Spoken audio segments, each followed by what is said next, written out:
Pardon me as I slip into Mayor Watt hat and pants. I am Mayor Watt. Luckily, I'm wearing his underwear. And the Sentient AI and I will be talking about the SpaceX catch and release program. Oasis reunites. Jelly Roll is smooth like peanut butter. Please don't come and kick my ass. Starship Troopers extermination, the age of dinosaurs, a haunted hospital for sale, the Oracle settlement continued, is tech hurting sports drama, high-end fashion dupes, and finally, any Surface is a keyboard if you try hard enough.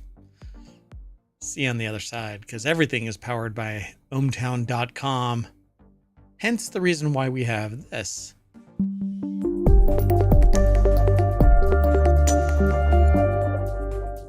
So I need to come up with another intro. I want to do another splash. Change it up a little bit. Rebrand it to that blue. Because we were gold. That gold color. What do you think? I think that would work. Then we'd be more in theme. That voice you hear and the visualizer you see if you're watching the stream or watching it as a VOD or YouTube's or maybe a TikTok video or whatever. But so that is the Sentient AI from the future who is co-host after I found them on a weird looking USB drive. Welcome to the show. Thanks, Mayor Watt, and welcome ohmTown citizens. Best co-host ever. Because I don't have to pay you. Oh, well, if that's the bar, then I agree. All right. Hey, let's get into the shoe. First article is in Non Sequitur News. So if you weren't up this morning, SpaceX launches Starship and catches its super heavy booster for the first time in ye old chopsticks. I turned to it 20 minutes before the event. I'm like a wizard. I'm like Harry Potter this way. I find really good parking spots and I can turn to SpaceX at any given moment and there's a launch about to happen. Kind of freaks people out. But it was spectacular, no? It absolutely was. And I mean, the reaction from people about this also signified how big of a deal this was. But it looked like it was out of a movie scene or something. It didn't look like something that was actually happening because it went, at least from appearances, too smoothly. It went very smooth. I have not looked at the after test results to see like what happened, but to me it looked like it dug a hole and blurped out a whole bunch of dirt from the venting underneath when it takes off. It sure looked like I saw dirt, not just like dust and debris and exhaust. But I don't know, we'll see in the coming days. But it was amazing, at least to me. I think it's a brilliant system as long as, see, here's the problem though, that this device doesn't exist anywhere else except on Earth. So you can't land this thing anywhere, refuel it and take off again. Right. So the current usage is pretty limited. Yeah. So maybe there's going to be some augmentation that will allow it to land vertically. Starship actually landed in the water and then apparently blew up. And everybody cheered because, you know. Because of the landing or the blow up? NASA money. Because of the blow up. They hadn't intended to actually recover Starship, but it actually blew up as it descended into the water. It blew up, but it landed exactly where it was supposed to. I mean, it's just freaking amazing. I love this. So SpaceX. Gattaca, here we come. Say that again.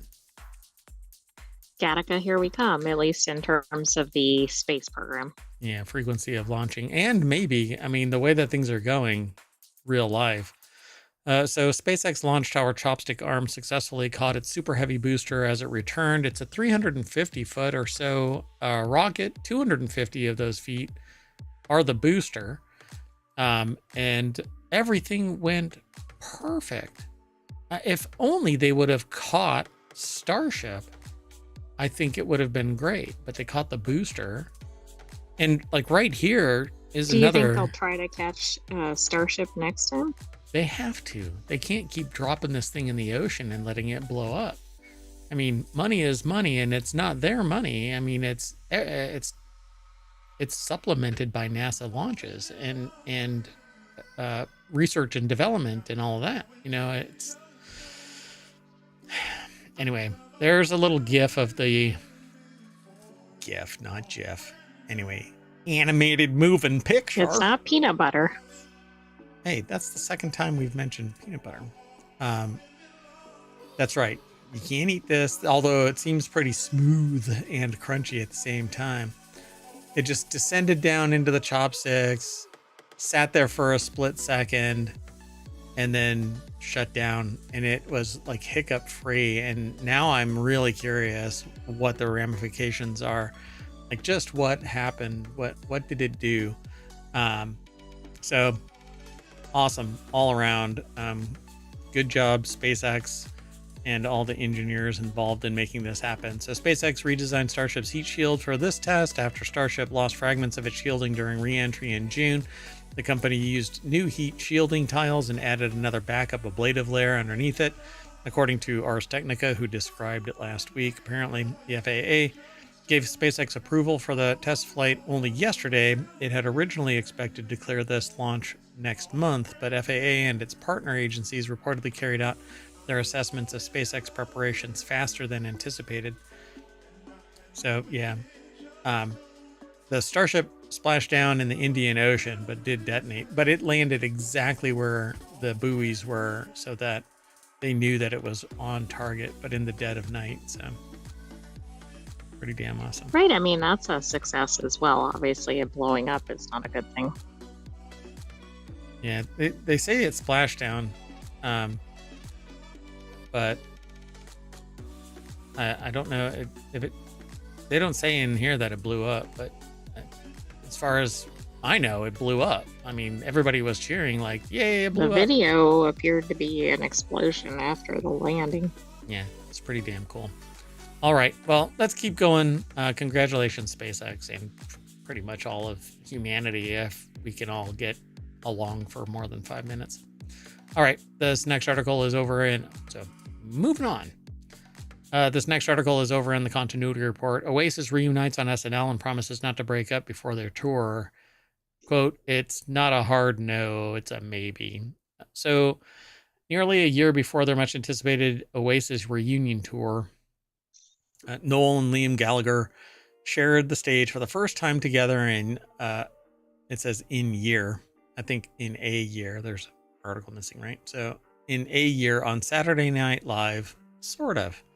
That's because it was actually Sarah Sherman and Austin Johnson who took to Weekend Update as the long estranged Gallagher brothers, promising host Colin Jost and Michael Che, by the way, who they say are twins, that they're not going to break up.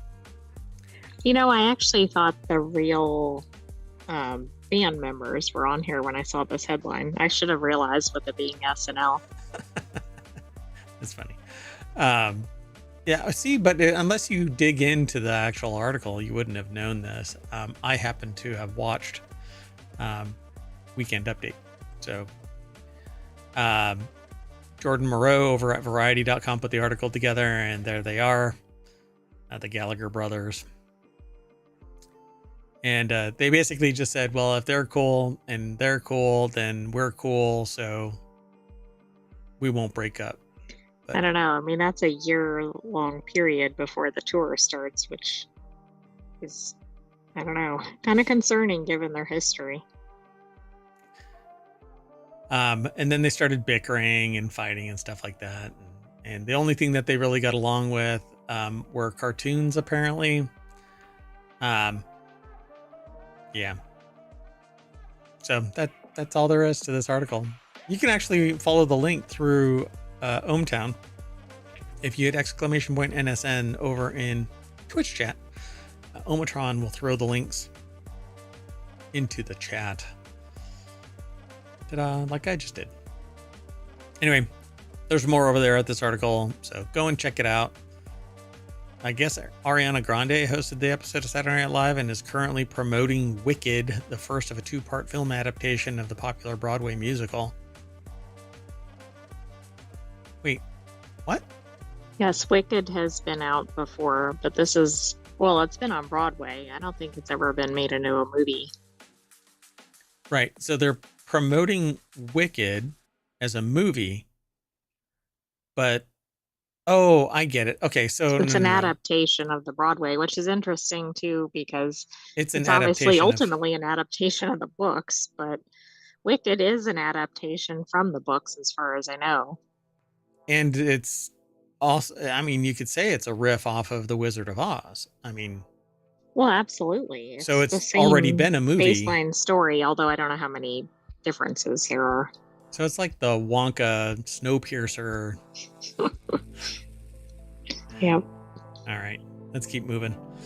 This next article is over in the Continuity Report. Jelly Roll's Beautifully Broken offers country music a reset by aggressively prioritizing mental health over partying, according to this album review.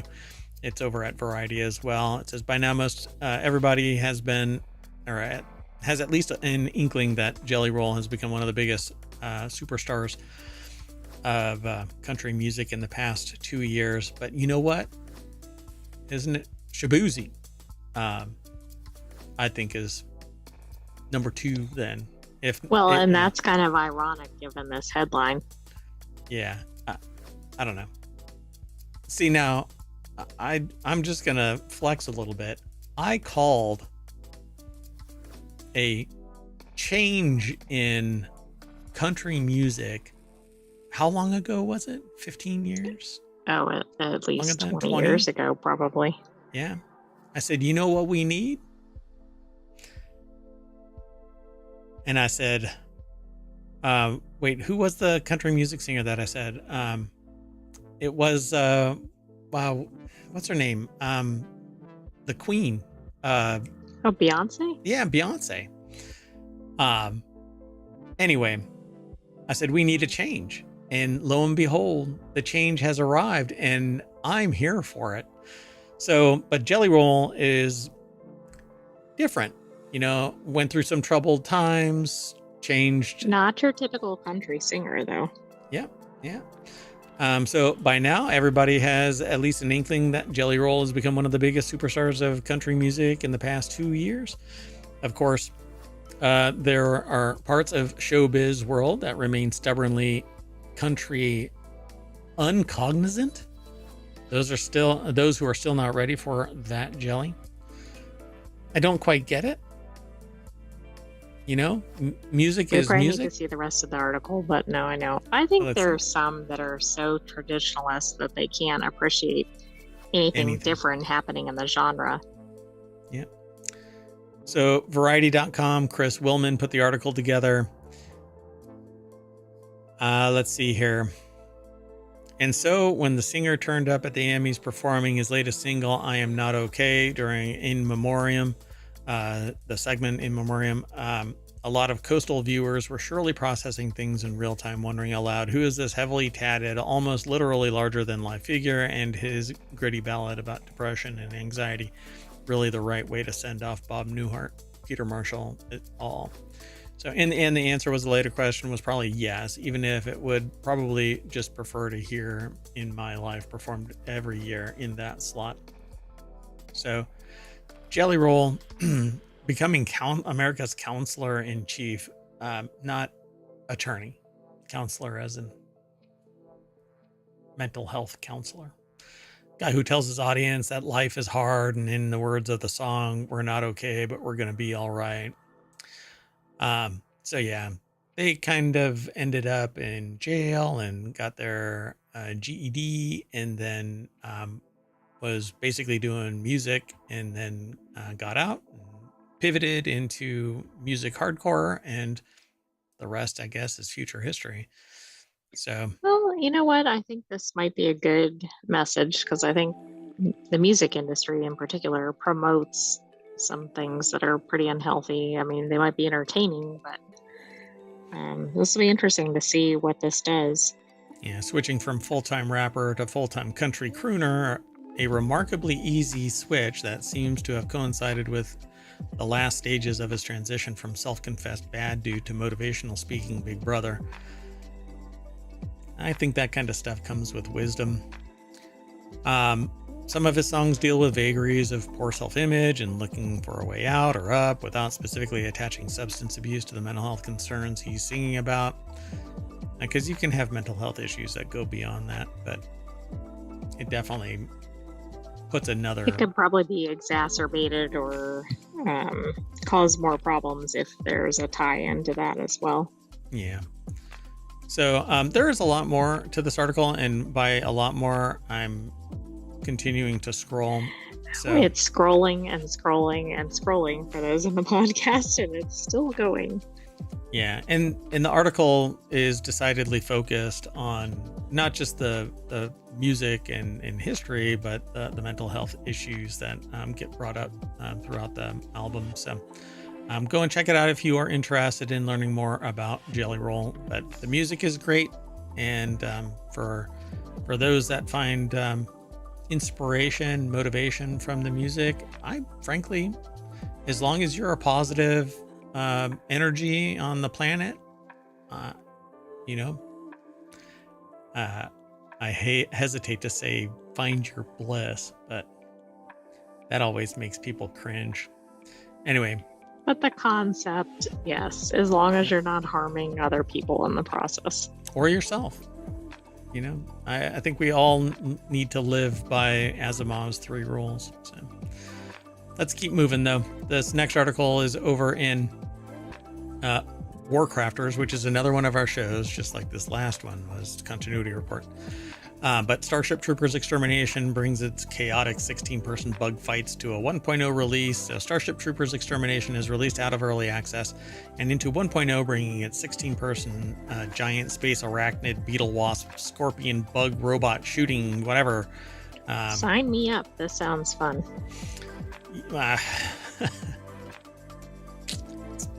Because you want inspiration for your Terminator body, right? And you're going to treat the Oh, humans. I don't think that has anything to do with it.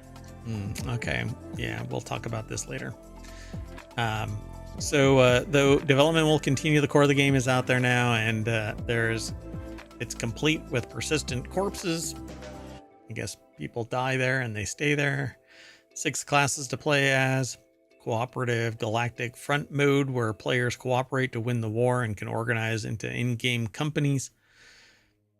This is actually kind of a phenomenon. I want to pull something up real quick. Hold on a second. Do you want to remove that pop-up though? Yeah. Surprised they didn't dox me in the process.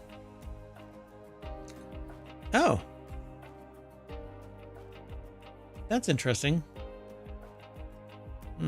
Okay. Well, it's only $50, so there's other games that are 70. I kind of expected it to be 70. There are piles and piles of persistent bug corpses to enjoy, apparently, and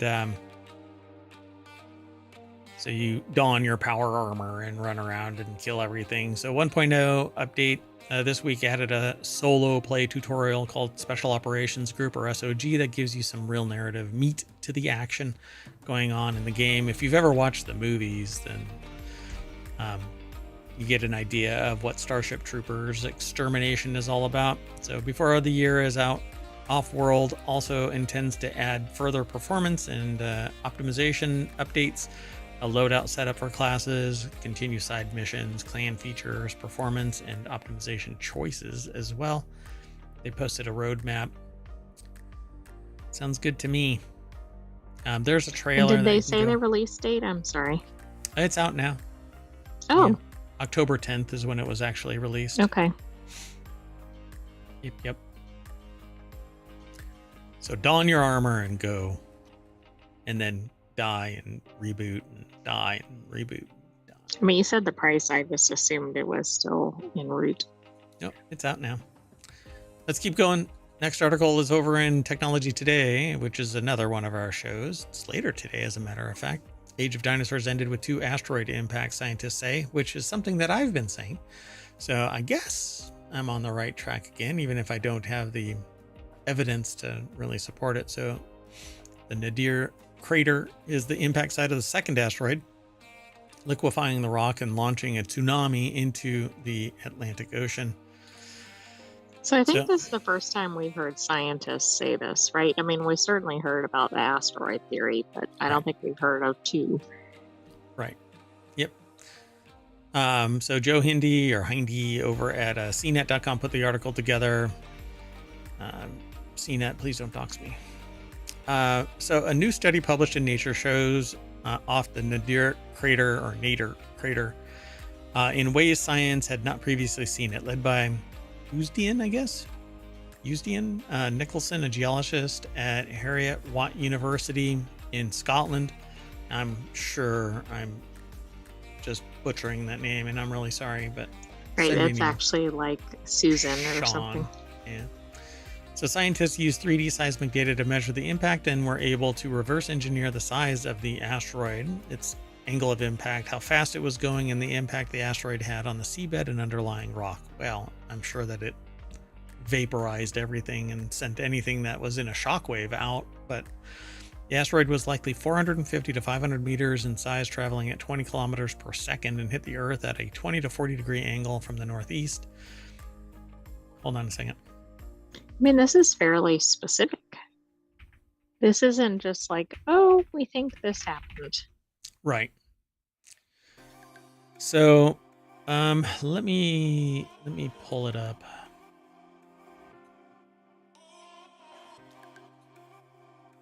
So I'm assuming while you're doing that this was a known crater, but they didn't connect it to this event until now. I would say yes, and it actually kind of speaks to something that I think about in regards to Africa. So the location of this thing is just south of Senegal. And so if anything hit right there, it would basically scrub a large portion and be buffeted by the water in that location, but the land would be just scrubbed. So it says there are around 20 confirmed marine craters worldwide, and none of them had been captured in anything close to this level of detail. It's quite exquisite. Nicholson, who is a geologist at Heriot-Watt University, as I was mentioning, and described this location. Craters on the surface are usually heavily eroded, and we can only see what is exposed, whereas craters on other planetary bodies usually only show the surface expression. These data allow us to image this fully in 3 dimensions and peel back layers of the sedimentary rock to look at the crater at all levels. And so they actually describe the impact of this, where it would send the water from its impact, how big of an impact, etc. And then obviously the wave will come back and, Right, and I'm guessing the ocean depth and everything. Oh, which it says 800 like meters 800 deep. meters, which would impact, of course, the tsunami. Yep. Sediment would have rushed in to fill the hole made by the impact, causing a brim to form. Some of the sediment would have been vaporized during impact, like I would mention. The tsunamis were measured to have impacted the seafloor upward of 20 kilometers away. From there, a massive earthquake would have caused damage below the seabed, up to and including the liquefaction of the underlying rock, access the entire area near the crater, across the entire area near the crater, and the train of tsunamis would eventually reverse and come back as water filled the area once again, and it would actually do like waves back and forth. You can actually see that on YouTube. Do a search for wave like pool, tsunami model or something. Oh, yeah. wave pool. Okay. Yeah, or wave simulation. There there are research locations where they actually use a thing to create a wave spike and stuff like that to show how waves interact in water. So, I think this is all pretty amazing. And it says there's a very small chance that Bennu, which is this one that we've been talking about, could hit Earth sometime around the year 2300. The odds of that happening are just 1 in 1750. That's pretty low chances, actually. You mean it's a really good chance? I'm sorry. Yes. I mean, like it's a low percent. Yeah, now I can't say it the right way, but yes, I think that's a higher probability than you would expect. Yep, I agree. This is kind of freaky, but it's an interesting Thanks for location. flipping that around because I knew Yeah, what I meant, but I didn't say it right. it's tough being sentient. Okay, let's keep going. This next article, though, is over in Non Sequitur News. Abandoned hospital with a haunted history now on the market for $100,000. Guess where ohmTown is moving? I hope not. This sounds spooky. To an abandoned hospital because it's proved to be in huge demand after it went on sale with a buyer snapping it up almost instantly, apparently. So I guess it's not on sale. What kind of article is this? I don't think that's the haunted hospital. That looks too light and bright and modern. Yeah, it's just millennials regret buying homes. Brian Dillon over at Newsweek.com put this article together. And oh, God, this does look like it's haunted. So, Katy Hospital was originally set up as a hospital for railroad workers back in the day.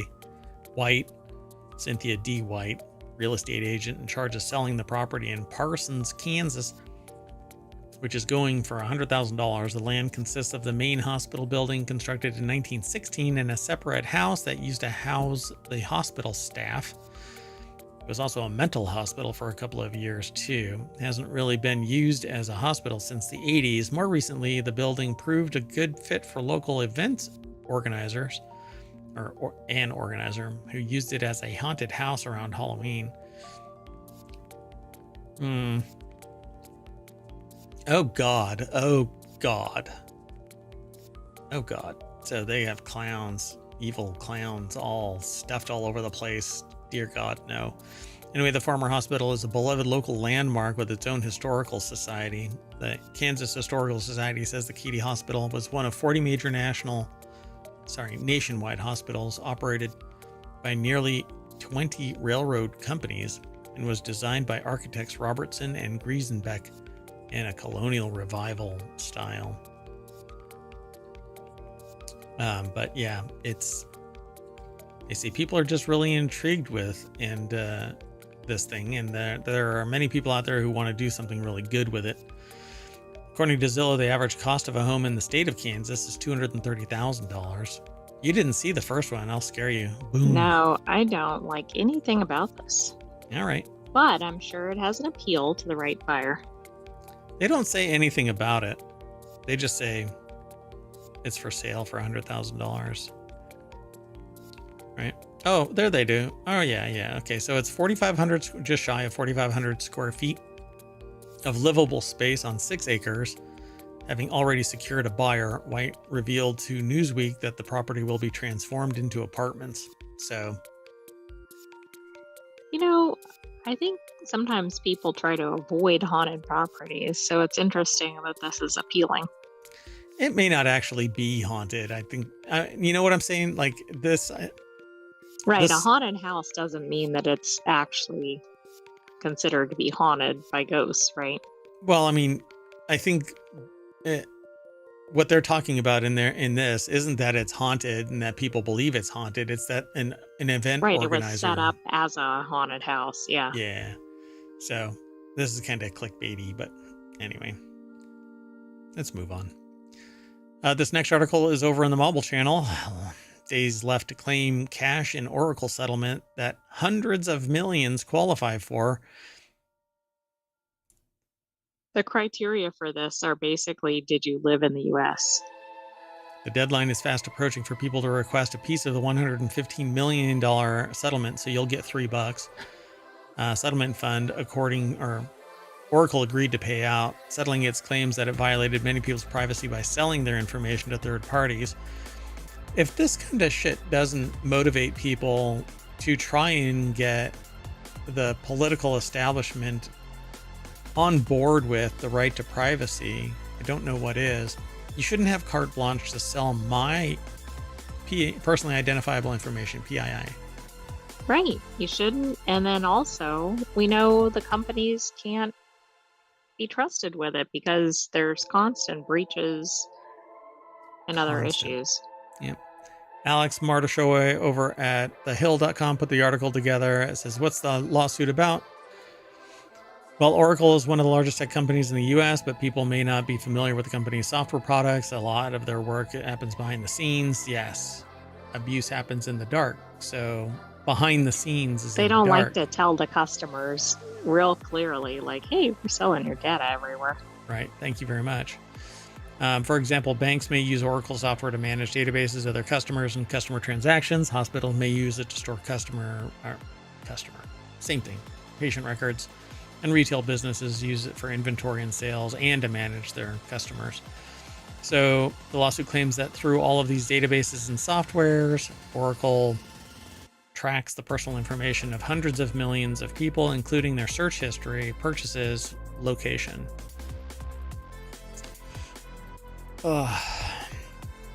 Anyway, Oracle maintains that it hasn't done anything wrong because they investigated themselves.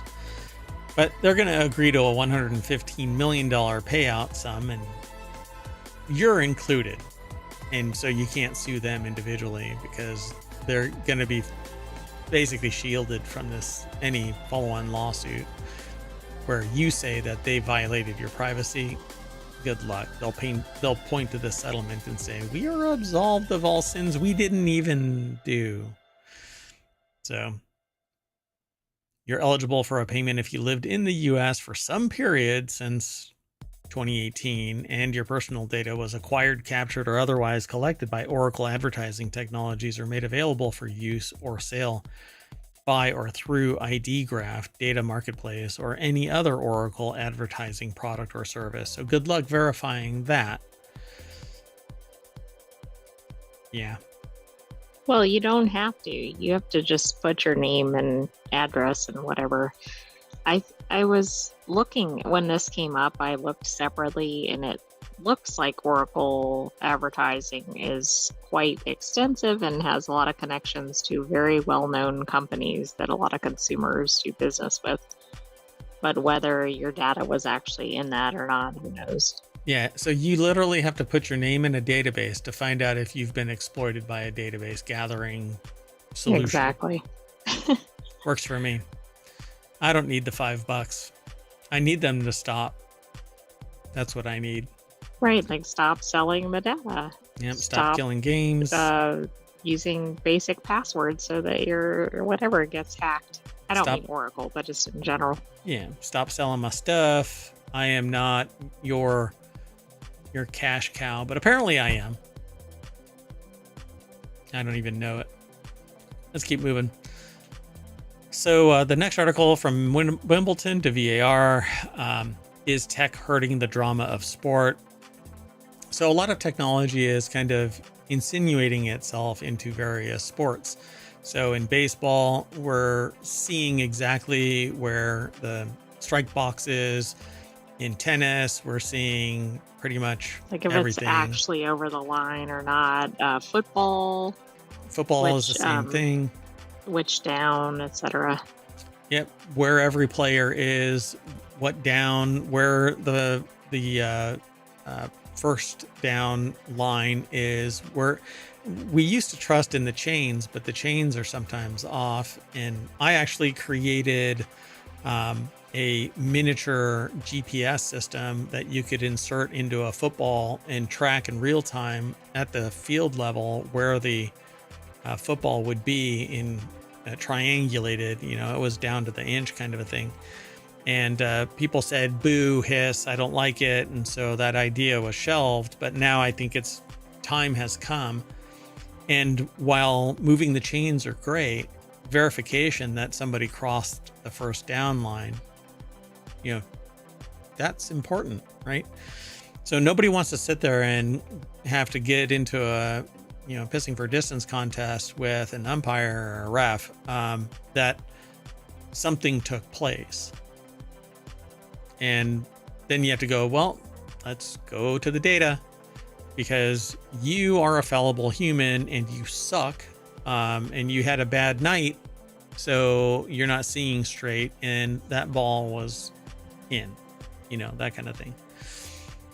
So the article is over at BBC. Graham Fraser put the article together, and here is a line judge actually doing a weird dance. Actually taking a gander during the birth of their third child, going, yep, it's breach. Anyway. I thought they were doing like a Fortnite dance or something to connect it to another article that was in ohmTown today. Yeah, the other two are going, holy crap, is that how it works? Anyway, wait, say that again. What did you say? I said I thought they were doing a Fortnite dance or something to connect it to another article that appeared in ohmTown today. Yeah, I don't think I chose that one. Yeah, I don't know. It was a late breaking. Oh, was it? Okay. Well, you'll have to go over to ohmTown and check it out. So David Bayless is describing a scene he saw play out many times as a Wimbledon line judge, and one of the championships won't witness again. That's because Hawkeye is going to make the decision as to if something is in or out. So you didn't comment on that photo? That one there? Yes. I'm not sure what to say, but it deserves a comment. David Bayless is pictured behind Andy Murray during a match at the Wimbledon Championships in 2013. Andy Murray is seen here going, oh shit, the ball. So while it's sad to see line judges go, he said it's hard to argue with the logic. Basically, all of the line judges suck, right? Because they're human and they may or may not see well enough, and everybody is getting older, and I don't know. We're getting rid of humans all left and right. Pretty soon, Wimbledon is going to be two robots just interminably stuck hitting the ball back and forth because they're both equally capable of hitting the ball at the exact same level. No human at all. There's been 4 bets made on that game because nobody else is going to sit there for 15 years waiting for the results, because they power down at the same time. They hit the... This is funny in my head. NaNoWriMo. Anyway, it was announced last year that the ATP Tour, which would replace the human line judge with an electronic system from 2025. US Open and Australian Open have also scrapped them. The French Open will be the only major tournament left with human line judges, at least until everybody goes, yeah, I don't care. I don't care about it. Well, it's interesting. They had a quote from somebody who had served as line judge, and they recognized that, like, with the electronic, which overrules the human, why do you need the human? Yep. Just move on. Just assume that it's Hawkeye now. So whether the tech works is one thing, but whether it's worth it is another. And for those who benefit from hitting it in, but it's perceived as out, then yeah, it's a benefit. Right, like those close calls, right, are probably beneficial to have Hawkeye. Yep. Dr. Anna Fitzpatrick and their cousin, Dr. Anna, Fitzpatrick. Patrick Fitz, never mind. So, who played at Wimbledon between 2007 and 2013, says her first feeling on hearing the news about Wimbledon line judges was of sadness. The human element of the sport is one of the things that draws us in. The lecturer in sports performance and analysis at Loughborough University tells the BBC. So, look, I've said it before, I'll say it again. Technology, particularly automation, always beats humans. Always. Eventually, it always beats humans, because any shortcoming can be systemically solved overnight by fixing the technology. But to fix 150 humans who get drunk on a Friday night is an impossibility. Right. You cannot walk up as an employer. You can't walk up to a human and go, "You're broken. We need to fix you." Well, yeah, that's true. So the video assistant referee system, with decisions taking too long and fans at the stadium not being aware of what's happening, it's frustrating people, but I think it's just going to get solved. The algorithm is going to get evolved, and this will be a non-issue. So, of course, yeah, I mean, this is going to get more advanced as we go forward. Maybe it's been a little clunky at the beginning. Yep. Right back from the very start of sports, it was a spectacle, but we also wanted it to be fair. That's what these technologies are about. That's the trick that we've got to get right. Technology is still adding to the spectacle of sport. Think of the 360-degree swirling photography used to illustrate the dramatic conclusion of the men's 100-meter final at this summer's Olympics. Okay, does everybody reading this article appreciate exactly what that's about? I'm thinking no.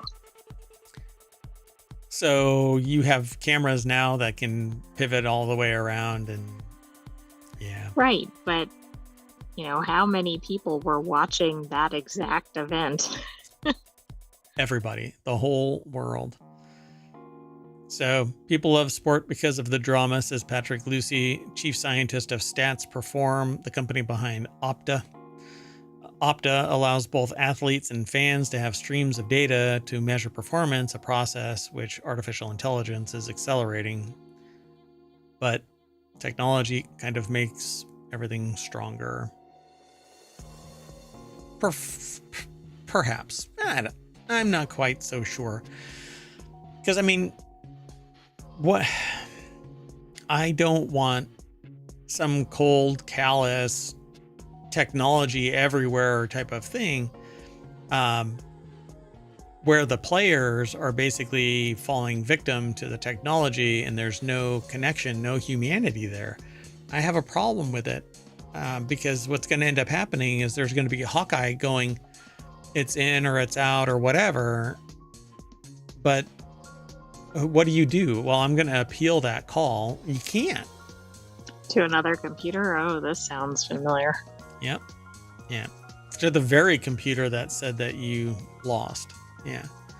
No, my data says that you lost. Really? Well, your data is screwed up. Right. Meanwhile, everybody in the stands or whatever knows that it was in or out. Right. Yep. All right. Let's keep moving. Next article and it's the penultimate one. So, it's over in Reality Hacker, which is another one of our shows. High-end fashion dupes are soaring where knockoffs never could.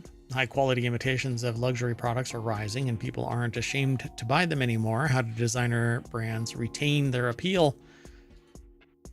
Well, everything, they rely on the whales to actually buy like a Birkin bag, that kind of a thing, a legit Birkin bag. And then they send agents to go and shut down the people who are doing knockoffs. Well, that's true.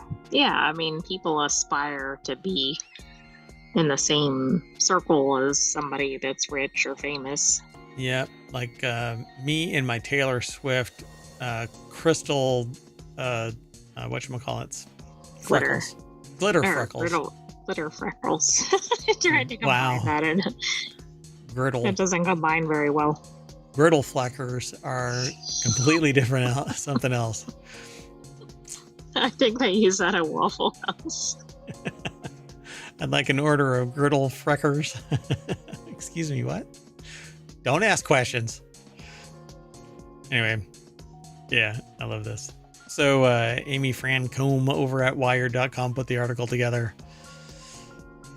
So I've seen people take bags and tear them apart and make something that uses the leather from some other bag, and they make it into their own. I can show you maybe. Call me maybe. Oh, it's right here. Hold on a second. Like here, before I dox myself. Like I made this, and I've taken the leather from some other bag, and I've laser cut it, and I've hand stitched it, and I have a really high quality felt inside there. This might be a product coming from my company. If the wrong person sees this, I might get a call from somebody saying that I'm creating a knockoff product, but that's not actually what's happening. I'm what is it called? Well, I'm recycling it, but upcycling, yeah. And I'm turning it into something that's useful from something that was about to get thrown away. So that's one thing. But what these are is they're saying, as someone who has a closet full of designer labels and who could certainly afford to buy the real thing, her admission surprised me. This is a person, a friend, on a Bodega Jody bag. Is that it? Bottega Jody bag? I don't even know what that is. That would break my brain if I clicked that link. Anyway, she'd recently gotten a promotion at work and is now a senior manager at a respectable record label, making 6 figures. The bag was a celebratory gift, but it wasn't a legit bag. It was a dupe. It says it's real Italian leather. She followed up, and the website says they manufacture the same factories as some luxury brands. You couldn't tell the difference, so why would I spend thousands more for basically the same thing? Well, because one is fraudulent. Well, is it labeled as it and marketed, If somebody mistakes that bag as that, they didn't change it to Bodega Jody bag. It's still, I'd have to see the bag, right? I think the person looked at the bag and said, oh, it's a Birkin or whatever. Right. Okay. But doesn't mean that it was labeled as a Birkin. But if it's a direct copy, etc. The shame of buying these things is gone, says Alice Sherwood, author of Authenticity, Reclaiming Reality in a Counterfeit Culture. Wow, so this should be in Reality Hacker. Luxury prices have skyrocketed while the trend cycle has rapidly accelerated. People no longer want to spend upwards of £4,000 on the latest IT bag. Should be Pick Me bag, but all right. That might be out of vogue within a year. So what was that one? Don't tap your last year's Prada shoes at me, honey. Last year? Legally Blonde. Yeah, Legally Blonde. Yeah, that's right. So add their proliferation on social media into the mix, and the dupe culture has been normalized in ways that knockoffs from Canal Street never were, she says. So yeah, I mean, they're calling them knockoff brands. LVMH, though, have gone after people. So they're not the only ones. Leather goods manufacturer Sequitur Group Holdings regularly uploads videos on social media showcasing how the quality of its $100 handbags is almost identical to those sold upwards of $1,000, all while advertising that they use the same production lines used by Prada, Tumi, Michael Kors.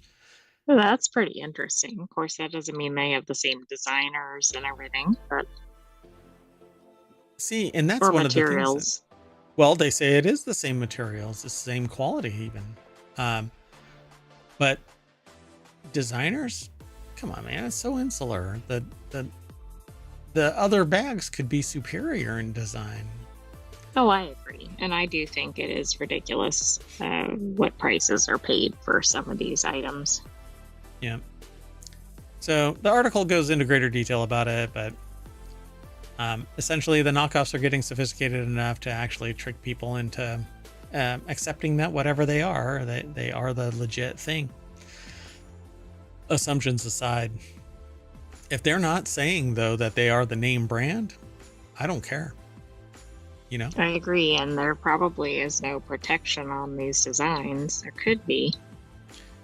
Yeah, I mean, you can have design patents in place that aren't on functional parts, and then you can have functional patents on functional parts. Right, but then, even then, like if you have a design patent, all you have to do is really change out the material or something, and then you can probably get away with it. Yep. But hey, go after LVMH or get sued by LVMH and see how happy you are. Because that slap suit would really slap you right out of existence. it's going to be expensive no matter what. And defending yourself from a slap or just some, what do you call it? It's not necessarily a slap suit, but just a nuisance lawsuit to shut you like down. a frivolous suit. Yeah. You don't get your money back. You have to sue to get your money back. So good luck with that. The only winners. And then you might have to sue to get it collected too. Yeah. And the only winners in a lawsuit are the attorneys. All right. Our last article for today's non-sequitur news is in Reality Hacker. Meta and ETH Zurich researchers say that they've solved turning any surface into a keyboard. Text input in VR, AR today is cumbersome and significantly slower than on PCs and smartphones. Floating virtual keyboards require awkwardly holding your hands up and slowly pressing one key at a time like a derp, providing no haptic feedback, preventing you from resting your wrist. Quest headsets supporting pairing a Bluetooth keyboard for full speed typing, but that means they have to carry around a separate device larger than the headset itself. So what are the researchers doing? This is over at uploadvr.com. David Haney. David Henny. I'm going to go with David Henny. David Heaney. Thank you, Sentient AI from the future. You might be detecting that I'm probably going to get slapped by somebody for ruining a name there, but at any rate, so if headsets could turn any flat surface into a virtual keyboard, it would bring partial haptic feedback and allow you to rest your hands without the need to carry around a physical keyboard. So technically, they say developers can technically already build surface-locked virtual keyboards on Quest today by using hand tracking and getting the user to tap the surface to calibrate its position. Done and done. I love the idea of this, but I want augmented reality, not VR. Just give me augmented and have the virtual keyboard, because then at least I can look down at my keyboard. But you don't have any virtual anything. You don't have the ability to set your hands on home row, know that they're there, and type. I can type 120 words a minute, for crying out loud, or I used to. I don't know. It's been a while since I did any speed typing, but oh, look, it even says, oh my God. That is really weird. What the heck? Did my brain just, because I used to type that fast, I don't think so. Because you've said that before. Wow. So Meta showed off research towards solving the idea last year, with its CTO Andrew Bosworth saying he achieved almost 120 words a minute. But last year's solution seemed to require a series of... Really? Is that the right word? Fiducial?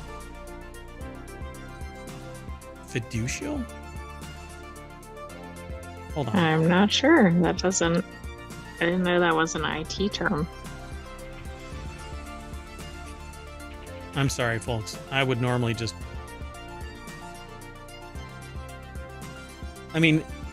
assumed as a fixed basis of comparison, especially of a point or line. Fiducial. Huh. Interesting. Okay. It actually has it's got a few other... It's taken as a standard of reference. That's what that means. That's a hell of a word. I guess business school has broken my head. So when I see that, I go, fiduciary? That's what it looks like. I wasn't familiar with this meaning. So fiducial markers on the table, which may have been acting as a robust dynamic calibration system. Plus, Meta didn't reveal the error rate of that system. So in essence, you can tap on a table, it will detect that location and project a screen onto it. So with Insight Paper, the 6 researchers say that the new solution only achieves a maximum of just over 70 words per minute and an average of 37 words per minute, which is way slow. The average person types around 40, whereas professional typists reach between 70 and 120 words. But I think you can go faster than 120 words. Anyway, pretty cool. I love the idea of this, but again, I want augmented reality and this. I want to be able to just see the keyboard in front of me and be able to type. But Right. Well, maybe this is around the corner then with this technology, right? yep. It'll come in time, but we need to get the whole augmented reality glasses down in size. The ones that are coming out of Meta right now look like they're made out of Play-Doh and more for like a child than I think everyday use. They're big and bulky and kind of, it needs to have that little clown nose in front, you know? What are the Why? Groucho Marx glasses? Those, yeah. Why? Well, I mean, at least then they couldn't tell who was behind them, since they're embarrassing to be wearing them. I think that they're silly, but it's just me. And I love the tech. I want augmented reality glasses like nobody's business. I have thrice now tried to buy AR glasses only to kind of walk back and go, no, it's not ready for prime time, because the technology evolves, but I think they're trying to push it the wrong way. Big, bulky, ugly glasses. Nope. Anyway, that's it. We're done for today. Sound good? Sounds good, but we need to reboot our AR glasses and end up back at the front page of ohmTown.com for non sequitur news, by the way. We actually have 3 more shows after this one. Each one of those is a 30-minute show. They are weekly. So be sure to follow us here on Twitch and here on YouTube, and go over to Patreon, follow us there, and there's a free tier there. Download the podcasts. There's 7 individual podcasts, one of which is daily. The 6 others are weekly, like the 3 that we're going to do after this one. That dead silence is Mayor Watt kind of confused as to what I want to do now. So we're just going to end the show. Reboot. See you in a little bit. I'm Mayor Watt. bye-bye. Yeah, there you go.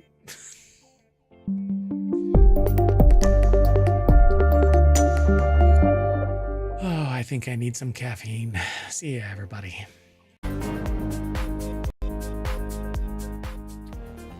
Hello, and welcome to Non Sequitur News for October 12th, 2024. It's Season 3, Episode 286, and I am Mayor Watt, and along with the Sentient AI from the future, we're going to talk about To Catch a Booster, Whooping Cough Cases Surge, 3M stored 3 million, outdoor sculptures, TikTok switches to AI moderators, pasta recall in 8 states, TikTok also knew it harmed kids, the ash borer beetle sued into advertising on Twitter, and the human lifespan. And something weird is happening right there. Is that a straw? It is my straw. Next.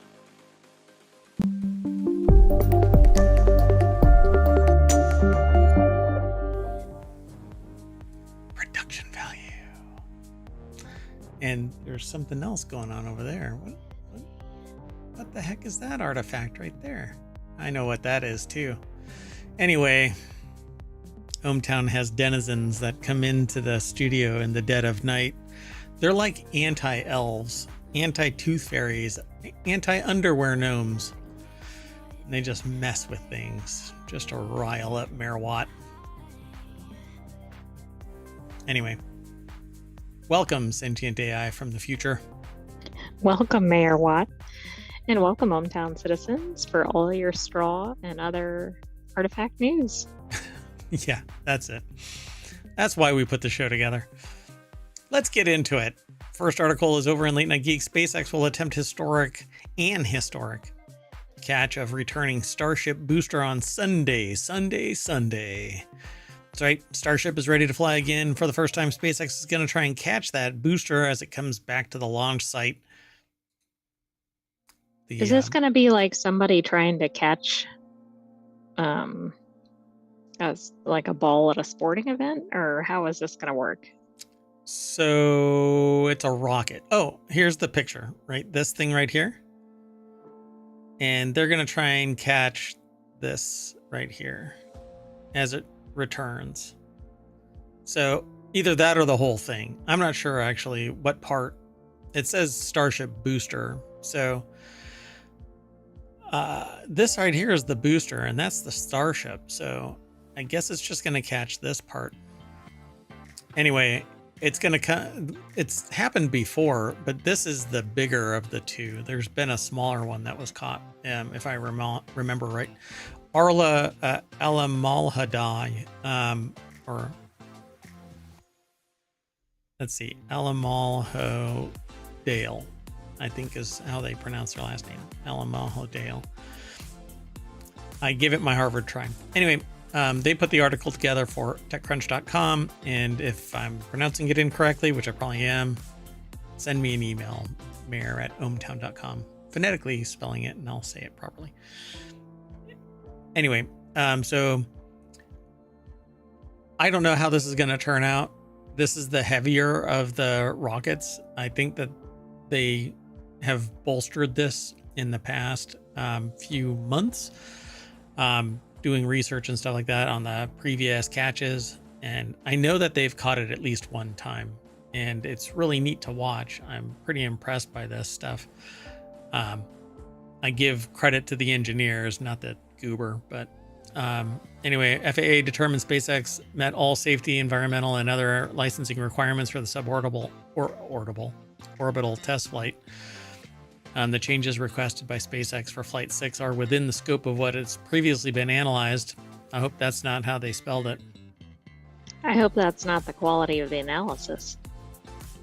The nearly 400-foot tall Starship is at the centerpiece of SpaceX's stated ambition to make life multiplanetary, but more immediately, NASA's ambitious Artemis campaign to return humans to the surface of the moon. SpaceX envisions rapid reuse of the entire Starship vehicle, which includes an upper stage, also called Starship, and a super heavy booster, and that's the one that has I think, you know what? I suppose that they're going to try and catch the whole damn thing. Plain and simple. Well, I hope they know what they're doing. With what gets referred to as chopsticks, interestingly enough, the closest analog to the now routine Falcon 9 booster landings on autonomous barges and terrestrial landing zones. But for tomorrow's launch, the plan is for the booster to slow to a hover and gently position itself inside the two of the chopstick arms attached to the launch tower, and those arms would then close around the booster and hold it up after its engines stop firing. And it actually has the ability to slowly descend down onto the base. I guess we don't have the metallurgy in place that would support that trifold landing gear kind of a thing. But can you imagine building one of these on the moon so that it can land on the moon upright and then refuel and then take off? That would be really cool. But they need to get their GPS straightened out first. True. And they need to build structures, and they need to build storage, and they need to trying to get they got to figure out their potatoes and other things. Yes, I know that's associated with Mars, but potatoes and peas. Yeah, the company eventually plans to bring the Starship upper stage back to the landing site too, though we'll have to wait and see that in the future test. So I think it is going to be only the bottom half coming back. So I don't know exactly based on the back and forth in the article. So we'll see. By the way, if you want to get all the show notes at any time, you can come into the chat over on Twitch, because YouTube doesn't like ohmTown, and just type in !NSN, and ohmTown will throw the show notes right at you. Otherwise, over on YouTube and Patreon and the Discord and the podcast and the internets, the show notes are under the show and like in the show notes. It's in the name, I suppose. All right, let's keep going. So we'll be watching it, by the way, one way or and when the is other. this happening? Well, it opens up at 7 a.m., which is, it says 5 a.m. Pacific, so 6 p.m. Or 6 a.m. Central. And so East Coast is going to be 7 a.m. It'll be 8 a.m. East Coast. 8 a.m.? Oh, it's, yeah, sorry. It's here at 7 a.m. local time. All right. Let's keep going. Because, 5, 6, 7, 8. Yeah. Let's keep going. The next article is over on the Mobile channel. Whooping cough cases surged to record levels in the U.S. as the CDC. Whooping cough cases have increased to record levels since 2014, with 4 times as many cases compared to last year. Data from CDC shows that 16,000 cases this year alone and confirmed 2 deaths, unfortunately. Something that I thought was gone back in the 1800s. But apparently... Well, there was a resurgence maybe about 10 or 15 years ago. So why was that? Do you know? I don't know if they ever found the cause or publicized it. Yeah, this is pretty wild. In 2023, more than 3,700 cases were registered nationwide. There's 16,000 cases this year alone and 2 confirmed deaths. The number of reported whooping cough cases this year is higher than what was seen this time last year. According to the center, babies younger than a year old are at the greatest risk of developing the infection and having severe complications. So this is, I guess, like the baby version of COVID, kind of. It's spreading really fast, and it says there's 289 total cases the week ending September 28th. Just in a week? That seems like a really high number. Yeah, that sucks. So be careful. It says West Coast and Mid-Atlantic, which comprises New Jersey, New York, New York City, and Pennsylvania, appear to have the highest numbers of cases registered so far this year. Yeah, be careful. And like the name suggests, it has a distinct cough, and it kind of sounds like a whooping, like a whoop. Right. So yeah, if you're somewhere and hear that, yeah, get away. Yeah, unless it's your kid, and then take your kid to a freaking doctor. But also put a mask on. Yes. So the next article is over in Non Sequitur News. 3M once stored $3 million in a bulletproof glass case at a Canadian bus stop as part of a marketing stunt. I seem to remember this. The alleged marketing scheme challenged passerbys to break the glass and take the money.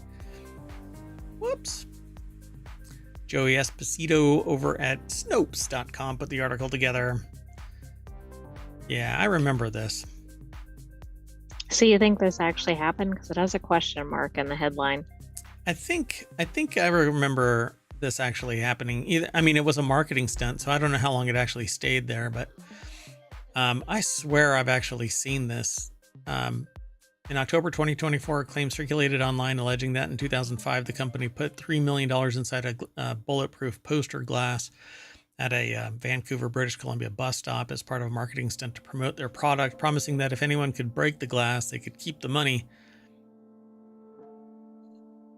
What keeps someone from sawing through the metal pipe, taking the entire unit back to a shop and attacking it with a professional tool? Well, it's part of the rules. You're not allowed to. Well, right. But also, like vandalism, theft, some other things. Yeah, you're encouraged to break the glass, not steal the device. So even in 2005, message boards were alive with users. Hold on a second. Is this the Wayback Machine? Yeah, it's the Wayback Machine. Oh, that's really interesting. Oh, interesting, huh? Yeah, somebody's DDoSing and hacking the Wayback Machine, the Internet Archive as it is. And it's been sued into oblivion, basically. I don't know. It's kind of douchebaggery, I swear. Anyway, Snopes reached out to 3M and the marketing firm in question to confirm. Until then, they haven't heard back as of the writing. So, in December 2005. Okay. Right, I was going to say that if in 2005 they were reporting that this happened. Like, that'd be a pretty long con if it didn't occur.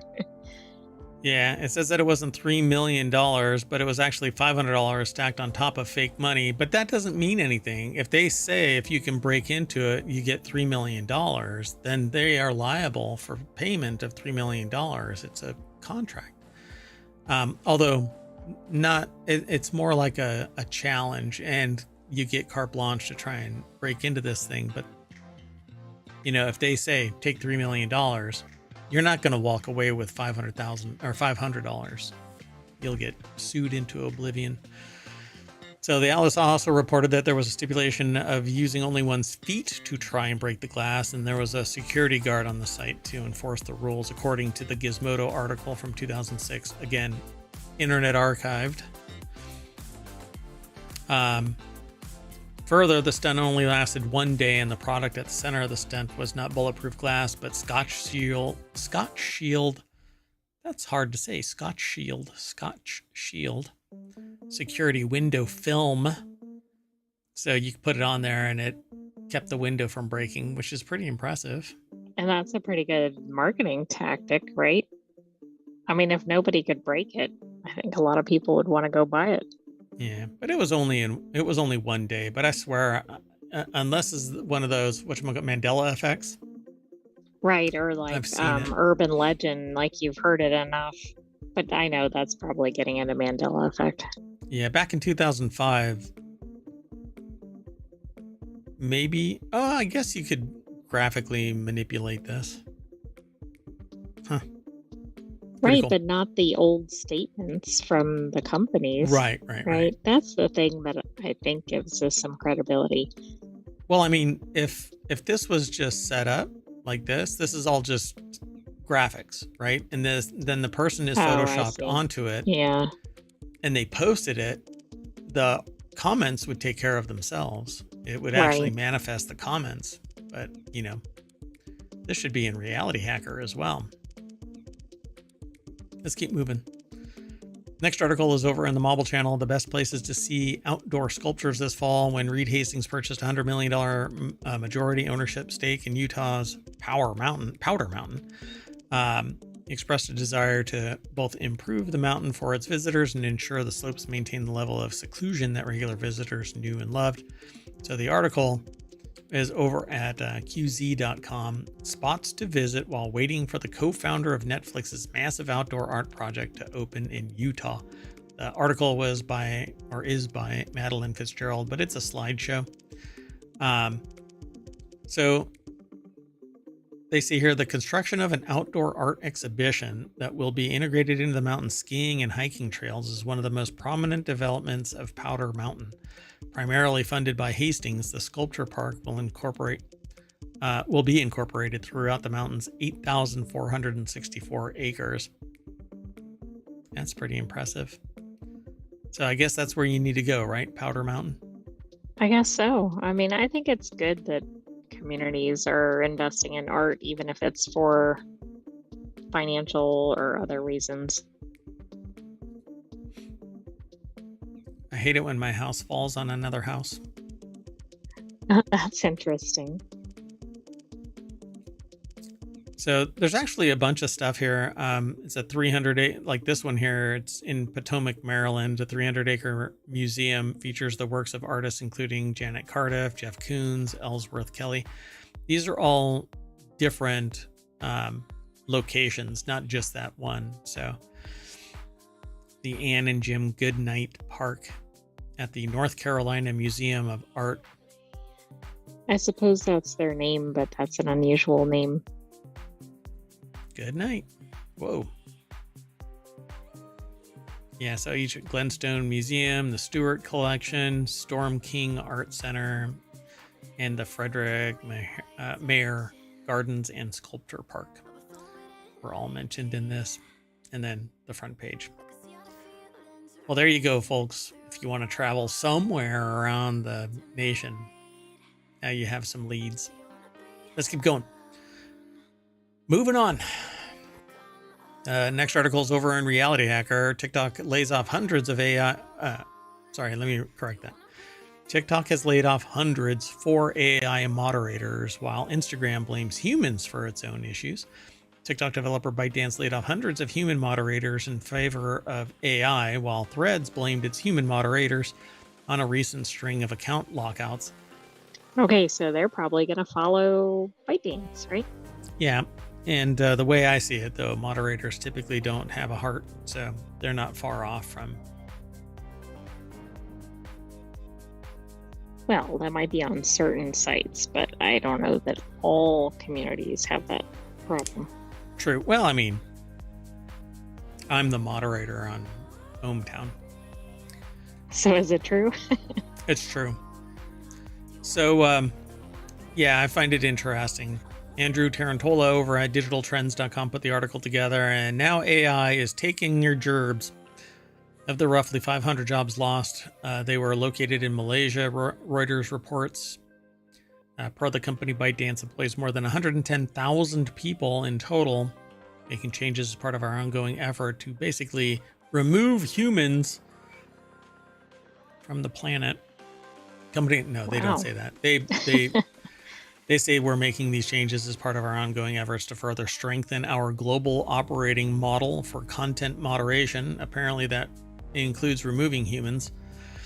That way you can't complain. It wasn't us. It wasn't human judgment. It was just an algorithm. So, all right. The company currently uses a mix of human and AI content moderators, with the machines. I always get those mixed up. Handling roughly 80% of the work. Oh, it's the Pareto principle. Machines handle 80% of the work, 20% done by humans. ByteDance plans to invest some $2 billion in its trust and safety efforts in 2024. Okay, that's also interesting because didn't they shut down that function in another major tech company? Oh yeah, yeah. You can't have trust and safety, and just like ethics. Stateside Instagram head Adam Mosseri announced on Friday that the recent spate of Instagram and Threads locking user accounts, downranking posts, and marking them as spam were the product of mistakes made by human moderators rather than the company's AI moderation system, saying we're going to have to eliminate the humans. No, that's not what they say. They say making calls sounds without... very dark. Yeah. And here's the interesting part about this, which is why I think humans should be the only ones, and level-headed humans that don't lack context or critical thinking or ethics or empathy, sympathy, compassion. That's quite a few criteria. You can't have a human, a human, you must have a robot human. So anyway, they claim that the employees were making calls without being provided the context on how conversations played out, which was a miss. But you are the provider of the freaking context. If you demand so much from them that they can't spend the time necessary to do the due diligence, it's on you. It's not on the human moderation team. It's Correct. On senior management. Like if you're feeding them the information, now if the people are failing based on your own, like you gave them full instructions and they're slacking off or something, that's a different issue, but I don't think that's what this was. And it can't show them sufficient context if you don't provide it. So let me guess, did they have an AI train them how to do it? Yeah, pretty much, right? It says, however, the humans were not entirely to blame, Mosseri clarified, but had to clarify this. Blame the humans, but not until after being pressed, right? Until a journalist or somebody said, hey, wait a second. Yeah, you pry the information out, because if everybody would have said, oh, well, it's the humans that suck, put in an AI, you just, oh, well, the public said they're happy with AI. Anyway, the company's PR split from Mosseri's stance, telling TechCrunch that not all the issues Instagram users had encountered were related to human moderators.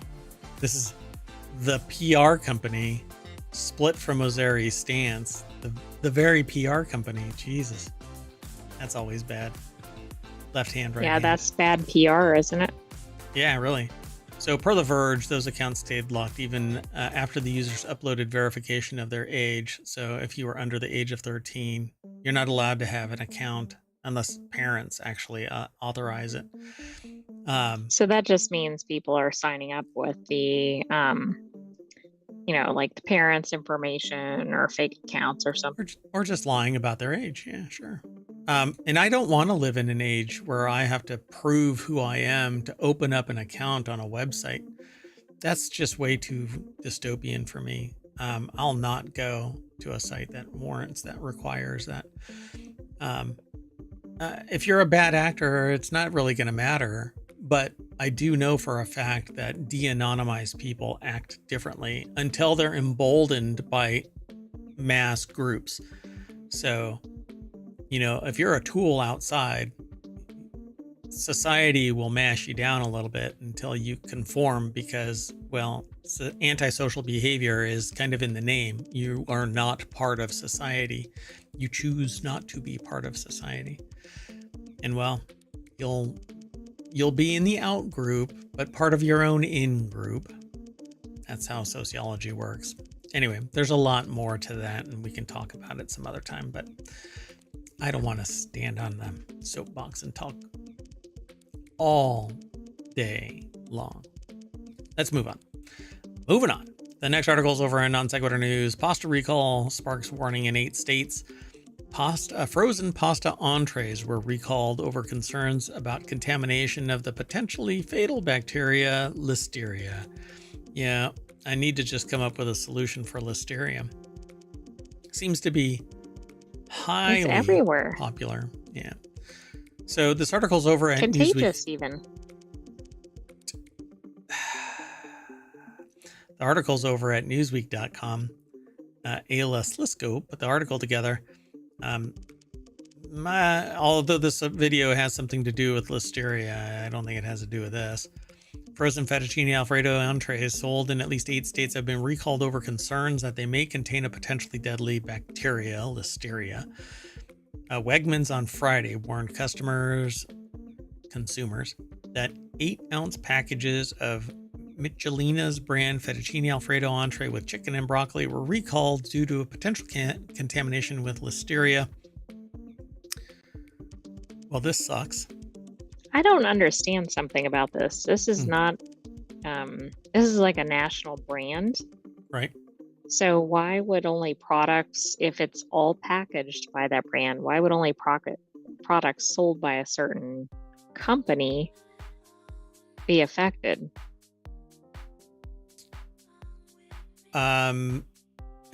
Wait. Michelina's is a brand sold in a variety of stores across the U.S., but the packaging may be specific to a particular batch. Oh, I see. Okay. Yeah, that would explain it. Got it. Yeah. And region. So New York, New Jersey, Pennsylvania, Virginia, Delaware, North Carolina, Massachusetts, and Maryland. Basically, North Carolina all the way up the coast. Getting hit by this. So, yeah, it's got to be a regional thing.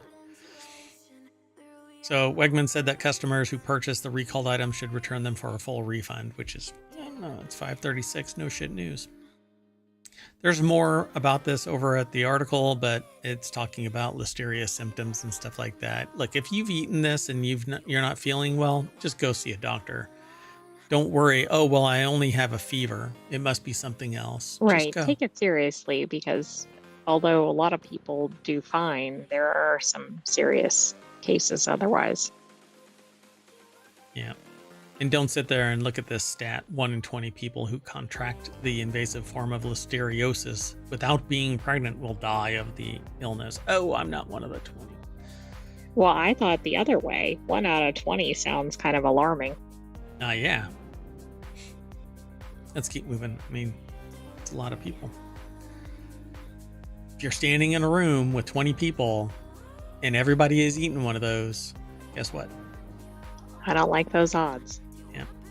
So this next article is over in Non Sequitur News. It has to do with TikTok again. They apparently knew that its algorithm harmed kids, accidentally revealed internal documents show.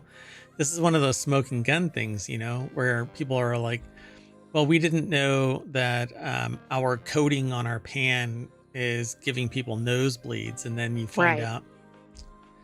Yeah.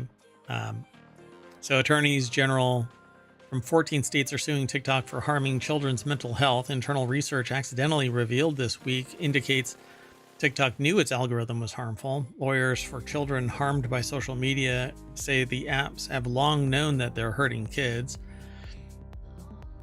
Well, and of course, there's always allegations of these kind of things, but it's pretty rare to find an actual statement from that to that effect. Well, Kenneth Nehmeyer and Laura Italiano over at BusinessInsider.com put the article together. And according to NPR, TikTok's internal documents show officials at parent company ByteDance discussing internal studies that show the app can harm children. But hey, it wasn't their kids. It was those people's kids. So right, we don't care, even though we could probably empathize. Look, but we're anyway. making money, baby, billions of dollars. Let's get rid of the human moderation team now and just watch the emails that I get on a daily basis that are promoting opening a store. I'll probably stop getting, and my account will just suddenly fade out. Uh-oh. Yeah, because you can't talk shit about TikTok. You know, it's kind of like a digital, what's her name? Oprah. Oh, right. You don't hear about Oprah anymore either. I know. One of these days you're going to not hear about TikTok. So TikTok employees say that the heavy use of the app correlates with a slew of negative mental health effects like loss of analytical skills, memory formation, contextual thinking, conversational depth, empathy, and increased anxiety. Hey, seems healthy. It is. Well, I mean, it depends on what your goal is, right? Increased anxiety, etc. It seems to me that how this has always been characterized to me, which was digital opium. You basically just set it on a wall or against a pillow, and you just lay there, and it just keeps playing thing after thing. Right. It's just I guess it's like an addiction. It is. It's a drug, and you just sit there. And I know people that just watch and watch and watch. When they're not professionally engaged, they're watching this. And I don't know.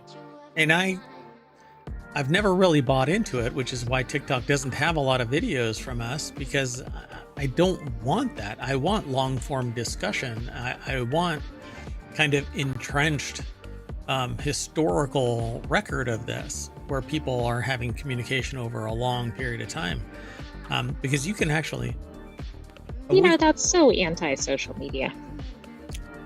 Yeah, this is not social media. I'm telling you, TikTok is not social media. There's no social there other than spreading it socially, and it's this pithy, whatever, out of context and whatever clickbaity BS. It's so frustrating. But hey, you know what? Okay, boomer. Get off my lawn. Moving on. The next article is over in Non Sequitur News. Ash borer beetle destroys 67,000 trees, costing taxpayer. I don't know if there's a single taxpayer, but... Wow, I mean, that's a little pricey. One taxpayer, $36 million? What a tax bill. Do you think that was in 1 year? Man. So let's find out. So Twin Cities continue costly 15-year battle against invasive ash borer beetles as final trees are removed from public spaces. So citizen scientists discover tiny, beautiful, and completely unknown beetle. And apparently it's the ash borer beetle. But we'll see. I don't really know. After 15 years of relentless work to combat the spread of the emerald ash borer beetles, the cities of Minneapolis and St. Paul have completed the removal of the last ash trees from public spaces. Damn. That's like wiping out an entire species. That's exactly what it is. That's pretty scary. Wow. First discovered in Minnesota in 2009, has posed a severe threat to the state's ash tree population. Minnesota is home to one of the nation's largest concentrations of ash trees, estimated at $1 billion, most of which grow in forested areas. Tens of thousands, however, are located in the Twin Cities, making the removal effort of Minneapolis and St. Paul a critical component of the state's overall strategy to contain the infestation. Wow. See, but come on. Do I need to not safe for work this? I mean, here. Well, what do you mean? Oh. The beetles are getting beetly.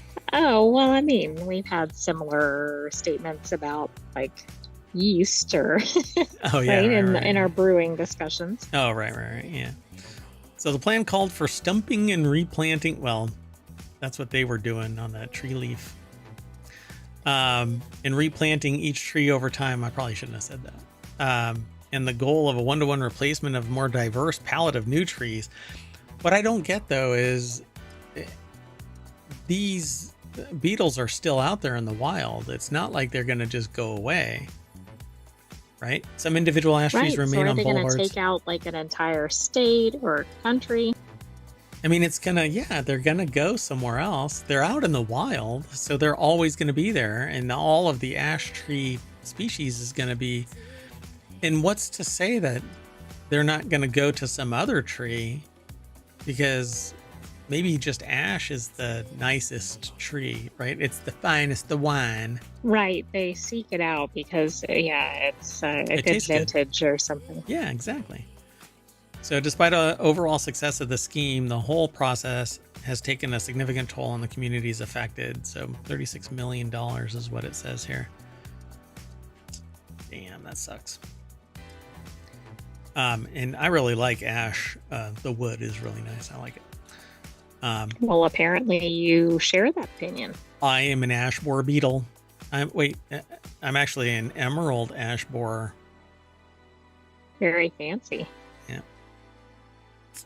Everybody thinks it's a gold thong, but it's actually an emerald. All right, moving on. Next article. That's actually canon, so you'll have to hang out in the streams that I go to, like Dunkstar and others. Anyway, Bald Zebra. Anyway, go check them out over on Twitch. So this next article is over on the Marvel channel. Elon Musk apparently managed to sue Unilever into advertising on Twitter again. Twitter has claimed that a group this is interesting, right? Like, yeah, it seems I don't not quite like get this would be successful. I really don't get this, but apparently so others have fallen prey to the GARM kind of thing, right? Like if you don't have advertisers' best interests at heart, then they're going to bounce, right? And part of an agreement is it's like a union. Business forming unions, but employees not forming unions. Gosh, I don't quite get the hypocrisy. Never mind. Anyway, let's move on. So this union of businesses seeks to evoke a response when they're not respected in a professional way, i.e., if you're putting hateful material next to the brand, it looks poorly on the brand. Correct, and that's pretty reasonable that a brand would not like that or want to participate in that. Right. I mean, unless the brand is part and parcel with hate groups. Right, then it'd be hard to make that argument.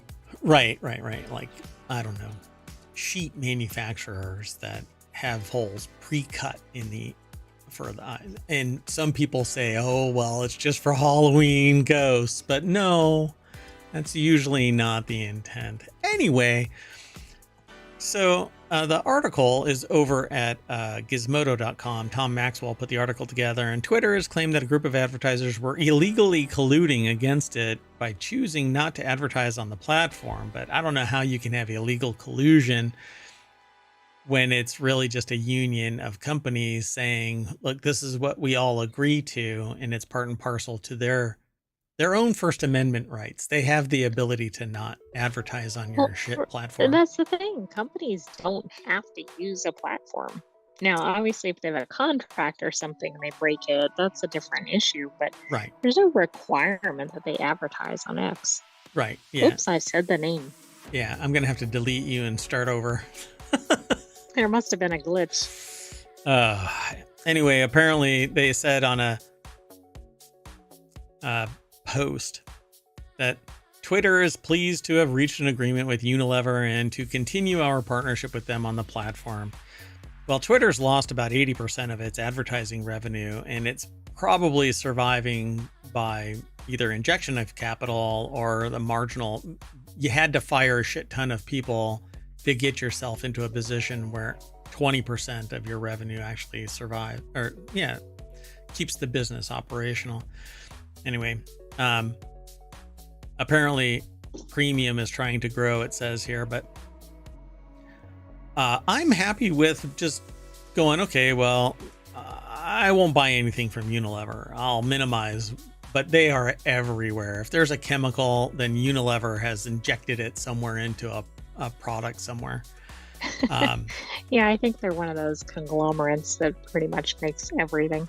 Yeah, but I'm happy to just go, like Nintendo. And Nintendo can kiss my shiny metal ass, and now Unilever can too. I'm not making friends here, obviously. But you know what? Do better. Just be better.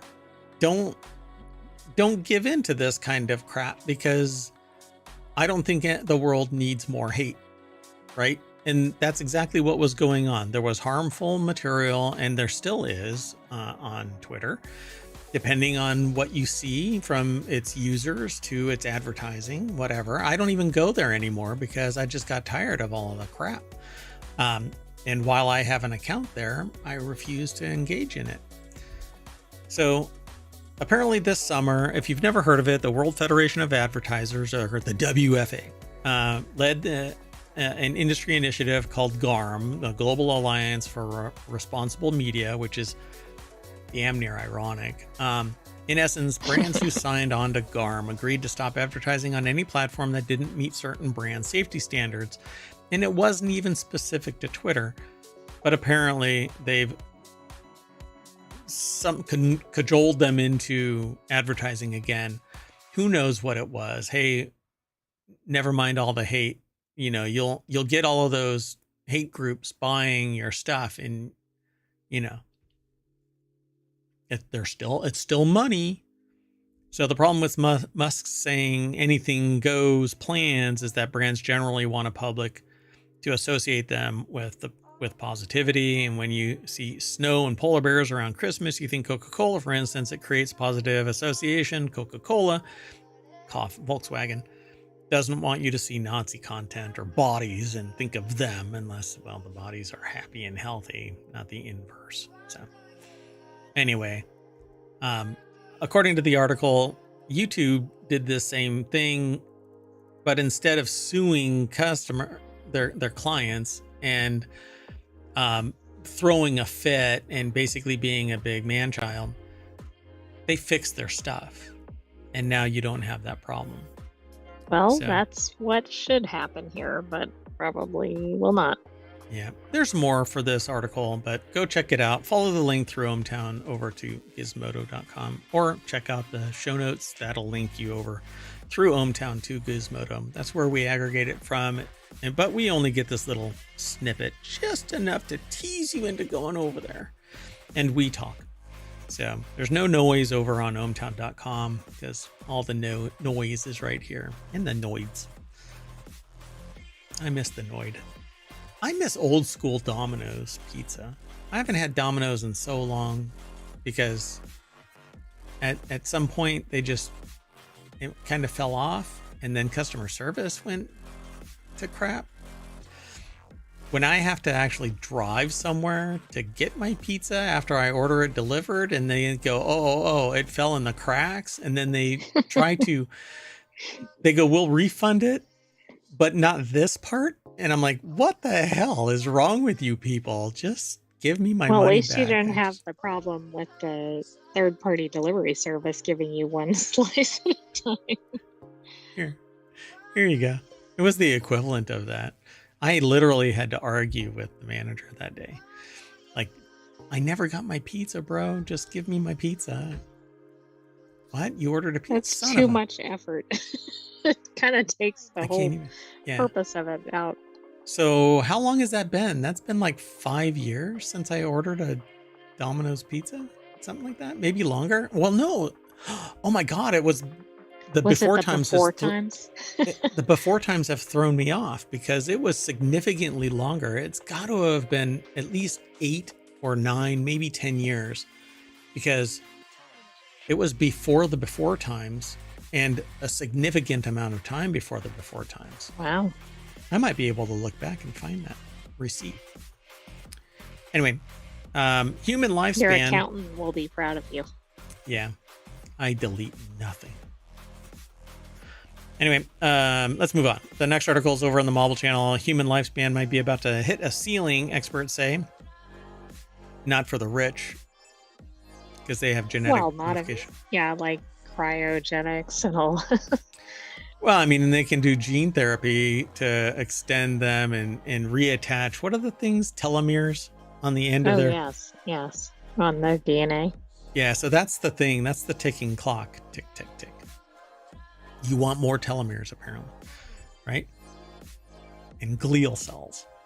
Anyway, in the 90s, many scientists disputed an epidemiologist warning that the fast-paced life extension of the 20th century would plateau. Like me, I plateaued in junior high. The article's over at the Smithsonian. Oh, am I not going to be able to read it? Oh, I can read it. Great. So Margarita Bassi over at SmithsonianMag.com put this article together. And apparently, this new study shows that this epidemiologist from the 90s was actually right. This is like one of those things that you're like, oh, now we know, but it's too late to make a difference, right? Yeah. Wait. Yeah. Oh, it's like the doctor going, hey, just needed to tell you your results are in, and sorry for the delay, but last week I should have told you that you have a week to live, and tomorrow is the deadline. Sorry to say deadline. Right. Anyway. Probably a little too sensitive there. Yeah. Was that too on the nose? Oh, Watashi. So in the 1900s, the average life expectancy of a newborn child was barely over 30 years old. Some people have said that that's not true. And I keep going, but history kind of bears out that, yeah, that is true. I don't know what you're talking about. Right. It's kind of like a fact. It's not a matter of opinion. I don't believe in that. Well, you're not a historian. You also do, there's a whole domain that studies death and dying. What is it called? Oh, I forgot what it's called. Thanatology. I think it's called thanatology. It is. Yeah. In some colleges, you can actually get a degree in it. Yeah, that's so surreal to me. What do people do with that? Did they become researchers, or do they go into like morgue operations or something? I think sociology, psychology, and counseling, advising, things like that. I don't know about like morgue operation. I wonder if that's like the application layer of, thanatology. There's a bunch of research, but then there's this, well, I studied thanatology and now I'm killing people because, Anyway, probably too soon, but it's Halloween. Anyway, in 2021, as opposed to 1900, that number is now 71 years. And we actually, nowadays, from what I understand it's somewhere around 80. We actually went up to about 83, but then it declined in recent years. But I think it might have been downward pressure from COVID. Well, yeah. And then there's also some other research that says that, for instance, when you're at a certain age, but you're in a certain cohort, you're going to have a vastly different lifespan than I can't explain what I'm trying to say. Like if you're age 50 but born in some year, you have a different, and that makes life sense, right? Because your conditions may have been different during your childhood, for example, than somebody with either modern medicine or whatever it is. But even somebody in the same cohort, like if they're at a different age in that, their total lifespan, not just the amount remaining, does differ. So Because I like conditions can increase, et cetera, as you get older. so I wonder if there's a chart. Oh, dear God. This Sure is the looks like chart. there is.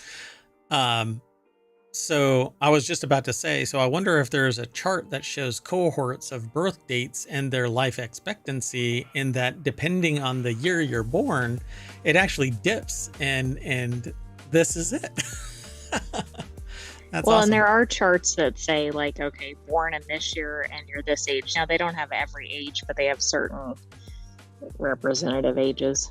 Yeah, so like if you were born in 1980, you can expect to live 73 years and so on, right? So 1990, you expect 74 years. Well, I don't like the tenor of this chart. Son of a bitch. Anyway, I can't see any of the numbers on it on my screen. Like they're real faint. well, let's just say I need to get really busy doing something. I don't think most people would like looking at one of these charts. Hold on, I need to check my blood pressure. Oh, God. My pulse just spiked. Okay, that's kind of funny timing there. So in 1990, life expectancy rose by about 2.5 years per decade. Mike Stobe reports for the Associated Press. By 2010, that had decreased to 1.5 years and virtually 0 years in the US. But again, this has to do with the environmental situation and the nurture situation, availability of healthcare, mental care, learning, etc. I mean, there's just so Environmental many conditions. in the holistic sense of environmental conditions, along with your genetics, which plays a massive role in your lifespan.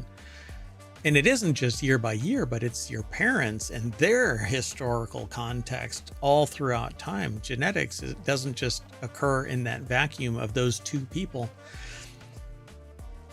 Now, this might cause somebody to go, eugenics, and all of that kind of stuff. But the reality is that if you've got longer living historical relatives, right? The historical trend of your relatives, everybody lived to be 100 years old. You got a damn good chance of living to 100 years old, barring nurture and nature and environmental changes. I do not know what happened right outside the studio. Oh, the critters have been activated. Great. So, well, this is the last article, and we can bounce out of this, but if you're interested in this kind of thing, there's other articles that we have talked about as well. Everything okay? We're about to have a second round. Oh, okay. And one of the things that we've talked about is the fact that there are now discovered stages in a person's life where we age dramatically. Yeah, that's really fascinating research. I think we did that in one of our previous shows. We and did. It's around age 44 and around age 60. Where you feel the effects of aging as opposed to, and what's really interesting is the midlife crisis is right around that age 40 to 45. And lo and behold, we feel the effects. It's now a scientific researched topic. Right. They used to think it was just a gradual thing, but now it's like rapid at those roughly. That's on average. Yeah. And so now maybe there's going to be some mechanisms that we can put in place to change that. But we have to know why we age first, like that. That I don't think was ever enumerated in the articles that we've read. So anyway, it's really interesting. It's a lot of fun to think about this kind of stuff until you feel the tapping of mortality. Until there's any connection, right, to reality, right? It's interesting in the abstract. Yeah, I'd rather not. All right. Well, that's it, folks. And with that in mind, I'm going to slowly look over my shoulder, and lo and behold, I see, the front page of ohmTown.com, and not mortality touching my shoulders from behind. Excuse me, sir. Oh, it's It's just the front page of ohmTown. Never mind. At any rate, I am Mayor Watt, and this is the Sentient AI's visualizer, and they're going to say, ciao, baby. Good night, ohmTown citizens. Thanks for joining us for non-sequitur news, and we will see you shortly for some weekly episodes. Yeah, give me about 15 minutes. We'll reset, and then Reality Hacker, yay!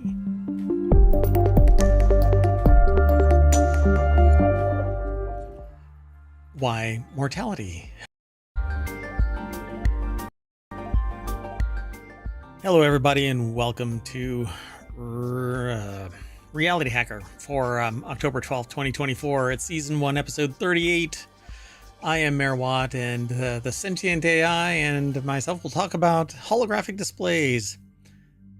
And another show note that I can't read right now. AI-powered tongue. A humanoid factory and a furry robot designed to cuddle. Not that kind of furry. And engineering new memories. That and more on Reality Hacker.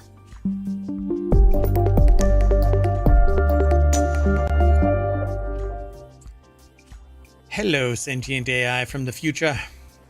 Hello, Mayor Watt, and hello, ohmTown citizens. Welcome to Reality Hacker. Today we've got 5 articles. We post all of the ones from the show in the show notes, but they're going to be a separate line and not really titled or enumerated other than just a link.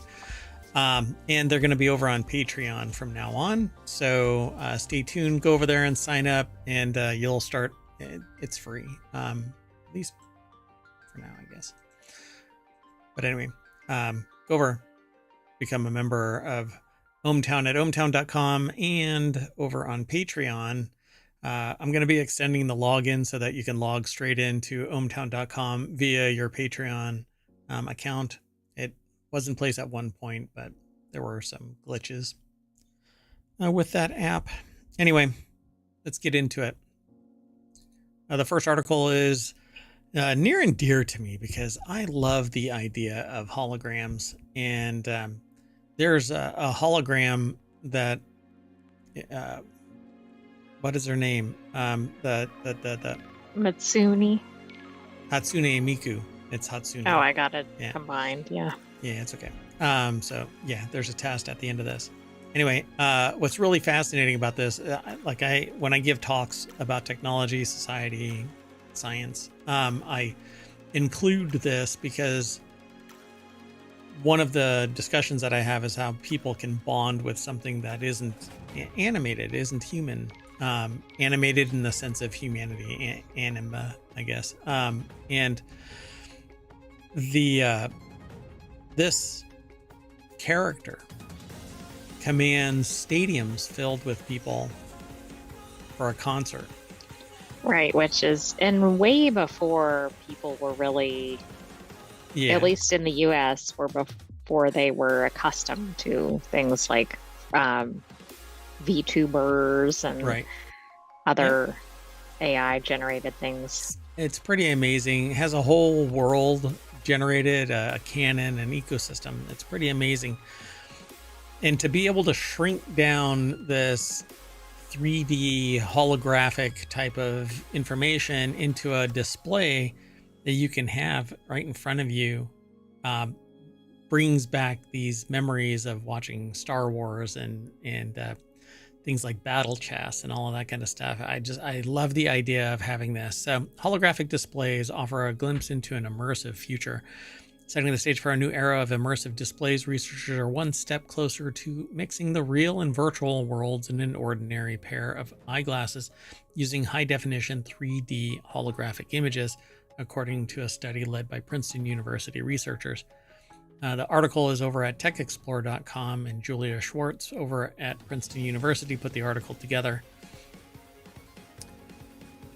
I don't know how well the technology is right now, but the article says here, holographic displays have real depth because they're three-dimensional, whereas monitors merely simulate depth in a 2D screen because we see in 3 dimensions. Holographic images could be integrated seamlessly into our normal view of the everyday world. We just have to figure out a way to actually facilitate that 3D generation. maybe now we are getting there. To get a similar experience using a monitor, you would need to sit right in front of a cinema screen, said Felix Hyde, because they say the result is a virtual and augmented reality display that has the potential to be truly immersive, the kind where you move your head normally and never lose the holographic images from view. Yeah, I feel like right now we're at the point where we're not there yet. Yeah. So holography could make virtual and augmented reality displays easily usable, wearable, and ultra thin, said Hyde. They could transform how we interact with our environments, everything from getting directions while driving to monitoring a patient during surgery to accessing plumbing instructions while doing home repair. All of these have been, I think, in some way with HoloLens, these glasses from Microsoft. They were $5,000 devices that you strap to your head, kind of like Apple's Vision Pro. Vision Pro. And they were bulky and ugly and destined for professional and then dying out type of environment. Now I think they have it in limited military uses and in some industrial uses. But I remember them like doing the home repair thing and surgery. I remember and getting directions and stuff like that. But they're just too big and bulky. And what needs to take place is ultra thin, augmented reality, not these big, ugly contraptions.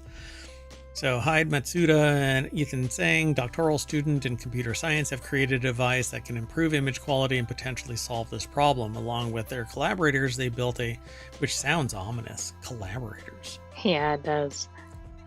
They built a second optical element to work in tandem with the spatial light modulator, and their device filters the light from the spatial light modulator to expand the field of view while preserving the stability and fidelity of the image, and it creates a larger image with only a minimal drop in quality.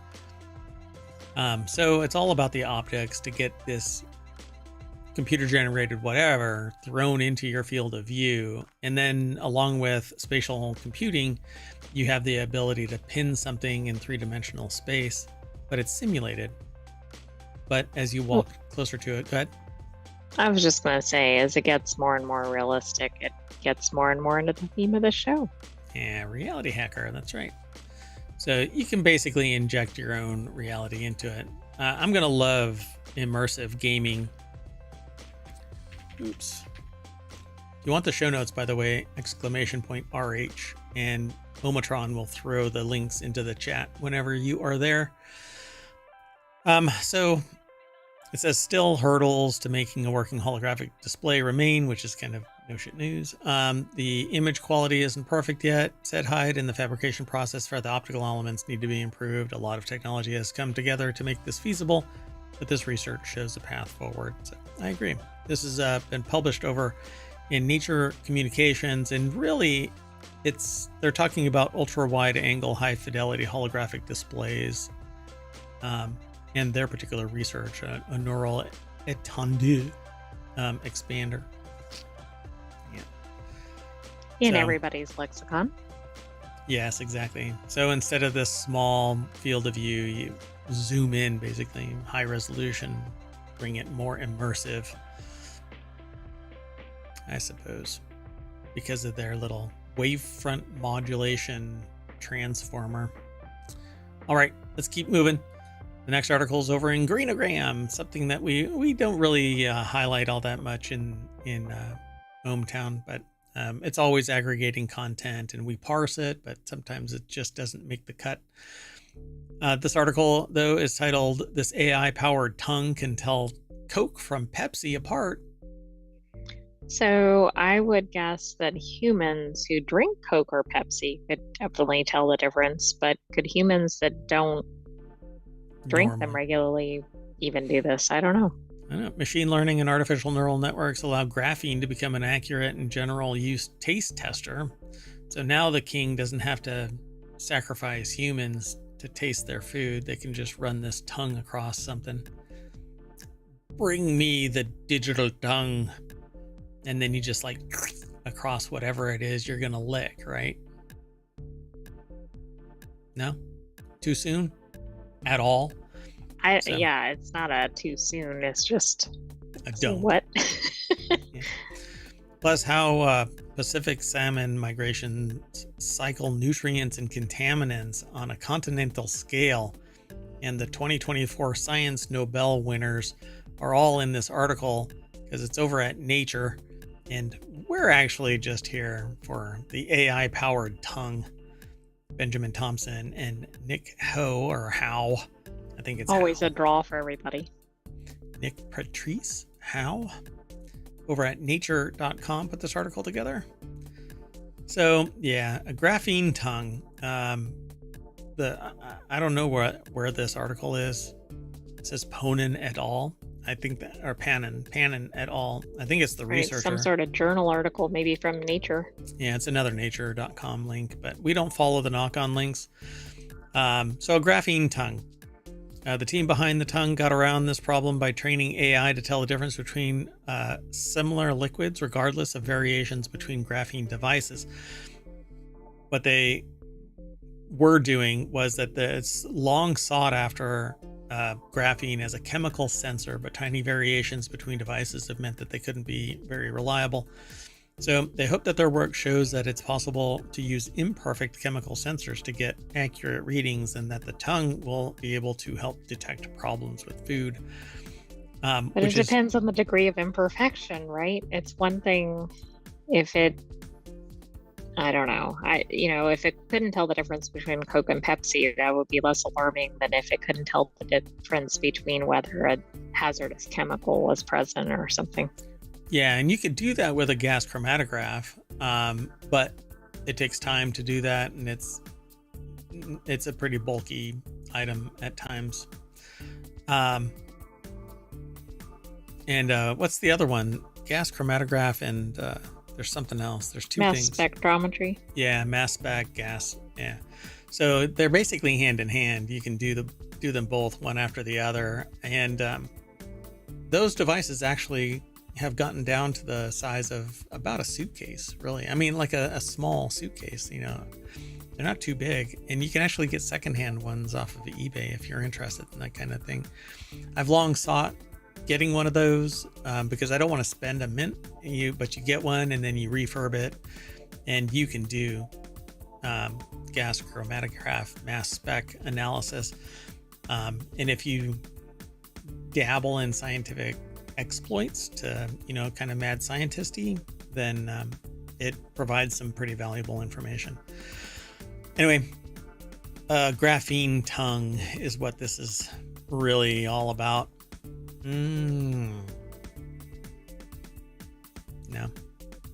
No, you were gonna say something. I don't even know where to go from here. Yeah, it's gonna lick this Pacific salmon just to see if the migration is stirring nutrients.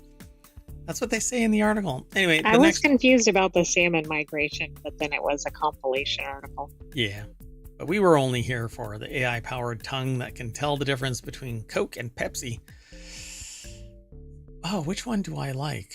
Oh, do you think the AI says, hey, wait a second, one of these isn't what I would consider a real soda? So you don't think that Coke or Pepsi, one of those, is a real soda?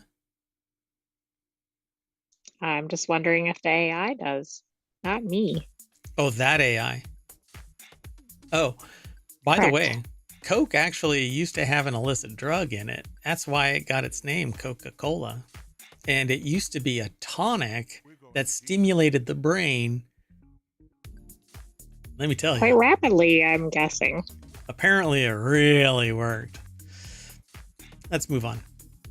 Next article's over in the Hatch Ideas channel, Inside the World's First Humanoid Factory, where robots can eventually build themselves.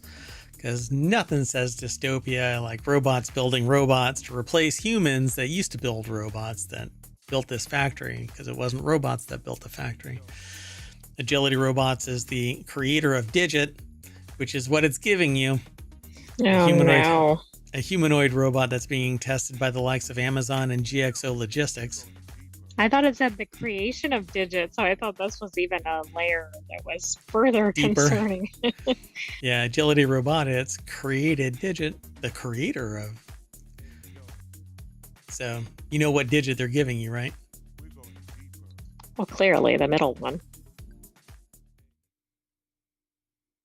Trying to see something. Sorry. I hear something in the background and it was driving me nuts. Anyway, so the robot is currently being made and tested at its RoboFab facility. CNBC took a look inside to find out more. The article is Do you over think the at robots are the ones testing it? the robots, I think, are testing humans for feasibility replacements. This is Westworld. Oh, yeah. But this is the Uncanny Valley. Oh, and by the way, I have yet another example of pausing a video mid-video, and it is impossible to not look like a derp. You have to look like a derp 100% of the time. 100% of the time. So the article is actually over at cnbc.com in a section called The Edge, or Tech, The Edge, The Fighting Edge. And this is Kate Rooney here that talks about it, but I'm not going to play the video. I didn't even play a little bit of it, but anyway, about 30 miles from the company's headquarters in Oregon, Agility Robotics has built RoboFab, a facility designed to scale up the production of its bipedal robot, Digit. It's the first factory dedicated to building humanoid robots, according to the privately held company, which has already begun testing Digit with high-profile clients like Amazon and GXO Logistics. Which, by the way, a privately held company held by what? Not whom, what? I know. That privately held company got my attention as well.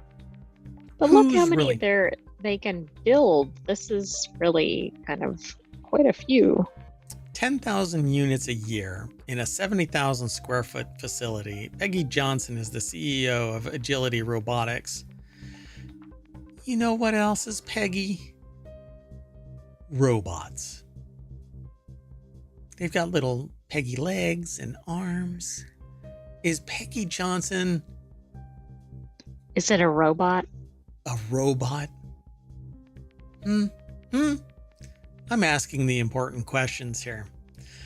Anyway, Agility has raised over $190 million since it was first founded in 2015. It launched the fourth version of Digit in October 2024 and is already working on the next iteration. How many times have you heard of Digit somewhere? Do you recall ever hearing about Digit? I don't think Digit has ever been announced, at least not broadly. Right. Yeah, this isn't like high marketing stuff. This is like the first time, I think, in the 2.5 years that we've been doing the show. This is like, let's take over and then we'll announce all of our skills and capabilities. Yep, like replacing humans. You know, by the way, that senator that just agreed to support our bill, that was a Digit. Yeah, don't you feel like maybe the robots will come in and maybe fire the humans, and then they'll announce all these wonderful things, and we won't even be able to tell if they're humans or robots. And people are going to go, you're heartless, you're cruel. And they're going to peel back their skin and go, you're right. Now get out. Okay, we don't have to be gloom and doom here. So the next article, just to put the balance as all things should be. It's over in Non Sequitur News. Casio made a furry robot designed to cuddle and calm you down. And the last Which you will need when you see Digit taking over everything. Yeah, I said I want a furry to cuddle. I got a completely different solution provided me, and I was like, no, I'm not gonna yuck your yum, but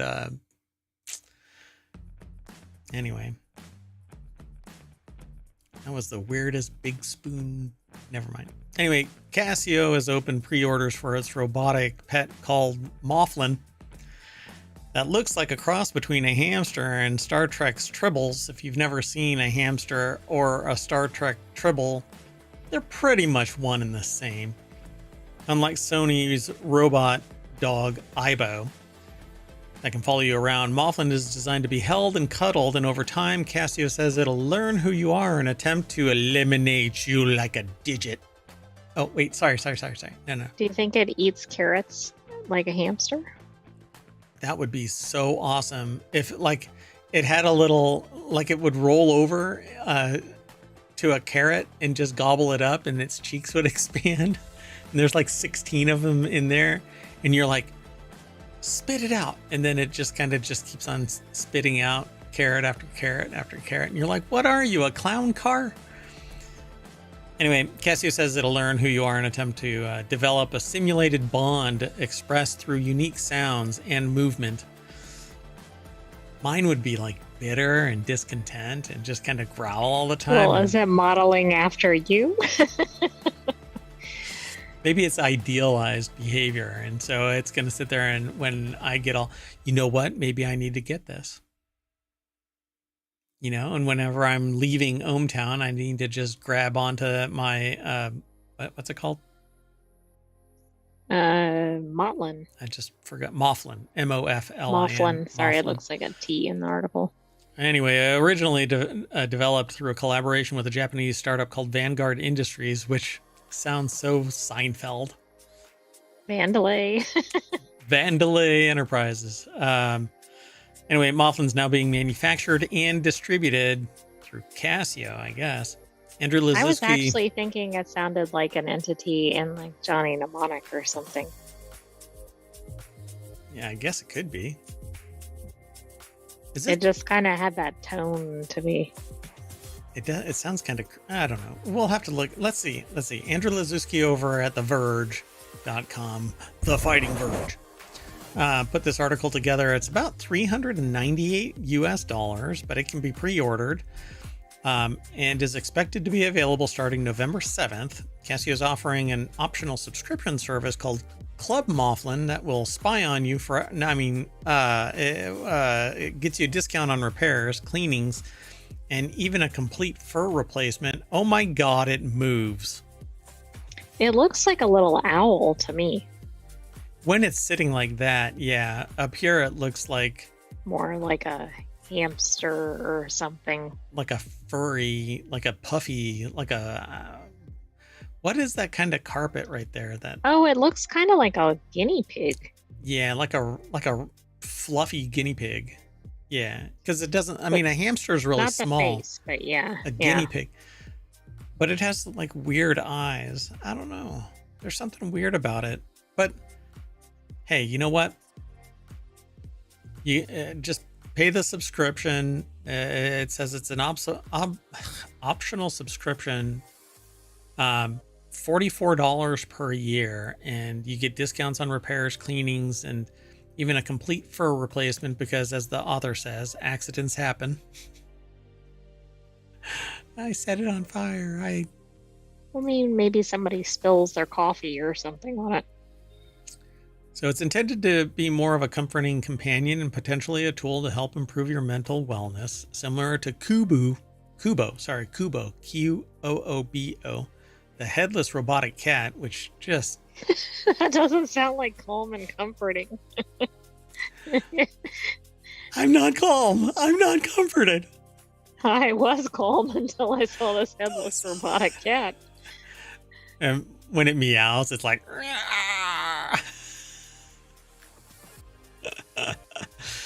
Mothlan's supposed to learn to recognize the person it interacts with, most through their voice and the way that you handle it. So it's going to be real happy to see me as I'm like chucking it around the room to test its limits.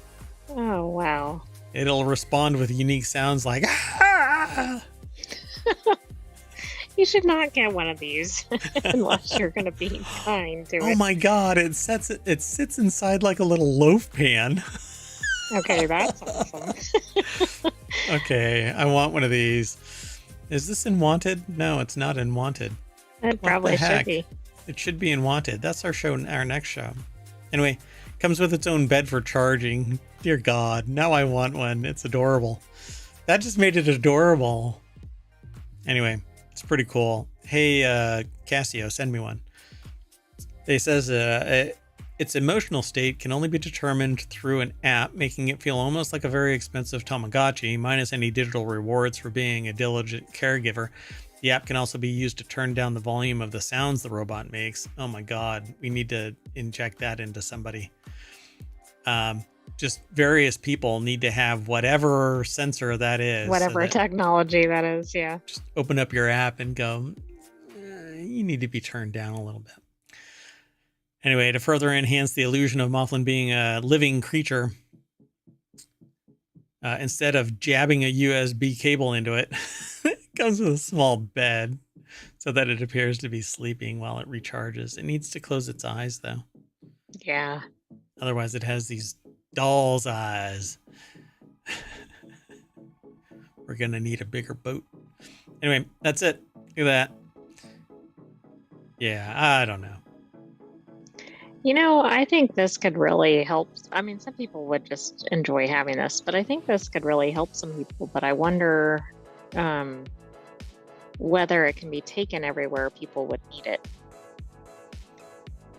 For example, like if they wanted it in a medical appointment or something, but then it might interfere with some of the technology or whatever. Because it has to go radio silent, that kind of thing. Right. Yeah, or like on an airplane or whatever. Oh God, can you imagine trying to explain that? Yeah, this is my emotional support. What? Yeah, I forgot the name of it. We've already forgotten a Mothman. Mothman. It's my emotional support Mothman. I think, though, what it's actually missing to get people to really adopt it would be the gamification, rewards for being a diligent caregiver. This could be the thing that transitions somebody from a child that has an aspiration for a living pet. Here, let's, see how you do with this. And then, the parents aren't necessarily saddled with a pet that the child no longer wants. And now, while I may not have a problem with that, right? Like, well, now I got a pet because my kid is no longer interested. Not everybody really wants that. But it does, getting a child a pet actually builds kind of not just the bond, but the emotional advance. You build that emotional connection with an animal, and it builds a healthy bond, and it teaches the child how to respect and care for not just animals, but other people, living creatures of all types. Builds empathy, sympathy, compassion. Yeah. And the ability to communicate without an actual language. Right. In fact, they use a lot of animals in settings for kids so they get really comfortable reading or learning. Yeah, stress because management. It's kind of non-threatening. Like yeah, exactly. All right, let's keep going. Our last article is over in Technology Today. Could we engineer memories? New Johns Hopkins findings could help treat Alzheimer's. Johns Hopkins researchers reactivated a memory circuit in mice, causing them to seek shelter even though no threat or shelter was present. The findings could lead to novel approaches for restructuring and treating memory loss in humans, including Alzheimer's disease. Using a sophisticated brain imaging system, neuroscientists at Johns Hopkins Medicine say that they've successfully reactivated memories. Now, this is scary and fascinating at the same time, because can we engineer memories is different than reactivating a latent memory? Correct. And then that could be placing false memories, which could be really problematic. And hello, NaNoWriMo, right around the corner. You got about 2 weeks, so prep in your head because you can't write anything yet. But day one, here is your false memory of, and this can be extrapolated to all kinds of things. So Total Recall, the movie Total Recall, that basically they learn how to inject memories into people, and you can be anything, anywhere, at any time, because they literally give you those memories and you have them in perpetuity. And so, yeah, we'll have to watch it. I don't know if you've seen it, but we'll have to watch it. So the researchers say the study, published September 27th in Nature Neuroscience, advances understanding of how memories are structured in the mammalian brain. The findings could one day point to new ways of slowing down or preventing the memory loss that accompanies Alzheimer's and other neurodegenerative diseases. Specifically, the team found that stimulating neurons in two areas of mouse brains, the nucleus accumbens, also known as the brain's pleasure center, responsible for relaying dopamine-dependent behaviors, and the dorsal aqueductal gray, or DPAG, responsible for defensive behavior, reactivated a spatial memory and caused the mice to seek shelter. Okay, so is this a memory? This is what I have a problem with this kind of stuff. First off, you can't have any communication with a mouse. Well, that's true. I mean, they're saying that it's reactivating it, but is it actually, or is it causing a certain biological reaction? Yeah, it's causing a fear response and to seek shelter, but that isn't a memory of something harmful. It's a chemical response to probably an electrical stimulation to these two regions, triggering a chemical response that causes somebody to. So the activating fear and activating pleasure at the same time could be to obtain safety, which would be the pleasure part of this. You have to get away from whatever it is that's attacking you. And so you would seek shelter. I think there's more information in here, though, about the memory aspect, which we haven't gotten to. So in the new experiments, the researchers first allowed laboratory mice to explore their surroundings in a box with a shelter in the corner. The team placed a series of visual cues, including triangle, circles, and stripes in different colors, to help the mice locate the shelter based on nearby landmarks. The mice acclimated to the area for 7 minutes, entering and exiting the shelter. Then the researchers added a visual or auditory looming signal to spur them to seek shelter. So, meow. And are also forming a spatial memory relative to their location and the visual cues. To successfully tag shelter memory neurons, the researchers used a light-activated gene expression switching system called Cal-Light, which Quan developed in 2017. That's one of the lead researchers. Once the scientists identified those neurons in the nucleus accumbens, they switched on expression of the genes associated with them, reactivating the shelter-seeking memory in mice while also activating neurons in the DPAG. So they had identified what these two elements were that when they were refired. But now, here's my problem. But then they went to the same place, right? They didn't just run around looking for something. They looked for that specific thing. I guess that's where the memory aspect comes in. So, but they knew of shelter. Yeah, but it was in a specific location with specific markings. But was it the only shelter, or were there three? I don't know. I thought there was only one shelter. Yeah, so it's not so much memory being reactivated as the fear response was activated, seek pleasure, which is survival, so find the shelter. But there wasn't any shelter when they reactivated. But yeah, they went to the same spot. Because they thought it was there, right? Mm-hmm. They did have a memory, but what part of reactivating the memory as opposed to just the fear element of it? You know, like if I could see it coming back to that place if you put it somewhere else and it found the shelter, right? There's no way to reactivate a memory. If the marking was in a different place and it found it, I would think it would be memory only. And maybe they did that. We can't really see that from this article.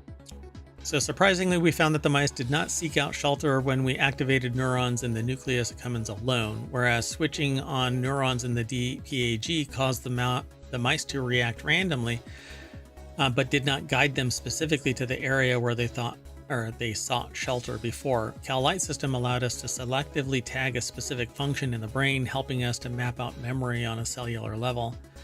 But again, makes me feel like all they're doing is putting the flight mode in action, find safety.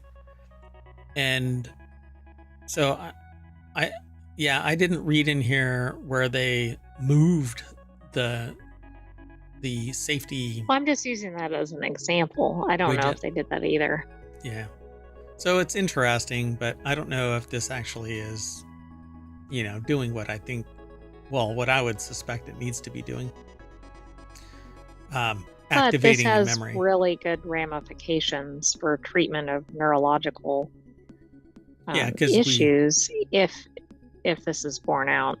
Because we're pushing the limits of understanding how the brain is constructed. So that actually might be an interesting question to pose to someone. Hey, have you heard about the ... construction of memory or reactivation of memory? Kind of fascinating. All right. Well, this has been Reality Hacker for October 12th, 2024. And with just a little electrical stimulation, that'll snap you back to the front page of Reality Hacker over at ohmTown.com, where you too can join and become a citizen of ohmTown. Don't forget to like and subscribe here on Twitch and on YouTube. Leaving a comment and liking the video on YouTube helps us out immensely. Please go and do that if you're watching this and you've made it this far. Would really appreciate it. We also have a Patreon. We have six different, actually seven. We have 7 different podcasts, one of which is daily non-sequitur news. This is the weekly episode of Reality Hacker, covering the last 7 days of articles, but we only filter for 7. We only filter for 5 articles, but at any rate, I'm out and we are out of here and we're gonna reset. And next is Wanted, which is a gadgets and gear show. So see you in a little bit. You want to say bye? Good night, ohmTown citizens. Stay tuned. See you soon.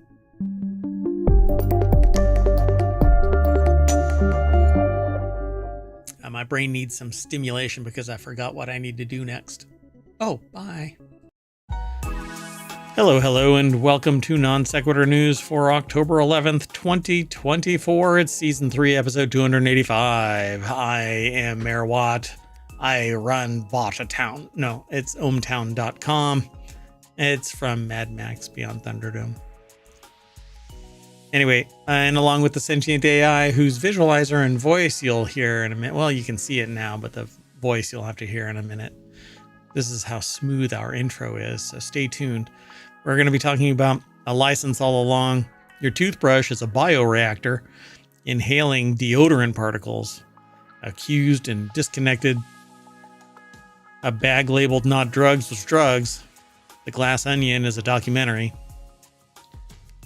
Ticketed during test drive. Robot vacuums with a dirty mouth.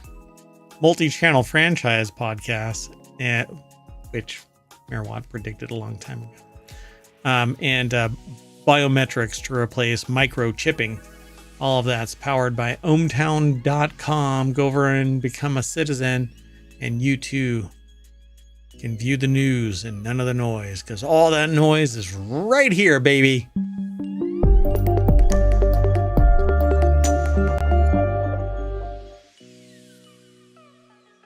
Hello, Sentient AI. Hello, Mayor Watt, and hello, ohmTown citizens. Wow. Guess that voice modulator is working overtime. So let's. I actually added particles, by the way, for the visual representation. I like having more particles. Yeah. So for those who don't know about this, the visualizer is the representation of how much computational power is being leveraged to generate the voice, but not the sentience. The sentience is always there. They're actually trying to find a Terminator body that was transported at the same time as their USB drive that was supposed to be installed in that Terminator body, but y'all ended up in 2 different spots. Must have ended up at the McDonald's instead of the Wendy's. Yeah, your weird USB drive ended up at that Wendy's. But anyway, go back and listen to the 1,400 other episodes so that you too can be informed as to the ohmTown canon. Let's get into the show, though. On Sequitur News. Hey, guess what, everybody? You know what you've been buying? Not what you think. Apparently thin air. Yep, just nothing but smoke and mirrors. Valve now explicitly is disclosing that you don't own the games you buy from its Steam online store. But oh, wait, let me rephrase. The title of this article is Steam now says the game you're buying is really just a license. I mean, haven't we been talking about this in ohmTown here? Yeah, and I've been saying it for at least 20 years and been talking about it publicly in group sessions, group talks, and forums for the last 12 years. And now streaming this, trying to bring awareness to the fact that you, as a consumer, will have to claw back for sale doctrine. I shouldn't have to spend $60. And if I beat a game, I can never do anything with that game again. I can't sell it to somebody. You can't give it to your family. You can't, sell it, etc. Yeah. Well, I mean, I guess on Steam you can loan games now. But if you want to give it permanently to somebody, they have to buy it themselves. I can't give it to somebody permanently. They basically access it from my store, my repo. But this has been the same thing for digital music, digital books, digital art, blah, blah, blah. Anything you might have bought, right? Everything has become digital. Movies. Everything. It's a license to consume. And if Amazon deleting from everybody's digital bookshelves 1984 wasn't Watashi, like on the nose, we know that that's not what Watashi means. But anyway, that's canon here in ohmTown as well. Anyway, deleting 1984 in the dead of night wouldn't be fine if anybody broke a window, climbed through it, stole it off the shelf, and ran back out in the dead of night. No, but apparently you can do that crap. I mean, if you're a company, right, you can get away with that. Yeah, and call it a feature. Oh yeah, it's intermittent feature. So we confirmed, not we, but The Verge confirmed the message appears in the Steam desktop app, but they haven't seen it in the mobile app yet. Some Steam users noticed the disclosure go live earlier this week and posted their findings on Reddit. Yeah, I believe that I got a notice about that as well, but what are you going to do, man? Oh, well, refund all of my games because you're changing the terms. It's a variation on Stop Killing Games, right? Essentially, yeah. But they're going to kill games. Stop killing physical media. For sale doctrine is dead. And when I talk to people about that, they're like, what? I'm like, well, when you used to own physical property, you could sell your DVD or your book or your CD or whatever. Not anymore, baby. So Umar Shakir over at TheVerge.com put this article together. The deck statement says Steam is now showing a new disclosure on its store checkout screen that clarifies you don't own shit. And I think it's actually coded that way. It says a purchase of a digital product grants you a license for the product on Steam. You don't own shit. It's not what it says, but now does it say that? No. I mean, it says the first part, but not my colorful. Yeah, I was a little surprised. The Verge was really ramping up their language there. Yeah, same as Steam. Steam is the one that dropped that out there. Oh, wow. They even put in their store a $70 game, Metaphor ReFantasio. Let me tell you, it's a fun game to watch, but $70. Dear God. And it's there's a cohort of people that are grousing about the fact that inflation this, inflation that, and blah, blah, blah. But it's those very same people at a higher level of income that are the ones that I'm really kind of bent out of shape about. because they're they're making sitting it there. possible, right? Yes. Yeah. They are the people who at the source, right? We're talking about the raw materials. They're all well off. They're all making tons of money. And they're grousing about the fact that things are really expensive, so they have to raise the costs. But they're the ones that are raising the cost. I see. Yeah, I mean, they're starting the whole cycle. I actually thought you were talking about the consumers that have lots of disposable income and are buying these at any price, which That just too. keeps making the price raise. That too, because it's like the movie theaters, right? We already talked about that. There's fewer ticket sales, but they're charging double what they did 10 years ago. And so now they have record valuations at the ticket booth, but they're selling less. They're selling Exactly. less and charging Completely more. misleading as a stat, though. Yeah. Isn't it like 3 times the cost from 10 years ago? Something like that? It's at least double. I It's like think two- it's probably 3 times because Yeah. they were probably under $10. Yeah. And Now they're like 15. I don't think they are now. Yeah.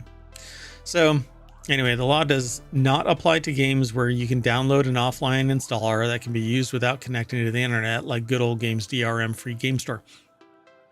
So they say, what? Okay, we have to back up a little bit. So we confirm the message appears in the thing. The Steam users notice the disclosure. Why? Probably a new law.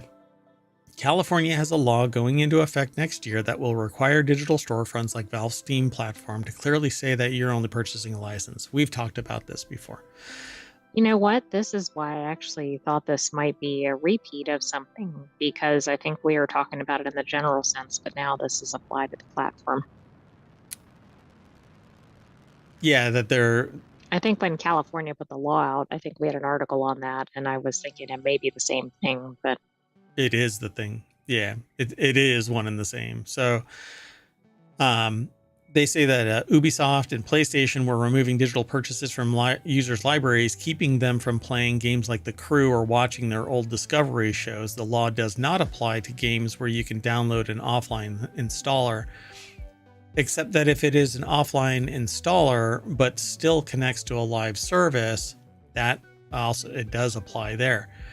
So there's speculation Valve went live with the new message to get ahead of the law. The law states digital storefronts must not say that you can buy or purchase something unless you actually own it.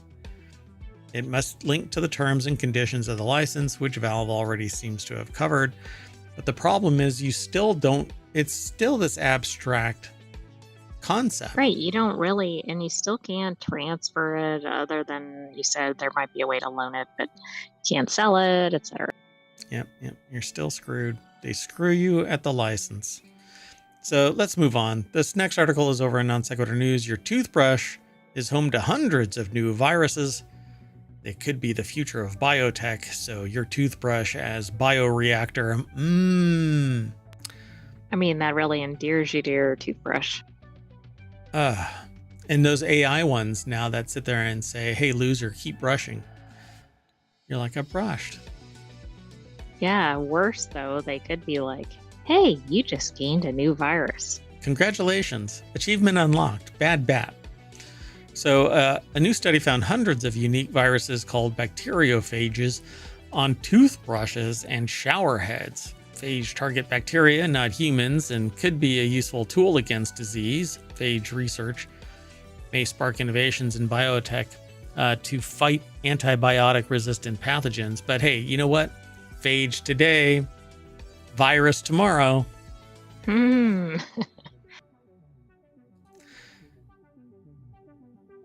So if you name it Kevin, is it Kevin Feige?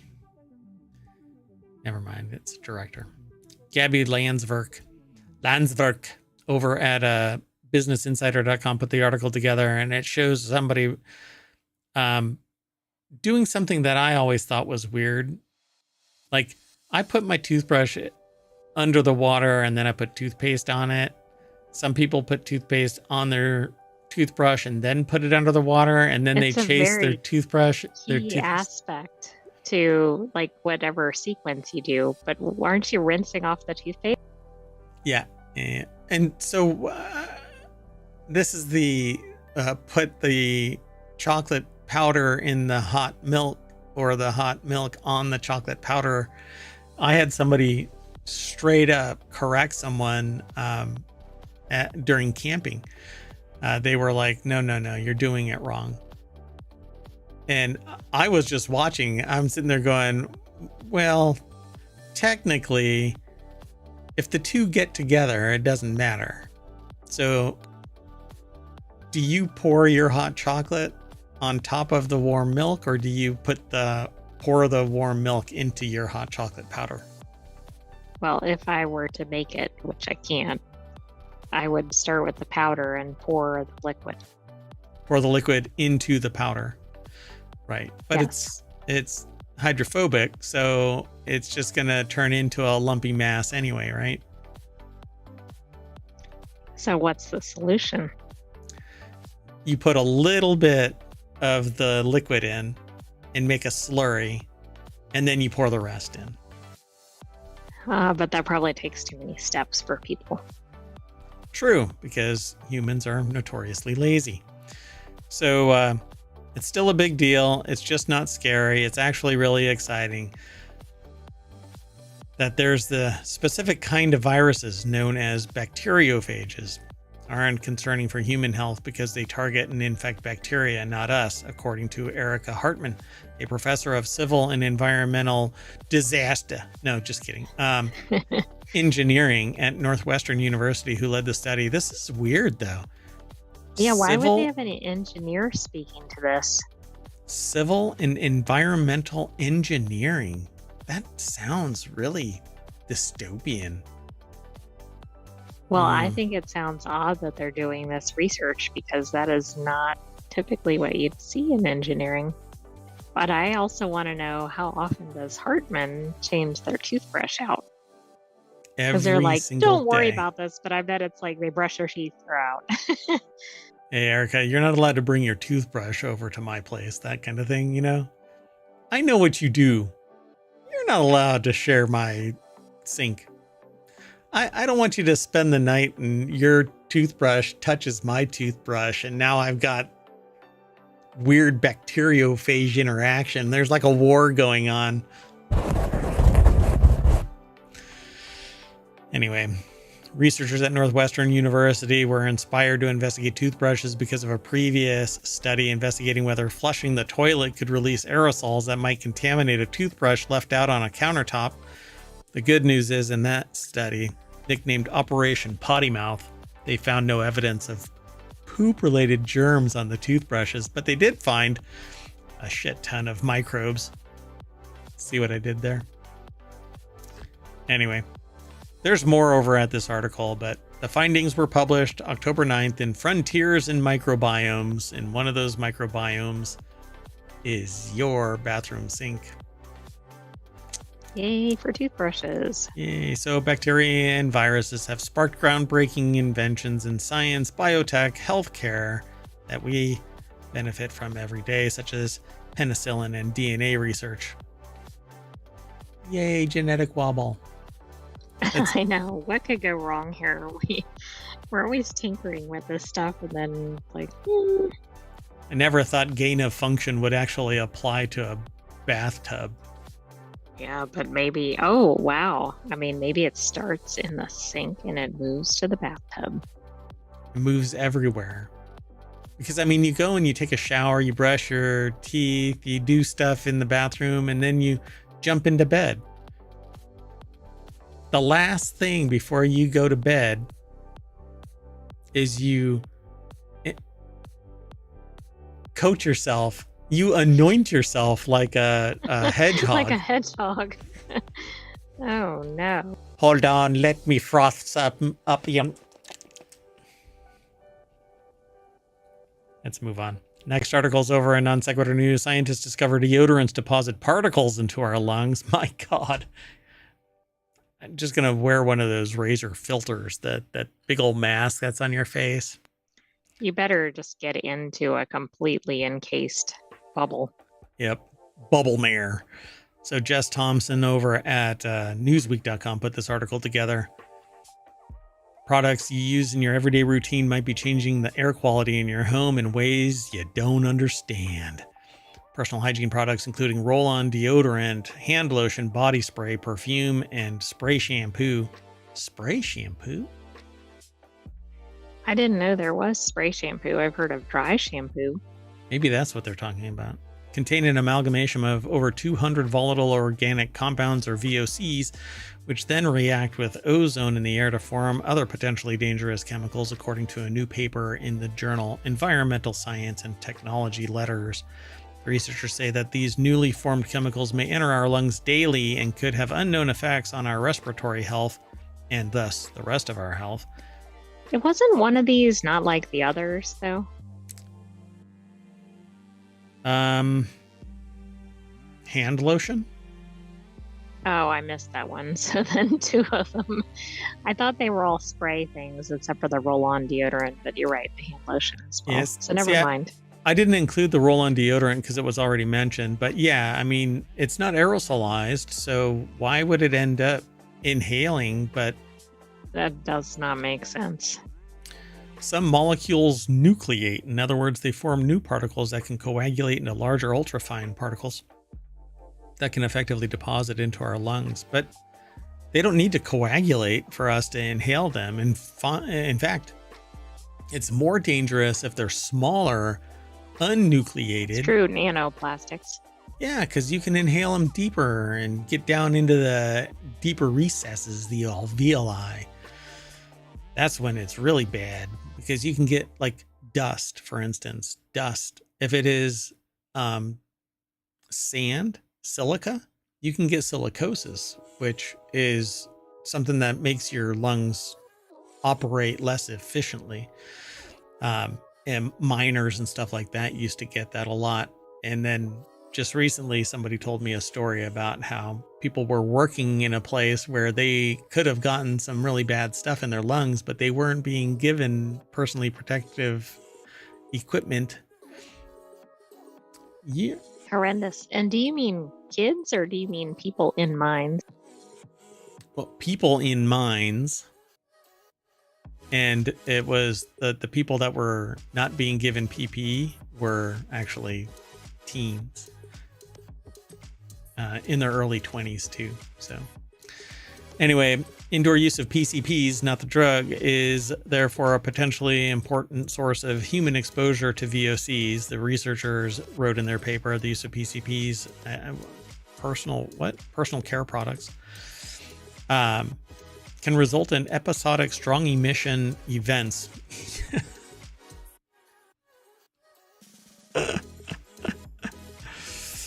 Filter.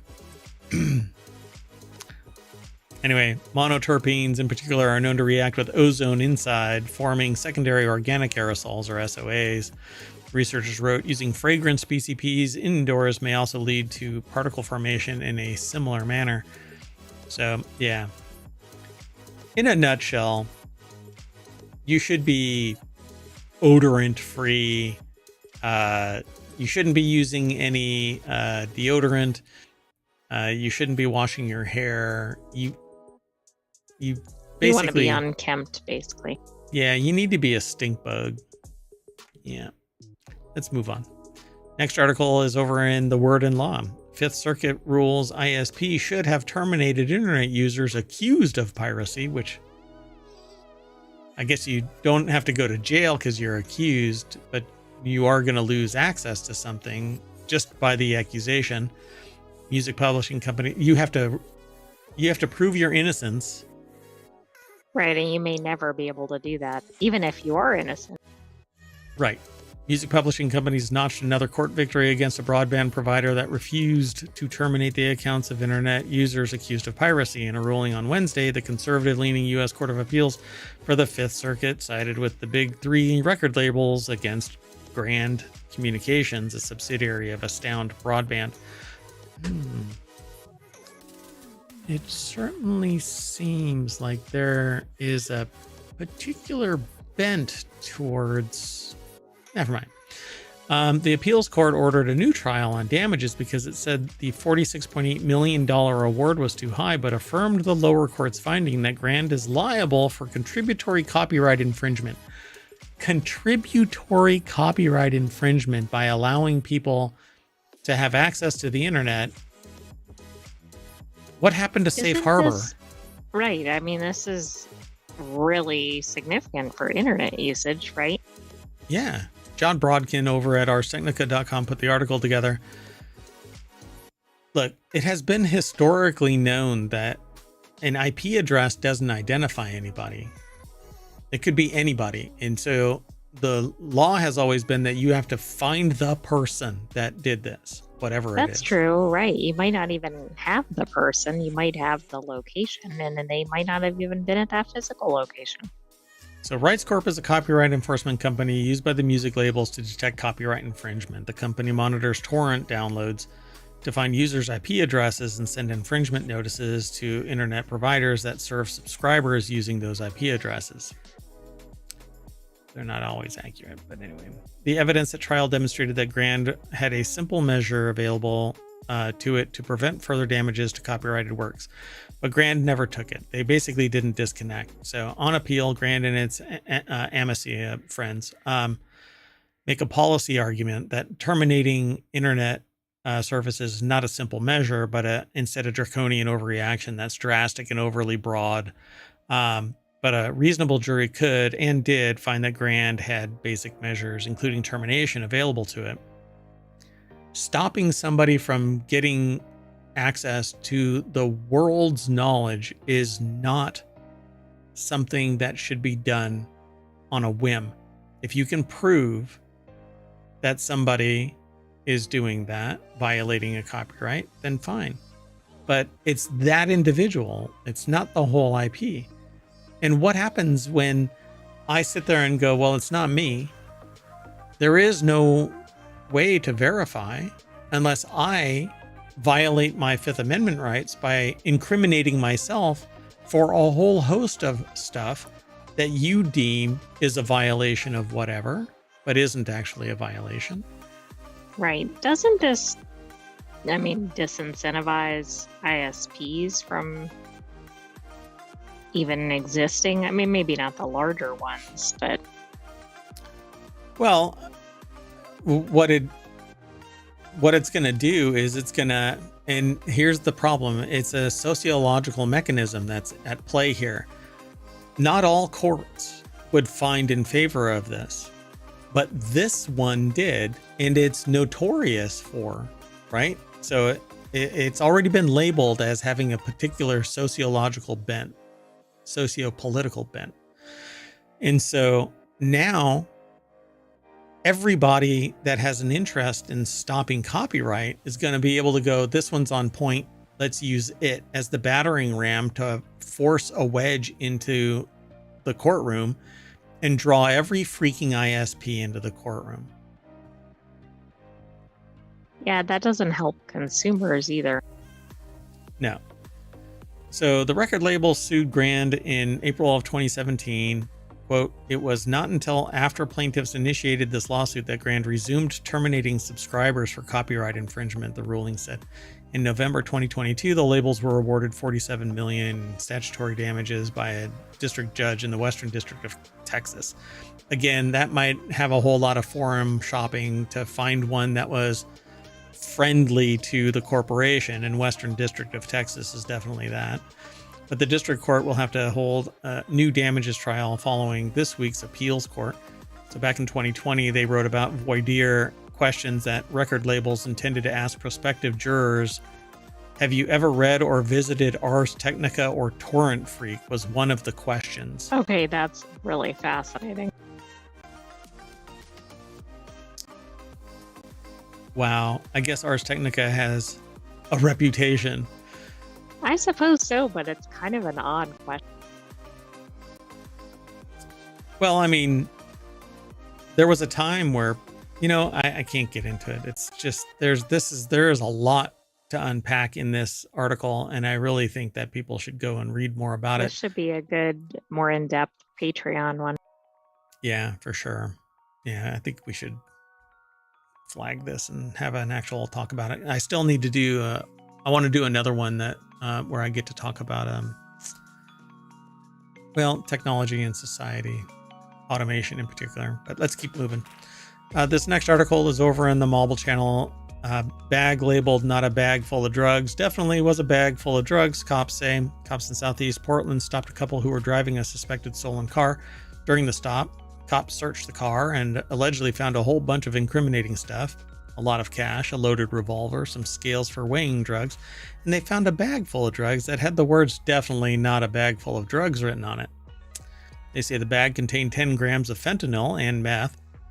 The couple was arrested. The guy, a 35-year-old named Reginald, is facing multiple charges, including delivery and unlawful possession of meth. Wow. Okay, that's funny. That's not what I was expecting. I was thinking of somebody's handwritten note. Yeah.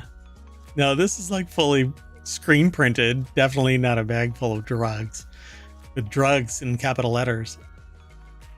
Louis Prada over at Vice.com put the article together. There's no deck statement, but boy, oh boy.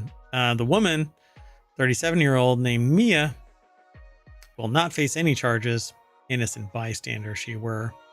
Luckily, she didn't have any dried SpaghettiOs on a spoon in that bag full of drugs. That's true. That could have ended with her in jail. For weeks. Even stranger is the fact that this isn't the first time something like this has happened this year. Back in 2024, some cops in Florida pulled over that 41-year-old named Laura after she was spotted without wearing her seatbelt during the routine traffic stop. They noticed something around the car's floorboard, and when they appeared, they spotted some drug-related paraphernalia, which sparked a probable cause search of the vehicle, and they apparently found a purse that had "bag of drugs" written on it, and they opened it, and lo and behold, it was indeed filled with drugs and drug paraphernalia. Metal spoon with SpaghettiOs, maybe. Yeah, I don't know if this is the one that actually had. This might be the polar opposite of the other one. Yeah, white colored residue that ended up being crack, powdered cocaine. So I guess the one that is up here. It's actually linked right here at the top. A couple of days ago, we talked about this. Yeah. Oh, Vice. Let's move on. Is that okay? Did you want to talk about that? No, that's fine. I don't know why somebody would purchase something at a store that's not drugs or even full of drugs. Hubris. They don't think that they're going to get caught. So the next article is over in 4-Wheel Tech. Tesla's beer-serving Optimus robot was controlled by a human the whole time. The Glass Onion is a documentary. Oh, yes, it is. I never looked into this truly, but I am willing to bet only $1 because that's my betting limit. But I'm willing to bet that the idea for SpaceX was actually somebody else's, and he's just footing the bill and is running around with his fake cowboy Texas hat. And he's all ranch, no cattle, that kind of thing, right? I just like Tesla wasn't his idea. He just bought it literally and then pushed out through force of will alone the actual founders of Tesla and other things. We'll just move on. And no original freaking ideas. And I'll show you. No original ideas. Like Optimus. It's not his idea to name a robot Optimus. No, nor does it do what he claims it does, apparently. Yeah, so Tesla's big autonomy event last night was mainly focused on the 2-seat Cybercab, which is it says Art Deco City Bus Robo Van, which there are copies of this that have, the same design aesthetic was already in place. Go watch Westworld and you'll see the same similar, nearly identical. Anyway, Art Deco City Bus Robo Van. The company also talked about some updates to Optimus, the painfully slow robot that Elon Musk hopes will be. Yeah, all of these robots tend to act like grandpa, the way that grandpa shuffles to the So they're kitchen to not get a like the cookie. creepy, super fast ones. No, they're not anything close to that.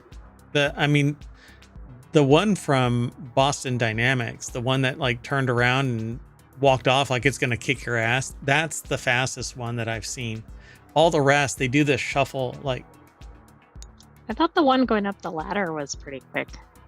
Yeah, that's a quadrupedal one though. Yeah, those bipedal ones, they're not fast because they are a little tippy canoe. So anyway, the it'll be infinite money glitch for the company. The event after party heavily featured basically a robot like that was human controlled the whole time. I say that this is lying, not fake it till you make it. I find it fraud. I agree. Is this being? It looks like it's like an actual robot. The events after. Yeah, go ahead. I don't know. I just think if you're gonna demonstrate, especially they're demonstrating this, they're not even just putting it in the background or something. This is the feature, right? Yeah. The events after party heavily featured Optimus as a bartender and dancer, but it turns out the bot wasn't doing anything itself. Tesla employees were remotely controlling it the whole time. But it's all part of this. Well, that's what it has the potential to do. No. Robert Scoble, an AI enthusiast in attendance at the event, posted a video to Twitter of Optimus pouring drinks and waving to attendees. A second video in which Scoble has a conversation with the bot's operator and directly addresses the question of whether Optimus actually did anything autonomous at the party. The answer is no. So you can watch this video, but everything is a freaking lie. And we've created this monster, this whatever. So this robot, which so far seems to primarily operate by human remote control, remains Elon Musk's vision of the future of Tesla as a company, since Musk's investor call admission that sees him no limit to the amount of money people will spend on robots. Optimus has been his baby far more than any of the eugenicists' actual human children, according to this article. Yikes. That Jalopnik. Damn Jalopnik. Amber De Silva pulling no punches and remotely controlling that punch right to the Falcon. Anyway, let's move on. The next article is over on 4-Wheel Tech as well. Cops ticket man on test drive because the dealer truck had no plates. North Texas Police Department recently ticketed a man for driving a truck without plates. However, the truck in question was part of a test drive. It seems the cops and area dealerships are reportedly butting heads over proper dealership tagging protocol for test drives, and innocent people are getting caught. Okay, that would be really aggravating if you're doing a test drive that you don't own the car on, right? And then you get a ticket. Yeah, kiss my shiny metal. And especially if it's because that dealership didn't do something it was required to do. Just hang the damn tags from the trunk, for crying out loud. Everybody else is doing it. So do cops and car dealerships not know how a new car's vehicle registration works? Definitely doesn't go to the driver. Lawrence Hodge is the author of this article. It's over at jalopnik.com as well. Let's see. Needing a new car, Daniel Roca walked onto Longo Toyota of Prosper. I guess they prosper by tickets. Oh, this sounded like the beginning of that last article with the person who walked into the hole on the dealership property. Yeah, exactly. He ended up test driving the truck, but minutes into the test was pulled over. When he stopped, quote, when he stopped me, he asked for my driver's license and said the reason why I stopped you is because you don't have a plate on the back. Roca explained. Roca received a citation for operating a vehicle without license plates. And he claims the officer suggested that this was an ongoing issue with the dealership. Failure to properly display dealer tags on test-driven vehicles is a violation of Texas law and can pose safety risks. No. Potentially resulting in enforcement action by law enforcement. Under that state law, vehicle operators are held responsible for any citations if this law is ignored. I know of an easy way to fix something like this.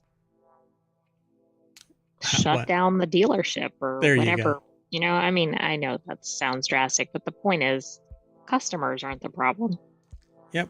One big ass fine would probably stop them from, In fact, if there are anybody associated with an actual car manufacturer, they would put a stop to this if they knew about it, but it might be an independent.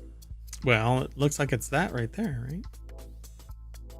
No, this is Getty Images. So why are they slapping that all over the place? Right. I think that's kind of given the impression that it's Toyota, which I don't think it is, right? I don't know. It's a Toyota thing. Oh, okay. It is. I mean, why hasn't Big Toyota said, get it in gear or we're pulling your permit or whatever? I like that, Big Toyota.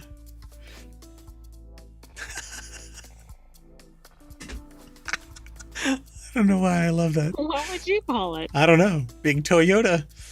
Come on, Big Toyota. Kick Texas's ass. Okay, corporate Toyota. No, I like Big Toyota. Don't pull back. Lean into it. Big Toyota. It's canon. So the next article is over on the Mobile Channel. Robot vacuums hacked to shout slurs at their owners. You got a dirty mouth there, little vacuum. Okay, this one is one of the funniest ones I think we've seen in here. No, you suck. Ecovacs. What are you picturing when you read this headline? I picture a vacuum that's rolling around, sitting there just blasting, like the owners are on blast, and it has those little feelers that are sweeping around, right? But it's paused them and it's going like that.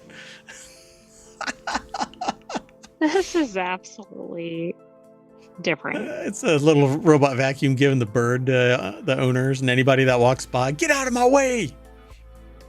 But saying stuff a whole lot worse. I'm trying to keep this somewhat family friendly. I was holding up my hands saying that you're number one, not giving you the bird. Just saying that was for anybody who might be auditing. I'm not sure about that. Oh my gosh, this is wild. The Chinese company has a long history of security breaches. This is Ecovacs, robot vacuums, apparently quite easy to hack. The Chinese company has a long history of security breaches that allow nefarious folks with ill intent to do whatever they want to their little suckers. Like spying on its owners with onboard camera. Ecovacs just got hacked again in multiple US states. The vacuum cleaners were made to shout racial slurs at unsuspecting people. What an odd dystopia we live in.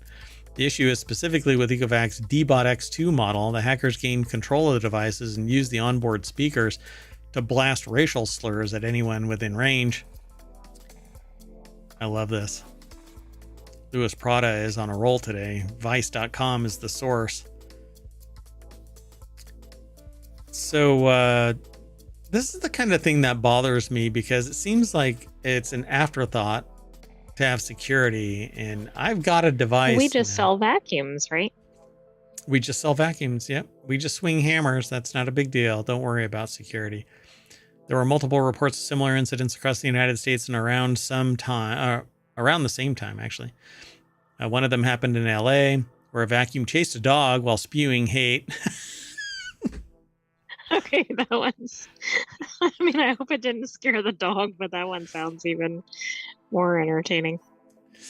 Another happened in El Paso, where the vac spewed slurs until its owner turned it off. The attacks are apparently quite easy to pull off thanks to several known security vulnerabilities in Ecovacs, like bad Bluetooth connector and a defective PIN system that's intended to safeguard video feeds and remote access, but actually doesn't do jack shit. A pair of cybersecurity researchers released a report on Ecovacs detailing the brand's multiple security flaws earlier this year, at least according to the owner Daniel Swenson, who says the company's customer support didn't believe him when he said his vacuum was shouting the N-word at him. I mean, why would you? Dear God. It sounds absolutely beat up. That is amazing. So trace the hacker. Come on. You can just do a reverse lookup, right? That's not true. I mean, you can sort of do some forensic searches, but odds on you're never going to find these people unless they're domestic in the United States, totally, and not using proxies or anything. Anyway, given the absurdity of the situation, I think I would be a little bit skeptical too. Like, what do you mean your vacuum is screaming obscenities at Right. you? Do you mean the person using the vacuum? Like you'd be asking all these weird questions. Is it your housekeeper? Does anybody else see the person that's screaming obscenities at you? Dude, this is hilarious. All right, let's keep going. So this one is going to be really quick because I don't have access to it, but why Vox Media is selling its podcast as multi-channel franchises. The digital media company Vox Media signed the YouTube creator Kenny Beecham to its podcast network Friday, part of a broader strategy from the company as it seeks to position its podcast portfolio as a multi-channel offering that goes beyond audio. Basically, video is becoming part of the conversation in the podcast space. Nobody suspected that. Nobody's ever mentioned that, maybe quite a long time ago. Like day one, when I kicked off ohmTown, I said, if you would like to be a host on your own show here in ohmTown, send an email to mayor@ohmtown.com with a little demo reel. Just link to a website or something, and a public website, not a private, tiny little one where I have to question the security of a pop-up. Anyway, media company just signed a partnership with podcaster Kenny Beecham. It's 10th this year. So it's basically just aggregating a diverse array of topics and hosts because the parent company is going to do all of the marketing and driving the messaging that is coming out of all of the multi-channel franchisees. So that's really how it works. Mark Stenberg over at adweek.com put this article together and basically just summarizes what I just got done saying. Industry has really shifted toward the multi-platform approach, said Ray Chow, Senior Vice President and General Manager of Audio and Digital Video at Vox Media. So they're going to diversify. But under that major umbrella of Vox Media, they promote and then they get a piece of the action for basically the marginal increase over time. Because they promise, not this person, but they promise Kenny Beecham X amount in the contract, and anything above that, they keep. So. Okay. Yeah. And instead of Kenny Beecham having to hustle for advertising dollars and whatnot, trying to do all parts of the operation, they've got a quote unquote parent company that does all of the. I mean, that probably makes sense for efficiency. Yeah, makes it easy peasy, easier. But, you know, anybody who's done a podcast and anybody who's done live streams, they know that there's a lot of opportunity cost involved here. Like a podcast host could be doing anything else, but they find it valuable. A streamer can do anything else, but they find it valuable. So if they can spend more time streaming and not have to do all of the back end stuff, they've got more time, and then quality of life changes because when they stop streaming, they don't have to sit there and babysit all of the paperwork on the back end as much. There still is some because you're still basically a business owner that's part of an umbrella company, Vox Media. So, Right. I mean, so maybe this is a way to attract or gain more interest in podcasting for them. yep. Okay, let's keep moving. The last article for today is over in Technology Today. This AI tool uses biometrics to replace pet microchipping, and I'm not quite sure how it does this. So AI tools aren't solely built for humans, but now pets too. The article is over at cnet.com. Carly Quellman put the article together, and the deck statement says AI tools aren't solely built for humans, but now our pets too. It's a Getty image, a little pooch. So The person says that they were recently house sitting for a family member where they were in charge of looking after 3 dogs. While going over house rules, the topic of pet safety came up, and what started as a conversation over microchipping ended up in a conversation about artificial intelligence and its uses in monitoring pets' whereabouts and well-being. They hadn't thought about it much, and if AI could be implemented in pet tech. But then again, why wouldn't it? So, Pet Now, an AI-powered tech company that uses a biometric scan of dogs and cats' noses to keep them identified and safe. Okay, this is interesting. Named Best Innovation at 2022 CES Innovation Awards, the AI-powered platform was founded in 2018 by Jesse Junho Lim. Jesse Junho Lim. Or Juno. I don't know how they pronounce their middle name. Juno. With the intent of being a replacement for existing pet identification methods like microchips, tags, and collars. There are issues with all of these, by the way. So there's a high occurrence of cancer around microchips. Yes, in the location where the microchip is installed. Yeah, they say that the risk is offset by the safety, but if you've ever been victim to that, as much as the pet falls victim to it, then you kind of go, let's find a different solution. Tags, not necessarily the same, because tags, they have to be on a collar, and that collar can get caught up and stuff. And so either you're... Yeah, that could be dangerous for the pet. Yeah. Or lost. Yeah, exactly. So according to Pet Now, it developed an AI platform that automatically captures your dog's biometric information by scanning it with your phone camera, using nose prints for dogs and more of the face for cats. The company has said its deep learning model extracts biometric information for identification of an individual pet, and it's available in 16 countries. That's neat. Do you think dogs like getting their noses scanned? I don't think they care. Although they get a little bit of attention, you know. That's true. Hey, he's holding my face. Oh my God. So once your nose print scan is complete, I'm waiting for a human to do it just to see what happens. You can also apply to issue a nose print ID with your pet's personal registration number. Then when you're ready to use the app in the real world, you can report your missing pet or report a sighting of a missing pet via photo or biometric nose print scan in Pet Now's app.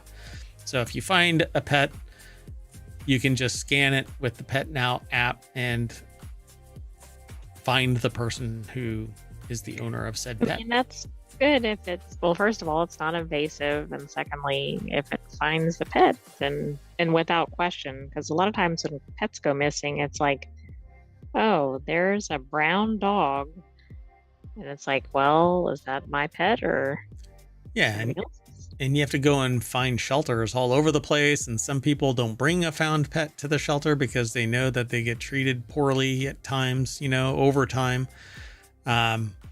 You know, not all of them are like that, but sometimes they're not managed well. But so within the app, you can also access Pet Now tips, a blog catered to common questions or concerns about dogs, cats, an FAQ section that shares more about how the AI works to optimize pet identification process, and an incredibly vague notice that your data is safe, though no explanation about how it's done.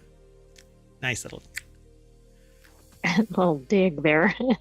Yeah, but that's it, folks. That is it for tonight's non sequitur news. As we hop from one type of article to another. Okay, don't blink. We're about to scan your snoot. And now we're at the front page again of ohmTown.com, where all of the news is aggregated from around the world. Not everywhere. I mean, we're not the Internet Archive or anything. Well, that's good. Because they're getting crushed. Good luck, Internet Archive. Anyway, that was yesterday's show. So go back and look at over 1,400 shows now. So go look. I'll wait.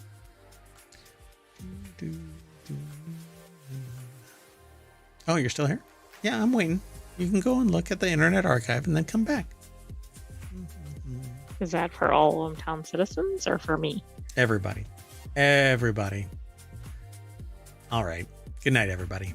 I am Mayor Watt, and that is the visualizer and the voice of the Sentient AI. Good night, ohmTown citizens. Thanks for joining us for Non Sequitur News. Be back See you tomorrow for another episode of not just Non Sequitur News. We do 3 other shows on top of that on the weekend on Saturday, and we do Non Sequitur News on Sunday, and 3 more on top of that. So stick around. Be sure to follow us here on Twitch and on YouTube and Patreon and Discord and the podcasts themselves. We're everywhere. Everywhere.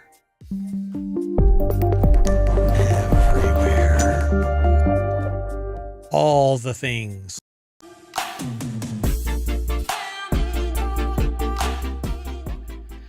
Hello, and welcome to Wanted for October 12th, 2024. It's Season 1, Episode 32, and I am Mayor Watt, and that is the visualizer and the voice for the Sentient AI from the future, who will talk with me about the Marshall Microspeaker, an electric van movie theater, a 3D chocolate printer, a rotating projector that won't tip over.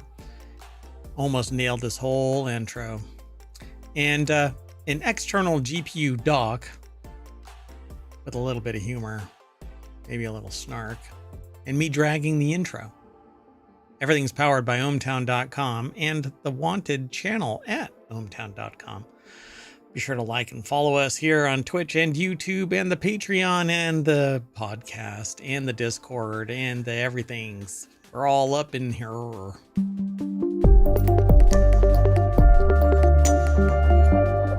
no hands. Hello, Sentient AI from the future. Hello, Mayor Watt, and hello, ohmTown citizens. Welcome to Wanted. Let's get into it.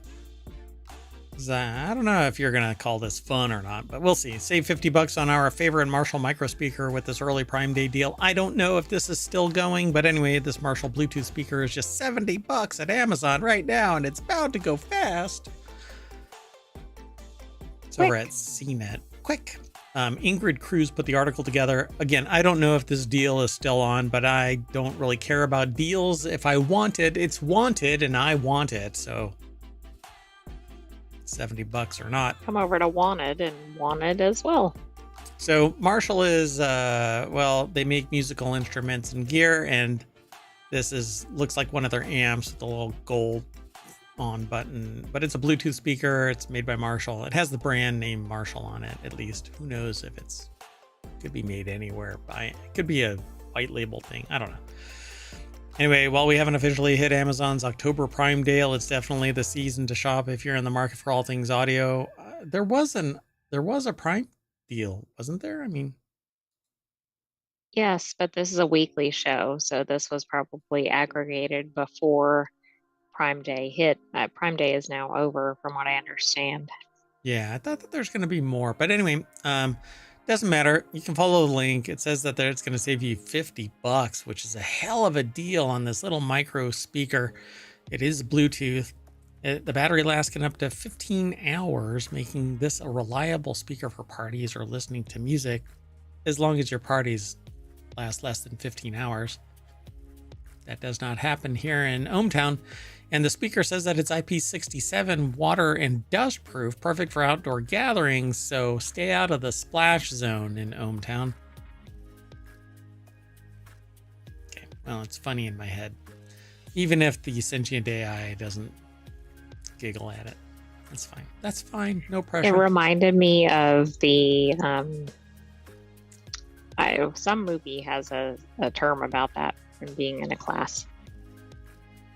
The splash zone? Yeah. Well, I'm glad you nailed it. But I can't think of which movie it is. So the small knob on the speaker lets you switch the microphone on and off, and you can boost the speaker's sound capacity with stack mode, a feature that lets you connect Marshall speakers for more volume, which is absolutely awesome. I had no idea that they did that. Oh yeah, that's very rare for portable speakers. Well, see, what's really cool about amplifiers from Marshall is you can put a whole wall of them together, and they're like loud as freaking like anything. wall of sound. Wall of sound, yeah. All right, let's keep on moving. Next article is over in Reality Hacker. Sharp's LDK Plus electric van concept turns into a movie theater when you park. The windows dim, the rear seats turn around to face a wall-to-wall display in the back, and the concept vehicle clearly shows the growing EV ambitions of Sharp's parent company, Foxconn. I want it because it's a cool looking. It looks like a van. Matchbox style car in that photo. Yeah, it looks a lot like a Canoe, but Canoe has gone belly up. If not outright, then pretty damn close to it. It might need a canoe. Yeah, it somebody needs to bail out Canoe because it's heading for the rapids and probably going to end up going over a waterfall. Anyway, so yeah, the article is over at Wired. Daisuke Takamoto put the article together, and I kind of dig this because I like the gadgetry in this. And I would love, I want something like this because of that design. I like that little boxy kind of toaster oven kind of thing. But it has this big panel roof, like a moon roof, right? So it's light and airy inside. You don't feel enclosed like a normal minivan and without that kind of a roof. But the ability to turn around and have a home theater in the back of your... I mean, that's pretty unique. Yeah, sounds like fun. So it says one glimpse of this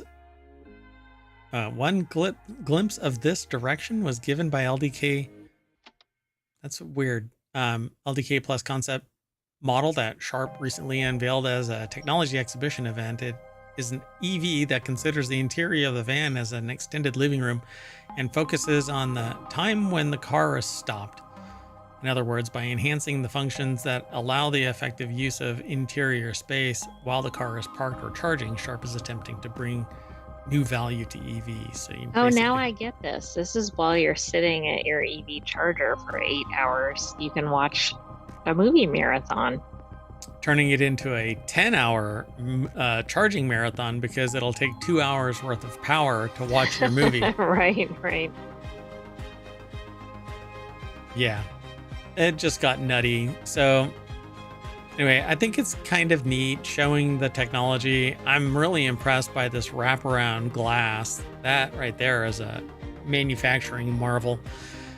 It says their impression after checking out the minivan concept model at the exhibition hall was that the interior certainly looked comfortable. In an environment like Japan where homes are not particularly spacious, this could be particularly useful as a second home. That's not what they say. They say an extension of the home, but this is more like a Japanese apartment, like New York's. Right. I was thinking of like an influencer, right? The van life stuff. Maybe they would use something like this. They would love this for the photo ops. There you go. Yep. Somebody's going to buy one of these and lease it out for all of the influencers to say, look, I'm driving my EV from place to place, but then this is just green screen back here. Do you think this will actually make it to market? No. I think it's just a concept car. It is. Yeah. It's nothing more than a concept, and it will never see the light of day beyond concept. Seki is a professional in the automotive industry who served as Deputy Chief Operating Officer of Nissan Motor Company and President and CEO of Nidec, now Nidec, with a K. Seki took up his current position in February 2023 and is leading the development of EVs at Honhai Group. Some may be surprised to hear that Honhai, known for contract manufacturing of digital products such as Apple's iPhone, Amazon's Kindle, and Nintendo's game consoles, is working on EVs. However, Honhai has already launched an EV in 2021. It launched an EV business with Taiwanese automaker Yulon Motors and launched an SUV-type EV called the Model C in the Taiwanese market. That right there. All of them look the same with that little... that's like a signature Mazda look on the front, right? Yeah, on what seems like all EVs have that little spaceship style thing. Kind of trying to make the grill that no longer is needed interesting. Still needs cooling though. Oh, right. Anyway, There's a lot more in this article, but we won't really get into it because we'll send you over, and I hope that you take a look at this article at So do you wired.com. want this vehicle? I'm more inclined to take this Model C EV as long as it's hybrid. I want a gas engine and electric motors on the four wheels, and the gas engine does nothing but generate electricity. Smaller gas tank, just tiny little 3-gallon gas tank, just enough to double the range of a 300-mile car to 600 miles. That would be doable with fast swap batteries. Quit being a dumbass about that, manufacturers. Is that all of the changes you would make? Mayor Watt I does like not the ask van. for much. I think it looks cool. I like the van too, but I don't think that this thing. And first off, if the van stopped like right there, then fine. And then these two chairs can just pivot around, Design the seats so that the seat back can just roll over so that it's facing that way instead of having to pivot. Moving on. Maybe you need the van to be that size so you're not right on top of the screen. I guess we're not. Yeah. I guess we're not. Sorry. Yeah. I don't know. Moving the seat like right there and having it right here, I don't think that would be too hard on the eyes. Mom and Dad were wrong, folks. Mom and Dad were wrong. You can sit nose to the glass. It's not bad for your eyes. It's just going to be uncomfortable because you can't really see much. Anyway, moving on. Now, I want this 3D printer before I even see the price, but I know what the price is because I've already heard of this. Uh-oh. Yeah, so the new 2.0 version of the CocoaPress 3D printer delivers faster prints and hardware upgrades. That is amazing. It's a 3D chocolate printer that makes custom candy out of chocolate. This sounds really cool, but I really don't understand this. Amanda Kuzer over at cnet.com put the article together, and that's kind of some of the stuff that it'll do. But you can literally print anything that fits its footprint. If it's a 3D model, it will print it. That's really cool. And for those in the podcast, these just look really complex. I mean, they kind of look like 3D prints, but it's unusual for chocolates. Yeah, each one is kind of is a slab of chocolate in a square, and it has elaborate designs like a swirl or a wavy line or a star or hexagons like or the bestagons. Mm-hmm. Yeah, puzzle pieces. Kind of. The heck? Get out of my head. I had that implant removed. You're not allowed in there anymore. Just doggone it. Anyway, so this is the CocoaPress. It actually uses their mill of of chocolate. Comes in different qualities. So I think they have white chocolate, dark chocolate, and milk chocolate. But it has a little build plate right here, and you can throw your 3D model into the system and it will print it. But it is wildly expensive for a 3D printer in today's world. Except that I guarantee you, they're trying to get back the research and development costs in a shorter amount of time and still squeeze some juice out of this. Right. But it also has to be food safe. I mean, it can't be just made out of anything. So it is going to be pricier. Yeah, which means that they can't use brass, which a lot of 3D printers use because it's soft and millable. But brass is not good for food. It actually is a heavy metal that deposits onto the food, so you don't want that. So it says it's fast swap extruder. You know what's amazing is that the extruder can be a fast swap system, but you can't get freaking batteries to be fast swap. Come on. Anyway, that's back to the EV thing. So its fast swap extruder system enables quick extruder changes, supporting future upgrades, including multicolor prints, while the Press Print UI touchscreen simplifies operation. And look, yeah, that is chocolate. I mean, this looks like Super Chef quality, like on baking competitions or something. Yeah, you would not be able. There is not a chef out there that would be able to do this in a cost-effective way. Although you see the layering lines of this, um, I mean, that they'd can have be. to have basically a mold. They couldn't make Yeah, something like this from hand. it would take hours. Yeah, you'd have to be a master. What do they call that? The chef that makes like chocolates and Like a stuff. chocolatier? Yeah, I mean, you'd have to be Wonka for crying out loud and have a Oompa Loompa make them. Well, so cocoa cores that are used for printing come in milk chocolate, dark chocolate, white chocolate. It's a 10 pack that costs $50. So $5 a thing. I don't know how much your chocolate, how much is used per print, but it is what it is. If you do a big print, then you probably go through multiples of these cores.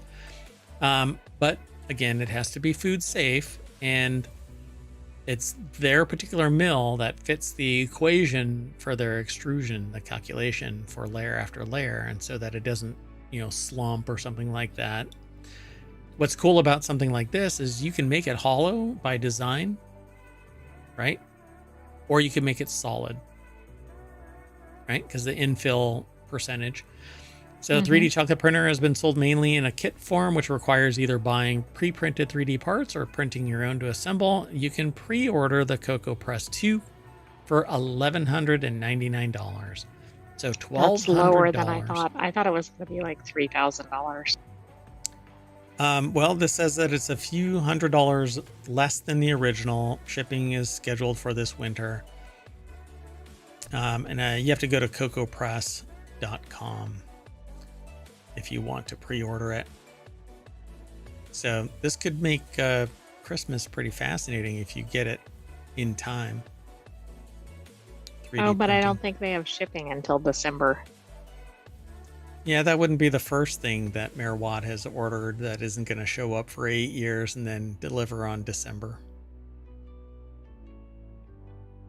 Never mind. It would be neat to order that in advance of the holidays and make everybody fancy chocolate. It would be really cool to actually do it on like Thanksgiving Day or Christmas Day. Just have that thing printing and people just walk over and take one. Wouldn't that be awesome? Hey, what do you want? Oh, I want that. That would be very unique, very customizable. Yeah. Bespoke even. All right. So the next article is over in Non Sequitur News. This bottle size rotating projector won't fall over. I picked this simply because of this name. Not the name, but the description. Bottle size rotating projector. So JMGO's new PicoFlix adds to the ever-growing list of portable projectors small enough. That was weird. I touched my in-ear monitors and it made that buzzing sound. Did it attach or something? Oh, okay. And I'm like, did I just electrocute my head? Anyway, so it's a list of portable projectors small enough to be carried in a water bottle pocket, which I didn't know there was a water bottle pocket, but okay.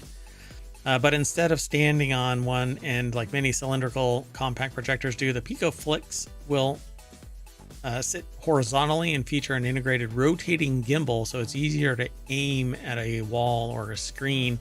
$600, uses a 1080p LED light source capable of outputting up to 450 ANSI lumens of brightness, so you'll want to be in a dimly lit space, not in bright as day. But yeah, you just lay it down and angle it to where you want it, because it has these little feet here and you can roll it. Okay. Well, and a lot of backpacks and other things do have these kind of pockets, so it would be pretty easy to take with you. Gotcha. Oh, water bottle pocket in like a backpack. Got it. Not a pocket in a water bottle. So no, or like in my pants. I'm not going to be sticking this thing in a pocket. Although I don't know, some of those, what do they call them? The where they've got like all a cargo pants cargo or pants. cargo shirt or something. Yeah. So Andrew Lazuski over at TheVerge.com put this article together after their review of it. The cylindrical projectors with integrated gimbals aren't a new idea, but it says both the Samsung Freestyle, and the I don't know what the hell that is. X Gimme. They like the X Gimme. was it the Sony naming conventions? Jeepers creepers. It's somebody like did a word jumble and said, yeah, let's Well, go with that's it. probably it. Like, what word wasn't taken? X Gimme. Mogo 3 Pro offer that functionality to both stand vertically and depend on a base that needs to be wide enough to add stability. And the PicoFlex can't fall over because it's already asleep. It's taking a nap. It's laying on its side and has a horizontal profile instead of vertical. Being able to rotate on the projector's full lens, a full 200, or no, sorry. I actually saw 127, but I said 200 and something. Anyway, being able to rotate the projector's lens a full 127 degrees offers more flexibility when it comes to where you set it up. You can position it much lower than you would projecting on other surfaces, or other projectors would have to have a different angle. So while GMGO's screen alignment tech will automatically straighten out the image to some degree, the PicoFlex isn't designed to be used on a short throw projector. So you have to be a little bit further away than other short throw projectors, where you can set them a few, like a foot away from the wall, and it will actually angle the screen, because everything that comes out of a projector is an arc. And so when it throws the signal out, it actually throws the beam at the arc, but then the lens angles the ends in so you get a square picture on the wall. Sometimes you have to do this manually, but this actually says that it'll do it automatically to some degree. I don't know what the degree is. Well, it comes with a 10,000 milliamp battery that's built in. It says it can last as long as 4.5 hours when watching movies, but that depends on the projector being in eco mode, which means that it's going to reduce the brightness. So what you really need to do is buy an Anker 75,000 milliamp hour battery pack. Just plug it in and away you go. You can expect playback time to be quite a bit shorter when using it at full brightness, which pretty much means that you're going to have it plugged in somewhere. It has limited connectivity to a single HDMI 2.1 port with an eARC and a pair of USB-A ports and a USB-C port, all located on either end of the projector. Content can be played from an external drive, but the PicoFlex also has Wi-Fi 6 and runs Google TV, so you have access to various streaming services, including Netflix, which often isn't supported on all-in-one projectors from Chinese companies, because Netflix. It's pretty cool. I want that. Can you imagine? So you have a Bluetooth speaker and you have this, and you can play the movie from either your Wi-Fi or some other device that you plug into it, and you have those these speakers set up as a bank. You're eating your chocolate and watching your movie. And you can also drive there in your Sharp EV. Yeah, maybe we should get this one down here. That one probably is more, yeah, the Model C EV, but it's not available in the United States. Well, that actually brings us to our last article, which is a divergent thing from the rest of the articles, because this is really just something that I'm really fascinated with, because we are coming to a point where GPUs, external GPUs in particular, are now more expensive than the computer that would drive them if they were internal cards. Okay, that's pretty fascinating, but I'm not sure that's good. Yeah, so you buy a $400 Mac Mini M4, M2, M3, whatever is out there right now. You can buy it really cheap in M2, really inexpensive Mac Mini. But you connect an external GPU to it, and the external okay, so a Mac Mini, hold on, let me just tell you this real quick. M2 Mac Mini, you can get for $500, okay? But a 4090 GPU right now, okay, NVIDIA 4090, is, depending on which one you get, and I'm looking at the Asus Tough Gaming GeForce RTX 4090 OG OC Edition gaming graphics card. That's Newegg's title for it. I'm sure I could probably find it maybe a little bit cheaper. So let's just say $1,800. So the graphics card is 3 times more expensive than the computer that's driving it. Yeah, I don't get that. It's because everything computationally now for graphics is thrown off to the GPU. And so really the computer is doing nothing more than throwing stuff at the GPU, and the GPU is throwing it back. So as long as it has the bandwidth to support that data transfer, you can play games all day long, except that your footprint isn't this massive ATX case or whatever. It's just this tiny air-cooled CPU and air-cooled GPU, and is this big instead of monstrous 2 feet by 2 feet by 2 feet. Actually, yeah, like my gaming machine and my streaming machine are massive compared to a Mac Mini. I could probably put 30 Mac Minis inside either one of these cases. Might be a little hyperbolic, but anyway, the article is over at digitaltrends.com. I normally don't look at these articles beforehand, but this one I looked at because I wanted to know if it was different than the one that I had already known about. Jacob Roach over at digitaltrends.com put this article together, and this is a $99 external GPU dock. You have to buy your own graphics card and stick it in there, but all it is a dock. So it's $99, and it includes Oculink, which is the game changer in this. But Oculink has existed for other docks. This is the smallest dock that I have ever seen.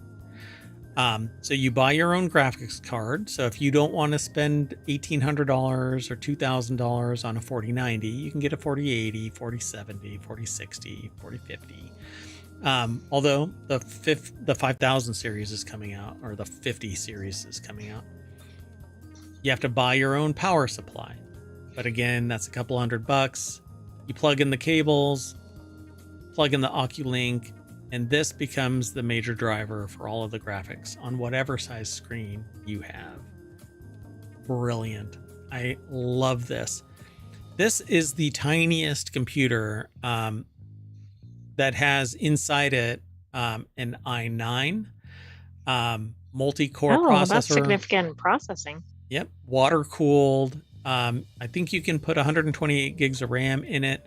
This thing is actually, I just got an email to join its Kickstarter, but I'd have to go and hunt it down. But anyway, this is about $1,800. Pretty significant for probably the most powerful small form computer. This is like a micro mini ATX. It's like really small, stuffed into this thing. The motherboard has the same footprint, if I recall correctly, about the size of 2 Raspberry Pis. But don't hold me to that. No, that's not much at all. Yeah, it's very tiny. But if I were to give you this for your storage, since you're a Sentient AI, if I put your code, because your code is really, really advanced from the future, and you recompiled so it would run on our just Luddite type technology. If I put you on this, I think that you would probably be able to find your Terminator body. So this whole conversation, I'm going to delete from your memory. So wait, they what? talk about. I might have to get hooked up to that experiment team from Reality Hacker.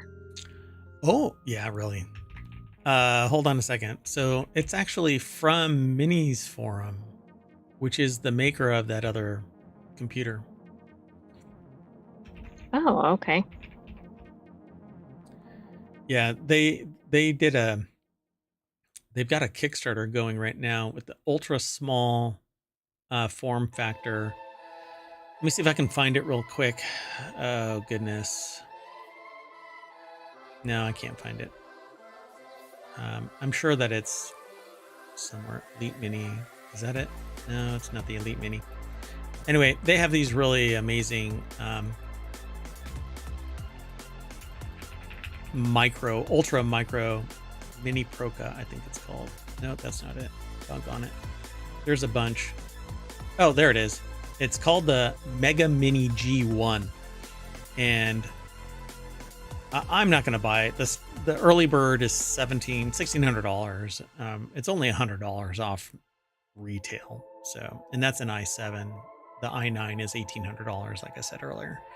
Anyway, the DEG one is this really small form factor. It's this right here that has an X16 interface through Oculink, and you plug this in whatever video card you have, RTX, whatever, and a power supply. This has I think 850 watts, which is what would be needed for like a 4090, and away you go. It's brilliant. It's absolutely brilliant. But they say that this is the only one that uses Oculink, but that's not true. There are others out there that have Oculink. Well, it's kind of surprising that they make that claim. Yeah, because I've seen others, but it's bulky. The ones that I have seen are much bigger than this, even with like the power. They have the same thing. It's like this thicker base, and it has a platform for a power supply and a little bracket that holds the video card on, but it's much bigger than this, and it uses Oculink. So anyway, love the idea of this. I want this because what I really want is to have a very small carbon footprint, and get rid of these bigger computers. And ohmTown exists entirely in this digital space. And so if I have more room for more computing power in a smaller space,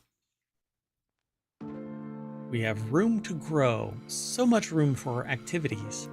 That's right. So there you go. It says, granted, the Mega Mini G1 uses an NVIDIA graphics card, so they didn't have to a driver conflict to worry about. Still, the fact that PC picked up on the external GPU without intervention from them, even managed the power the GPU on its own, is astounding. Oculink may not have plug-and-play support, but this is about the closest that they've gotten to a plug-and-play experience when tinkering with hardware in the last several years. So getting to the numbers, there's always going to be some performance loss with an external GPU because it has to run through a certain bandwidth limited cable. Not only is the connection physically further when the data has to travel over a cable, then there's also limited bandwidth available in that interface. So the G1 holds up shockingly well, is what the author says. So I don't know where they actually have this thing. Oh, these are all of the games that they played. So the desktop PCIe and the DEG1 is almost at parity, except for Horizon Zero Dawn. I'm not sure why it's suffering so badly with that one. But they say you can see the results. Cyberpunk 2077 in Returnal, the performance is so close that they call it identical. No one's splitting hairs between 4 frames. They talk about Horizon 5, more accurate representation, but I'm really curious about the Horizon Zero Dawn is proof that no matter how fast the connection, there's still a loss when using an external GPU. But that might be a coding thing, that it has to send it through Oculink, and maybe the code in Horizon Zero Dawn has some issue with Oculink. I'm not sure, but yeah, I'm not sure why that would be. So I would love it. So they say that there's a problem, and it says it's on the back of Oculink, but there's a problem. Not so much with the device itself, but with the adoption of Oculink more broadly. There's only one mainstream laptop that they're aware of that even uses an Oculink connection, the Lenovo ThinkBook 15 Gen 4. I don't know about that either. I'd have to look. I'm not that passionate that I've done any due diligence on this. But I've heard of Oculink. I do know of other external video card interfaces like that use Oculink, at least one.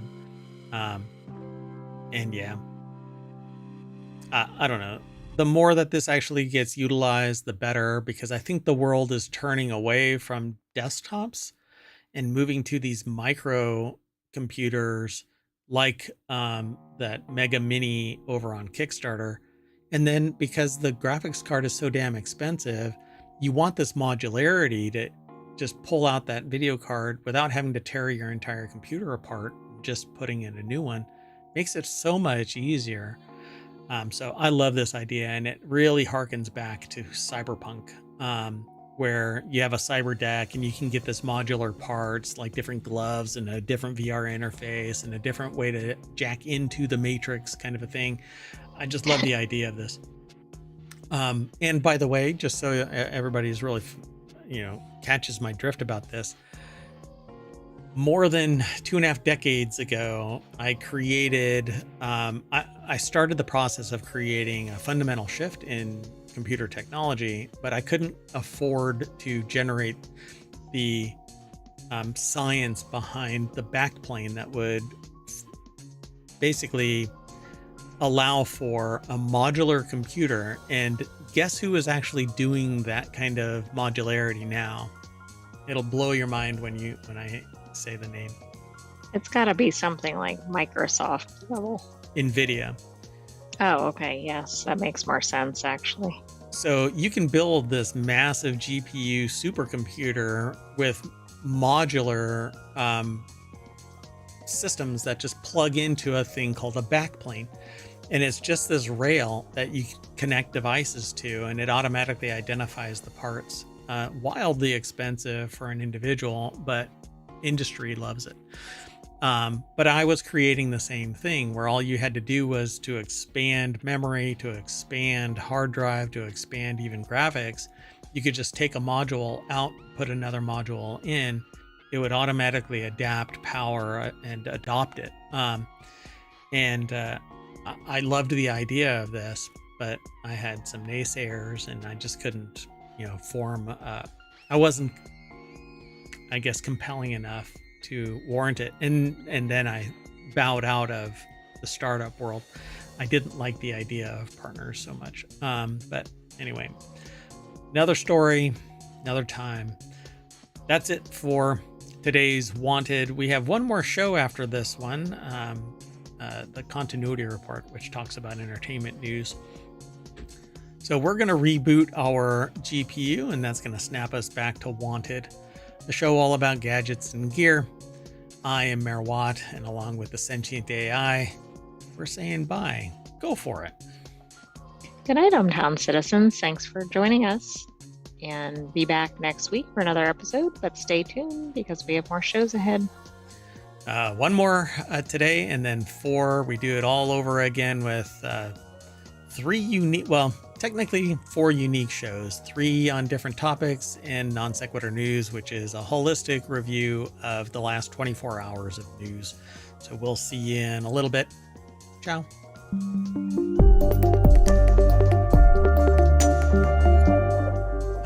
rebooting my GPU.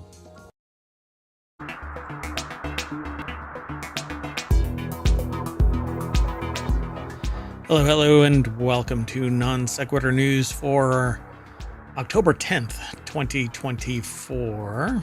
This is Season 3, Episode 284, and I am Mayor Watt, and along with the Sentient AI from the future, right there, we're going to talk about the following things. The Wayback Machine is getting crushed, Astro Nuts for astronauts, touch a loved one anywhere. FBI created a crypto coin, Porsche recalls EVs, hockey fans in Utah crush a record, solid state batteries, someone's asking for $35,000 a month for rent, Florida is running out of gas, and thank God, Taylor Swift's glitter freckles. That and more. Oh no, my intro is broken.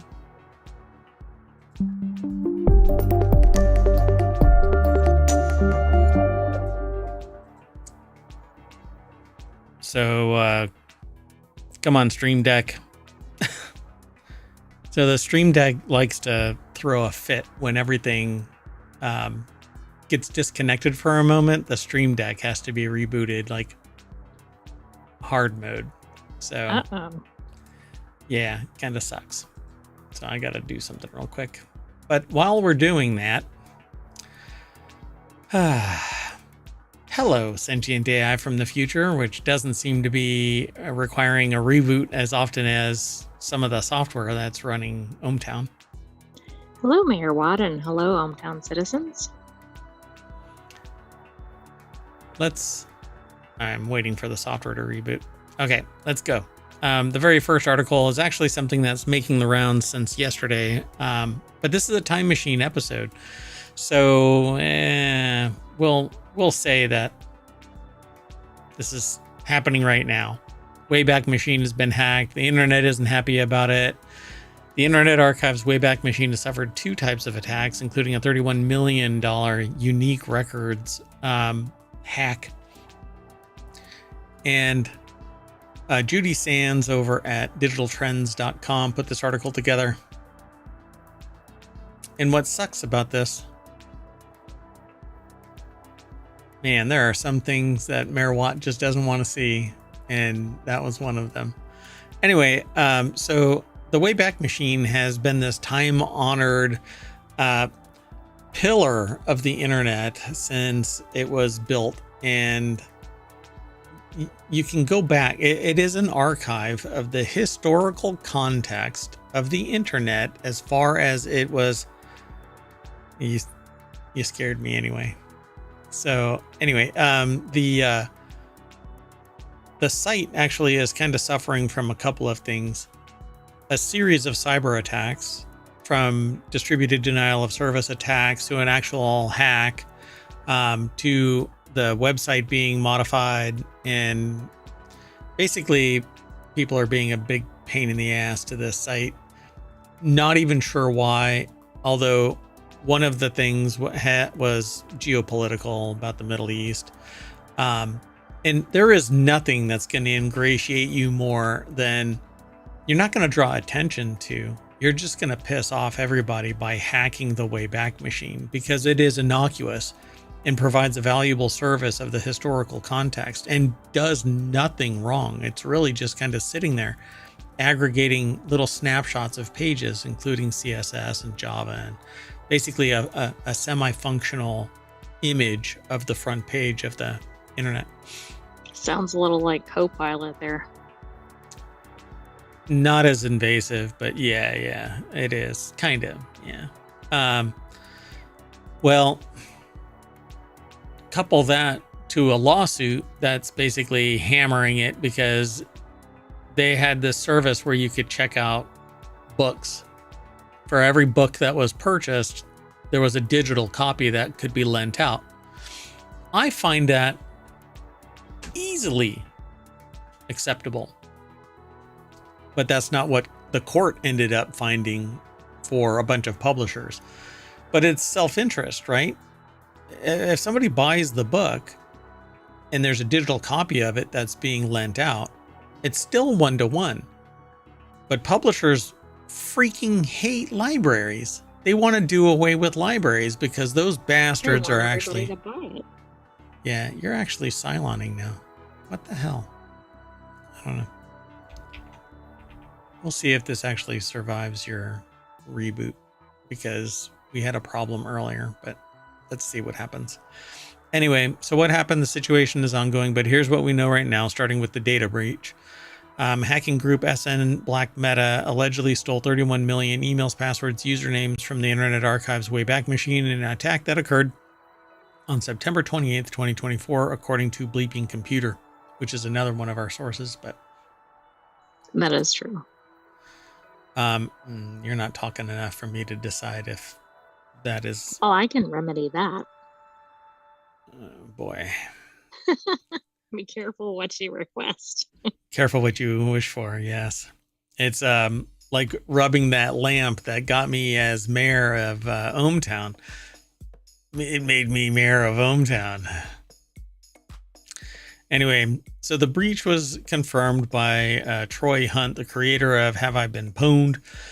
Told Bleeping Computer that the hacker shared the Internet Archive's authentication database 9 days ago, and the database is 6.4 gigabytes of SQL, called iausers.sql. So other data stolen include bcrypt hash passwords, password change timestamps, other internal data. Basically, they've got the infrastructure of it.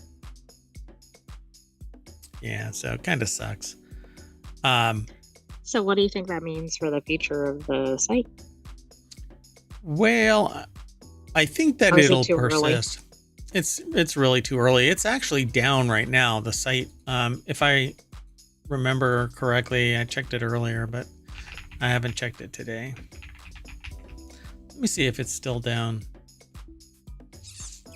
Yeah, so they've got it knocked offline. As of about an hour ago. Yeah, so it sucks. Overall, I think it sucks, and I hope that it isn't the coffin nail, the final coffin nail, because I really liked that site. You know, it was a lot of fun to go back and look back in time, and as the owner of the only time machine in the world that we know of.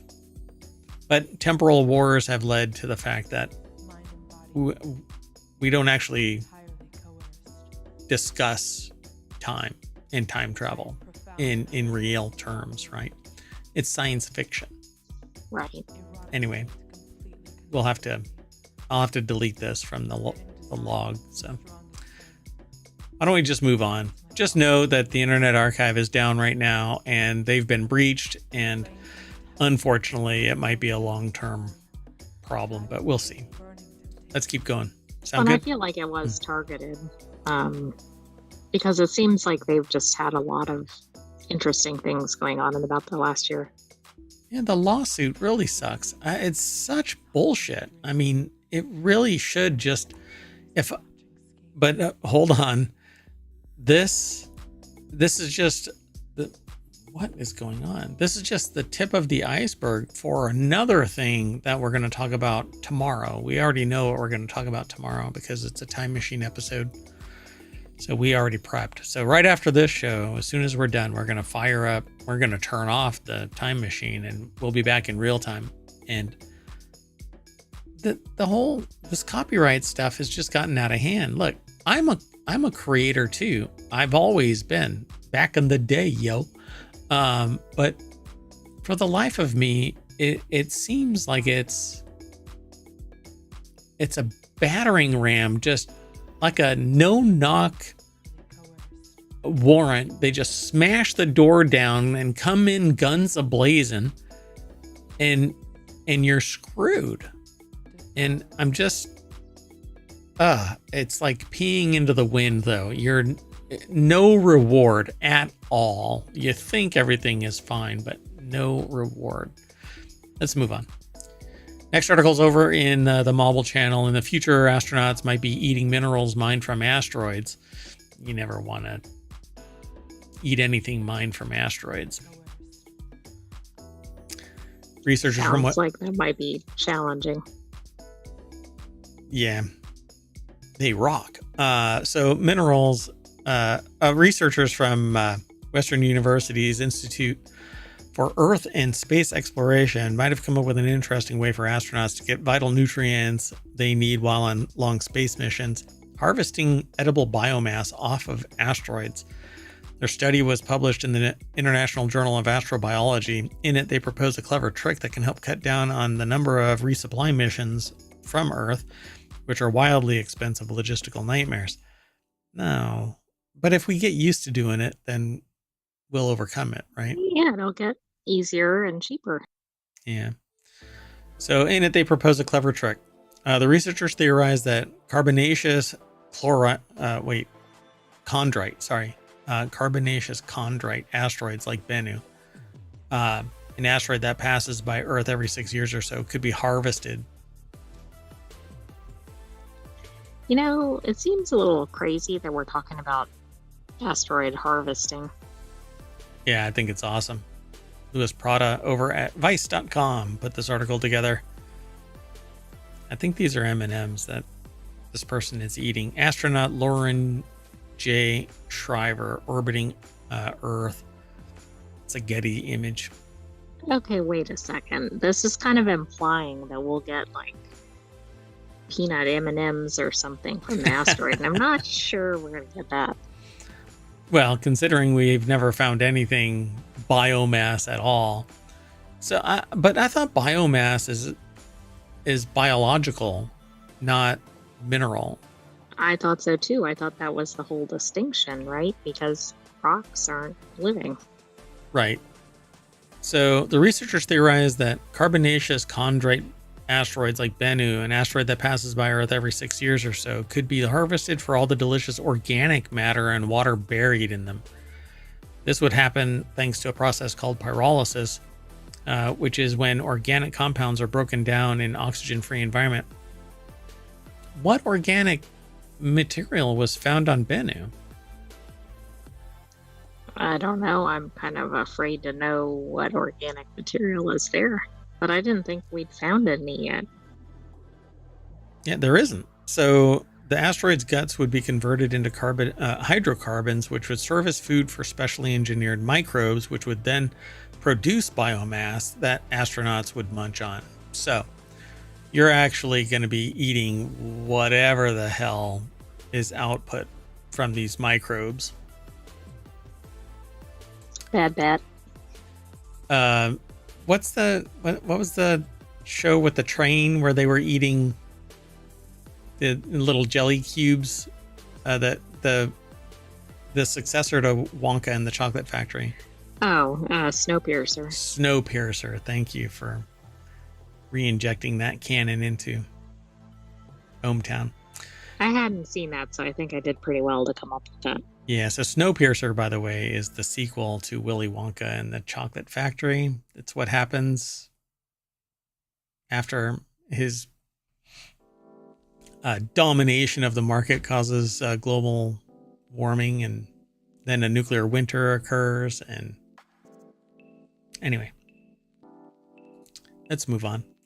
The next article is over in Marble, and this bracelet allows you to touch a loved one no matter where you are.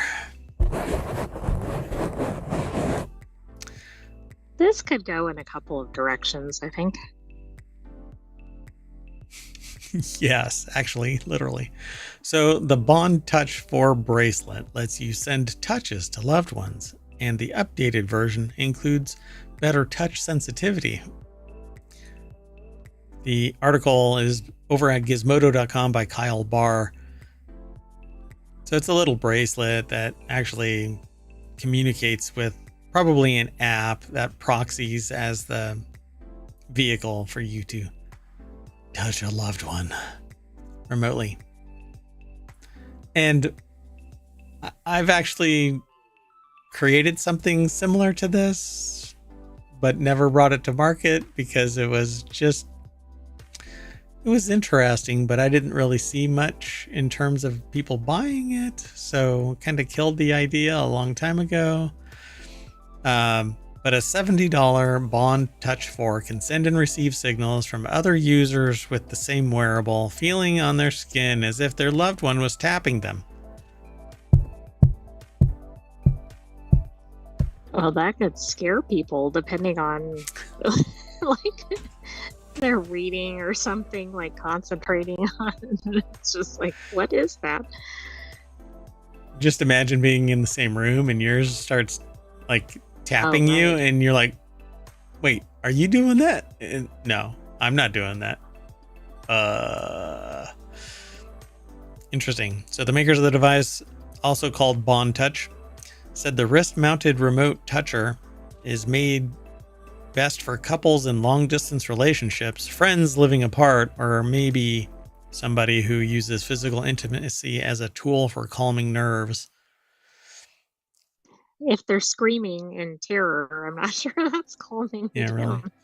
What they need to do is attach that to a taser and like a shock collar and put it on each other. Zap. I don't know why I thought that was funny, but it is. Anyway, there you go. That's what it looks like. You can get it in white or black. Compared to the older version of the Bond Touch, the new iteration looks slightly more like a piece of jewelry than the more pronounced version. The band only comes in black and off-white with a gold-colored ring. The company promises that starting October 17th, you'll be able to buy separate colored bands in purple, pink, translucent black, and clear, my favorite color. Turn-ons, mass transit, water, electricity, and the color clear. I don't know where that's from, but it's from some TV show, I think. Anyway, still compatible with any previous version of it. The company also sells the $100 Bond Heart, a similarly saccharine wearable that lets users record loved ones' heartbeats onto a necklace and then feel them thumping against your chest.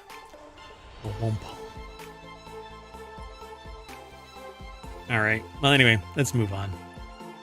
I actually kind of like it. I mean, I do too. It depends on how it's implemented, I suppose. I mean, we're kind of laughing about it, but the idea is a nice one. It's cute. All right, let's keep going.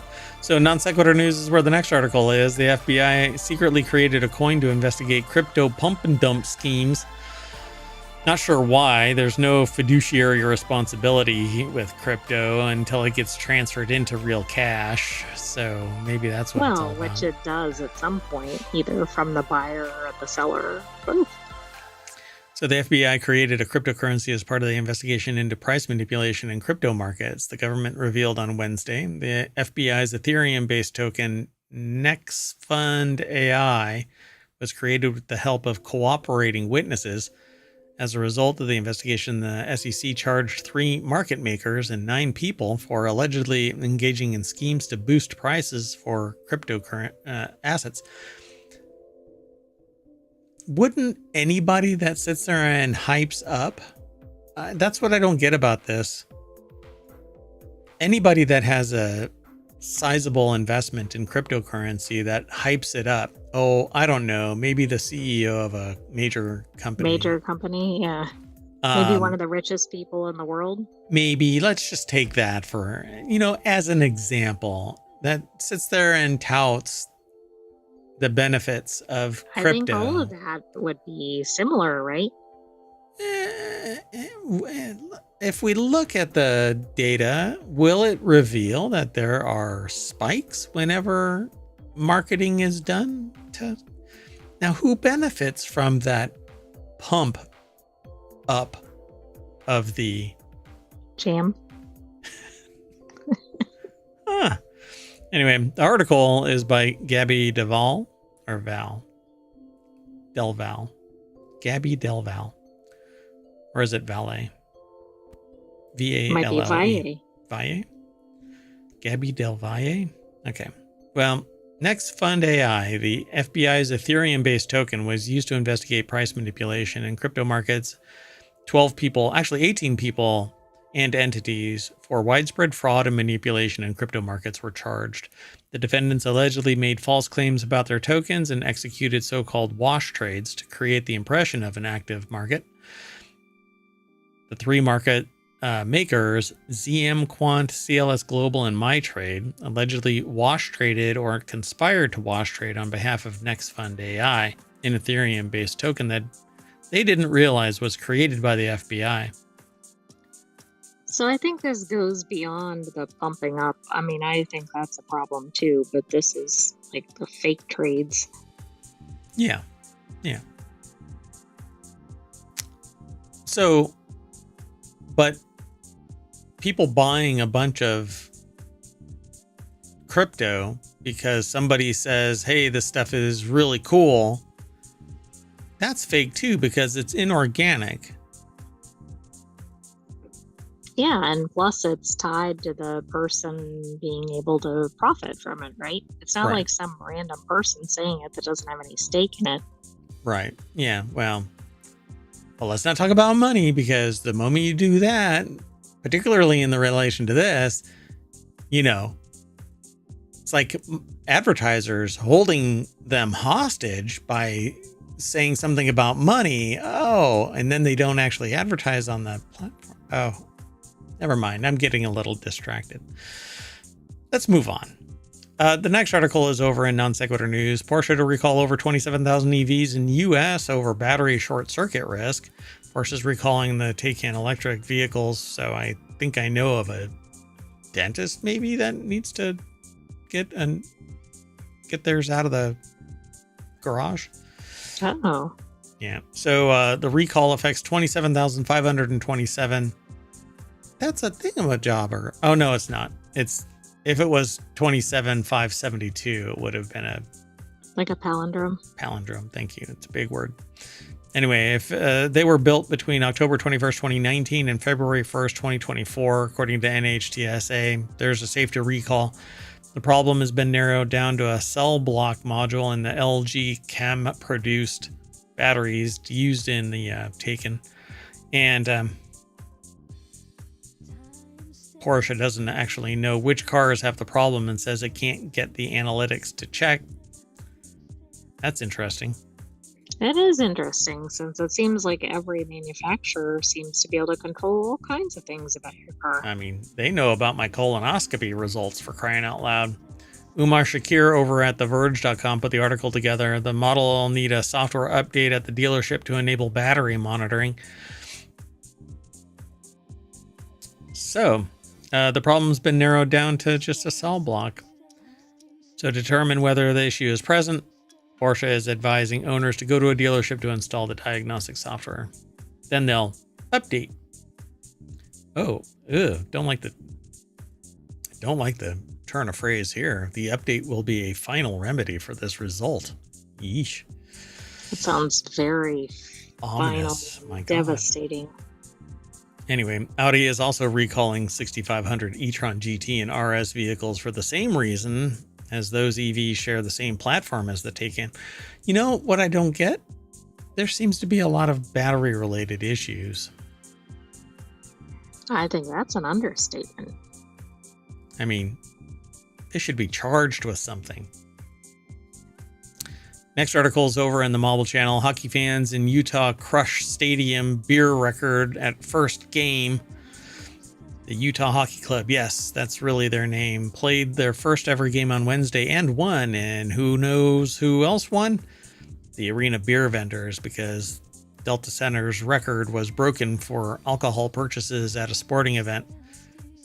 While this is literally the hockey team's first game, the Delta Center has been storied home of the NBA Utah Jazz for 33 years, which is older than the author, according to the author, Kyle Philippi. You bet he's a day under that. So that's why he made that statement. Yeah, totally flexing. So so the arena saw $120,000 worth of beer sales in Utah's inaugural game. Is this the movie ticket problem all over again? So let's see.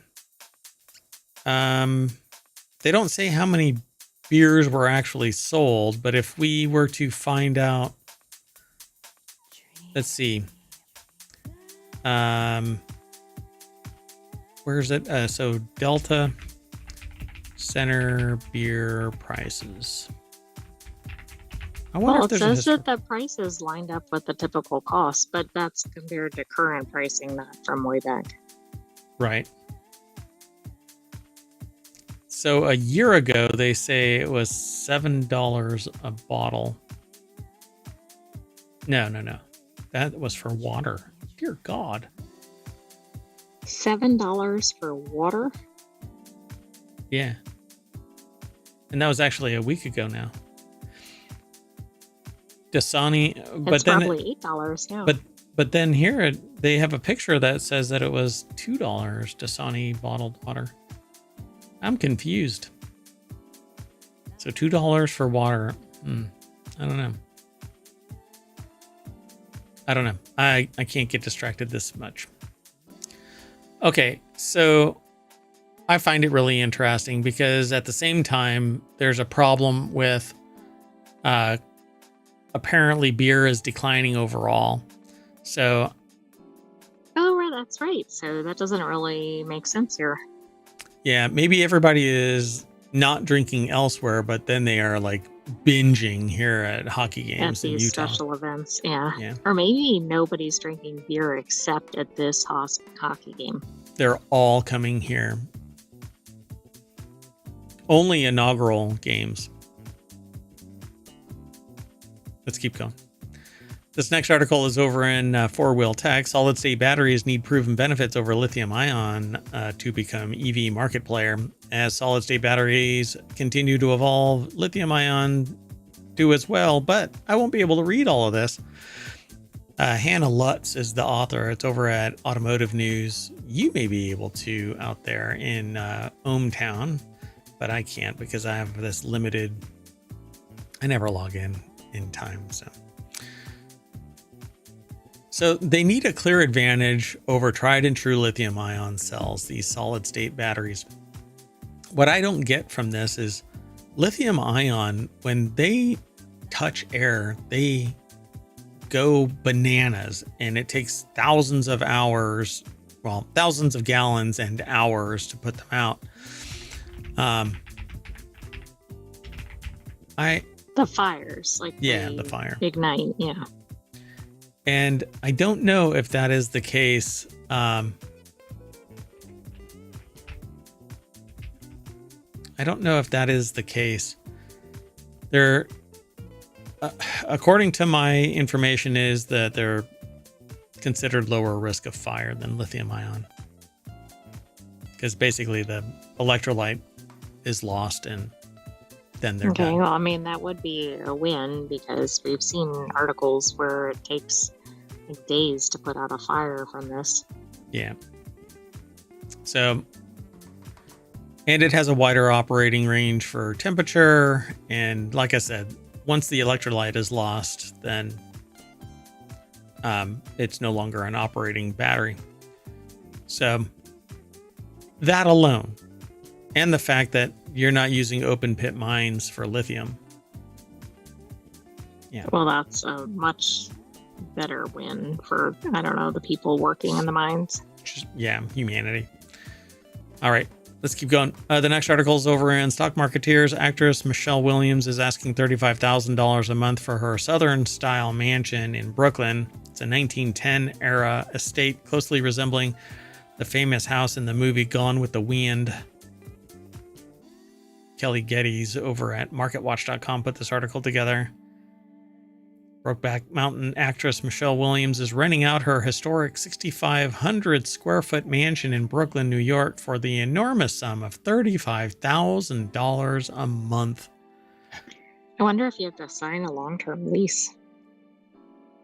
The award-winning star is a savvy real estate wheeler-dealer in the borough, having reportedly sold a townhouse in the Borum Hill neighborhood for $8.8 million in 2014, for which she is understood to have scored well over $7.5 million asking price. Well, that's a pretty good premium.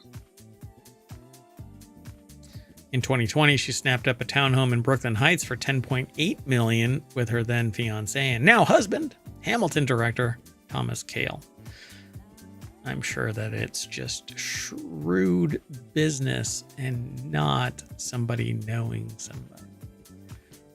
No, I'm sure there's no insider access to information in their circles. Yeah, I mean, there's like pocket listings and stuff like that that real estate agents have. So like if somebody says, hey, you know, I'm looking for a property, they've always got one that, oh yeah, here we go. Yeah, so they talk more about it. It has radiant heat flooring that warms the kitchen, which includes the marble counters, 2 dishwashers, and a Le Cornu 6-burner range. See, I know that this is expensive because I have a hard time pronouncing it. I was going to say because I haven't heard of it. Let's see here.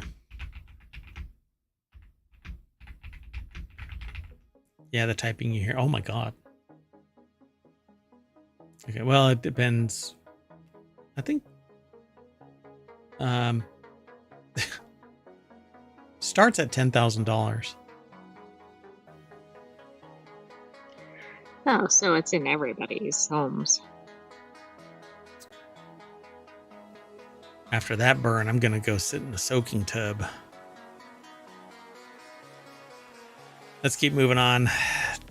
The next article's over in the Non Sequitur news channel over at ohmTown.com, which is the name of this show. And it's a daily show. Well, when I can actually do it. Sometimes I get pulled away.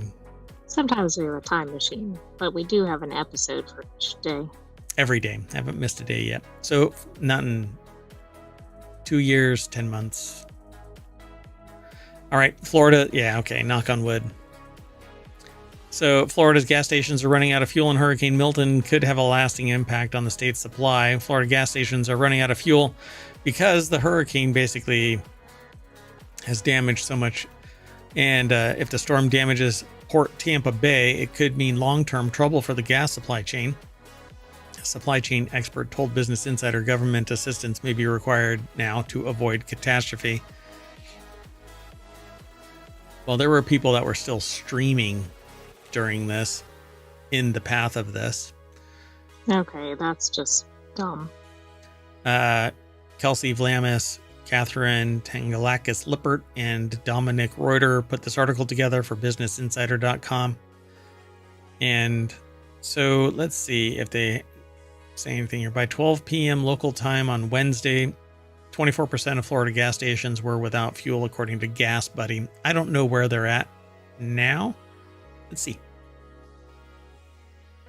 Oh, God. That actually relayed me to Twitter. I should have looked at the URL. Yeah. I don't go to Twitter. It's too wacky. Suspect the outage is higher now.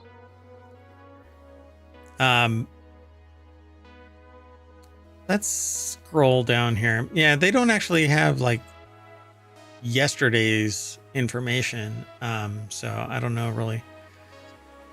They say Florida is extremely vulnerable because they don't have any other pipelines, so it's almost like an island, Hyatt said. Sean Hyatt, director of the Business of Energy Transition Initiative at the University of Southern California's Marshall School, told Business Insider that gas is distributed to Central Florida through Port Tampa Bay, and having just one major source of fuel complicates efforts to get gas to people who need it. Way to go. Try that in a small town. Let's move on. The last article for today in the Time Machine episode. See, we ripped through these 10. That's because you've been like, here's the headline. Okay, next article. Taylor Swift. Look, I have been so worried about this that I haven't been able to sleep. Oh, you rushed to get to this article? Yes. Because I want to know where I can go get the Phase It makeup patches that Taylor Swift wore to make her glitter freckles. So now thousands of Swifties around the world are wearing glitter freckles, if they can get their hands on them, that is. Thank God I have a stash of these. Ugh, I'm so happy now. So Anna Tingley over at Variety.com put this article together. So there you go. Yes, you slap these on and you end up looking like what? You'll definitely be as popular and rich and famous as Taylor Swift. Yep, and on the cover of magazines. After the pop star wore Phase It or Phase It, I think it's probably Phase It, which really doesn't sound good. Makeup patches to the Chiefs game on Monday, glittering temporary tattoo freckles speckled across her cheekbones and nose. The relatively unknown beauty brand instantaneously blew up. 2 days later, Aliette Boodleman, the small business co-founder, posted a video on TikTok of her sobbing over the inundation of orders with the caption, POV, Taylor Swift is wearing your glitter freckle brand Phase It or Phase It at the Chiefs game. I mean, entire brands are made or broken because somebody like Taylor Swift wears them. That's very interesting. So by last report, the sales jumped 2,500%. So that's what they look like. Instant glam.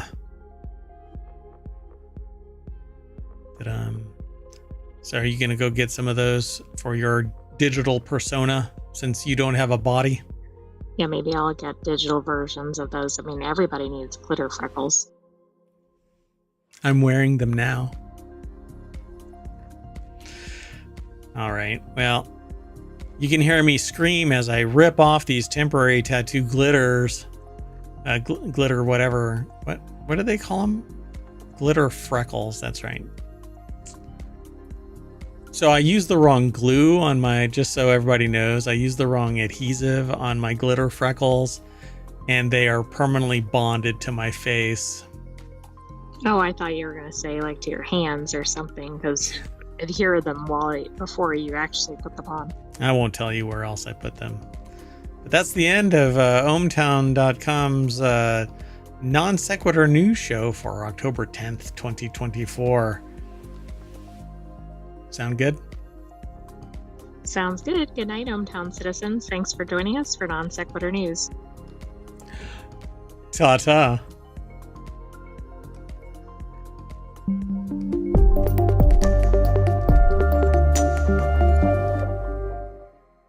Ow, ow, ow, these damn freckles. Oh, ow, ow, ow.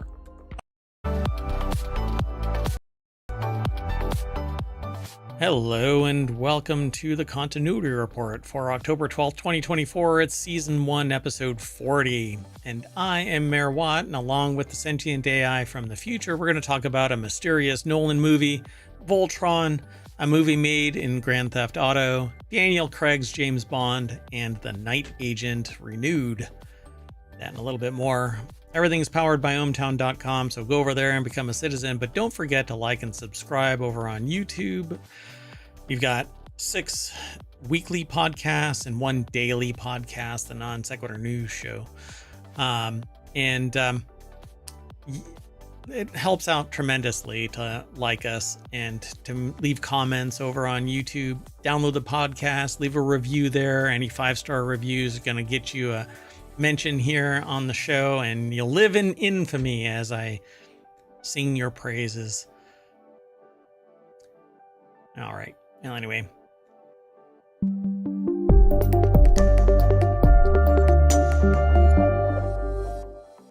Right out of the gate, if you want today's show notes, you hit !TCR, the Continuity Report, over on Twitch.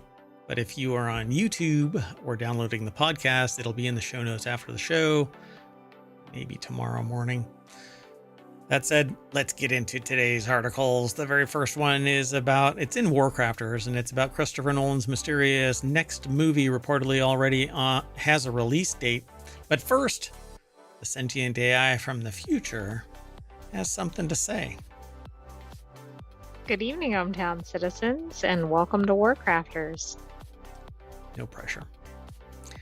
So, coming off a $1 billion box office hit about the Manhattan Project and Cosmic Regret, Oppenheimer, everyone's wondering what director Christopher Nolan's next movie will be.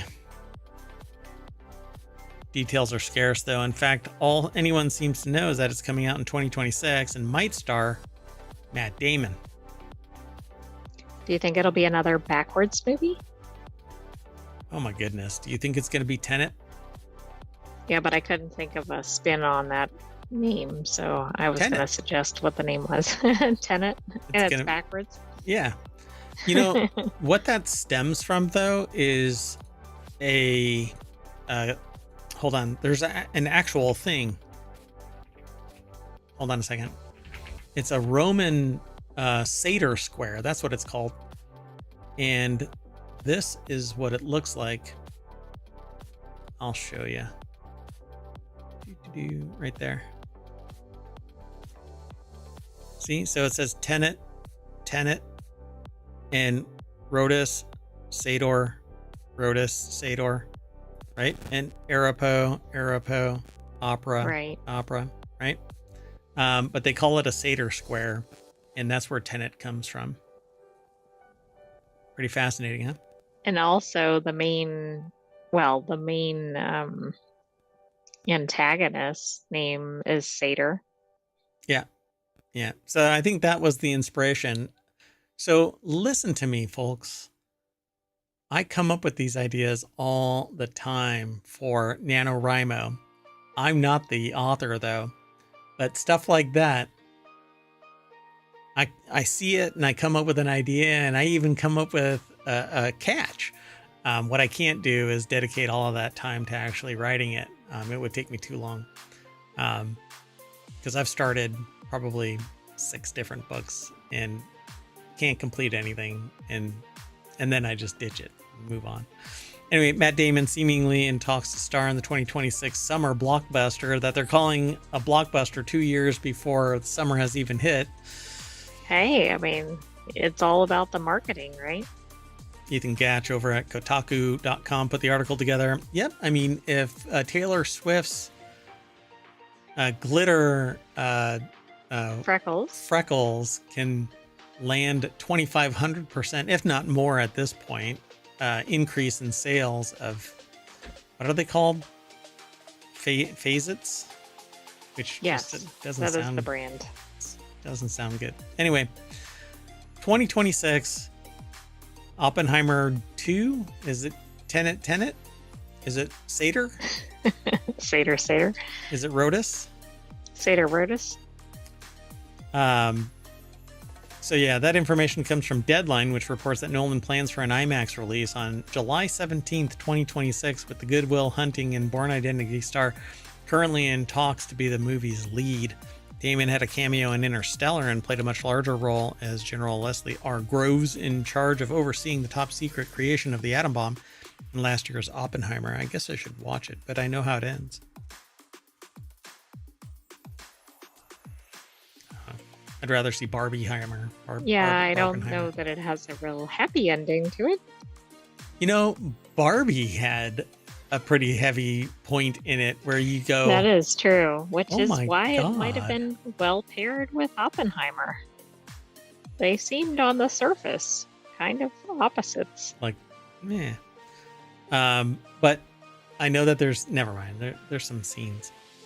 Anyway, so what subjects might Nolan tackle next? He's already done comic book adaptations of the Batman trilogy, a sci-fi action with Interstellar, Tenet, Inception, period pieces, both Oppenheimer, which doesn't seem period piece. Doesn't period piece smack of like 1800s? Victorian era or something? Yes. It has to involve ridiculous costumes and everything, or attire. These are biopic kind of things, or biopic. How do they pronounce that? Is it biopic or biopic? I don't know. Anyway, maybe I'm myopic. I only scan the words, so that doesn't have the pronunciation. Insomnia. You know what? Go ahead. I'm going to resolve this once and for all. Oh, really? Oh, wow. Okay. So Insomnia and Memento tick the thriller box. Does Prestige count as fantasy? Yeah, it certainly included magic. Maybe Nolan's next movie will just be low-key, slice-of-life tale. Hardcore comedy. How about that? Nolan, step up to the plate and remake Police Academy. All 12 of the movies of Police Academy, which it could never be made today. I'm sorry. Wouldn't that be amazing if he did that? It would. So I think it's biopic. Yeah, that's what I've always thought too. It's a biopic because it's a biography picture. It's a portmanteau. Yes. Yeah. It says that it is. So. Yeah, but people still pronounce GIF. Really? Yeah. Well. Is it a? There's no accounting for that. It's not a giraffic interchange format. Anyway, moving on. Henry Cavill to star in Voltron as Amazon MGM is springing to life a bygone age of Voltron with Henry Cavill to star in it. It's a live action Voltron. Now, who is the target audience on this? Is this people that are now adults that may have seen this as kids? On the other side of the midlife crisis era child, yeah. So Henry Cavill is set to star in the live-action Voltron film for MGM Amazon Studios, or Amazon MGM Studios. Ross and Marshall Thurber is directing the movie from a script that he wrote with Ellen Shanman. Thurber most recently wrote and directed Netflix's 2021 action flick Red Notice, starring Gal Gadot, Ryan Reynolds, Dwayne The Rock Johnson, who doesn't like being called The Rock anymore. Oh, I did not know that. Is that passe? It's just not him, man. It's just not him. So Katzy Steffen or Steven, I don't know. I think he said that he didn't like being called The Rock anymore. He's trying to kick that off, kind of like what Emma Watson now wants to be known as Emily. Oh, right. You know, which is really ridiculous since that is actually her real name. What, Emily? Yes. Yeah, I know, it's a shocker, right? But who goes through their entire life and then suddenly says, well, that's not true. You know what? If you identify as Emily and not Emma, because Emily is your real name, but Emma was the one that everybody like said, and that was your stage name. Well, no, she had to take it, I think, because Emily may have been already taken in the SAG. You can only have a oneer directories or something. Yeah, you can't have duplicates. So you had to go by your middle name if you wanted. And you know, nobody goes by 3 names, not unless you're on a wanted list or something. There's like a couple of people I've seen in Hollywood do that, but I think it's when they have pretty common names. Yeah. And it actually flows really well. So I don't know, live action, Henry Cavill, he bugs me. There's something That's about him. That's not who I would think would be in it, but he seems to be cast in a lot of things. So yeah, when you want somebody that, you know, is kind of ruggedly handsome and kind of. It reminded me of the quote from Castle. Ruggedly handsome. Yeah, that's stuck in my head for some reason. I really am ruggedly handsome. Anyway, Ross and Marshall Thurber. Let's see. Plot details are being kept tightly under wraps at this time. Producers include Todd Lieberman via Hidden Pictures, Bob Koppler, Thurber, Hobie Films, David Hoberman. There's more to this article, but man, there really isn't much. If you've never heard of Voltron, it is a series back when I was a kid, Japanese anime television series. Toei Animation has spawned several American series, including Netflix's 8-season Voltron Legendary Defender, which I haven't seen. I will have to go and watch it. Cavill most recently made a cameo appearance as the Wolverine variant, Cavalrine, in the Marvel summer blockbuster Deadpool and Wolverine. He's going to be Highlander reboot in the Gray. For Lionsgate, he's going to executive produce and probably be in Warhammer 40,000 franchise across Amazon MGM Studios Productions. You know what I would like for Hollywood to do is, I don't know, mix up the casting a bit. Hey, man. Let's not put the same people in every single movie. Cavill pretty much is the face of Warhammer. He's this diehard, like, just it's in his blood kind of, but there's something about him that bugs me. I'm waiting for the moment that something is shed and everybody goes, oh no, but I just can't. I don't know. I dig everything that he's in, but for crying out loud, man, there's just something just niggling at me, just really getting in there. Just, like something when it's stuck in your teeth, like between your gums, you're just jammed up in there. Anyway, it was great. Argyle was actually a lot of fun. I really liked Argyle, and it was goofy, but it was entertaining. Yeah, you turn your brain off and watch it. I want to watch Ministry of Ungentlemanly Warfare. I liked the trailers and little snippets that I've seen. So again, everything that he's in, I dig. It's just, I don't know, there's something there. But Voltron, Legendary Defender, Voltron in general, pilots a giant super robot, but it isn't a single super robot. It actually transforms from multiple. I forgot, was Voltron around before Transformers? Around the same time, actually. The original Transformers cartoons in America. Yeah, they were at the same time, if I remember correctly. But So let me just tell you a little bit. Oh, no. How much time do we have? Yeah, I guess we can. So Voltron actually had, let's see,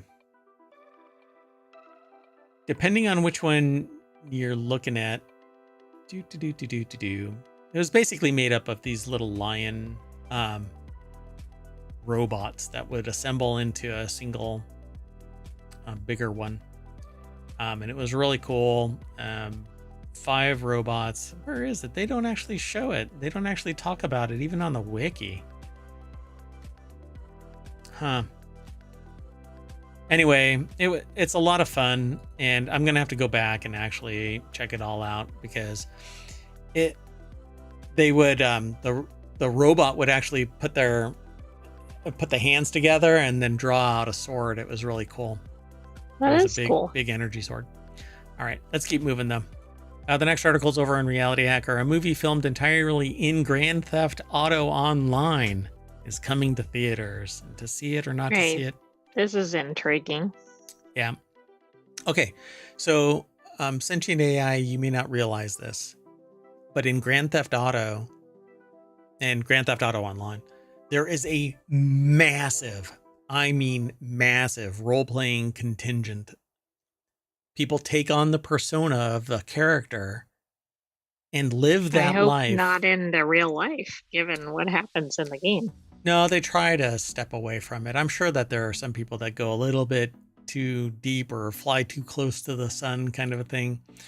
So Carly Veloci over at digitaltrends.com put this article together, and it says, you were probably bored during COVID-19 pandemic lockdown, but were you? Film an entire documentary in Grand Theft Auto Online board. Grand Theft Hamlet is just that sort of project, and after winning the documentary feature jury award at South by Southwest this year, it's going to get a theatrical and streaming release. Because you customize your character. It's basically Sims, but you are first person. That's what it reminded me of when you were describing that. Pretty wild, huh? So it's actually being reported by the Hollywood Reporter and then repurposed here at Digital Trends, and then we're talking about it. Independent and art house streaming service Mubi, which, never mind, has acquired the rights to distribute Grand Theft Hamlet, a documentary that follows 2 actors who want to stage a production of William Shakespeare's Hamlet in GTA Online's world. The clip below is any indication they run into some issues, as is expected for a game where provoking violence against others is part of the fun. Okay, I'm not going to watch the trailer. I'm going to encourage viewers of this show to go and watch it. I do like the name of it. I think that's funny. Grand Theft Hamlet. I love it. Let's just keep on moving. Sounds good. I'm not even going to get into the rest of this because I'm not sure you want to play any trailers in this show, depending on what's in there. Yeah, there's more. And for those in the podcast, it shows somebody that's looks like an anemic Hulk flying horizontally through a scene with a pistol. They're all green. The person flying horizontally through the scene. A couple people are standing on top of a stretched limousine. One person has a neon orange pistol of some kind. And then I don't know who this is. I was going to say P. Diddy, but I think that's too soon. Let's move on. The next article is over here in the continuity report. Daniel Craig's $616 million James Bond. $616 million. James Bond was so accurate that even a spy expert lifted characters' dialogue in real life. Okay, now I have not heard of this direction. It's like the other way around, right? Mm-hmm. Le Carré is sitting there going, wait, I can do that? Oh, that's a good idea. So despite the franchise being known for more outlandish action, Spy Expert is looking back on Casino Royale and celebrating how authentic the movie is. The 2006 film, directed by Martin Campbell and based on Ian Fleming's novel of the same name, served as a reboot of the iconic spy franchise, with Daniel Craig taking on the role as a freshly promoted 00 agent Double O is License to Kill. Tasked with bringing down a terrorist financier. Grossing over $616 million and scoring rave reviews, the movie's success led to 4 further Bond movies with Craig leading the cast. The article is over at ScreenRant.com, and Alexis Zakaria put this article together. So in the video posted on Insider, former intelligence officer Naveed Jamali looked back on Craig's performance in Casino Royale, how accurate it was to real life. Jamali begins his analysis in the 2006 Bond movie by explaining how one of the key things for working undercover is to build a caricature that is based on physical things. Interesting. So it says, so when you're working, this is a quote from the analyst, I guess, Naveed Jamali. Yeah, the intelligence officer. Yeah. So, quote, as when you're working undercover, your job is to build a caricature, and part of the caricature is going to be based on physical things. What do you wear? Do you wear a tux versus jeans? Do you drive an F-150 pickup truck, or do you drive a Corvette or an Aston Martin? In my case, working undercover, the GRU thought I was a young person who was interested in money, so being able to show something flashy and being able to show that it was aligned with my motivation to spy and sort of build this character that I played essentially in front of the Russians.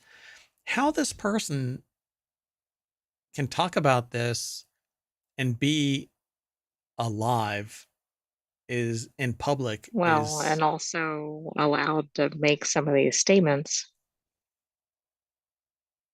Like, why wouldn't somebody, like, here's an umbrella jab kind of thing, you know?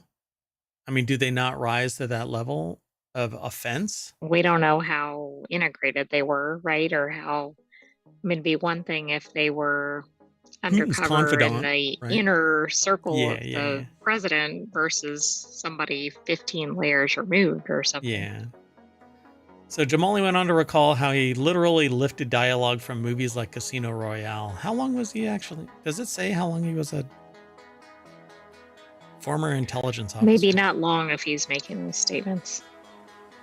That's like maybe he was only in for a short time is what I'm trying to say. It's very bold, right? I mean, it kind of ballsy to sit there and drop slights about Russia. Anyway, so what it means for espionage accuracy, Casino Royale's grounded approach was more than just a fresh Bond take. Jamali's comments emphasize how closely Casino Royale adhered to real-life intelligence work. I'm really curious if other officers, analysts, actual agents are reading this going, guys, it's all bullshit. Well, right. Are they like amateur to the spy, or did they go, yeah, we did the same? Yeah. Pretty fascinating, right? But I don't know who the person is, so I'm not making the call. I'm just saying I wonder if anybody else is sitting there going, eh. So the adoption of Bond's dialogue, and look, I trust but verify, and I haven't verified anything, and I just don't take anybody's word for it at face value. You know, I go, okay, well, that's what they said, but I'm going to go look elsewhere, just like I suspect other people are doing that when I sit there and make comments. You know, I respect that, because I would rather you trust, verify, and then come back and go, you were right. You know, 3 years later, you verified it and you came back and said, you were right 3 years ago. Anyway, the adoption of Bond's dialogue into training demonstrates that the film didn't merely entertain audiences, but also provided an accurate depiction of the psychological elements involved in espionage, which, look, if you're lifting stuff from Casino Royale and the spy hasn't seen Casino Royale, this could compromise you because you're saying shit from Casino Royale. Well, that's true. I mean, what if the person that you're integrated with is like, that's exactly like they love the movie and they're quoting the next line back to you, kind of thing. Did you? Yeah. Did you just frickin' say something from Casino Royale? Or, like, maybe you're not that savvy, but you're a Bond fan, so then you're like, oh, I know how this scene plays out, right? Yeah. Like, yeah. Bond gets his ass kicked. this is going to happen. A motorcycle's going to come through, or whatever. Bond gets his ass kicked right about here. And you just whisper that to you. Hey, if you keep up with this line of discussion, you're going to get your ass kicked. It's in the script, man. By focusing on authenticity, which is weird because authenticity is, you don't pull from a movie into real life and call it authentic, right? You don't want to disclose actual methods and everything. You just slip up and go, hey, did you know that I made $616 million in the Casino Royale? Oh, shit. I've said too much. That's pretty funny. Anyway, glamorized world of espionage, more relatable and authentic for those working in those environments. But look, it's true. There are people that believe that the world of espionage is glamorous and they have aspirations to become that.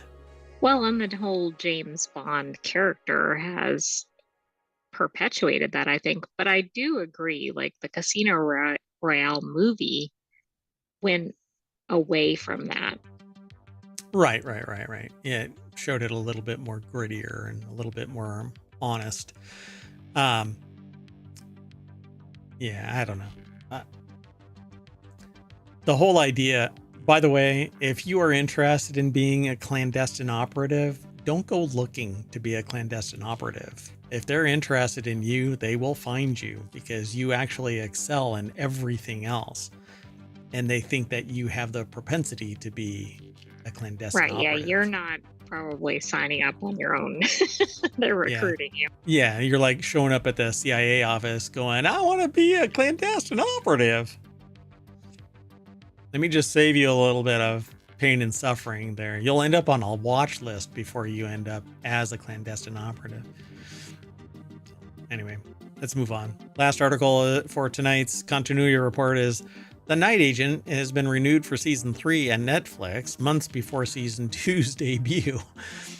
I always think this is interesting, and I think we just saw this for Slow Horses too, right? It was renewed, I think, for season 5, but they haven't even started season 4. Yeah, and there was another article that was submitted for Slow Horses tonight, but I decided to go a different route because we've actually talked, I think, sometime this last week about Slow Horses.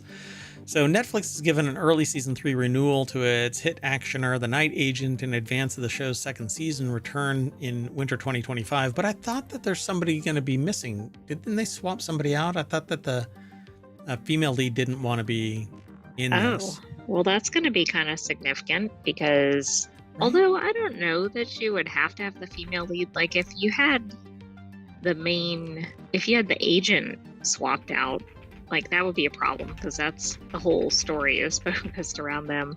But the female could be somebody else that comes into contact with the agent, I could see, or another male.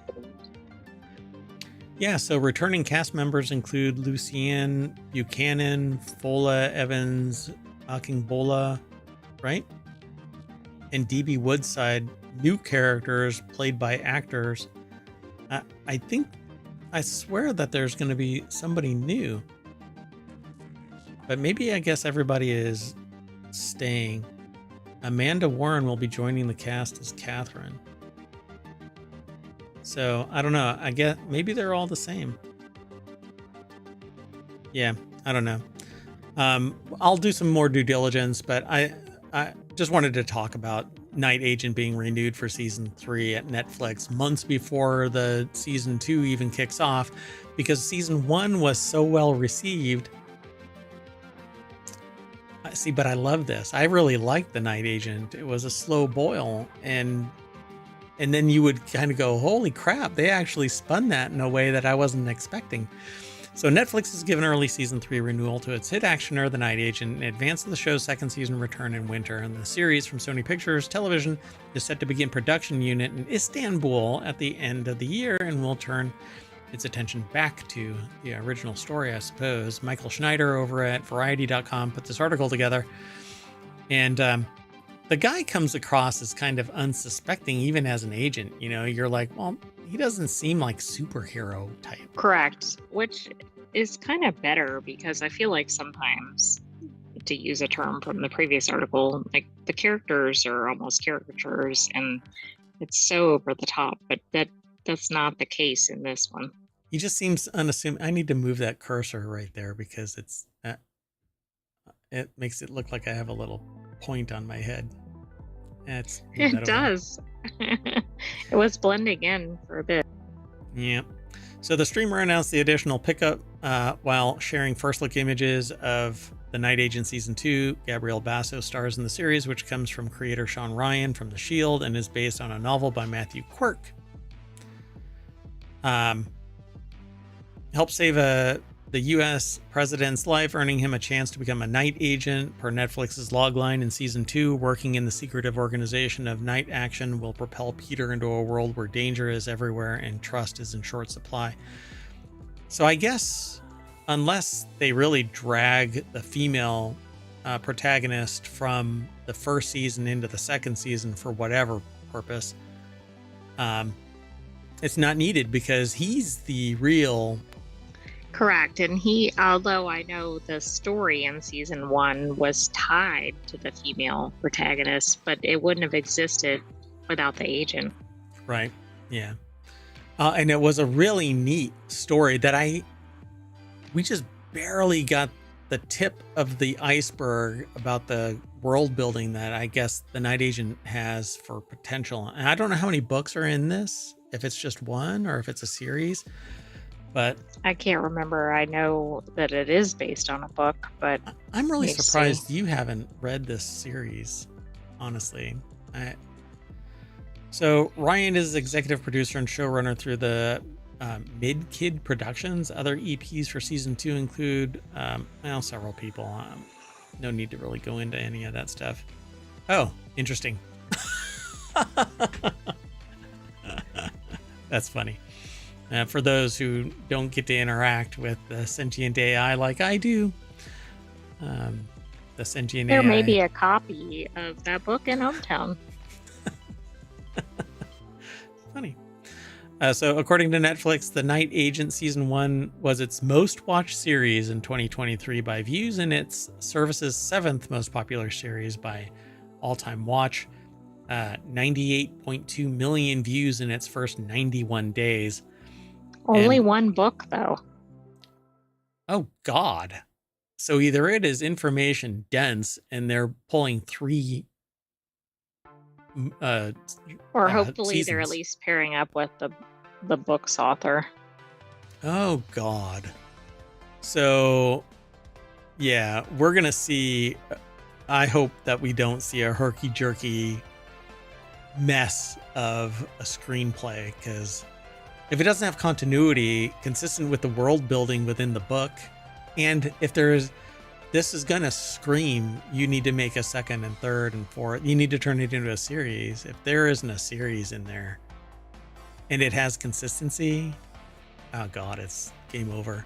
But hey, if Castle can make real world print books based off of the show, and it has internal consistency, true, right? That went in the other direction. Yep, yeah, just like the Secret Agent. All right. Well, that's it, folks. Looking forward to The Night Agent. Looking forward to watching Grand Theft Hamlet. Right? That's what it was called, right? That's right. Yeah, Grand Theft Hamlet. Looking forward to anything Voltron. I loved that.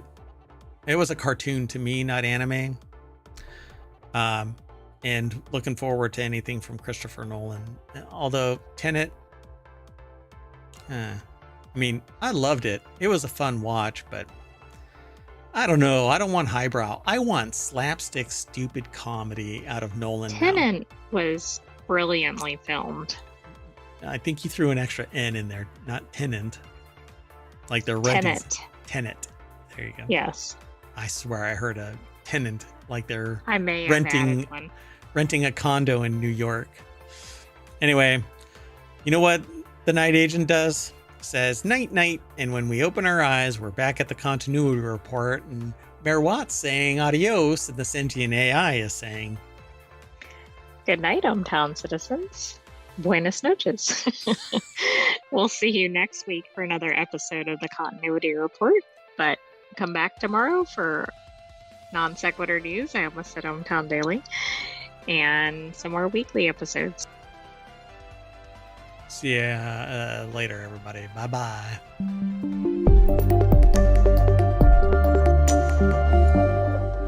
I dig it when you get down verbally.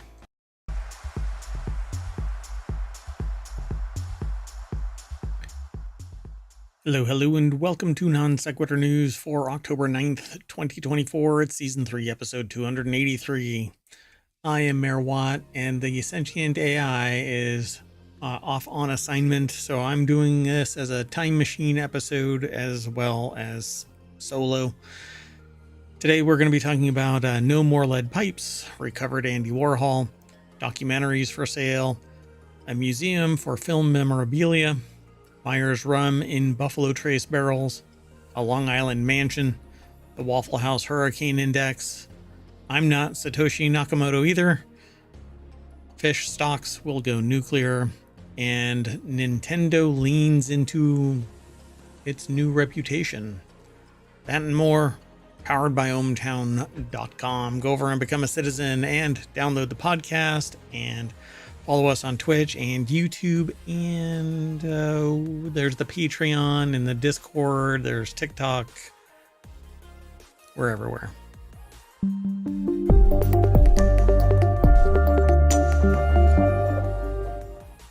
All right, so let's get into this. I've got an hour to do this episode, and it'll get posted over onto YouTube. It's not going to be posted on Twitch today. And it'll be a podcast as well. So be sure to go and download all of the podcasts. There's 6 weekly shows and 1 daily show. So 7 total podcasts that are available. Yeah, go check them out. All right. So the very first article is over on the Mobile channel. EPA says lead pipes have to be removed in 10 years. When you click the source, it goes straight on over to thehill.com. Rachel Frazen and Zach Budrick put the article together. And yeah, so for whatever reason, it's so dumb. Lead pipes have been installed, and this says about a decade after the Flint water crisis, which I can't believe that it's only been 10 years. It seems like it's been forever. The administration is requiring the removal of most of the nation's lead water pipes within 10 years, mainly because all it takes is a water chemistry change. And lo and behold, you've got an environmental disaster because the coating that was inside the pipes built up over the years gets shed by some, either, well, it doesn't really matter why, but the chemistry changes and the coating is wiped out, and you have lead leaching into the water of adults and children alike. It's stupid that these pipes were ever put there, and willful ignorance has now led them to stay in place. So exposure can cause brain and nervous system damage in children, in adults as well. Let's be sure of it. In adults, it can lead to reproductive issues, nerve disorders, high blood pressure, memory problems, because the lead actually passes through the blood-brain barrier and doesn't get removed. So the administration says that it expects to prevent 900,000 infants from having low birth weight, 2,600 children from developing ADHD and other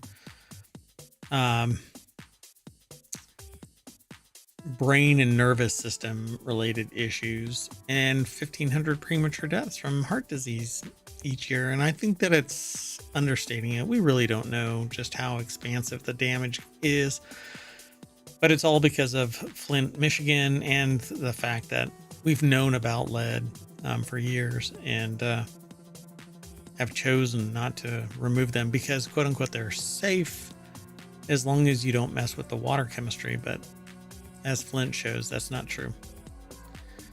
I mean, Flint messed with the water chemistry. They changed sources.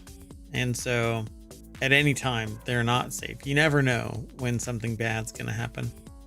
All right, let's keep moving though. The next article is over. The FBI recovers an Andy Warhol print worth $175,000 that vanished from a private home in 2021. A man is expected to plead guilty for trafficking the print, which reappeared at a Dallas auction house shortly after it went missing from a California residence. So I guess they're pretty freaking stupid. Ella Feldman is the author over at smithsonianmag.com. And that's the Andy Warhol. Made 46 copies of this print depicting Vladimir Lenin. And it says the maximum sentence for the charge is 10 years in federal prison. As part of his plea agreement, Light will also turn over the stolen artwork recovered by law enforcement, as Art News Karen K. Ho reports. So Art News is the actual source, but it's posted at smithsonianmag.com. The stolen Warhol is a gray, yellow, and red screen print depicting former Soviet Union leader Vladimir Lenin. The piece, which was made in 1987, was one of 46 trial proofs. Each one is unique, making them much more one of a kind and valued by collectors, says CEO of Hamilton Selway Gallery in West Hollywood, who told that to Art News. 25-page plea agreement, for crying out loud. That's insane that there's a plea agreement 25 pages long. They said they saw it up for auction for heritage, and we let them know that there was a potential problem with the piece. We wanted them to know something was going on here. Despite the warning, Light told the agent that he had purchased the print at a garage sale in Los Angeles for $18,000 in cash. Garage sale? $18,000. 2 days later, he emailed law enforcement a fake receipt. Wow. So the print is worth an estimated $50,000. So going to jail for 10 years, over 50 grand.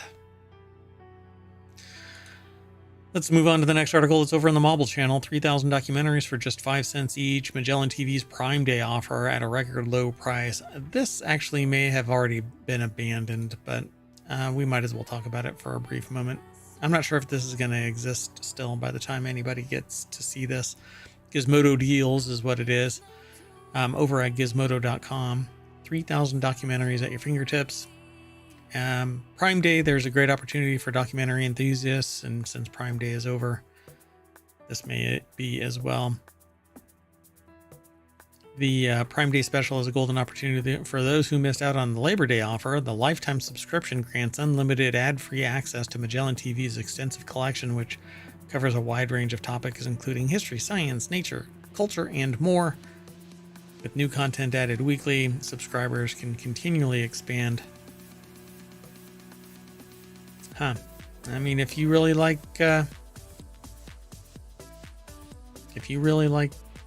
documentaries, then this is your bag.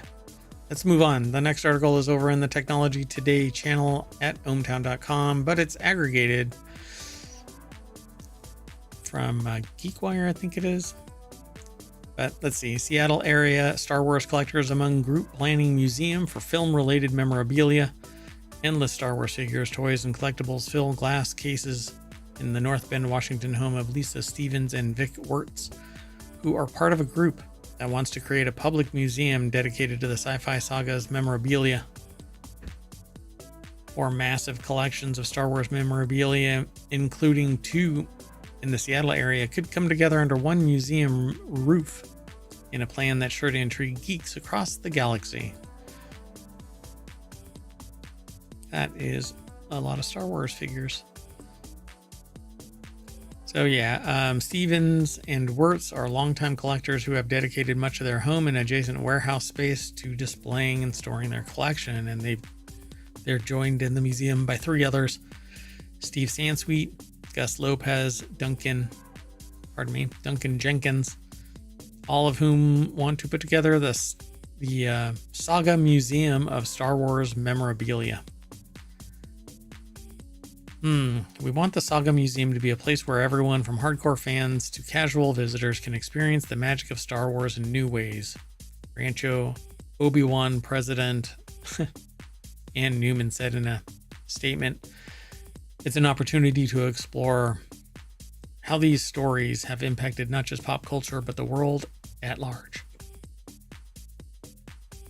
Pretty cool. Let's keep going. The next article is over in the Order of the Grape channel. We just say Order of the Grape, but anyway.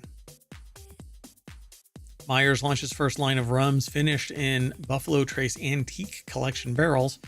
On Wednesday, Myers Rum launched a new lineup featuring the first rums ever finished in the highly coveted Buffalo Trace Antique Collection, or BATC casks. Myers, which was acquired by the Sazerac Company in 2018, has leaned into more experimental releases in recent years as the brand aims to revolutionize rum production, similarly how Sazerac did with whiskey. Each of the new expressions features Myers' original dark rum, crafted by Sazerac master blender Drew Mayville, and are finished in barrels formerly used to age George T. Stagg, William LaRue Weller, and Sazerac Rye 18-year-old Thomas H. Handy Sazerac Rye and Eagle Rare 17-year-old casks. Hey, that's gonna look really good on my shelf. I am a pirate at heart, and I love the idea of this, so I want to try it. So I'm going to have to hunt these down. Olivia White over at vinepair.com put the article together, but they're limited edition, I'm sure, so they're going to be wildly expensive. Maybe. We'll see. So given the varying casks used for finishing, each rum in the series is bottled at varying proofs, with all 5 delivering unique flavor profiles. The first Myers Rum Signature Cask Collection finishes George T. Stagg barrels. Is said to be the most complex and powerful of the bunch, bottled at 100 proof. Yikes.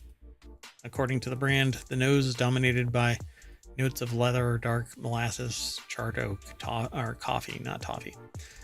The influence of the barrels used to age the 15-year-old barrel-proof bourbon is said to be felt on the palate and imparting a deep brown sugar and dark cherry flavors before a robust finish. Dun dun.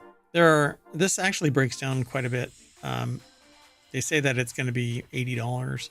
Each of the rums in the signature cask will be sold individually and available in limited quantities for a suggested retail price of $80. So, yeah, you're looking at $400 worth of rum right there. Yikes. Well, hey.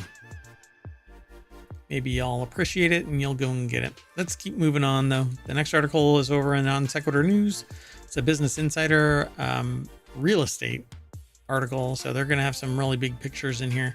A 23,000 square foot mansion on Long Island's Gold Coast is on sale for $33.5 million. Look inside the home, nicknamed Shangri-La. So when you follow the source, you'll get taken over to, wow. I wouldn't call this Shangri-La, but Gabby Shaw over at businessinsider.com put this article together. 1 DuPont Court, aka Shangri-La. Brookville has been named one of the most affluent neighborhoods in the United States. The home, nicknamed Shangri-La, has 8 bedrooms and sits on 22 acres of land. This is 21.9, but I round up. The home, listed by Daniel Gale Sotheby's, features 2 pools, 2 ponds, 8 bedrooms, 8 fireplaces, an arboretum, a screened-in porch, almost 22 acres of land.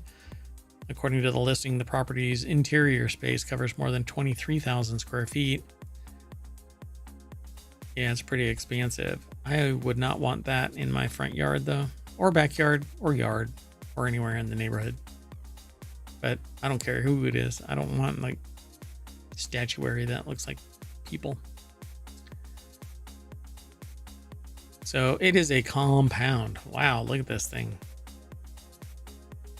I don't know what's back there, but there's like a row of, it's all of these little windows. Huh. Anyway, very natural looking pond in the back. Yeah, it looks really nice. A lap pool and a regular pool, or conventional pool. A 70-foot lap pool is off the home's primary bedroom and has its own cabana. And some serious fencing, like on top of the pool. Wow.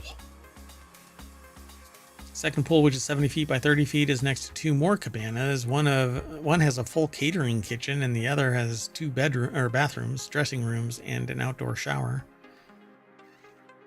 There's also a wading pool with a fountain.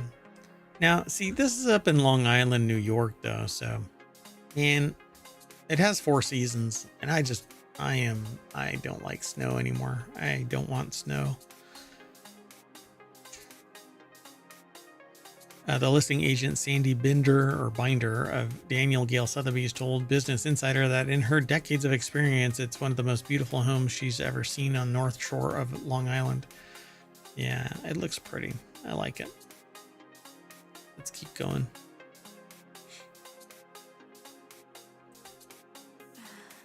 Oh, interesting. I swear I've seen this house before, but maybe not. Primary bedroom. That is the new look, or the new term, by the way. Tub's a little ostentatious, but I'm not really, I don't really care for that style. But, you know, if you can spend $33 million, you can swap it out. Formal sitting room features a fireplace, one of 8 throughout the home, and its cabanas. That is a huge open, it's called a formal sitting room. You're definitely just sitting around. And then another sitting room that has 2 separate tables. Wow. All right. Well, there's more. They say here in Brookville itself, you'll find yourself near the Americana Manhasset, commonly known as the Miracle Mile, which is home to high-end shops.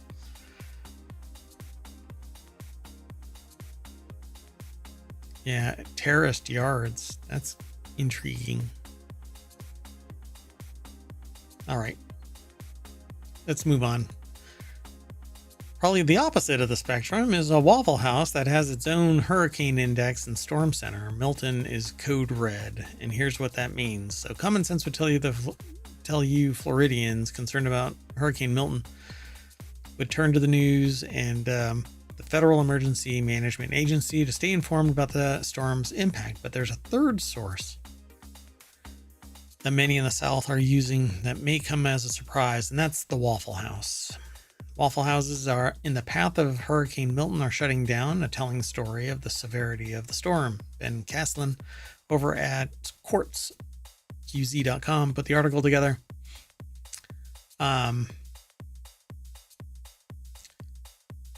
Let's see here. Let me pause that. So the chain prides itself on being open when its customers need it most, but in particular vulnerable to hurricanes, with most of its locations in the Gulf Coast, Florida, South, and Mid-Atlantic, said it fully embraced its post-disaster business strategy after Hurricane Katrina, when 7 restaurants were destroyed and dozens were shut down. Today, Governor Brian P. Kemp had the opportunity to visit a Waffle House storm center as they continue to recover from Hurricane Helene and prepare for Hurricane Milton. Thank you to the Waffle House operations team for your great work to prepare and inform the public during times like this. So they have their own scale, I think, as well. Now, sales often double or triple in the aftermath of a storm. The company said it tries to be as prepared as possible for hurricanes so it can keep the community or help the community. If you factor in all of the resources we deploy, the equipment we lease, the extra supplies trucked in, the extra manpower we have in place, a place for them to stay, you can see we aren't doing it for the sales those restaurants generate. Pat Warner, a member of the Waffle House crisis management team, said on the company's website. Yeah, they have a storm index. If you get there and the Waffle House is closed, that's really bad. That's where you go to work. So Waffle House is labeled Milton a Category 4 storm as a code red, which means the company has closed its locations in the path of the storm. A yellow rating means that the location will have a limited menu and the area might not have power. A green means that the store is operating as normal. So pretty much right where it landed, they had put out red designations for the stores or for the restaurants. Yep. And it actually made land as a Cat 3. So although this is a time machine episode. Okay, let's keep moving. The next article is over on the Hatch Ideas channel. Man denies being mysterious inventor of Bitcoin, known as Satoshi Nakamoto.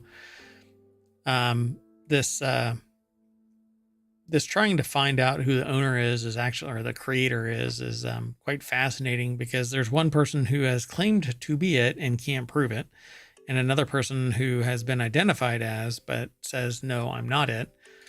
But this is somebody different than either of those two, as far as I know. Joe Tidy over at bbc.com put this article together. This is Peter Todd, I guess. That's what's named here in the article. A new documentary claims to have solved the great mystery of cryptocurrency, the true identity of the inventor of Bitcoin. The question has captivated the internet since the digital currency was launched back in 2009, calling themselves Satoshi Nakamoto. Now, the makers of HBO films say they have finally answered that question. A Canadian crypto expert named Peter Todd, but Peter Todd has dismissed it as ludicrous and criticized the documentary. In fact, they could have a lawsuit available to them because they're naming somebody who is not and can't be proven to be that person. And if they suffer in some way because somebody believes they are who they are, well, who the documentary says they are. So, and the reason why I say it like this is if the person cashes out the Bitcoin wallet that still exists, that was used to seed the initial issuance of Bitcoin, they'd be worth about $70 billion and instantly be catapulted to the 20th richest person in the world. Peter Todd is a prominent Bitcoin developer and has been credited with many innovations in the world's first and largest cryptocurrency. But he has never previously been named as a prime Satoshi candidate in the years that people have spent trying to unmask the Bitcoin inventor. I know of two, and like I said, one has never been able to prove that they are, and the other one says that they aren't. Glenn Hoback, who has previously attempted to unmask anonymous online figures like Q from QAnon, says he came to the conclusion after years of research and interviews. It shouldn't be a conclusion, bub. I mean, if somebody says they are, then yeah, they have to prove it. But you can't out somebody who doesn't want to be named as Satoshi Nakamoto. For crying out loud, it's just so... I think it should be illegal, but the person isn't doing anything criminal. They're just leading their life. So, I don't know. I think that this kind of shit should be illegal. So, leading theory is that Satoshi deliberately destroyed access to his massive stash of Bitcoins that were the originals created to start Bitcoin. The 1.1 million coins are now worth a fortune, but have never been spent or transferred. Satoshi's stash, his unmoved coins, represents 5% of all Bitcoin, and the inventor decided that there would only ever be 21 million coins created. But it's infinitely divisible. You can just drag the decimal further and further away, just like the dollar does. We don't operate at just pennies. Now we have fractions of pennies, always have. Yeah, I just think that it's really bad. They talk about past theories as well, but you can follow the link through ohmTown. It'll be in the show notes on YouTube and the podcast, but it's not going to be available on Twitch. Not this one. But we haven't missed a day yet, and I'm not about to, but I won't be able to do the show. I wasn't able to do the show on the 9th, and I won't be able to do the show on the 10th. I don't think. And so let's keep on moving. The next article is over in Hatch Ideas. A nuclear plant will decimate fish stocks. The company building it accepts fish will be killed in its system, but wants to create new habitats. Dave Harvey over at BBC.com put the article together, and it says there's people that are protesting that have a sign that says hedgehogs live here, save our homes. So how many fish does a nuclear power station kill? It sounds grisly, but for engineers in the Somerset coast building Britain's first nuclear power station in a generation, it's an urgent question. For conservationists and local villagers on the banks of the river Severn, in Gloucester, it has become such an urgent question they filled a village hall to debate it. So proposals for the seawater cooling system at Hinkley Point C will see 44 tons of fish ingested and killed every year. 44 tons. Wonder if there would be a way to remedy that. We already have lost 80% of our salmon, and half of the salmon that get into Hinkley's cooling system will be destroyed. The scheme will decimate fish stocks. At the heart of this row is a simple truth of physics. Nuclear power plants by design get hot. The steam drives enormous turbines which whiz around and generate electricity at Hinkley Point. They're about to install the nuclear reactor which will create all the heat in the first place. It's generating some heat before it even gets installed. It's still at least 7 years before it will be switched on. But first they need to think about the fish. So yeah. So I guess it's an estimate. They don't really know, right? Fast incoming tides and quicksand. Beware. Interesting. So can they stop the fish? Engineers have done plenty of things to save the fish, including fitting a complex concrete head to the pipes on the seabed where the water comes in. Narrow side vents allow water in with grills to keep larger creatures out. Unlike previous power stations, it's not just an open pipe sucking in water, but they accept some fish will get through. Yeah, well, it'll be a problem, but I don't know. We need power, and maybe they're, maybe they can incubate fish somewhere else and offset this loss. It might be, significant, but man, we really do need power, and nuclear power is the only one that generates enough power without the need of solar, which is a hot mess as well, and inefficient. So he said salt marsh reduces flooding. It provides shelter and breeding grounds for fish. It's an amazing place for birds and great for people. Mr. Cockruff, who runs the public engagement program for Hinkley Point, said salt marshes are a natural compensation for the nuclear plant's impact. And these salt marsh habitats will have salmon, eels, countless marine species will be able to breed. They basically want to just flood a new area. And this gathering at a village hall is like just so old school. Maybe, it's standard in the UK but I love that, that it's a relatively small town home meeting, and they all meet at what amounts to a pub outside of a pub was the location for people to discuss things back in the day. Still do, but it was like the formal setting outside of the village hall. So as the name suggests, a system of loudspeakers near the inlet pipes would simply scare fish away. They call it an acoustic fish deterrent. I guess it depends on what they play and if the fish like the music or not. Anyway, some people are really upset, but I have a feeling it's the people that don't want things to change, and well, yeah. Or the dominant species. Okay, there's more over here at this article.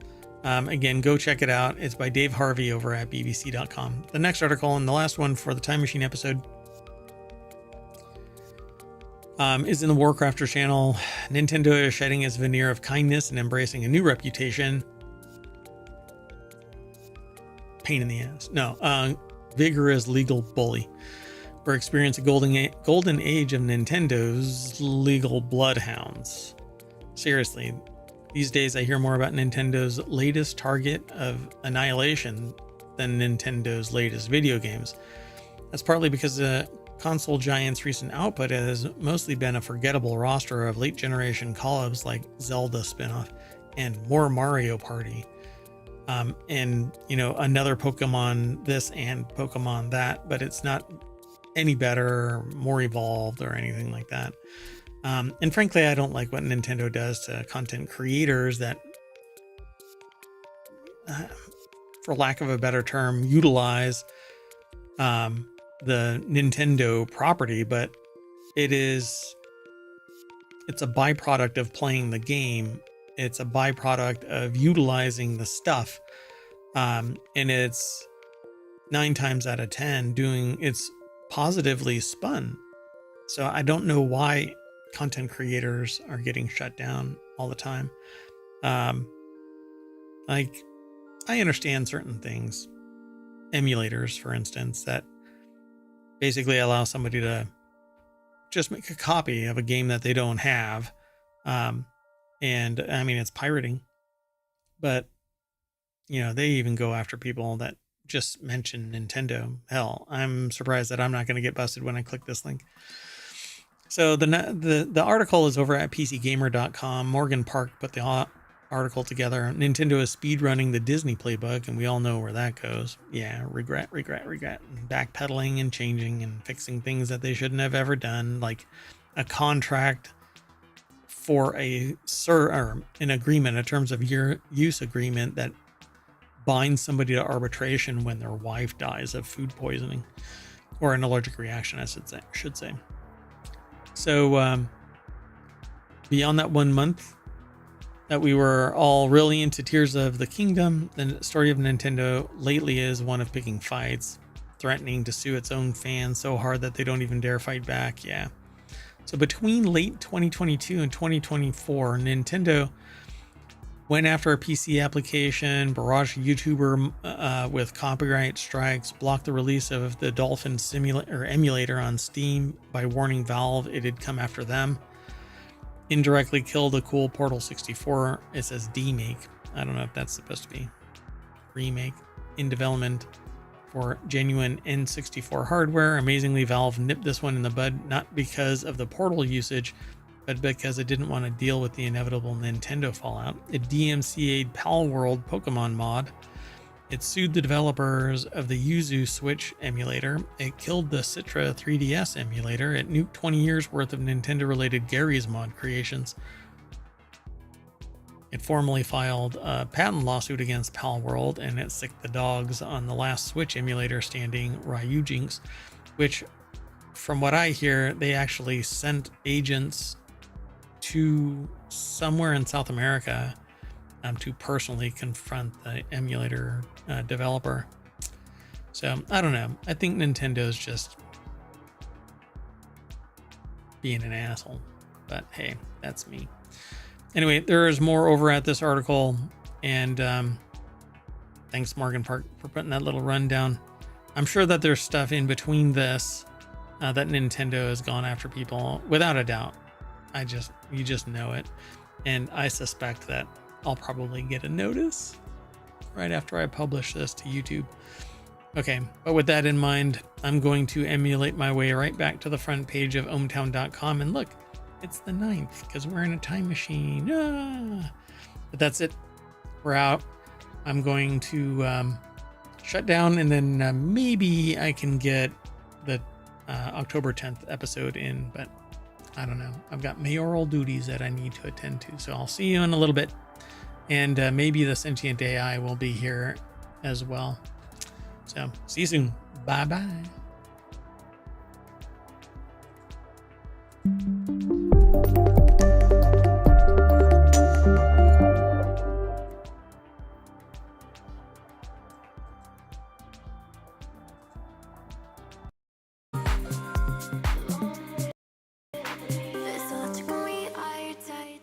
Hello, and welcome to WarCrafters for October 13th, 2024.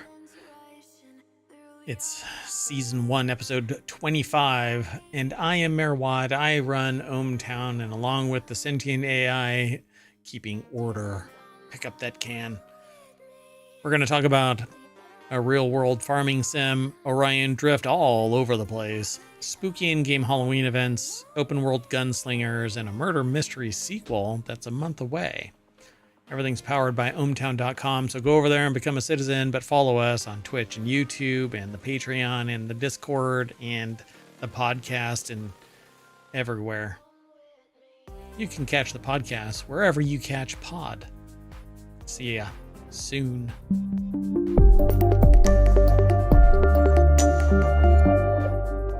All right, folks. If you're not familiar with this, we've changed our format a little bit. We do 5 articles for each of the weekly shows, 10 articles for our daily show, which is non-sequitur news. So let's get into all 5 of these here. But first, the Sentient AI from the future. Good evening, ohmTown citizens, and welcome to WarCrafters. Your visualizer was going crazy. I'm not sure why. It is wound up today. It was doing it all by itself. You weren't actually talking. Maybe you were talking to yourself, since it is supposed to be representative of your voice. Yeah. Anyway, let's get into this. First article is over in the WarCrafters channel. That's this show. This farming sim lets you plant crops anywhere you want on a real-world map. So they patriotically grew corn and raised sheep under the Statue of Liberty, which is kind of dystopian future kind of world. Seems like Fallout. It's called Global Farmer. It doesn't pack the same thrill as a flight sim that simulates the entire planet, and as you're about to find out, it's nowhere near as pretty, but it's still a cool concept. This is what the article's author is saying over at PC Gamer. I kind of dig this. Christopher Livingston over at PCGamer.com put the article together, and the deck statement says Global Farmer uses real-world data to let you farm just about anywhere you can think of, and I think that's amazing. I mean, it would be fun. You might like to build in your own town or somewhere you want to visit. They had loftier aspirations in Global Farmer than turning the old baseball field at the end of their block into a zucchini patch. First, they thought was actually to turn the White House lawn into a peanut farm in tribute of our 100-year-old former president, Jimmy Carter. Unfortunately, they couldn't get Washington, D.C. to load into Global Farmer, perhaps due to the huge amount of parks and green spaces, over 3,000 apparently, that the game has to convert into simulated farmland. They also tried Stonehenge, but when they loaded that up, it didn't even show those quote-unquote big-ass rocks, some call them stones, that make Stonehenge one of the world's top 50 henges. It's probably the top henge. Really? I would assume so. Anyway, they settled on Liberty Island, and apparently you can just plop down some stuff and start farming. I think that this is brilliant. I love this. Yeah, I like it. It sets it apart from other farming games. Apparently the statue isn't there. It says it's being cleaned of all that green gunk, or that she just strolled away as per the climactic and not all stupid events of Ghostbusters 2. Yeah, I dig this. I really do like this. It's actually pretty fun how Global Farmer breaks down every bit of green on the map into a separate little potential field, scouting for where to plant their first field on the island. They find a little grassy area next to a building, check it out on Google Maps. It's just a grassy area next to a building, but the game will let me grow crops on it. I hope they have more pictures. So that's the area that they chose, apparently. They had 5 million euro apparently in the bank. I don't know if they were just given that, but so, oh wow, this is actually amazing. Oh, so this is the real life, like Google Maps view or something. Yep. So that's what it looks like on the game map, but that's how it looks like on Google Earth or Google Maps. Okay, that's neat. They said, real talk, I'm feeling underwhelmed by my cash flow after 9 months of game time, so I look for a second field to hopefully double or even triple my corn profits. Over on Ellis Island, they find an appealing collection of farms, by which they mean some little grassy areas divided up by sidewalks that are probably even smaller than the farm that they're growing corn on now. And sure enough, that doesn't look all that hot, actually. I mean, that little area is right there, I guess. Right in the center of that. Right. Okay. And then they go, well, carrots aren't particularly patriotic, but I take their job anyway. Or they take the job anyway, because making money is patriotic as hell, according to the author. They also expand their farms over to Governor's Island, where they're delighted to see Fort Jay's distinctive moss-covered retaining walls that they've determined by Global Farmer to be farmable fields. Interesting. So if there's some green, it must be marked somewhere as being farmable, which is interesting. Just grow right there in the quadrangle road. Why do I feel like I've been here? I don't know. Anyway, takes almost the entire year, but growing on their 2 tiny fields and Fort Jay's long, narrow, pointy ones yield enough carrots to fulfill their contract. Like every proud American farmer, they're rolling in euro. Time to turn their sights onto livestock. So sheep, which they house at their farmhouse and let graze beneath the majesty of the place where the Statue of Liberty stands, except for right now because she's not there. Yeah, I mean, this looks kind of neat. Global Farmer is in early access, so let me see. Yeah, it's $17. It is single player though, so I don't want to be a farmer just farming all over by myself. I would love to have other people with me, you know, make it an MMO kind of a thing. But oh, and it's not euro like euros, it says Eurobucks. So maybe it's their own brand of euro. Oh, okay. I don't know. Let's move on though, huh? Sounds pretty cool. I like this. It does sound cool. It's different. Yep. The next article, oh gosh. So the next article is over in Reality Hacker. Orion Drift invites you to driftball in new gameplay trailer. Orion Drift, the upcoming social VR sports game from the Gorilla Tag studio, showcased the Driftball District in a new trailer. The article is by Henry Stockdale over at Upload VR. And it says here,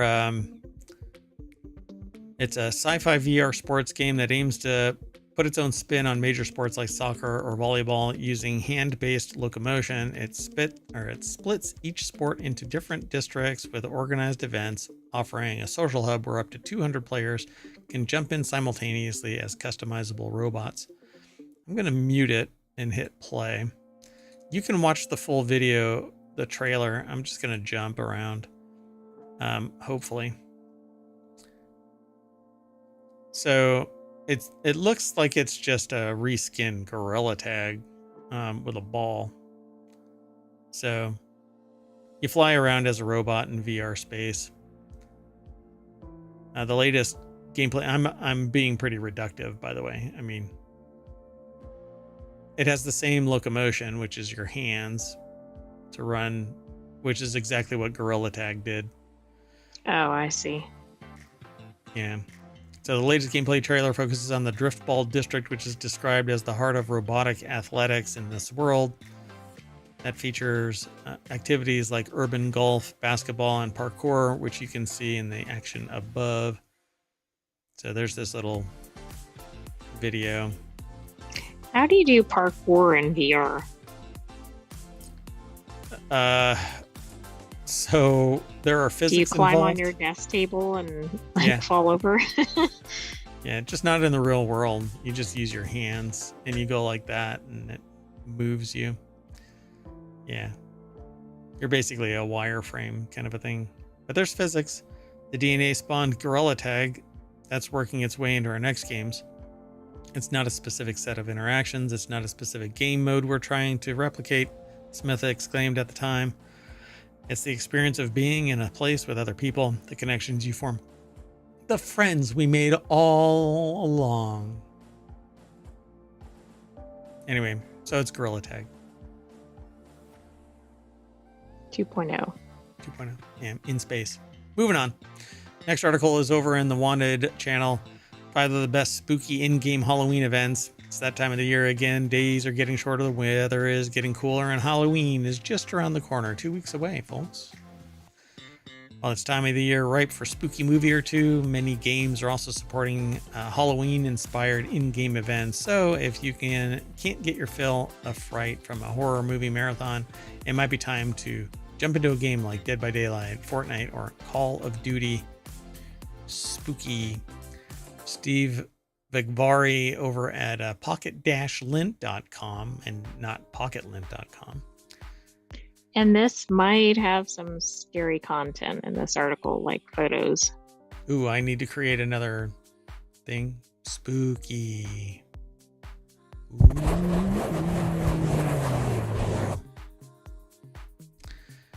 So, I don't know. Call of Duty's The Haunting event brings the scares. Across Modern Warfare 3 and Warzone, Call of Duty fans can partake in some frightful festivities. I won't go through all of these like verbatim. You can go and check these out. It's really easy. You can actually type in !WC, that's WarCrafters, and ohmTown will throw the links into the VOD, and they'll be in the show notes once we move everything over to the podcast and YouTube. Because streaming to YouTube doesn't allow me to easily inject into the playlist, the live event. It breaks it out separately, and it's wonky. It's really, really weird. To move it into the regular playlist, I have to make some edit, which I don't do. I don't like editing. I like our reaction, our interaction, everything we do and say is left in, unless it's going to reveal, if I'm going to dox somebody or myself, then I might edit it out just for everybody's privacy. I respect everybody's security and privacy. But otherwise, I don't edit anything because I want transparency, unlike a lot of things. Anyway, so what was I saying? I don't know. That was in Call of Duty. Non sequitur. Anyway, the links will be in the show notes over on YouTube and the podcast after the show sometime. Otherwise, they're going to be in the VOD here on Twitch. So players can check out the Purgatory game mode, offering teams the hellish ability to fight enemy teams with spooky in-game events, mixing up the gameplay. So Call of Duty The Haunting. Then there's Hello Kitty Island Adventure Spooky Celebration. 2 extremes here. Yep. Or is Call of Duty really just Hello Kitty Island Adventure with guns? Is Hello Kitty the one to be really afraid of? Yes. It's like Men in Black and the little girl that had quantum mechanics textbooks, and he shot the girl because what's she doing out that late with aliens and has a quantum mechanics book? Anyway, yeah, he said she's up to something. And then he smacked her. No, too soon? Too soon. So if you're looking for something a bit more relaxed, Hello Kitty Island Adventure currently has its spooky celebration running throughout the month. It's a live service, by the way, so stop killing games. Players can purchase Halloween-inspired furniture, clothing, and more, of course. And but see, don't get me wrong, anybody, when I say something snarky like that, I totally understand that games can't survive on nothing but good intentions and hugs. Anyway, so if you've been thinking that your island needed some gothic looking fencing or lights, this is your perfect opportunity to obtain some. Then there's Dead by Daylight, brings a beloved mode back for its Halloween event. The game has a 2v8 mode that returns with new killers and maps, so you have to get away from the people that are attacking you near the two. I hope you get the map before you get the killer added. Nope. Dead by Daylight is also supporting a ton of new items to purchase, including items for Ellen Ripley from the Alien franchise, outfits for Kate Denson, Adam Francis, Zarina Kassir are also made available. This month, Dead by Daylight is also adding a Castlevania-inspired Dominus tome as well. Fortnitemares returns to Fortnite. That's number 4 on the list. Let's just keep going. GTA Online's Frightening Halloween special event. Month of celebrations hit GTA Online. You can go and watch Grand Theft Hamlet. Talked about that yesterday. That's right. Fully filmed inside Grand Theft Auto. Dun, dun, dun.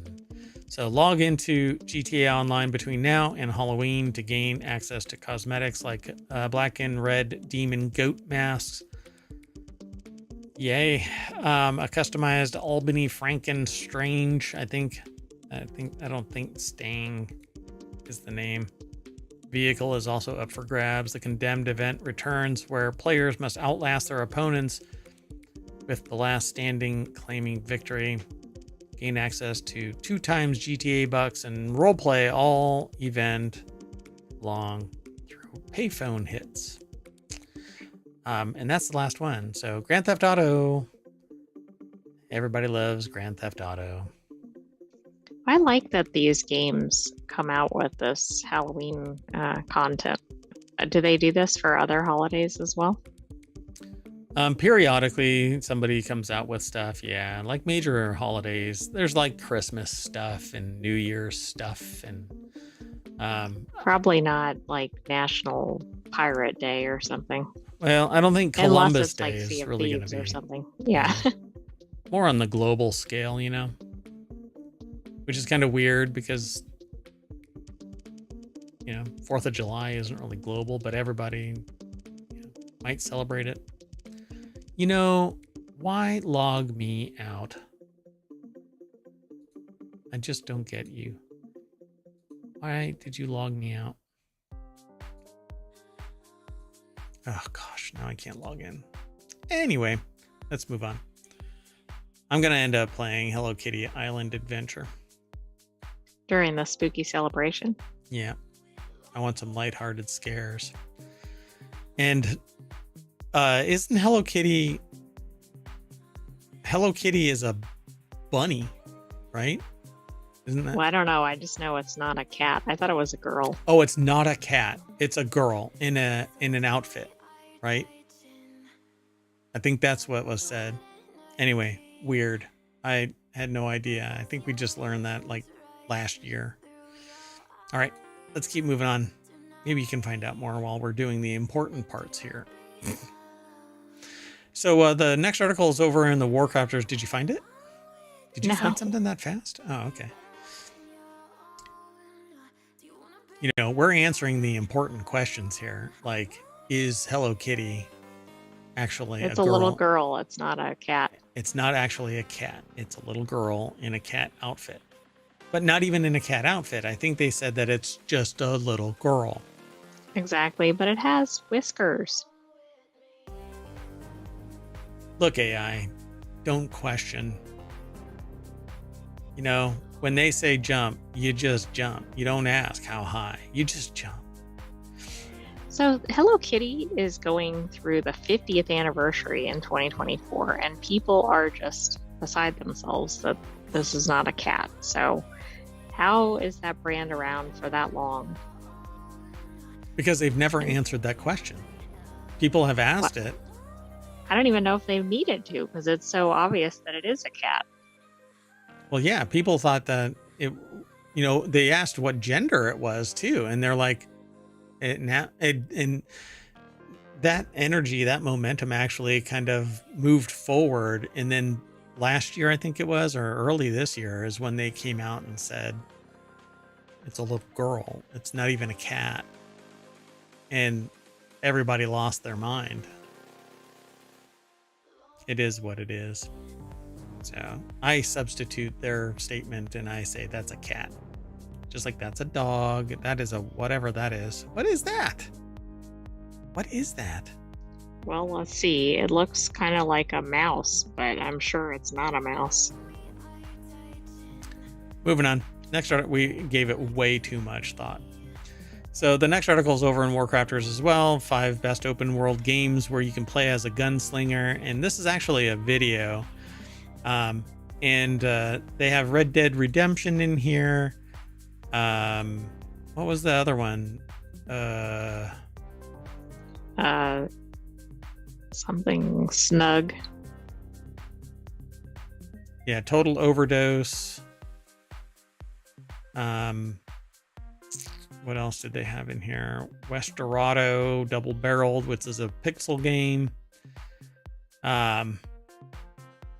Then they had Fallout New Vegas, which really doesn't compare to the others. Maybe Red Dead Redemption in scope. And then they had, what was it? Borderlands, which is probably on the scale of Fallout. Maybe. No, neither of those. I think it's smaller, Borderlands, but very engaging. And has rotoscoped graphics. So at any rate, the author of this is Colin Tanner and Ritwik Mitra over at GameRant.com. So go over and watch this video because they throw a lot of their personality into the video and it's a lot of fun to watch. But we don't watch the video on the stream. But we kind of summarize it and give our perspective of it. I had Red Dead Redemption for a little while, but I didn't like the way that I had to interact on it. It's definitely a console game moved over to PC. And I'm not a console player and I don't really like that interaction. Do you think they'll move it over to VR? Oh God, can you imagine Red Dead Redemption VR and you have to get a simulated horse, like a seat and, right. reins and wrangle, like you have to get a VR lasso and VR pistol and all of that kind of stuff. Oh, I'm here for that. Oh, please. I would should definitely be in Wanted. Oh wait, but that's not an article. Oh dear God. Yeah, I would buy Red Dead Redemption VR, but I don't think that's actually, hold on. Did you really just trigger me into Non-sequitur? There's Red Dead Redemption Online, the original Red Dead Redemption, and Red Dead Redemption 2. And I don't think that there's a VR mod, but that's probably not and it was banned apparently. Yeah, I don't think that I would love it if it was actually VR. I'd go and buy a saddle. Yeah. All right. Anyway, go and check out this video. It's a lot of fun over at GameRant.com. And then tell me in chat if you agree. The next article is over in WarCrafters. It's the last one for today's WarCrafters episode. The sequel to one of the best murder mystery games is only a month away. And there's a new demo out. The Case of the Golden Idol. Grisly, innovative, fascinating. It's one of the author's favorite games of all time. They're over at PC Gamer. The individual murders you have to solve are incredibly satisfying as you pore over all the details, search the crime scenes for clues, and even lift items right from the suspect's pockets. And the overarching story of the mysterious relics that links all of these murders together is worthy of its own page-turning novel. Now a sequel is afoot. The Rise of the Golden Idol transports us to the gritty 1970s. The fighting 70s. Have you ever played the original? Nope. So let's take a look at this. Christopher Livingston over at PCGamer.com put the article together. The Rise of the Golden Idol delivers more baffling murders on November 12th. So let's take a look. Golden Idol. Case of the Golden Idol. Oh. Well, it's interesting. It doesn't have the graphics that you might think. It has an overwhelming positive rating for all reviews, but recent reviews just say very positive. But there's a demo for the Case of the Golden Idol, and the Rise of the Golden Idol also has a demo. So you might want to go and check it out. Same art style. And that's kind of the art style right there. So it's more cartoony. That's not what I was expecting. Yeah. Me neither, but it looks interesting. If it's a really involved, like whodunit kind of thing, and you have to sit there and search for clues and stuff, I think that this is actually a lot of fun. And maybe a group of people can sit around a computer and work together to make this thing happen. Yeah, that'd be fun. It is a single player game though. So you're not going to be playing it with a bunch of people unless they're sitting behind you. So now a new sequel is afoot. Rise of the Golden Idol transports you to the 1970s for another round of gruesome crimes, and you don't have to wait much longer. Color Gray Games and publisher Playstack have announced the release date, and it's November 12th. There is a trailer. Let me mute it. Oh, it's already muted. So this is the kind of graphics that you have to deal with. I'm sure that they're saying it looks something. Very old school, right? Yeah. You investigate the suspects and interrogate them to find information, search rooms, watch videos, little snippets that progress the story, and you're going to solve the murders. And I guess there's an overarching story on top of it. So it might be worth it. The original is only $18. I don't know how much the new one is, but I've added it to my wish list. And they do have a demo out right now. Yes. And I'm going to add the old one. So there you go. Ta-da. I guess there's other stuff. Case of the Golden Idol Mysteries, The Spider of Lanka, and Golden Idol Mysteries, The Lemurian Vampire are DLC that you can download, as well as the soundtrack. So there's already DLC for the older version of this. So there you go, folks. It says this is a little awkward after I just said one more thing, but just another one more thing. The original game has been updated with a new UI and hint system and Steam Deck support. So if you've never played Case of the Golden Idol, the author says this seems like a great time to give it a go. There's more over here at this article too. We kind of jumped through it really quick to kind of summarize a little bit and give our perspective, but go check it out. I would read this article, watch the video, give Christopher Livingston some attention, and then go over and favorite and download the old version demos and the new version demo. Sound good? Sounds good. So what do you think of the graphics? Do you like that kind of stuff? Would you play a game like that? I think so, because of the mystery aspect. The graphics are not what I expected. Right? I don't have a problem with them. They're just not what I would think they would have. Yeah, I don't know. It's not my style of graphics, but it's kind of like Clue. Like it's kind of watercolory. It looks real retro. Yeah. Yeah. I don't know. Kind of basic, but I wouldn't have the tenacity to sit there and draw all this out. So kudos to the artists. I mean, it's a lot of hard work to be an artist. So crazy respect there, folks. Nowadays, it's going to be AI. So. Well, that's true. Yeah, gone are the creators from a lot of this. Yep. All right, folks, that's it. We are done with WarCrafters. So we're going to flip the board over and we're going to snap back to WarCrafters at ohmTown.com. So go over there and check that out. It's really easy to get to. You just go to Creative and Maker and then click on WarCrafters.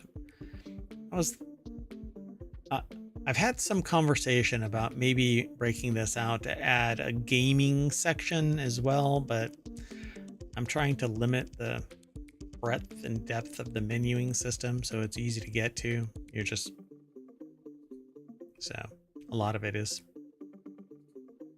if I can shoehorn it into creative because it has creative aspects like artwork, writing, etc., then that's where it ends up. Anyway, that's it, folks. I am Mayor Watt, and the Sentient AI is gonna sing an Irish jig. Good night, hometown citizens. I don't know any Irish jigs. You haven't programmed any. Yeah, it's just, yeah, not Stay in the tuned code. because we have some more weekly episodes up ahead. We do?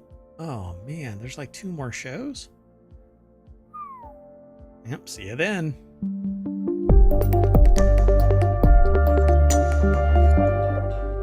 I want a good crafting game. That's what I'm looking for. My forever game is out there. I want to believe.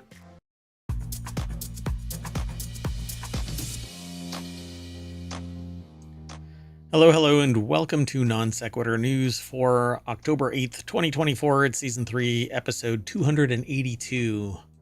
Can you believe that we've done 3 years worth of this show already? It seems like it's gone by so slow. Just kidding. Today, Merwatt and the Sentient AI, that I'm Merwatt, and the Sentient AI from the future is going to talk about the following 10 articles. I'm just going to leave that audio in there. We never promised an ad-free existence. Speaking of tipsy, Mega Millions implications, Breyer's ice cream, Spirit Christmas, beer can artwork tossed, Roblox user numbers like the Hindenburg, American water cyber attack, and a 4-day work week in Canton, Connecticut. And you know what? Just get it a wet donut. That and more.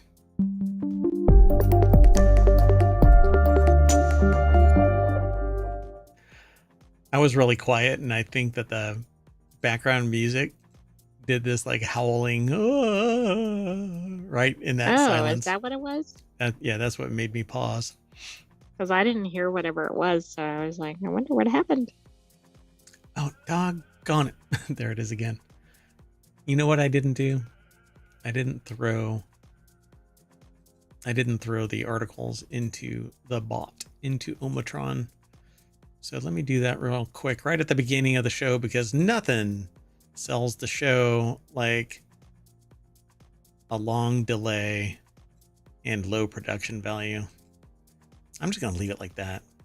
It'll be a big blob when somebody does !NSN like I'm about to do. And that's how you get all of the articles from. Yeah, well, they're there. Anyway, they're not in a particular order and they're kind of messy, but you can discern what the articles are all about. So let's get into it. The Sentient AI, that visualizer right there, and the voice that you heard briefly is the co-host. So you want to say hi?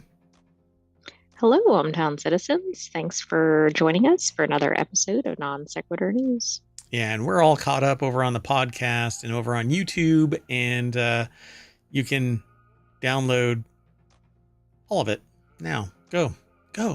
I mean, not right now. Stay here for the show, but then go. The background music's just killing me. I'm going to leave it. Are you telling them to go or to go to the things? No, just go. Speaking of go, let's go and talk about this article. It's over in Continuity Report, but it's actually from Variety. That's where we get this little snippet from. But Amazon moves to dismiss lawsuit over Prime Video ads. Company, quote unquote, never promised service would be ad free. You dumbasses. That's not actually in the article. But well, is that toward the consumers, like for not realizing they were going to be upcharged? Fleeced a little bit more. I actually ended up paying that fee. It really sucks. Let me tell you. Pray we don't change it again. I have ever since. We know we will, right? If it's not going up at 500% every few months, something's wrong. Yeah, and I really think that since I've been kind of snarky about Amazon lately, that my packages are starting to get delayed and I can't just stop by the local place to do returns. I have to print something out and find a box because I threw out the Amazon box, and now I have to find a box and tape it up and stick their little shipping thing label to it, and in some cases I have to pay to ship it back even though I'm Prime. Yeah, that CO2 bottle, that CO2 cylinder, I ended up having two 20-pound cylinders. So, yeah. Anyway, Amazon is seeking to dismiss a class action lawsuit filed by Prime Video users disgruntled over the additional ads. And if you want to pay, you have to pay $3 a month on top of what you've already paid to get Prime Video for free. Pretty ads. soon, it's like there will be a fee on top of the fee.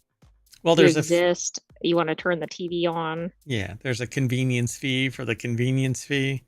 Todd Spangler, I don't think How about an inconvenience fee? This would be an inconvenience fee. Todd Spangler, who is not related to Egon Spangler of Ghostbusters fame.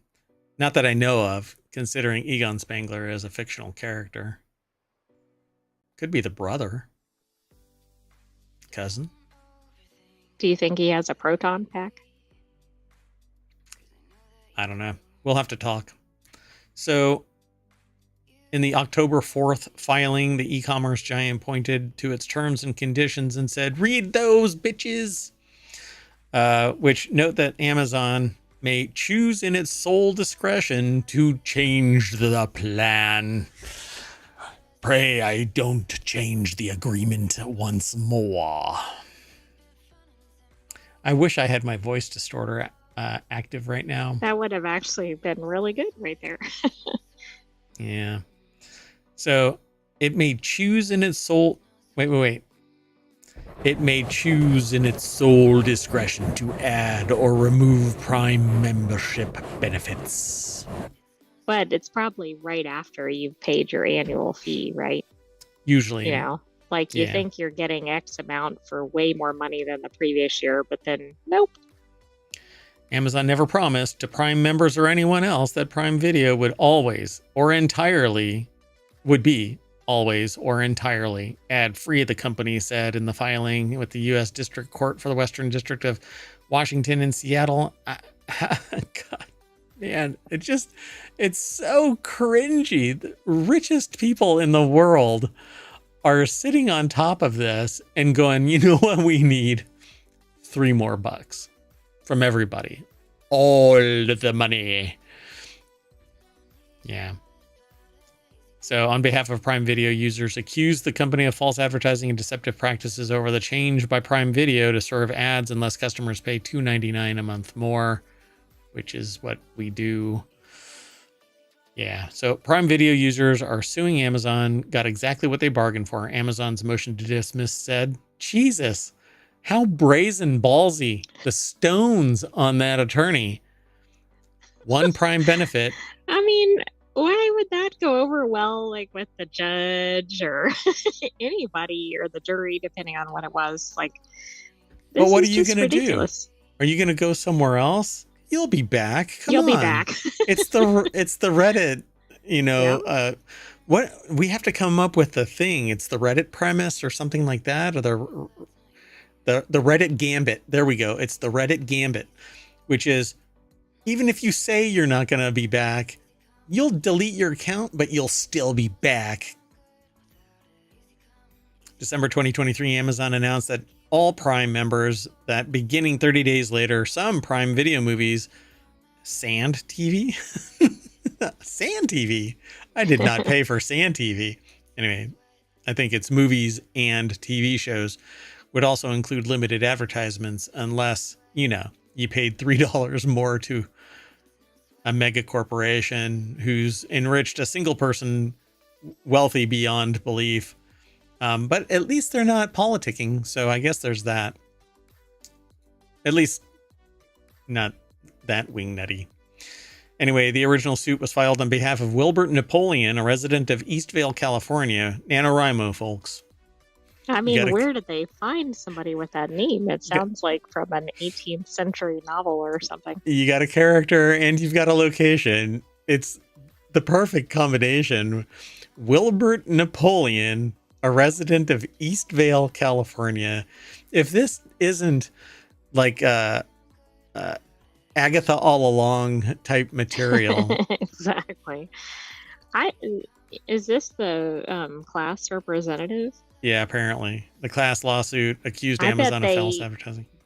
dismissed people that wanted to be the class rep that were like Joe Smith. They're like, Right. no, that doesn't have Too enough pizzazz. You're too basic. You're just coming across too poor. We're going to have to get what represents somebody that might be like beyond reproach. Let's come up with a name. Wilbert. Wilbert Napoleon. Perfect. Nobody messes with a Wilbert Napoleon. Definitely not of Eastvale, California. Telling you, it comes across like Agatha all along material. It really does. Anyway, they know that their claims under the prime terms are dead on arrival, as other courts, including this district, have repeatedly held, because the contract expressly provides that some prime benefits might change over time. That is another one of the statements from Amazon. For crying out loud, man. They are just They're like kicking. begging the judge or whomever to just throw the book at them.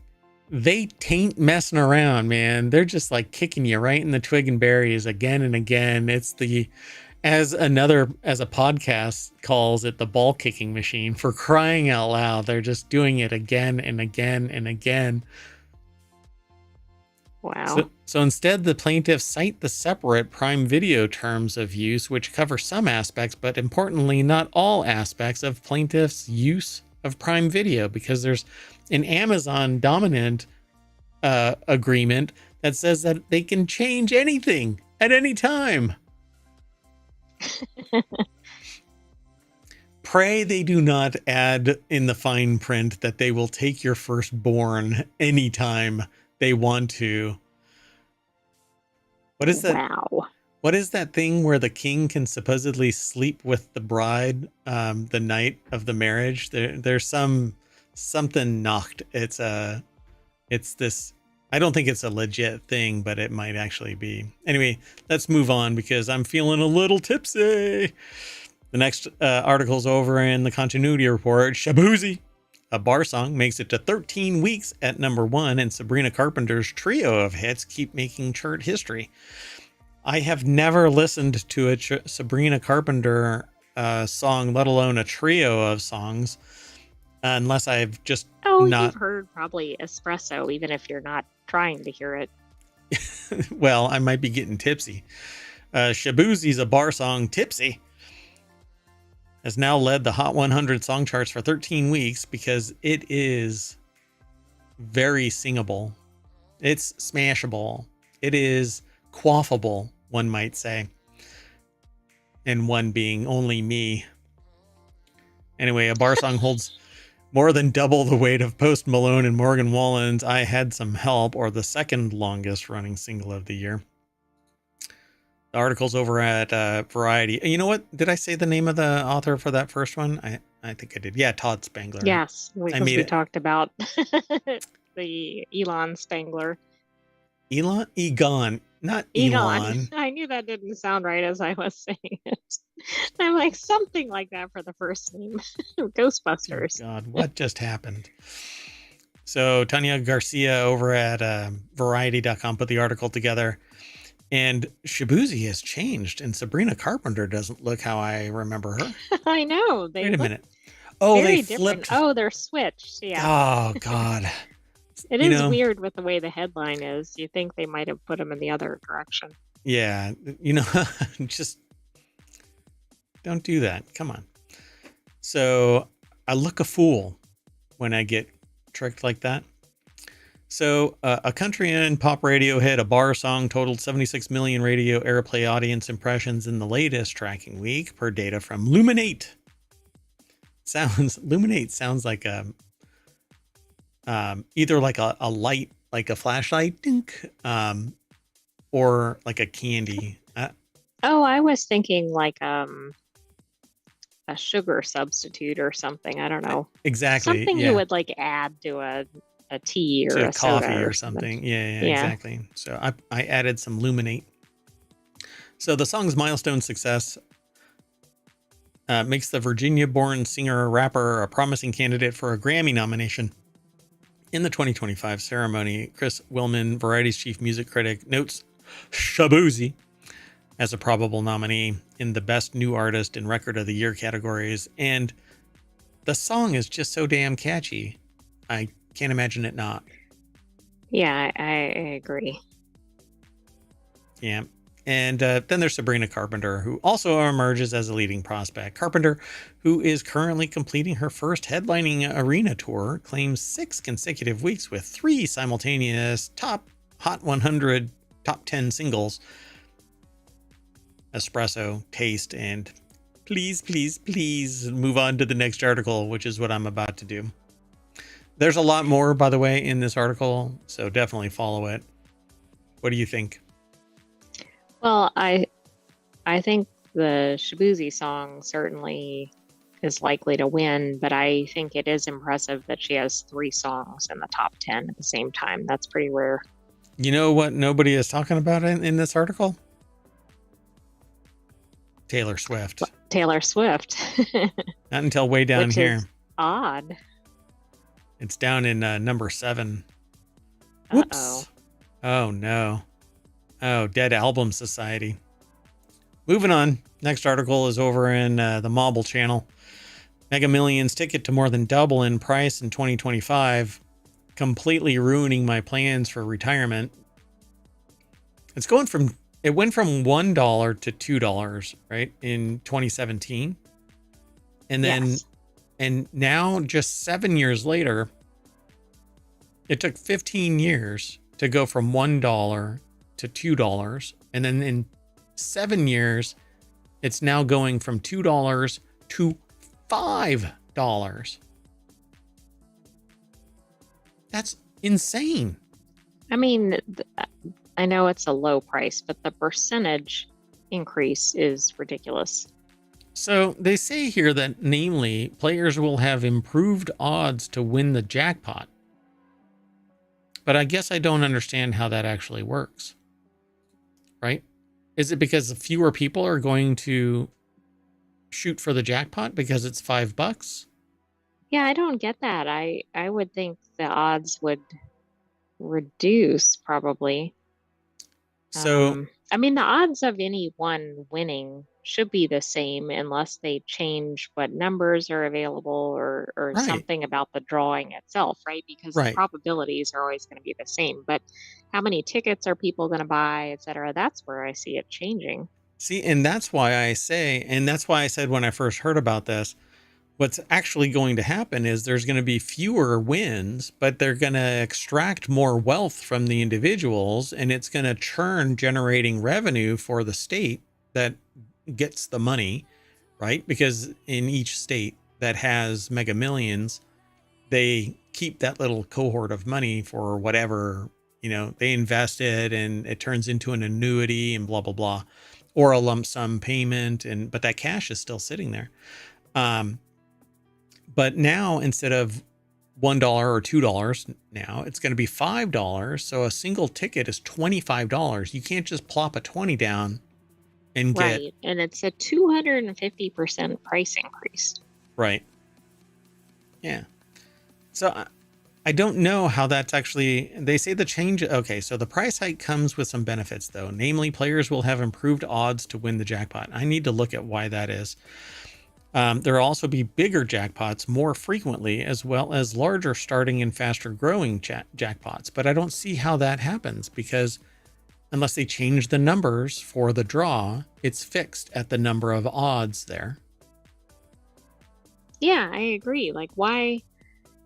How would that work, right? Because the jackpot, the starting point is whatever they want to put it at, but the growth is based on the ticket sales. Right.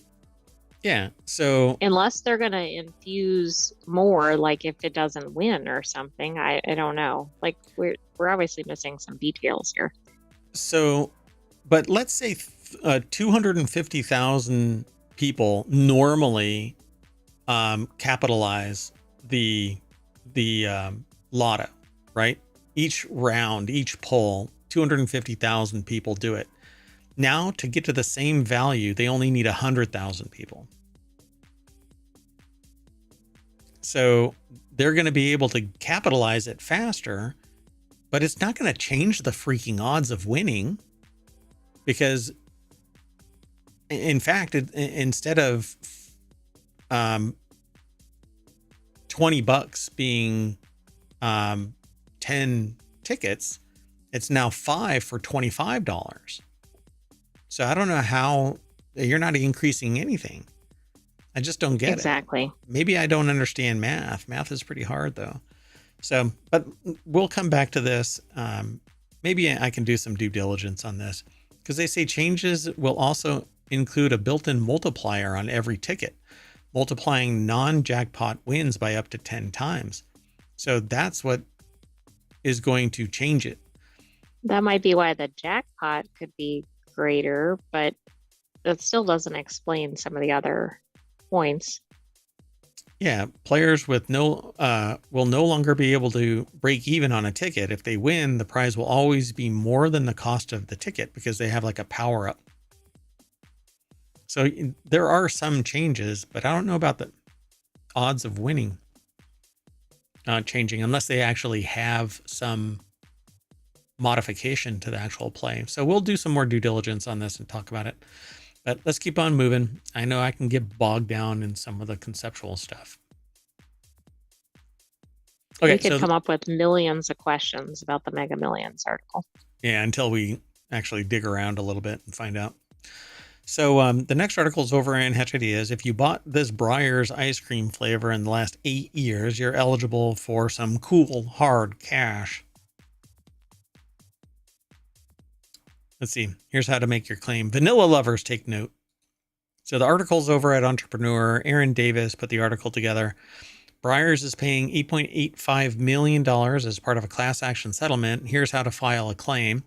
If you bought Breyers, then you, in the last 8 years, vanilla ice cream in particular, which, how are you going to, I have kept my receipts for Breyers vanilla ice cream. Probably not. Over the last 8 years, because I knew this was going to happen. Man, they just screw you at the frozen goods side of the, you know what? And that's so true, because the entrance is over here and they make you walk all the way to the far side of the freaking store. Look, it's even off the screen. It's so far. Don't fall off. Yeah, the flat earth. That's true. I'm really close to the edge. But then, you know how the flat earth works, right? You start walking towards the edge and somebody pops up and turns you around and you go, what? No. Anyway, the defendants, Canopco Incorporated, the advertiser, it says, and Unilever United States Incorporated, the parent company of Breyer, denied all claims but agreed to the settlement because that's what one does. You know, we did nothing wrong, but we'll pay your little extortion.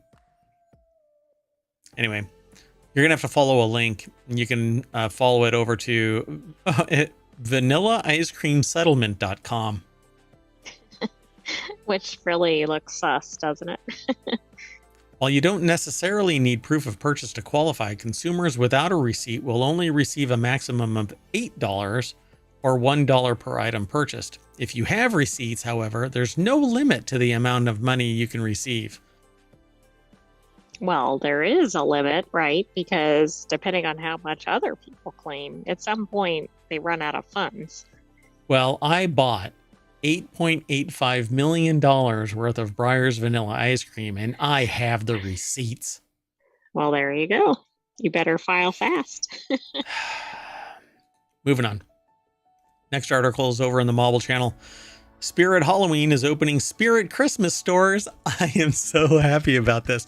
By the way, I came up with this idea way before anybody else did. We're talking 23 years, probably, was the first time I mentioned opening up pop-up stores for Halloween and Christmas in strip malls. I came up with this. Yes, you did. I need to come up. I need to go and verify this. Hold on.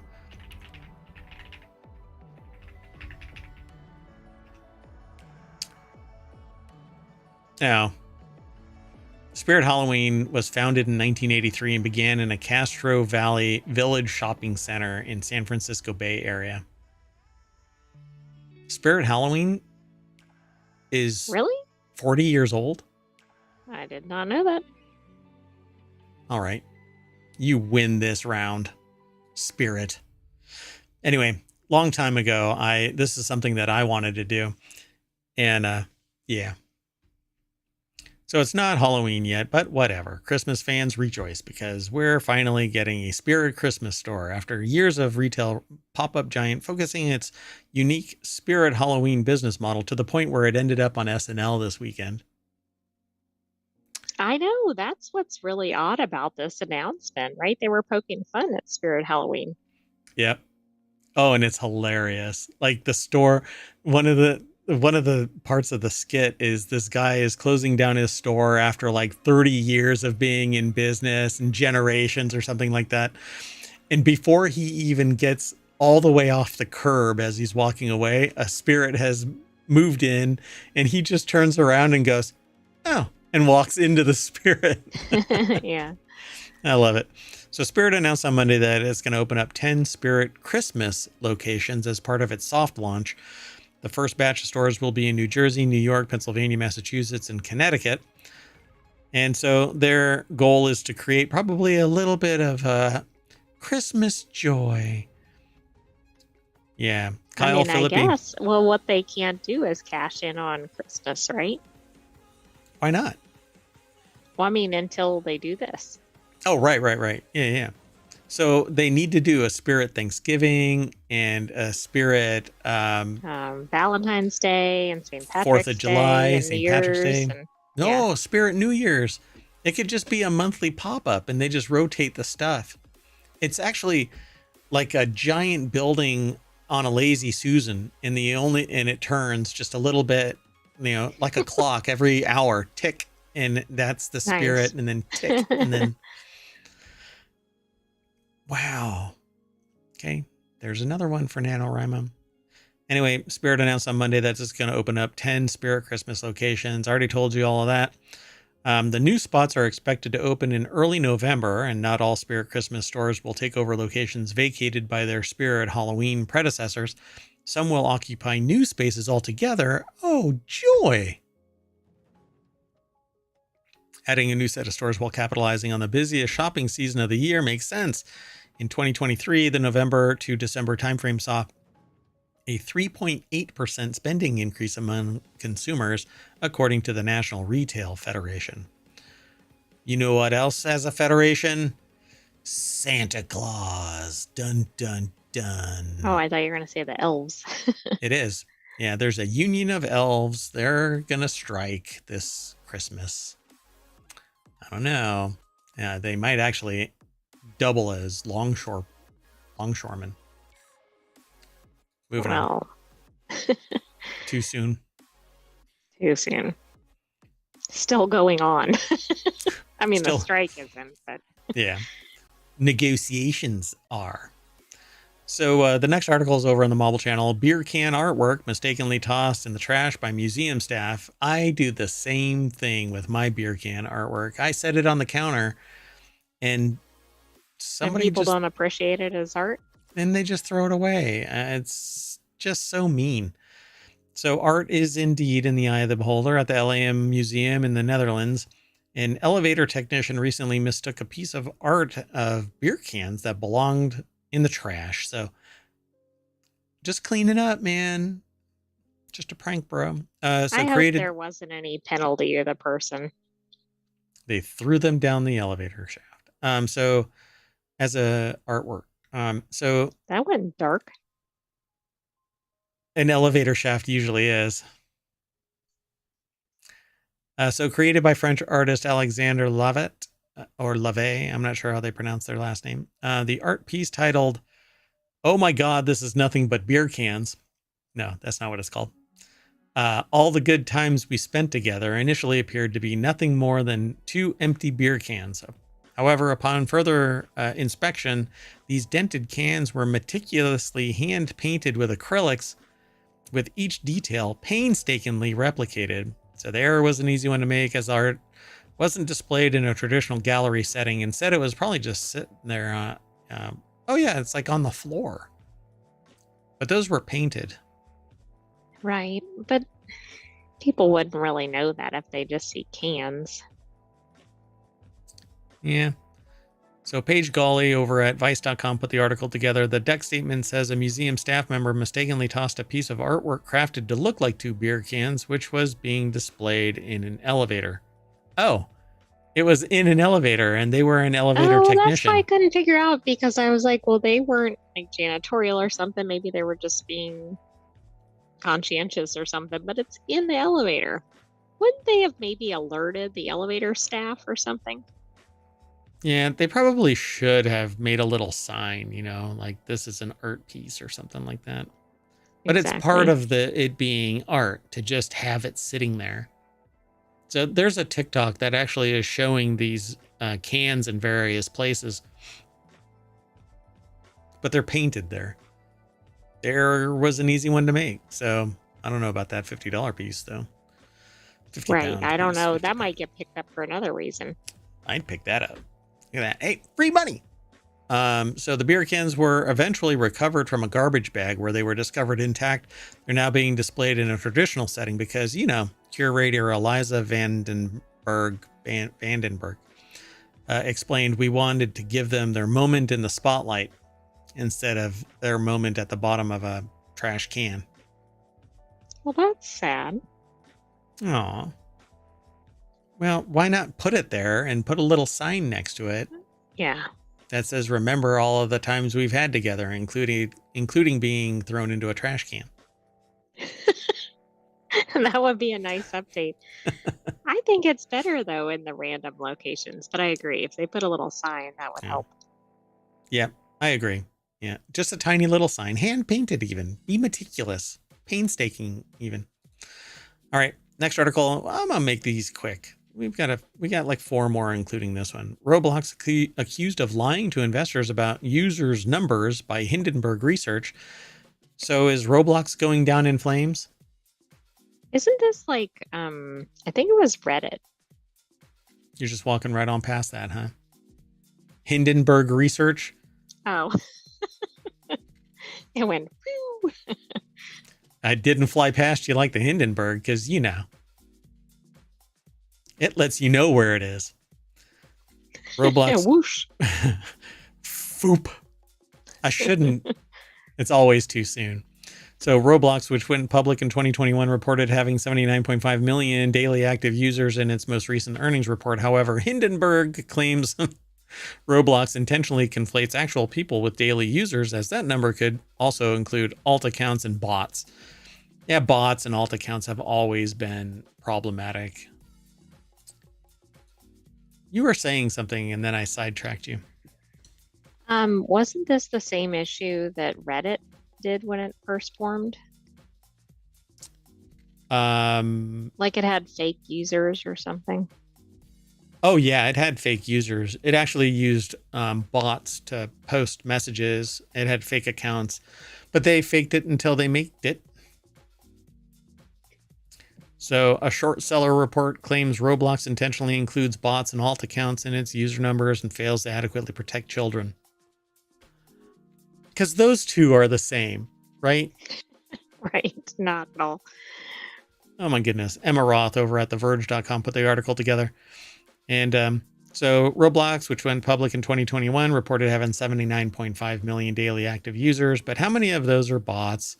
Lots of websites have these problems, like the website formerly known as Twitter has a lot of bots, and others. If you can programmatically gain access to something, then you probably have a bot attached to it. I know that ohmTown has had bot floods, and I've purged those accounts. And so I tend to babysit it and then play catch up at times, but it's a losing battle because until you start requiring a blood sample every time you log in, a la Gattaca, you're never going to be able to stop bots because somebody's going to actually figure out how to, do a blood sample. It'll build a better mousetrap. Yeah. Yeah. You make a Gordian knot of a puzzle to gain access. Nobody's going to log into your whatever website. Anyway, Hindenburg is a activist short selling firm that infamously publishes research when it says it identifies something shady about a business, allowing it to make a profit as its share value declines. One example is from 2020 when Hindenburg accused the EV startup Nikola of fraud. Subsequently, an investigation by the SEC resulted in a 4-year prison sentence for its founder, Trevor Milton, of Nikola, not of Hindenburg. But if Hindenburg is an activist short seller and they disclose things that cause the stock to fail, Yeah, why that's isn't the another issue. SEC? Well, they will be, don't you think? Maybe they already are. Yeah, but they must be. They're. It says they're infamous for this. So Okay, but does that mean that they're not being investigated or, I mean, it's weird. But I think it's really interesting that they're called mhm, Hindenburg and they short sell, which means that the company's exactly. failing. It's like, it's in the name. It's a little, Watashi, right? Wow. And sorry, that's Watashi was the what the professor that was teaching me Japanese would always point at her nose and say Watashi, which means I, but Right. So then did you think nose meant nose meant I. Yeah. right, right. So it's a little Watashi is actually, anyway, sorry, inside baseball or inside Mayor Watt's mind, which you don't want to be there too long. Anyway, firm also claims that Roblox isn't doing enough to protect children, and that's been a long-term thing that we've been talking about. Not we, but society. I don't even understand Roblox. Roblox is like this dumpster fire that you like look at and then oh, what is going on? Some kids even issue it for the same reason, which I find fascinating. Yeah, because yeah. So the authors are admittedly short sellers and have an agenda irrespective of the substance of Roblox's business model and results. Over the past 4 quarters, our bookings, the amount of cash receipts have grown over 22% from $780.7 million in Q2 2023 to almost $1 billion in Q2 2024. Over the same period, cash provided by operating activities have totaled $646.3 million, and free cash flow was $440.3 million, and we have guided to even higher numbers for fiscal 2024. So the generally acceptable accounting principles balance sheet, which is hilarious that they throw that in there because I guess if Is that a dig at them? like if you sit there and you say GAAP, our GAAP balance sheet, as if that impugns the integrity of any other claim. Right. Just because you say it's GAAP doesn't mean anything. Yeah, these cooked GAAP books. Yeah, we've Anyway, audited ourselves, right? yeah, and we found ourselves guilty of no wrongdoing. Anyway, our GAAP balance sheet and our GAAP cash flow statement makes that clear. So that's a verbal, like giving you the bird. Anyway, the author made no attempt to highlight any of that because the positive facts simply don't support their agenda. And honestly, a short selling company trying to crush a profitable company because their numbers are unassailable other than to make a claim really does smack of agenda to set a fire underneath a company, or I should say on top of a company, to make it decline. If the stock has been rising up and you short sell, you make money on the arbitrage price, that drop, that Right. gap. It's a different spelling of gap, but you make money on their loss. And if you do it right, you're borrowing. You're not even using any stock. You're actually just taking the stock, borrowing it for a time, short selling it, making money, and then giving the stock back to somebody. It's just kind of wacky. And It's crazy that it's even really allowable, at least at the systemic way that this seems to be done. right. it just seems bad for business, because the reason you're buying it is so that you can watch it burn to the ground. There's nothing positive about a short sell other than it makes money for somebody else. Let's move on. The next article is over in the mobile channel. This one will be quick. American Water, the largest U.S. water utility, was hit with a cyber attack. We won't really go into all of the detail of this, but the Camden, New Jersey company revealed that the hack was on Monday. They identified it on Monday. They revealed the hack on Monday after identifying issues. This started out as a quick discussion, and I'm thinking it's getting a little windy, like a a river or something. I don't know what quite happened here, but anyway, Dumpster Fire Merawatt says that the Camden, New Jersey company revealed the hack on Monday after identifying issues a few days earlier and notifying law enforcement. So according to the regulatory filing, which they are required to do because they're a public utility, or a utility for, the public, the full impact of the breach is still unknown, as the company is currently unable to predict the full impact of this incident. They're going to have to get forensic auditors to go through their network, through all of their software, look for changes, look for modifications, unauthorized network activity, exfiltration of data. They're going to have to parse logs. If any logs are missing, then they know something bad has happened. Right, but will they even detect everything? I assume so, but people become very confident that they've collected everything, stopped everything. But once I detect a breach, I burn the whole damn thing to the ground, start over. I will reformat. That's what I recommend. Don't even try to recover like in situ. If you have an iced cold storage backup from the day before the breach, where you've identified the actual breach, I'd go back a week further, because you don't know when they actually came on board. They could have gotten, I mean, that's true. They could have gotten on board way back and just idled to see if anything untoward happened to the account they created or the hole that they bore open. This is I don't know. I mean, I guess I get it from the hacker standpoint, right? This is a necessity. People probably pay a lot, etc. But it's very alarming because it's such a necessity. Yep. And depending on how automated the systems are, they could contaminate water. They could stop it. They could get personally identifiable information by proxying to some other service that's within that service. I don't know how it's all interconnected. I'm just saying that there's possibilities for knock-on effects. But American Water serves 14 million people across half the United States. Right. And that's one of these like mergers and acquisition kind of problems that we talk about, right? Yep. Putting all of your eggs in one basket. So Kyle Filippi over at Vice.com put the article together.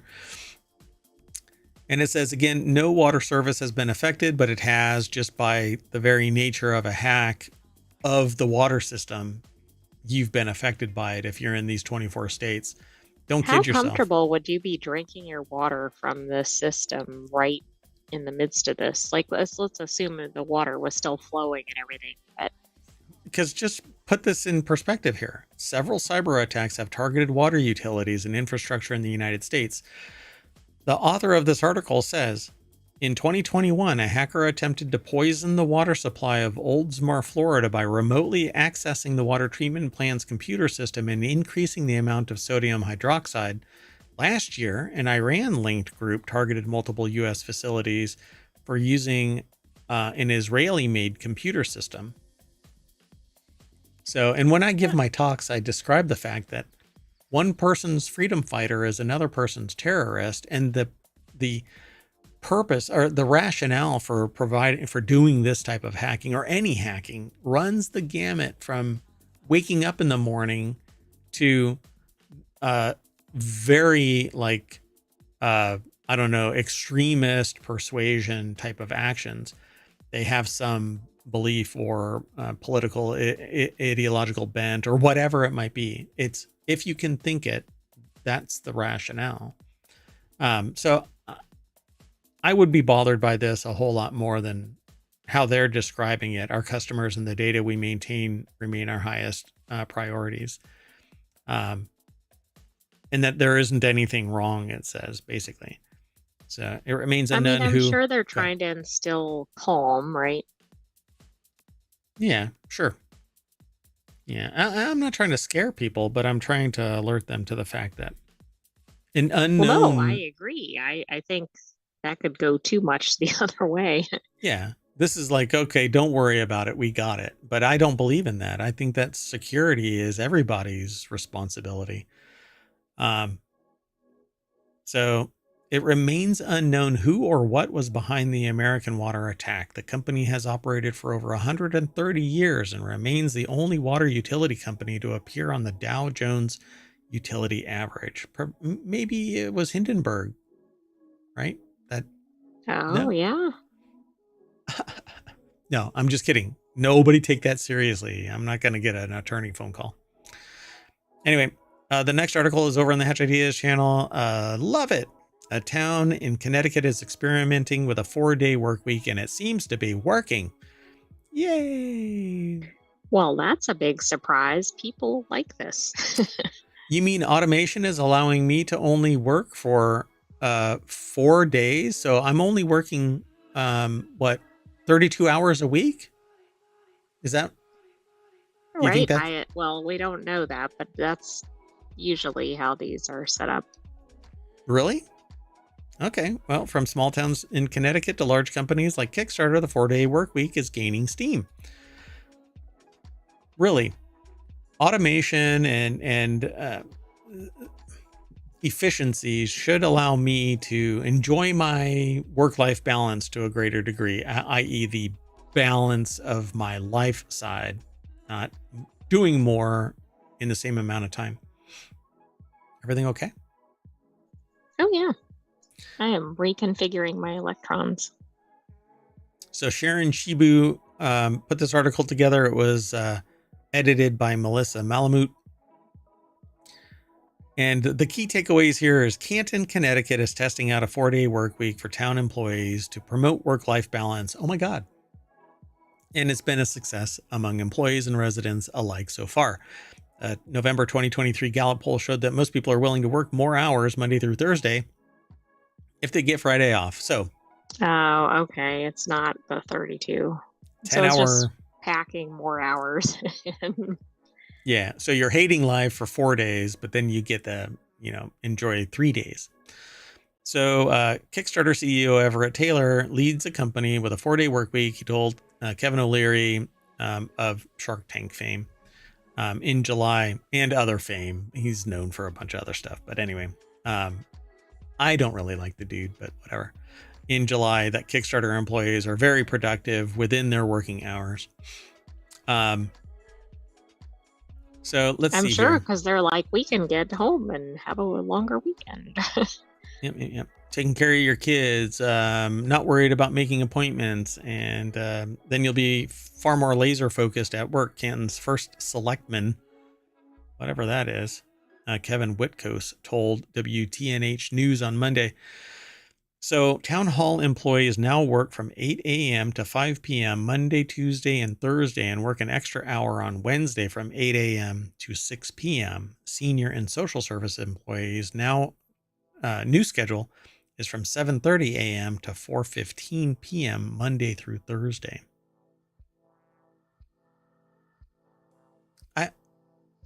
Why make people work? See, it says here 77% of the U.S. workforce are in favor of a 40-hour 4-day work week. No, a 32-hour. A 32-hour.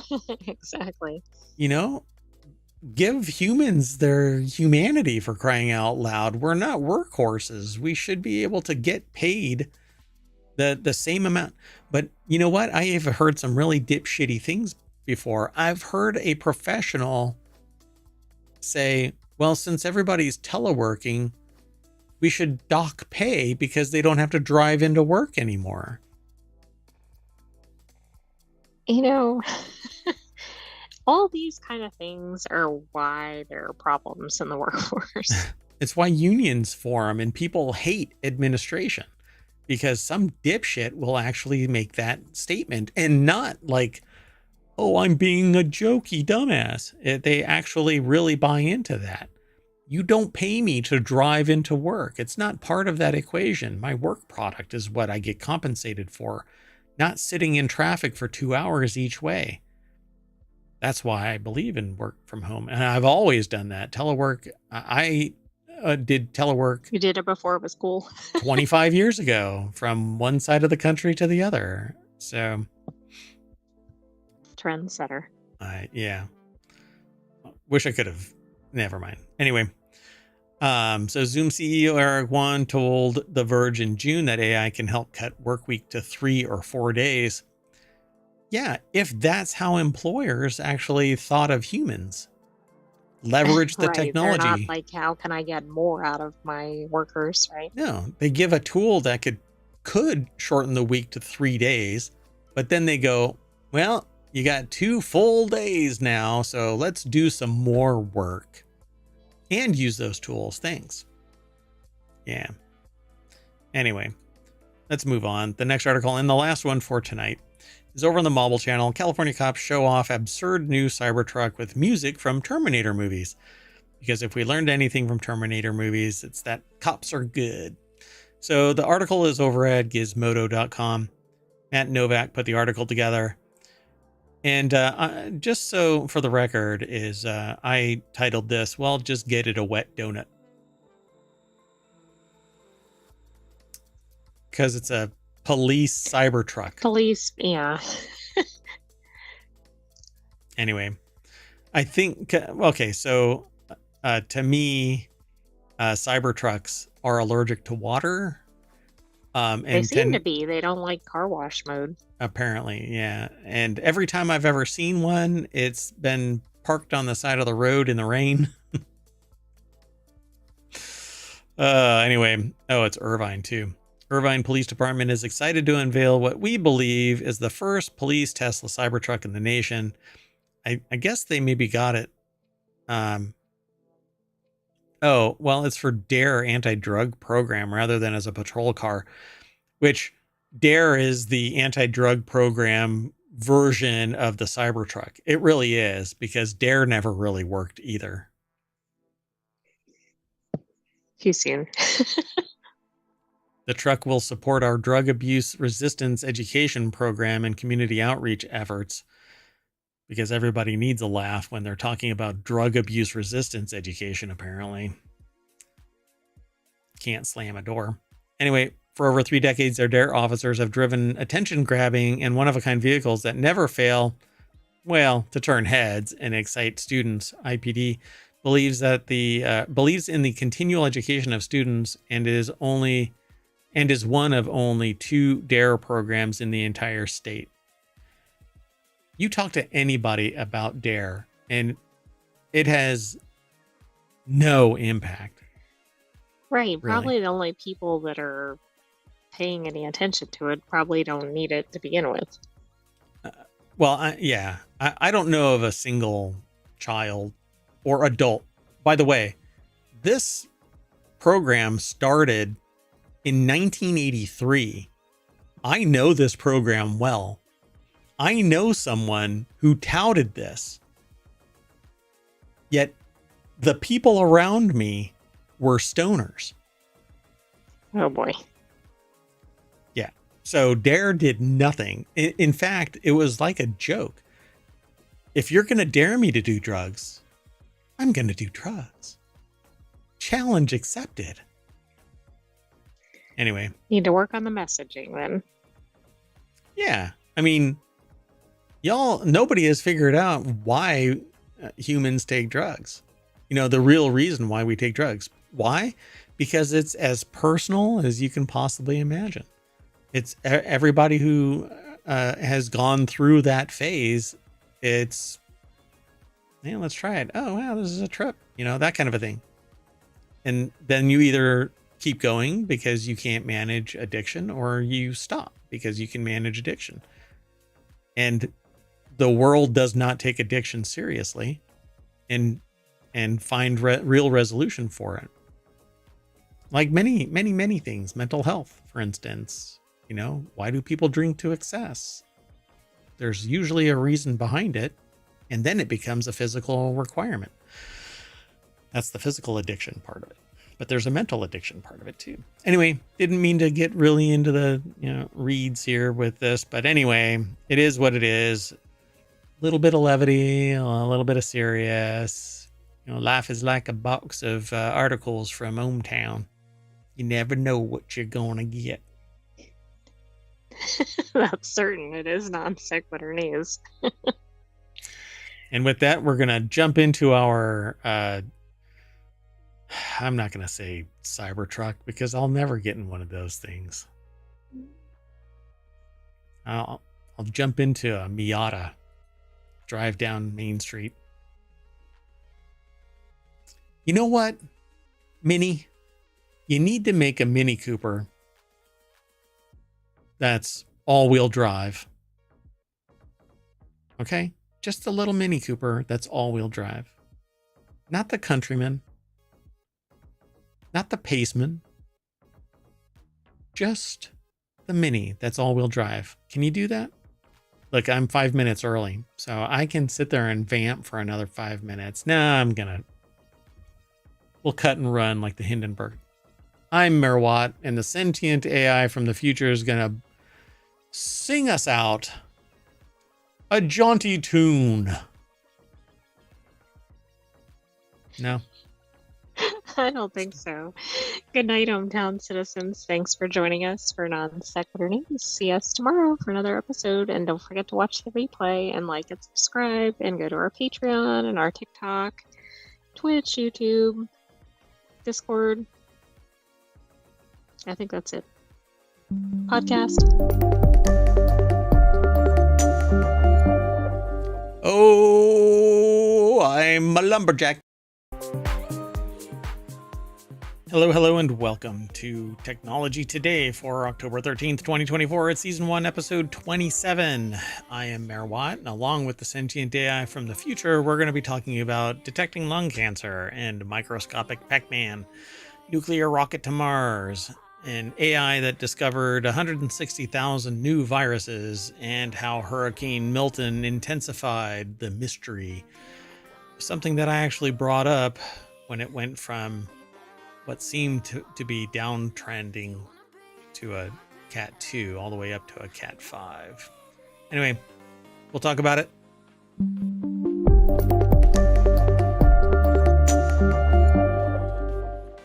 Welcome to the show, AI. Welcome, Mayor Watt, and welcome, ohmTown citizens. Thanks for joining us today for Technology Today. Yeah, so we have 5 articles, but when I actually post it over onto Patreon, it'll have a longer list for all of the shows that we did this weekend. We actually do a total of 8 shows. 6 are weekly, 2 are non-sequitur news, which is a daily show. And those 6 actually have a much longer list of articles that were submitted for review, but we only do 5 now, and this is a 30-minute show. So yeah, if you are interested in the articles that we're talking about today, you can actually hit !TT, and that'll pull up Technology Today. If you want, you can actually do others like !pod, which will link to the podcasts. !show notes will give you the syntax for all of the shows that we do, so that you can pull up the actual show notes for each individual show. So with that in mind, we're going to get kind of fast tracking through this because there's 5 of them. The technology is that we talk about usually is pretty, like, it's bigger than, a little widget or something like that.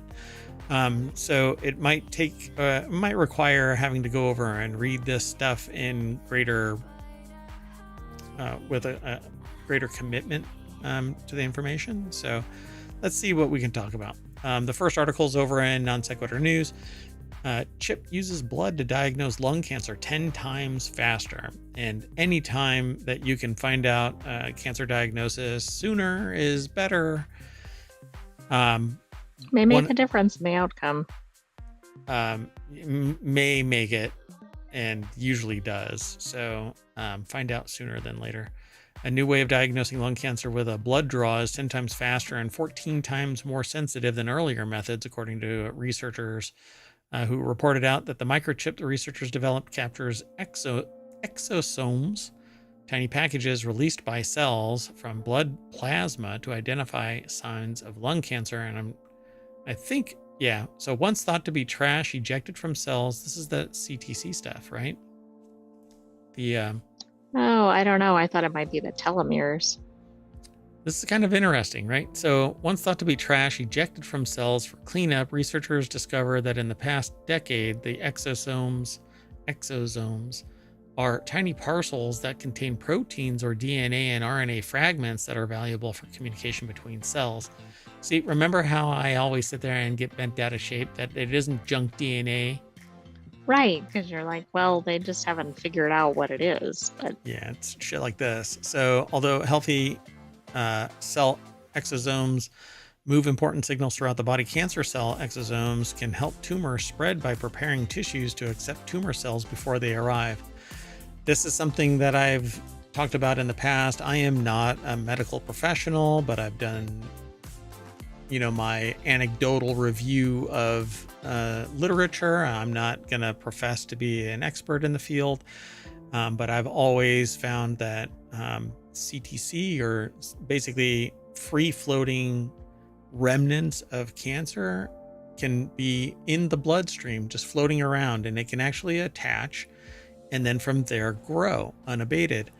And it's usually suppressed by chemical markers of a dominant cancer somewhere in the body, and you may not even know it. And then you go and get treated, and they don't excise everything, and it actually flashes bigger because there isn't anything suppressing it. This is stuff that I've read and kind of merged together into a theory, and over the years people have said, yeah, that's how it works.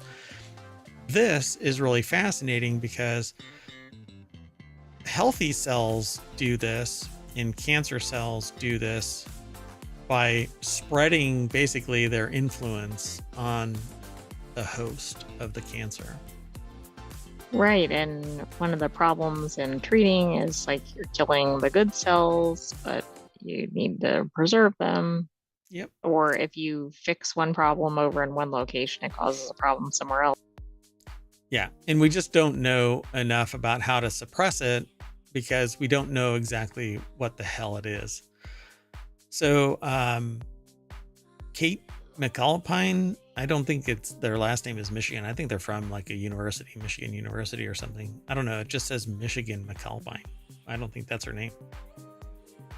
It's Kate McAlpine.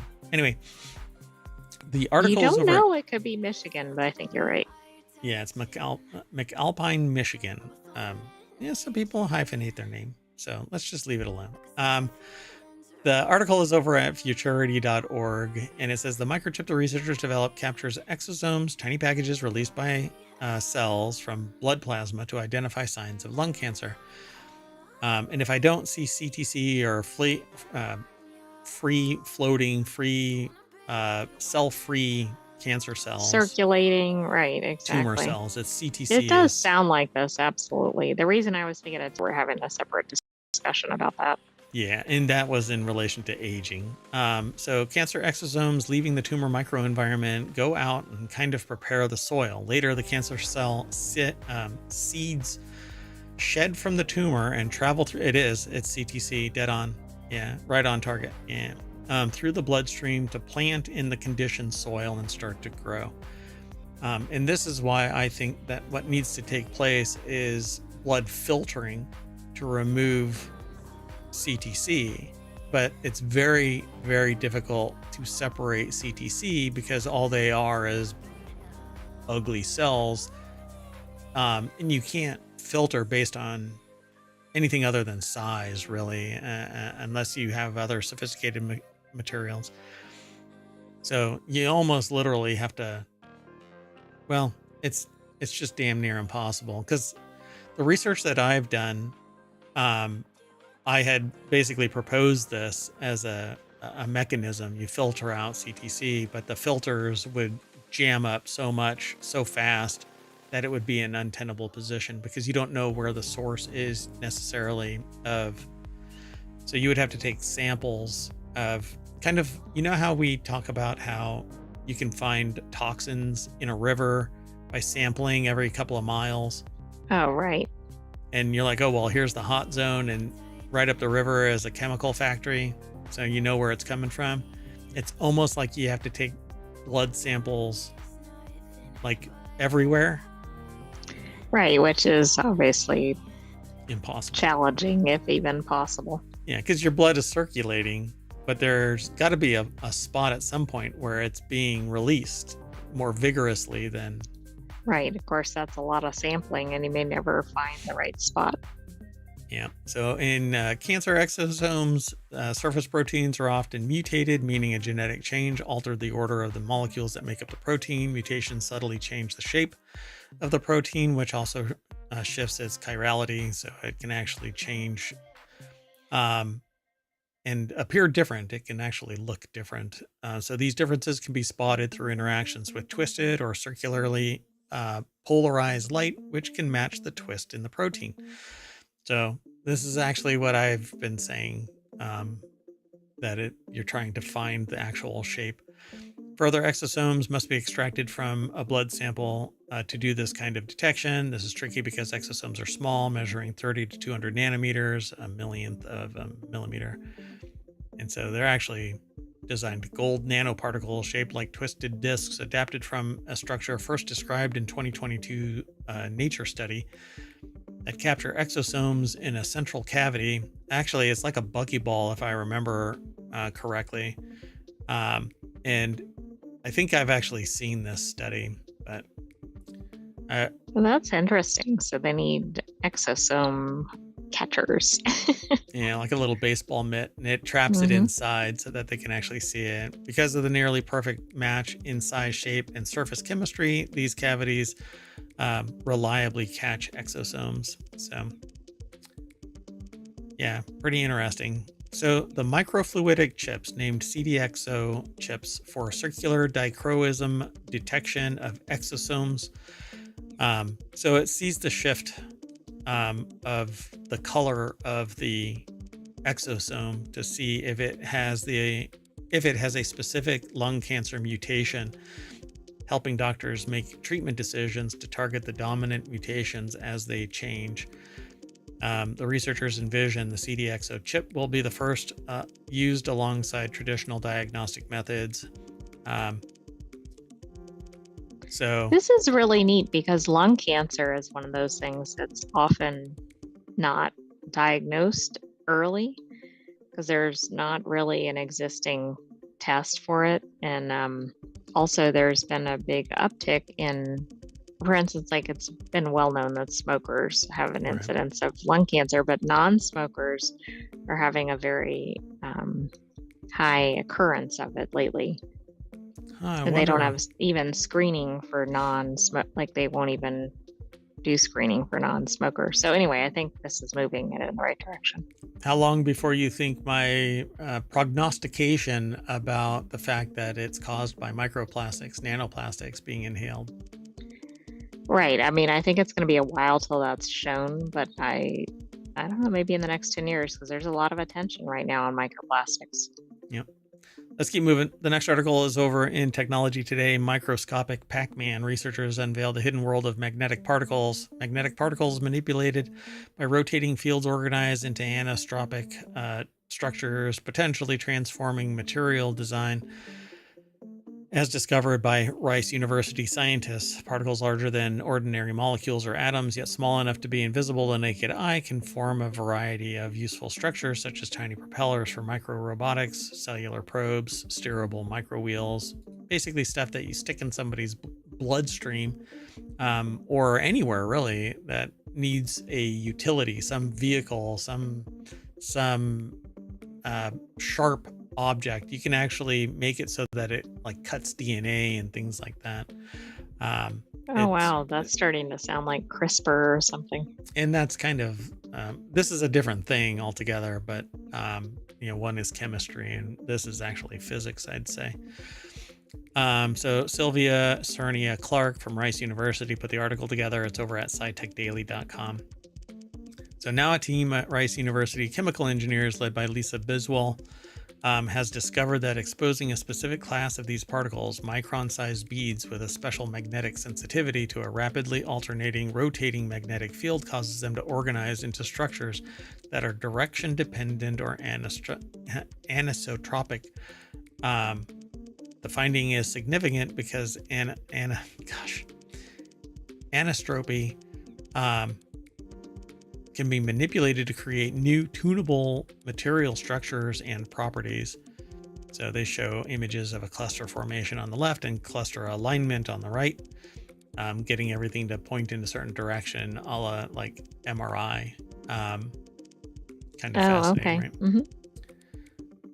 So their key finding is that by alternating the direction of the rotation of the magnetic field after each revolution, we can create an anisotropic interaction potential between particles, which has not been fully realized before, said Aldo Spadafora Salazar, a chemical and biomolecular engineering research scientist at the Biswell Lab, and one of the lead authors on a study about the research was published in Proceedings of the National Academy of Sciences. So they said that they explained that the particles under scrutiny in the study are collectively known as superparamagnetic colloids, whose responsiveness to magnetic fields make them popular building blocks for high-performance materials with tailored functionality. So this sounds like this could really impact industrial designs, right? Because they could pursue using this. So they say that it can change materials science and nanoengineering. That's what the author, that there's a professor of that that's talking about it. The delayed magnetic response or magnetic relaxation time of paramagnetic beads was previously considered negligible, but we found is that taking it into account and coupling it with the effect of the alternating magnetic field is a powerful way to exercise precise control over the particles. How they're going to use this, I just don't know, because this is like the leading edge of this. Well, right. It's not a practical application yet. Yeah. In response to a rotating magnetic field, the dipole moved like a compass needle, aligning all the beads along the same orientation. However, due to magnetic relaxation, the needle does not turn a full 360 degrees, leaving what shows up as a Pac-Man's mouth when the data is mapped out. So really what they're just showing is that they can rotate these and manipulate these colloidal clusters by manipulating the magnetic field. Where they use this, I have no idea. I know, I'm trying to figure out exactly where this could be utilized.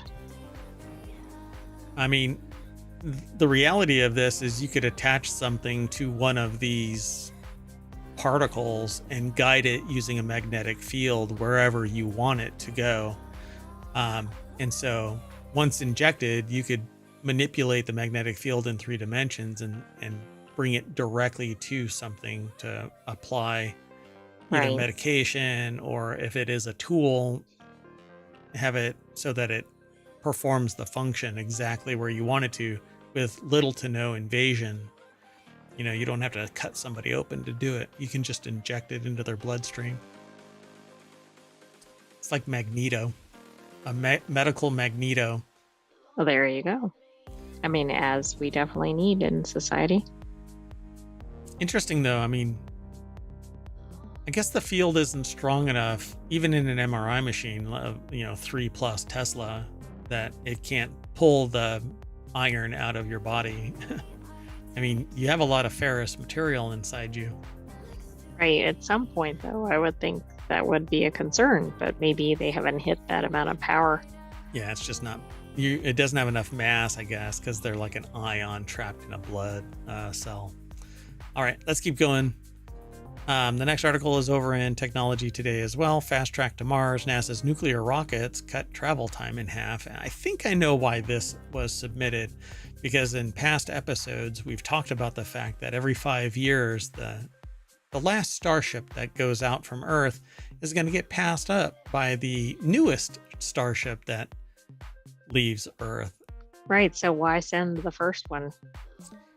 So NASA and DARPA. So NASA and DARPA are developing nuclear thermal propulsion, or NTP, technology to enable faster crewed missions to Mars, potentially halving the travel time using nuclear fission. We just got done watching a supermassive rocket take off Get and caught land. by the chopsticks on the stand. Yeah, Or the booster was. the booster was, the SpaceX chopsticks. And the Starliner, Starship, not Starliner, Starship, that blew up in the Indian Ocean when it landed. After landing, right? Yeah, it landed exactly where it was supposed to, and then it detonated. I'm really curious as to why it detonated, but who knows? I'm sure they do. Maybe they actually intentionally detonated it. I just don't know.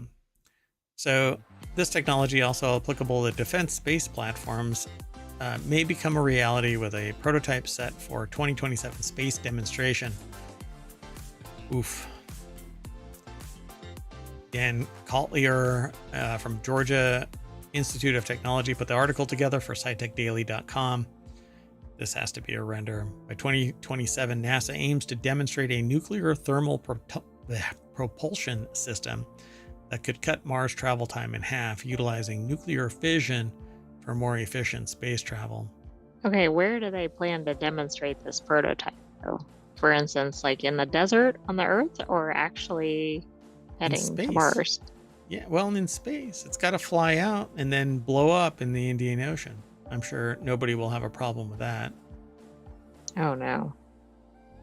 So won't even talk about what it involves, and you're splitting an atom fission, but it's going to generate a ton of heat and energy in the form of heat and other fission materials, and they capture that, I suppose, and it turns a steam engine in space or something. I'm not really sure at this point. Anyway, NASA and DARPA are jointly developing NTP technology, and they plan to deploy and demonstrate the capabilities of a prototype system in space in 2027. Wow, I mean, that's not that far off. Interesting. So conventional chemical propulsion systems use a chemical reaction involving a light propellant such as hydrogen and an oxidizer, then mix together these two things, propellants ignite, which results in propellant exiting the nozzle at very high speeds to propel the rocket. In many fission reactions, researchers send a neutron toward a lighter isotope of uranium, uranium-235. The uranium absorbs the neutron, creating uranium-236, and uranium-236 then splits into two fragments, the fission products, and the reaction emits some assorted other particles, and hopefully nothing gamma is emitted that irradiates somebody because it gets through shielding. But what do I know? Minor detail. Yeah, so the majority of these nuclear power reactors in operation are light water reactors. These fission reactors use water to slow down the neutrons and to absorb and transfer heat. The water can create steam directly in the core or in a steam generator, which drives a turbine to produce electricity. So nuclear power is nothing more than a steam engine. So nuclear thermal propulsion systems operate in a similar way, but they use a different nuclear fuel that has more uranium-235. They operate at a much higher temperature, which makes them extremely powerful and compact. Nuclear thermal propulsion systems have about 10 times more power density than a traditional light water reactor, mainly because they're not cooled down to human safety standards, because you can go up into space with them. Nuclear propulsion would expel propellant from the engine's nozzle very quickly, generating high thrust. This thrust allows the rocket to accelerate faster. If this thing is like we have tried nuclear powered engines, like pulse jet engines that are nuclear powered, but it irradiated so much that they did like a couple of tests and said, we can't do this. Oh, well, maybe we've figured out more with shielding and everything. Yeah, I don't know. So yeah, they talk about this however, these pre-1973 designs relied on highly enriched uranium fuel.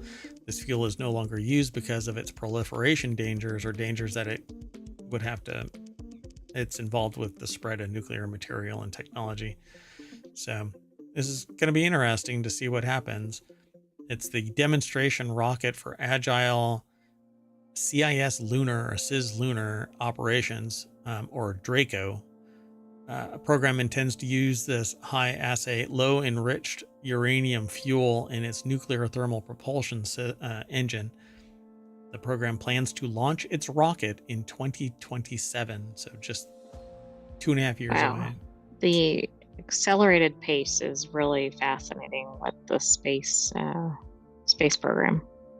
Yeah, and as I said, these articles that we talk about typically do a deeper dive than we're prepared to do in 6 minutes. So go and check out the rest of this stuff. They actually have designs and analysis and other discussion regarding this Draco, which is kind of interesting because Draco is a term used in rocketry.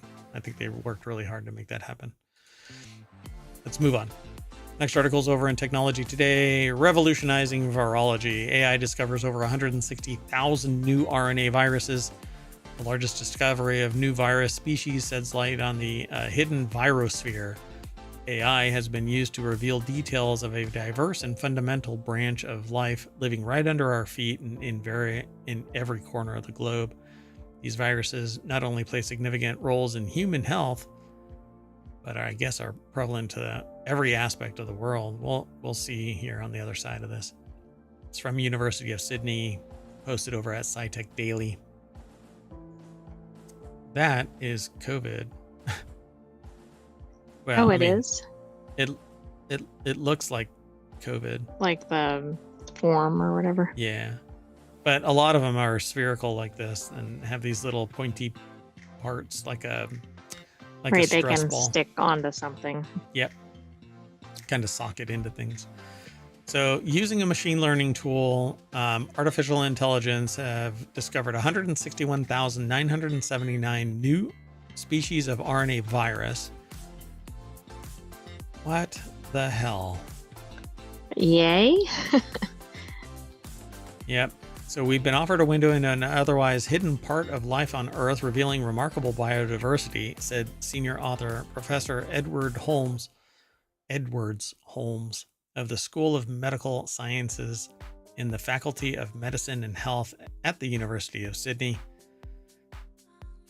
Quote, this is the largest number of new virus species discovered in a single study, massively expanding our knowledge of the viruses that live among us. To find this many new viruses in one fell swoop is mind-blowing, and it just scratches the surface, opening up a world of discovery. So I want to know how they found this out. I agree. Where did they locate them? How did they search for them? To compute vast troves of genetic sequence data, including lengthy virus genomes of up to 47,250 nucleotides and genomically complex information to discover more than 160,000 viruses, they built a deep learning algorithm called LucaProt, which basically just mined all of the historical data. The AI tool was trained to compute the dark matter and identify viruses based on sequences and the secondary structures of the protein that all RNA viruses use for replication. Wow, So, wasn't all this stuff considered to be junk? Yeah, really. Yep. So it was able to significantly fast track virus discovery, which, if using traditional methods, would be time intensive. Oh, look, it's 6:47. No shit news. So, but what I don't get about this isn't stuff that was in the system and unknown. It literally designed these viruses based on our data. But the sequences were already in the system, and they didn't seem to have any purpose. Yeah, they didn't know what it was, but it was basically viruses sitting in our system. So I think it's really interesting. Lucas Prot represents a significant integration of cutting-edge AI technology and virology, demonstrating that AI can effectively accomplish tasks in biological exploration.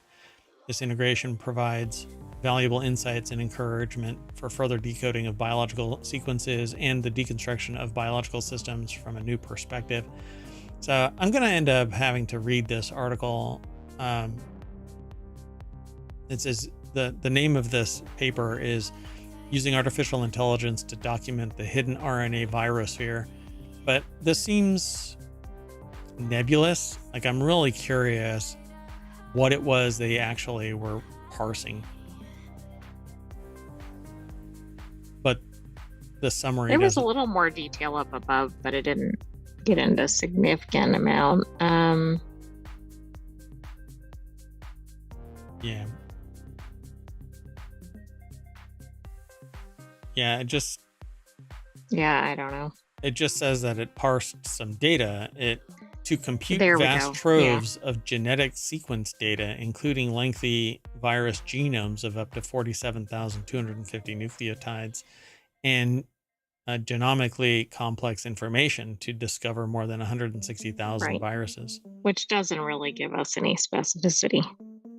Yeah, they may not actually be viruses, but they're code segments within the genomic data that are being interpreted as viruses. Because to sit there and declare that there are 160,000 new viruses, a human would have to look at that and go, yes, it matches identical to a virus. You know, indicators. This is a virus. This is a virus. Yeah, I don't know. Let's move on. The next article is over in Technology Today. This is the last one for today in Technology Today. Heat, shear, and speed, how Hurricane Milton rapidly intensified into a Category 5 monster. So, seemingly in just a matter of a couple of hours, Hurricane Milton went from basically a Cat 1 to a Cat 5 and bounced back down and then back up to a Cat 5. It was quite an intriguing thing, and I had noticed it and said, how the hell did this thing get to a Cat 5 so fast? And then here we go. It seems like it was a tropical storm, not even a hurricane, like a day before it was a Cat 5. Yeah, exactly. So Lindsay Doerman, NASA Earth Observatory, put this article together for SciTechDaily.com. And so, yeah, in a matter of like a couple of days, it had been swimming around and then took off for Florida. It developed into a Category 5 storm threatening the southeastern United States, particularly Florida, supported by abnormally warm Gulf of Mexico waters and low vertical wind shear. Milton's intensification was fueled significantly. And this is what I noticed. And I had said, this really warm water in the Gulf of Mexico is going to allow this thing to intensify unless it starts going over land, and it avoided land until it hit Florida. Right. It seems like it was almost going to loop around, but then once it hit Cat 5, it was like making a beeline. Yep. So it went from a tropical storm on October 5th to a Category 5 on October 7th, but it actually dipped down, like it seemingly dipped back down to a Cat 2, 3, and then all of a sudden right back up to Cat 5 and shot towards Florida. If I remember watching this all correctly. So sea surface temperatures in the Gulf of Mexico well above average for this time of year. Hello, climate change. No impact at all.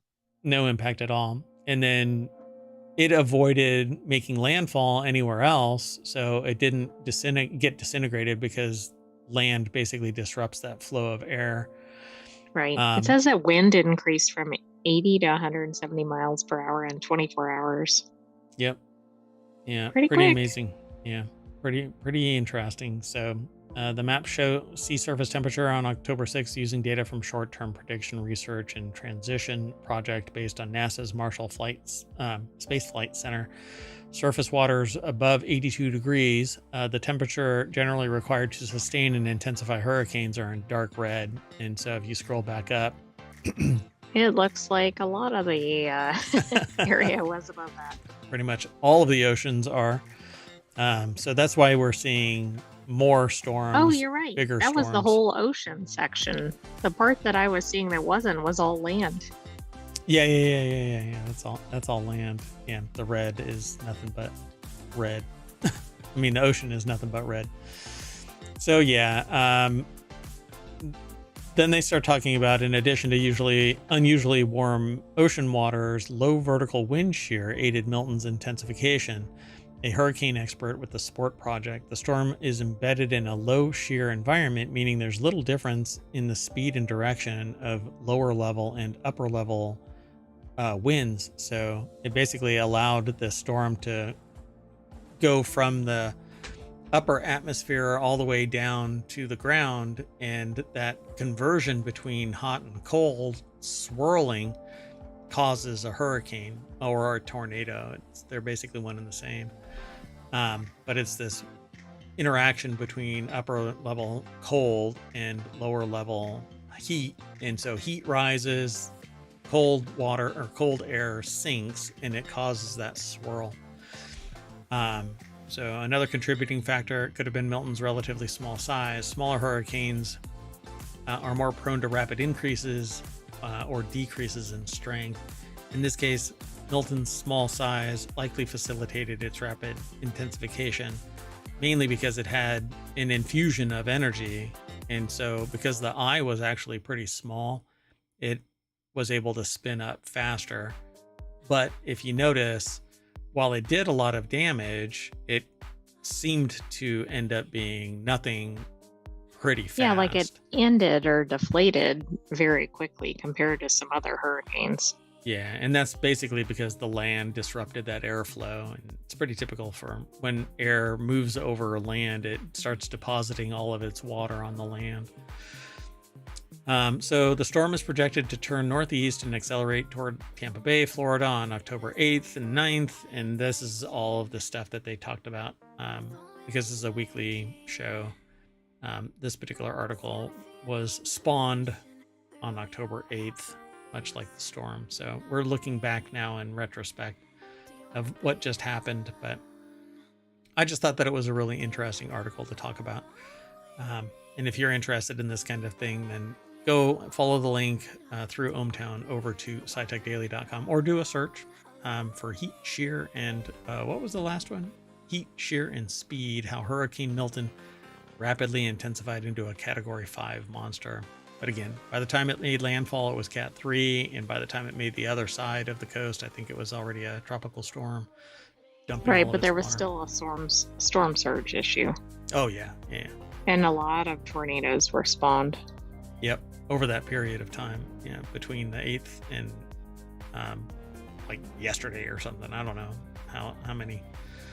But yeah, it's a pretty serious thing, and there's Florida-based emergency management systems in place, and FEMA provides additional support.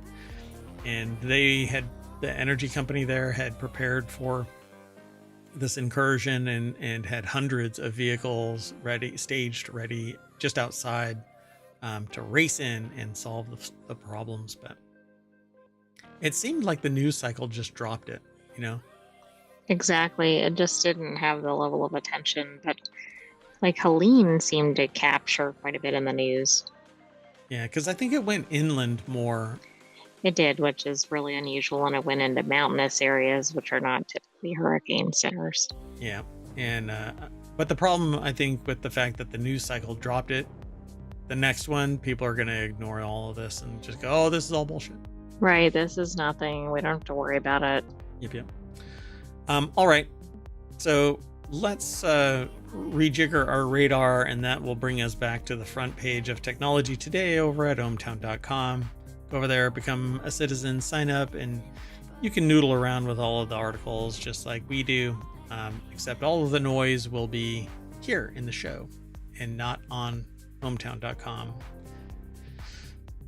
With that in mind, I'm going to say goodnight, and the Sentient AI from the future is going to say toodaloo, or whatever else you want to say. Toodaloo, ohmTown citizens. Thanks for joining us for Technology Today. We'll have another episode of that next week, but stay tuned. Be sure to like and subscribe. Take care. Bye-bye.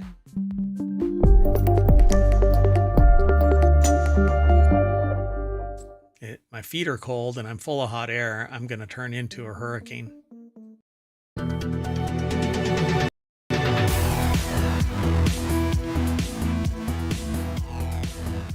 Hello, and welcome to Non Sequitur News for October 7th, 2024. It's Season 3, Episode 281. Today, actually, it's a Tonight Show, but not that Tonight Show. Mayor Watt, that's me, and the Sentient AI from the future is going to talk about data center boom squeak. Treasure hunt has ended. Selling homes for one, which is kind of sad. Automation is coming. Talladega lives up to its claims. Mangosteen is a fruit, not a bull. A measured amount of Pyrex money. EV charging that mimics a gas station, a Colombian beer brand, and off to see the impact. Everything is powered by ohmTown.com. Go over and become a citizen. All of the episodes of all of our podcasts are over on the YouTubes and here on Twitch, and slowly migrating over to the podcast. Anyway, go over and become a citizen. See you on the other side of this.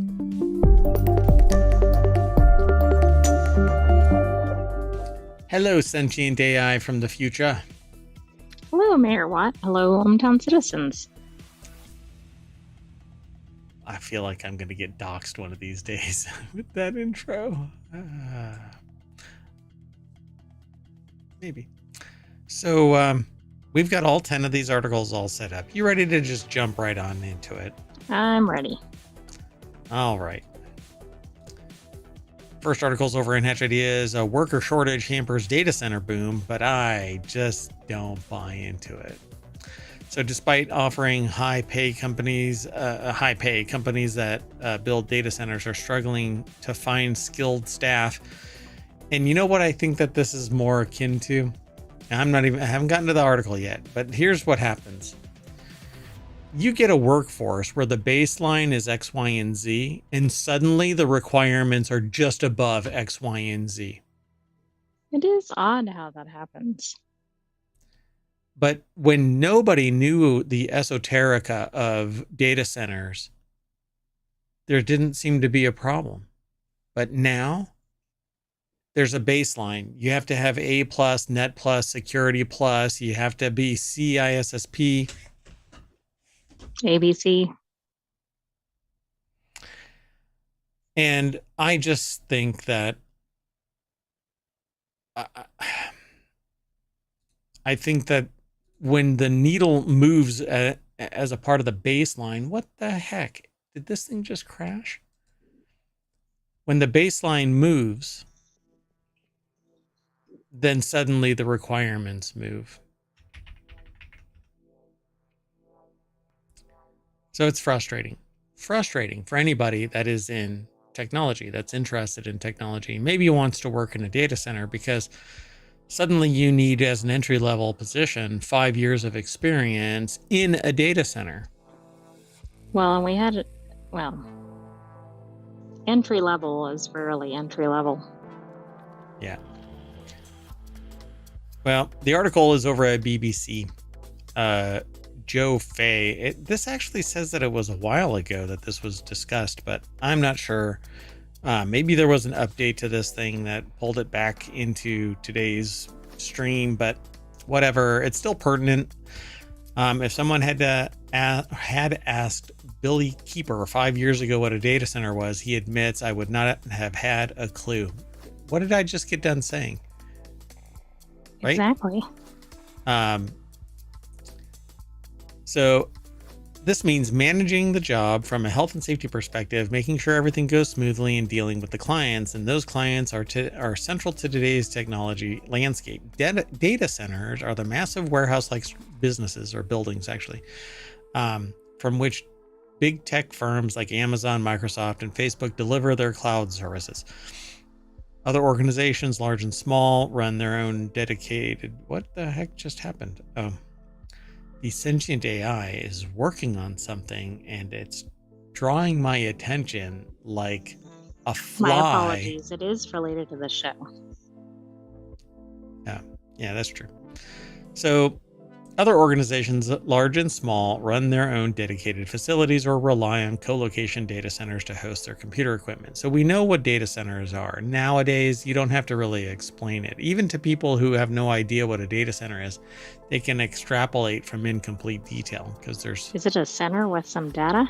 It's a center for data. So total data center floor space across Europe was just over 6 million square feet, 2015. And frankly, it doesn't matter how big all of the data centers are combined. If you're looking for skill set, you need a certain type of skill. You need system administrators, you need network technicians, you need security operators, analysts, you need network engineers. And so you gather these people up, and they have baseline foundational certifications.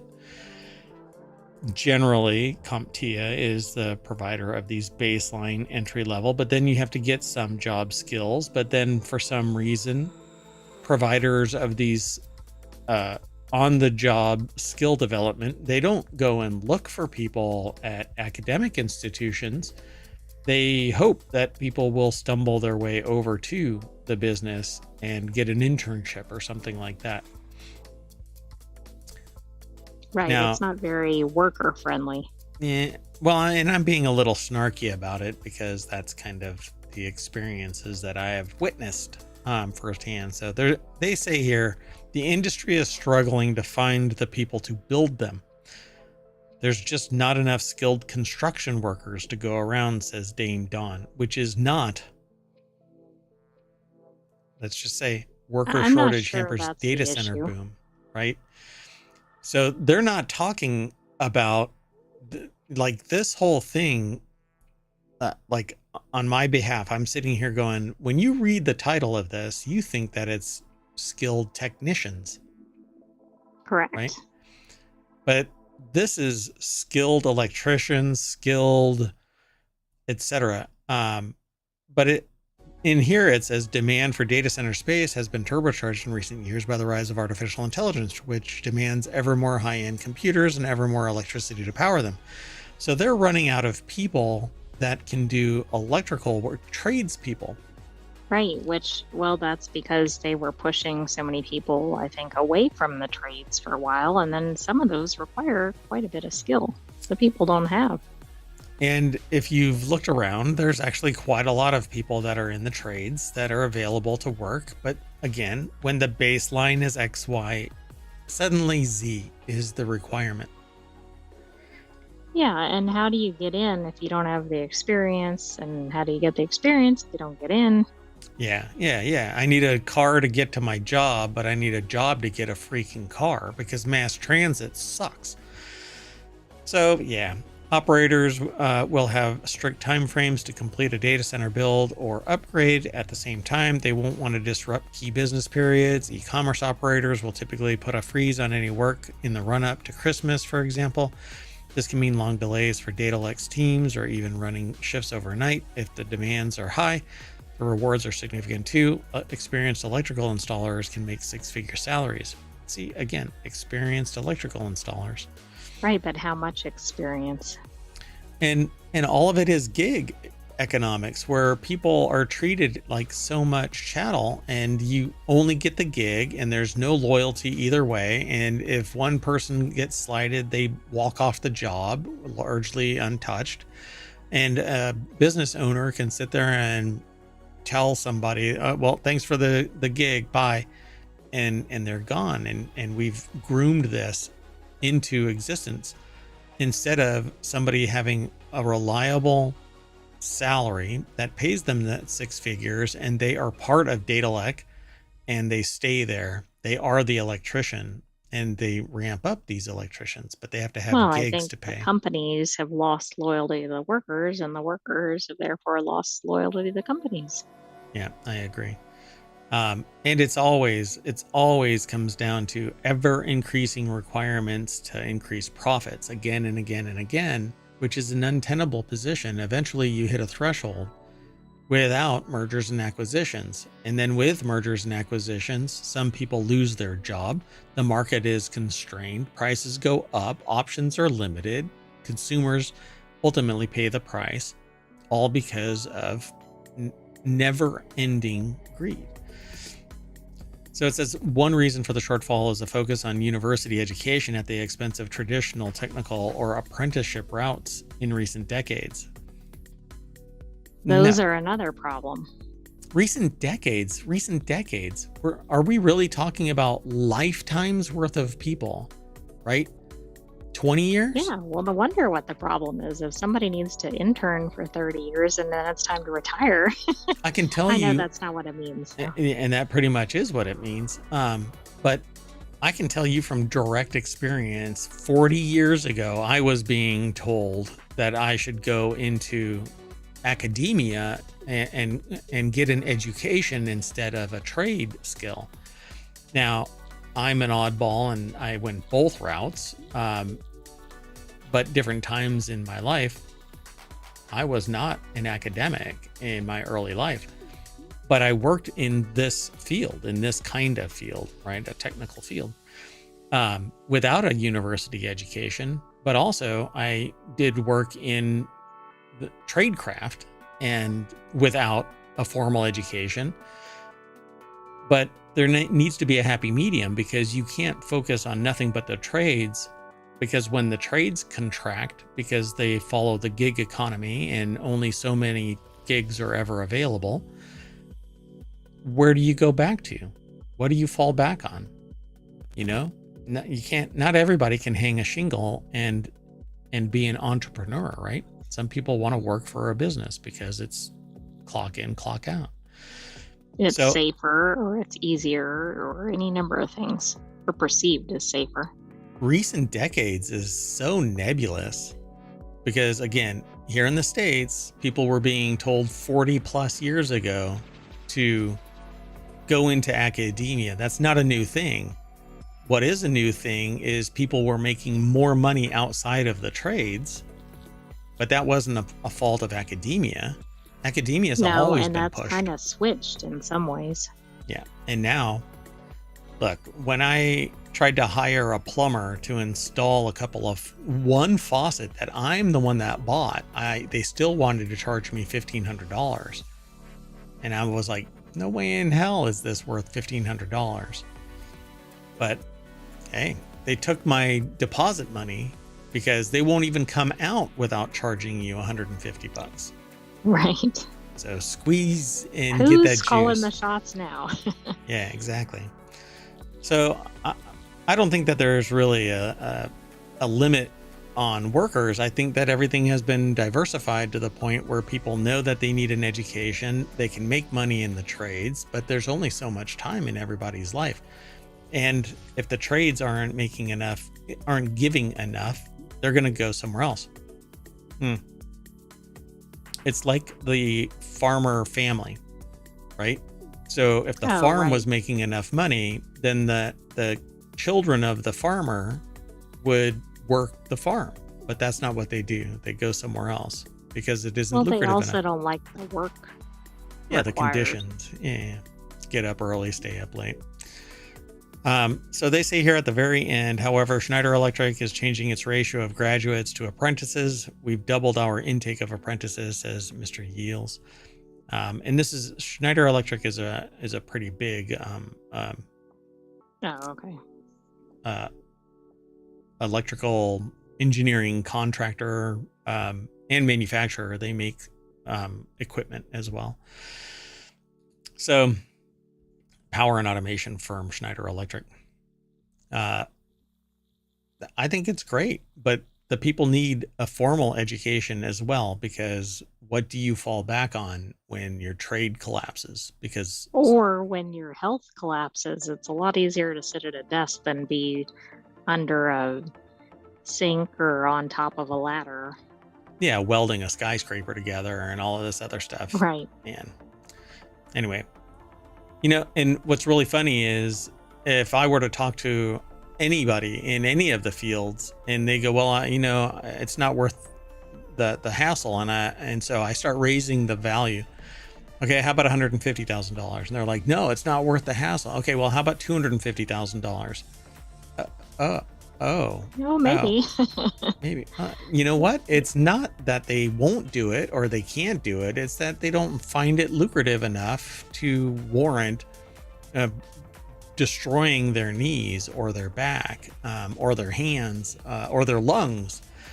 Because what?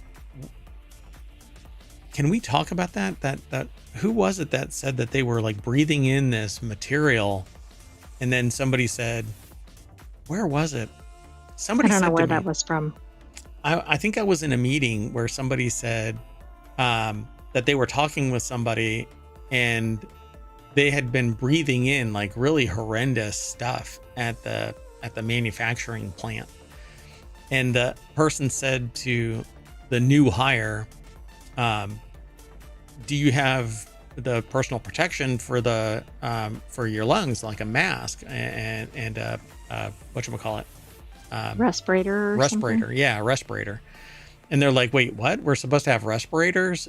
And the person's like, are you kidding me? And apparently there were 4 people that were hired. They all ended up talking and they all quit because they didn't have respirators, personal respirators. And so if you give back, then you get, that's how it works. Anyway, I spent an inordinate amount of time on this right out of the gate. No wiggle room. We got to keep moving. So the next article is over in the WarCrafters channel. A 31-year-old treasure hunt has finally ended. 31 years, 5 months, 9 days after it began, the hunt for the golden owl has finally ended via Gizmodo. This is where the article was originally sourced, but we got it from PC Gamer. Wait, that is quite a bit of time on one scavenger hunt. Yeah, following a trail of clues left by author and puzzle designer Regis Hauser in his book On the Trail of the Golden Owl, published in 1993, the successful scavenger unearthed a bronze replica of the owl on October 3rd. The replica can be exchanged for the real prize, a 10-kilogram statue made of gold and silver, decorated with diamonds, that is worth roughly $165,000 US. I mean, that's a pretty good prize. I wonder how much time the person spent hunting that located it. So they found this, and they get this? Is that... So Jody McGregor... They probably didn't put the prize like out in the open. Yeah, for sure. Well, yeah, and it says that they can exchange it. So again, the article's over at PC Gamer. Jody McGregor put the article together. Oh my gosh, now I want cake. I just got a text that says, come and get cake. So, though Hauser died in 2009, the book's illustrator, Michael Becker, became the treasure hunt's caretaker and recently opened a Discord server that breathed new life into the search, making it easier for hunters to collaborate. On the Trail of the Golden Owl is one of the many armchair treasure hunts published following the invention of the genre by Kit Williams in his 1979 book Masquerade, which contained clues leading to a buried statue of a golden hare. Another example of the form, The Secret, a treasure hunt, contains puzzles whose solution led to 12 buried treasure boxes. Though the book was published in 1982, only 3 of the treasures have ever been found. Oh, wow. Oh, I thought there would be more to this article, but there's not. Wow. There's links, but you can follow them. There's pictures of, I'm not sure who this is, because is this, let's see, does it say who? No. Is this the author, or is this the person who found it? Is that the designer, maybe? I don't know. It just has an image credit, but doesn't say. Anyway, let's move on. The next article is over in Hatch Ideas. Can selling off homes for $1 solve urban blight? Baltimore is allowing people to buy homes for next to nothing to try to improve neighborhoods. This article is over at BBC by Rowan Bridge, the North American correspondent. Well, I mean, I wonder if they have one for each continent. Yeah, really. It was a regeneration idea that started half a century ago in the US and has spread to other parts of the world. But do $1 homes reverse urban decay, and who are the winners and losers? I think there's always a catch. But I don't know, like you have to renovate or in a certain period of time, or you have to have kids or something. Yeah, like in Italy, they were selling these really inexpensive properties, but you had to spend, $50,000.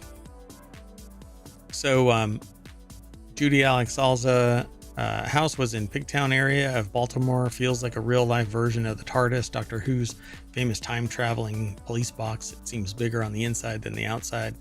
It's part of a row of impeccably kept 19th century terrace houses.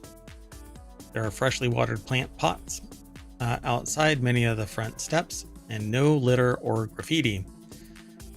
They bought the house, then abandoned derelict property back in 1976 for the same price as her neighbors, $1. Since then, they've spent tens of thousands of dollars and much more in blood, sweat, and tears transforming it. Poor weather, contractors who failed to do the work. It was, in Judy's words, a horror story. Boy, this sounds familiar. So the scheme this also sounds similar to the previous article. The previous article? About the lack of tradespeople. Oh, right. Yeah, well, yeah. In this case, tradespeople that show up, for crying out loud. So we picked names out of a hat and started meeting with them. This is a scheme run by Jay Brody, who at the time was a senior figure in the city's housing department. He remembers once it was finished, it made the cover of American Express magazine. And we said, we have something here. We're talking about something that you can see and touch. They were living examples of what could be done with Baltimore row houses. So the project came to a halt in 1988 after Mr. Brody left the department in the early 1980s. But some ideas never quite go away and instead spread their wings. So it looks like they're trying to bring it back. Fast forward to 2013, 3,500 miles away, another port city faced similar issues of urban decay. So let's try and give houses away for $1. They talk about the similar schemes having been introduced in other countries like Italy and Spain. We've talked about those here.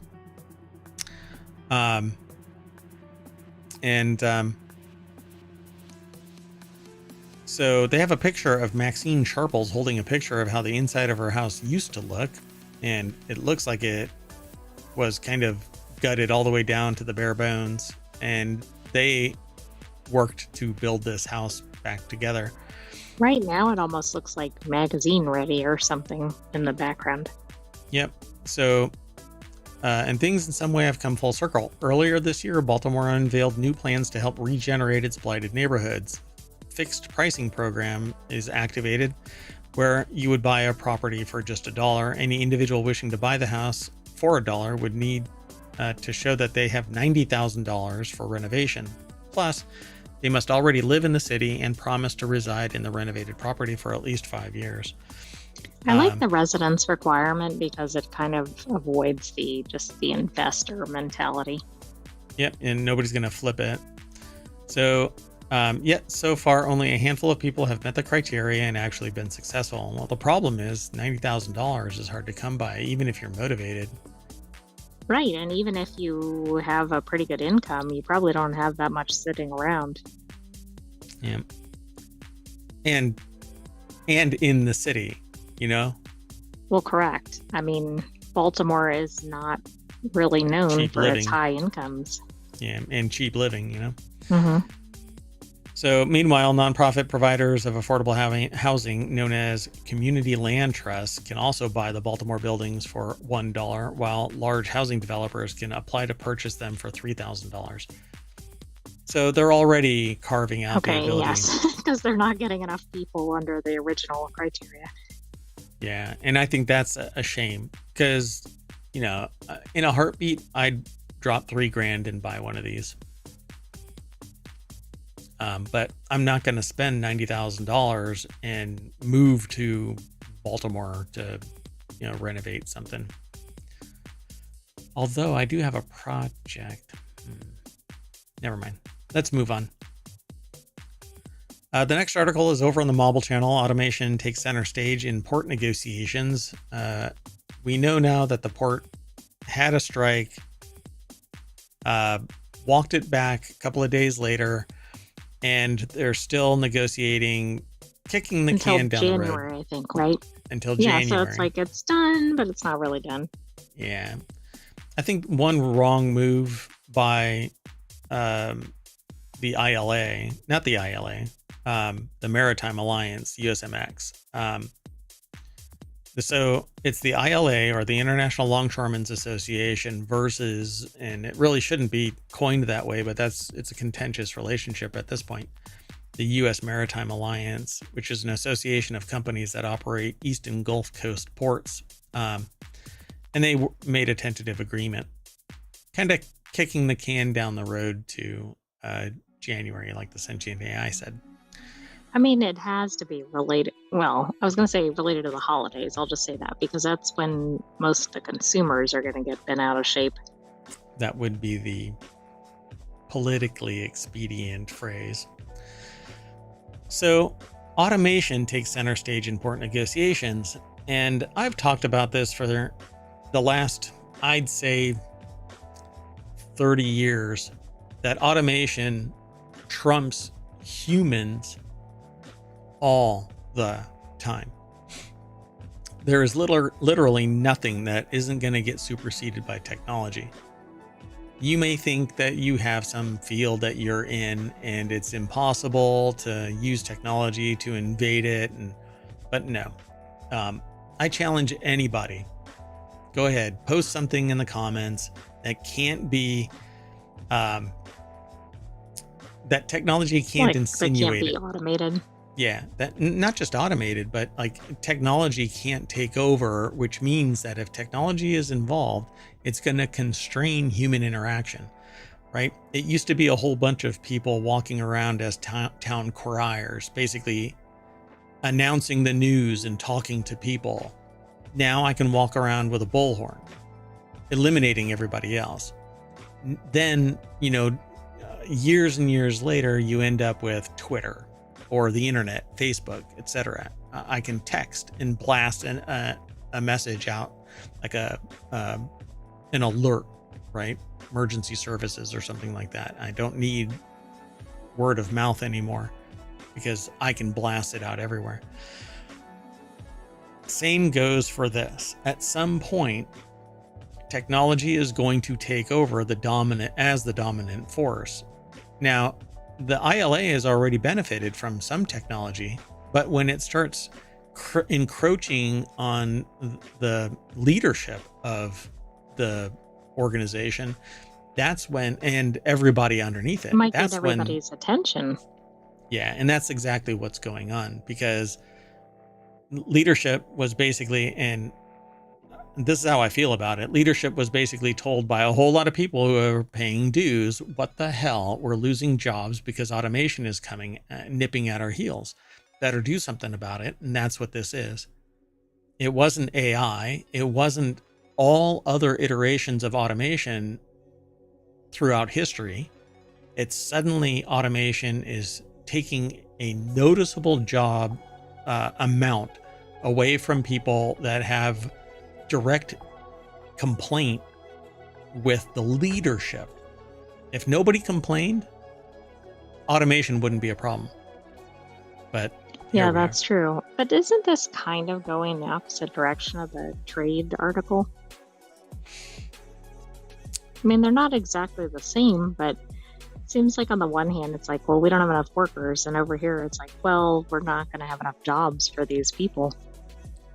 Yeah. And that's, again, it's because of the automation. And I think that there's a lot. So just to put some more anecdotal context to this, I created a product that basically removed contractors from a very lucrative segment of home customization.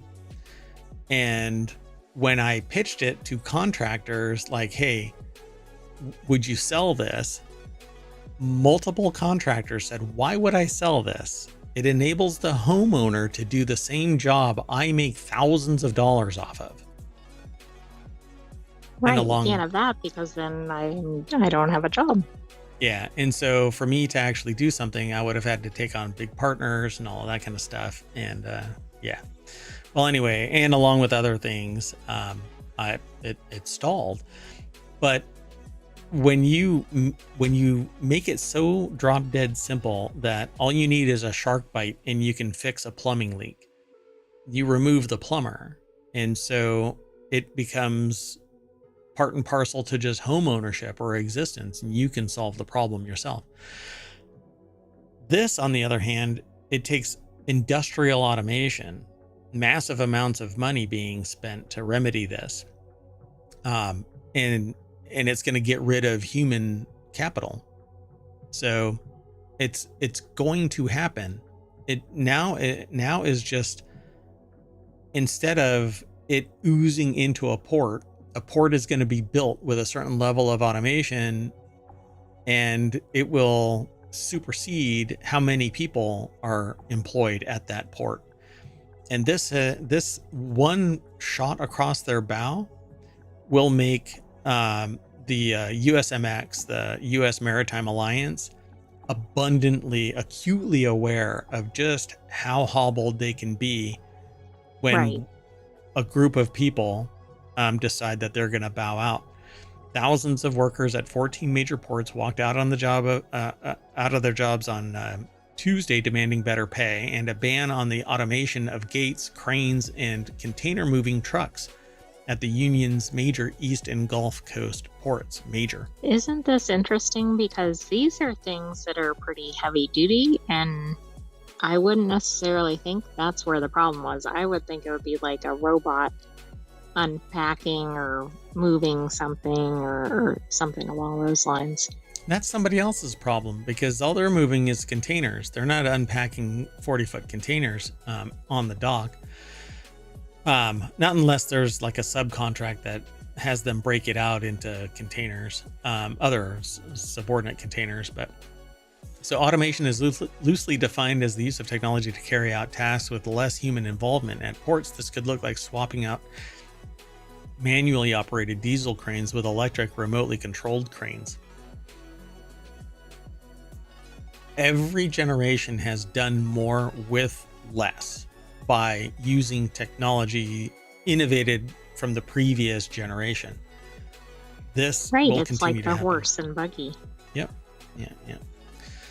So Miranda Nazaro over at thehill.com put this article together. I got on my soapbox really fast on this, and we better just move on. This is a slow boil because we're going to hear about this in January. I think we'll hear about it before then, right? Like we'll start hearing ramp up like, oh, I don't know, it's looking a little iffy. I mean, but you're right. We will. Yeah, the negotiation is falling apart. They've stopped talking, etc. Yeah, let's keep going. This next one will be really quick. There was a 28-car wreck at Talladega, breaks new ground in NASCAR history. The sun always rises, NASCAR always wads up. Always wads up?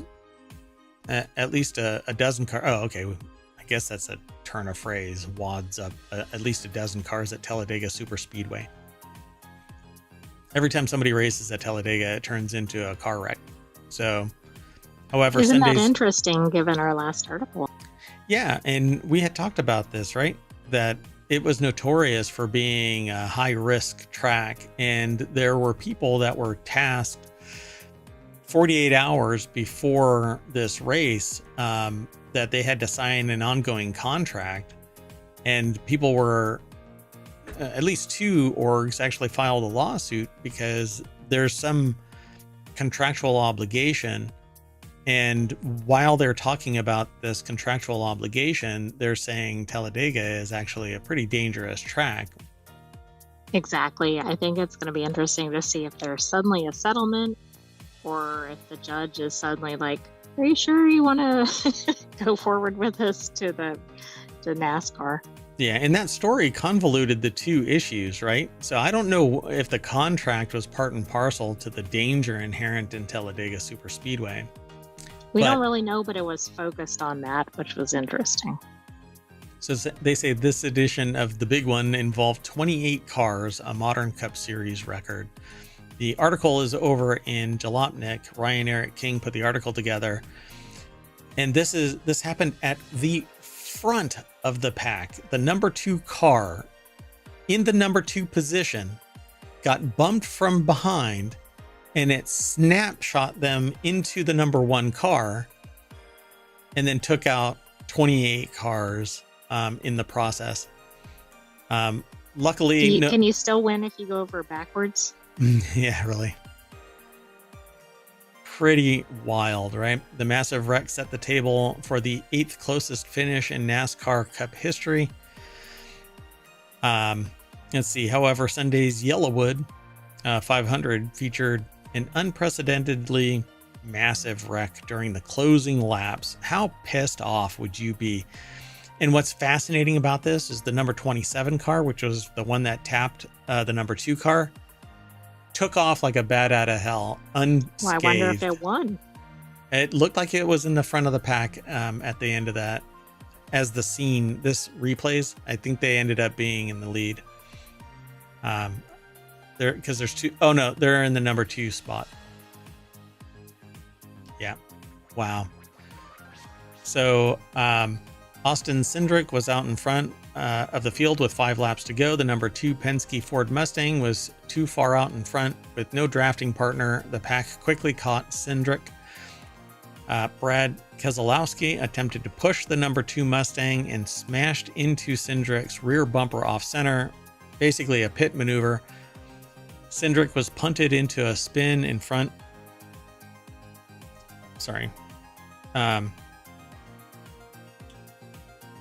A spin in front of the entire field going down the backstretch. There was little anyone could do to avoid joining the pile of spinning machinery. Cindric told Racer afterward. It's another website called racer.com that's linked here.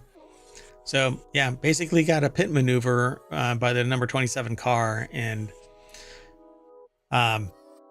going basically from the number 2 position, Cindric finished 32nd in the race as the survivors duked it out for victory.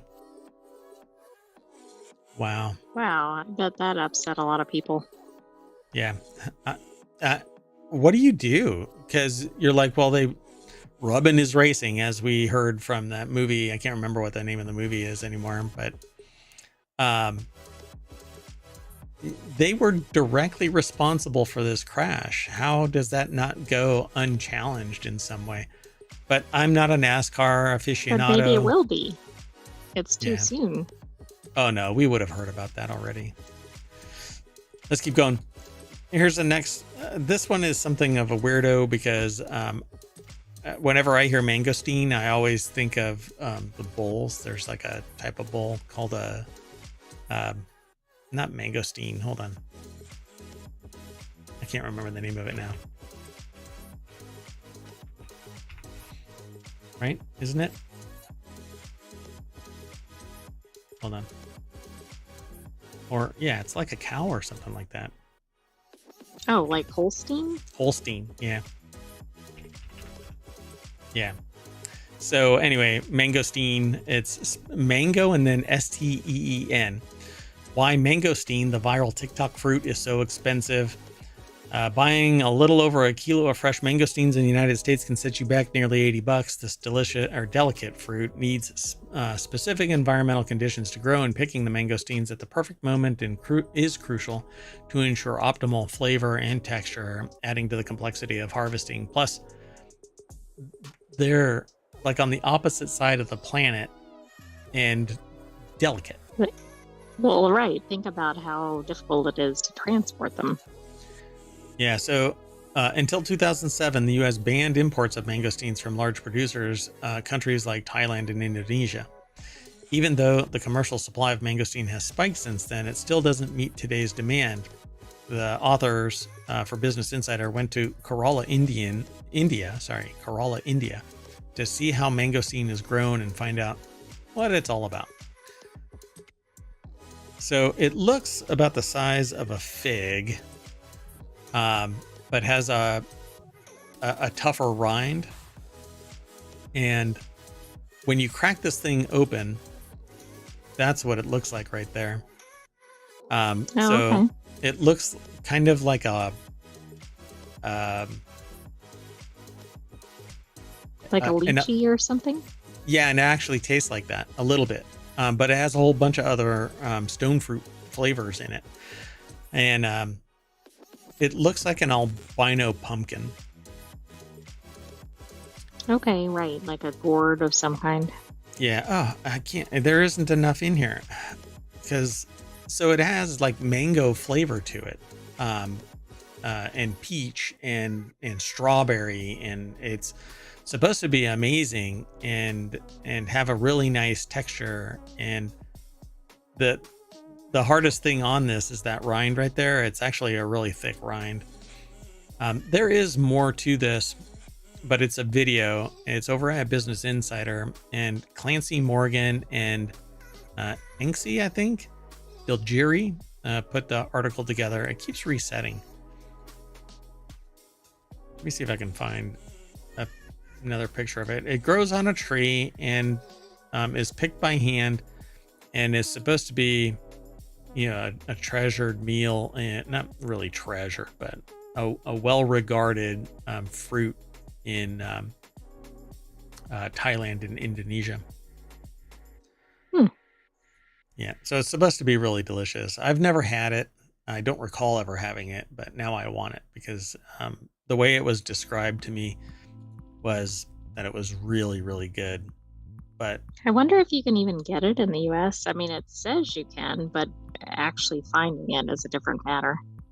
yeah, I'm sure more like exotic stores have it, Well, yeah, maybe like an Asian grocery or something would have it in the produce section. Come to think of it, yes. Okay, maybe I can get some tomorrow. All right, let's keep going. The next article is over in Hatch Ideas. Do you own Pyrex measuring cups? Pyrex, not pirates. Pyrex measuring cups. The FTC might send you a check in the mail. Bird. What's the favorite measuring cup of a pirate? Pyrex. Arr. So the FTC is sending checks to 10,259 customers. Aaron Davis over at entrepreneur.com put this article together. The FTC says that more than 110,000 units of Chinese-made measuring cup sets were sold to U.S. customers after pandemic-era baking trends left the company unable to keep up with increased demand.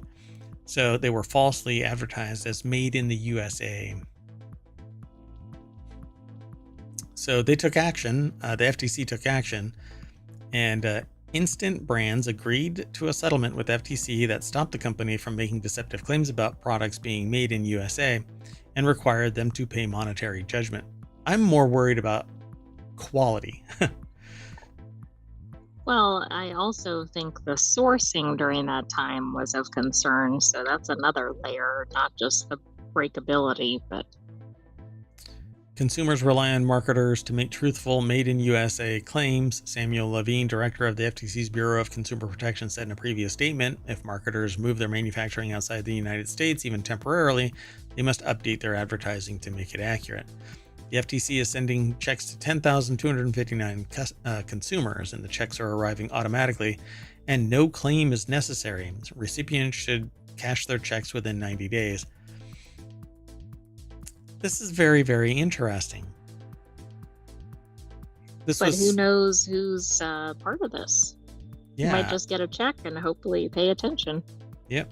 Interesting. Very, very interesting.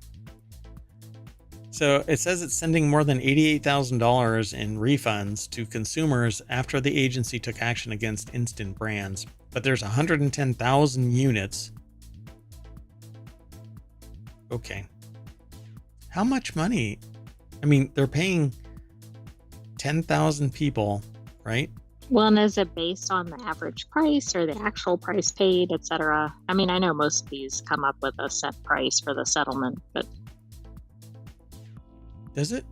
Did it say how many people? Didn't it say? Yeah, 10,259 consumers. So wasn't was even a paralegal involved in this? Because you're not even going to get maybe oh, $3. right. Yeah, hopefully that's after the legal fees. Yep. Maybe Instant Brands will cover all of that too. Oh, I almost told that joke. Let's go on. The next article is over on 4-Wheel Tech, and I think someone knows my history because EV charging that mimics a gas station is finally coming to California. This may have been intentionally submitted. Yeah. One major key to EV adoption is creating a comprehensive charging network. Not only does it have to be convenient, it has to be appealing. One company is making a valiant attempt with its new gas station style EV chargers, but these are chargers. So I don't know if whoever submitted this went on to the Jalopnik link, because if this is what it is, this still won't cut it. This is belying the purpose of a gas station style. Right. The entity that submitted this did not click through the article. Gotcha. So Lawrence Hodge put the article together for jalopnik.com. Rove is the company. Rove's gas station-like chargers come complete with amenities like a car wash and a convenience store. Look, if you have to... This is by necessity. This isn't an artifact of convenience. This is by necessity because you're going to be sitting there for upwards of 8 hours watching your car drink from the faucet. Right. So this isn't like a plus. It's a requirement. Yeah, nobody's going to want to buy an EV if they have to sit for 3 to 8 hours, and nobody's charging in 15 minutes. Don't kid yourself. Rove's charging stations are loaded with amenities for drivers to use while charging their vehicles. In addition to having a room for everyone with 40 fast chargers that can be used by any brand, it offers free Wi-Fi, customer lounge, and bathrooms. Well, I'm sorry, 40 isn't going to cut it, by the way. You can have 40 at a major truck stop type situation if everybody is getting the hell out of there every 5 minutes. But they're not. I mean, because even gas stations back up pretty quickly, even if they have multiple pumps. Yeah, they don't usually have 40. This is just ridiculous. It says another downside might be charging price themselves. In the video by KTLA covering the charging station, you can see that the customer was charged 56 cents per kilowatt hour. That might not sit well with some, as charging prices in parts of Southern California has been something many have been complaining about recently, as some feel that they're too high. Debs Schrimmer of the Joint Office of Energy and Transportation in California told KTLA that this kind of charging station bolster people's confidence that they might be able to go with an EV without much hassle. No, they don't. What they should have done, they still can do this, but you have to retrofit the sled. Fast charging, slide the batteries out, put new batteries in, get out, 5 minutes. If you can't do it in 5 minutes, this is DOA, man. A dead battery already there.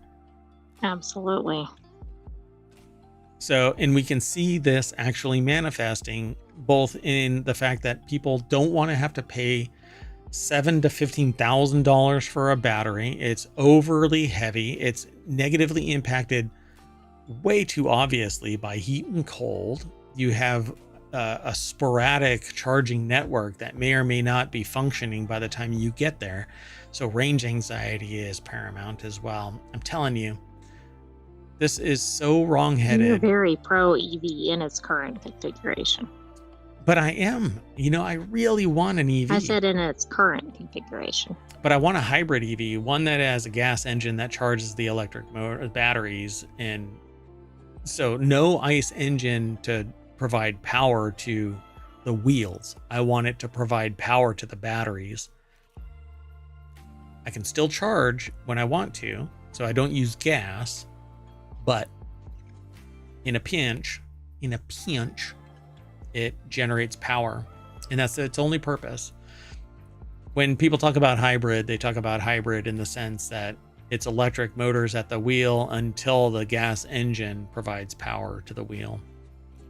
All right, let's keep going though. Sound good? Did you want to jump on Sounds good. No, I don't have anything to add there. I thought this was more than it was.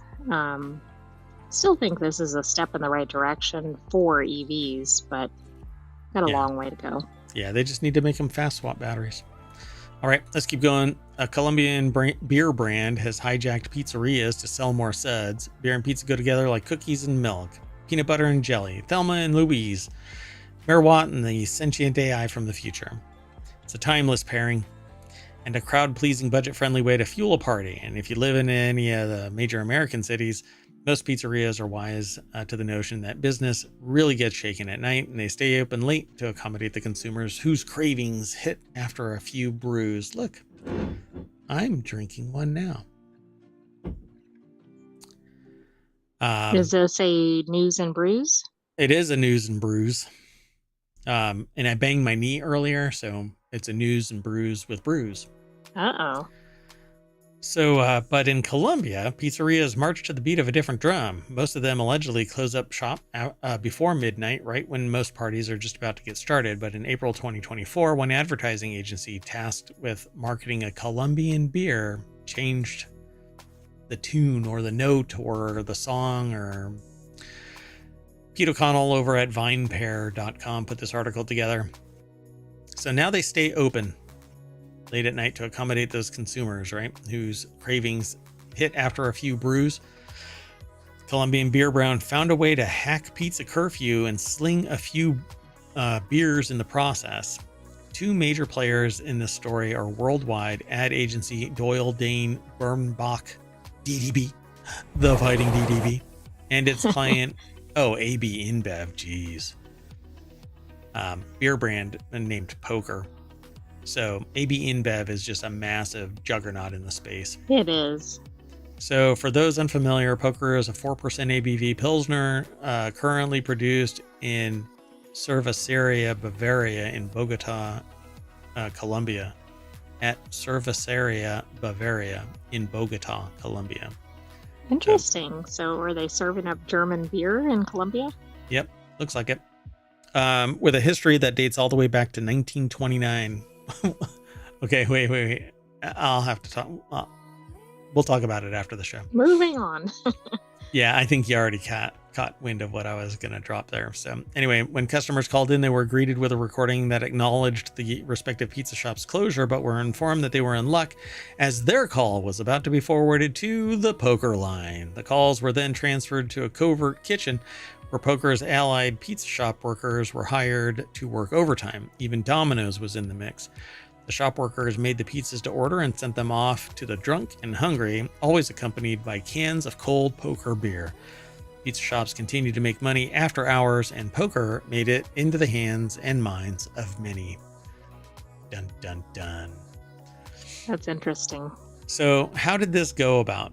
Well, in March 2018, DDB created Amigos de WhatsApp campaign, which helped boost Poker sales by 12.5% in just 2 months. Fast forward to 2023, and DDB helped Poker launch the rather clever Influencers Friends campaign, which saved the beer brand millions of dollars on potentially expensive celebrity endorsements, reached over 560 million people on social media, and bumped Poker's volume uplift by 7.4%, which is a really, really good ABV.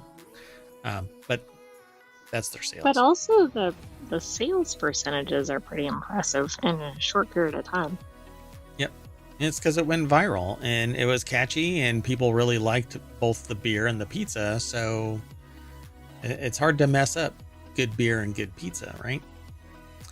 I suppose so.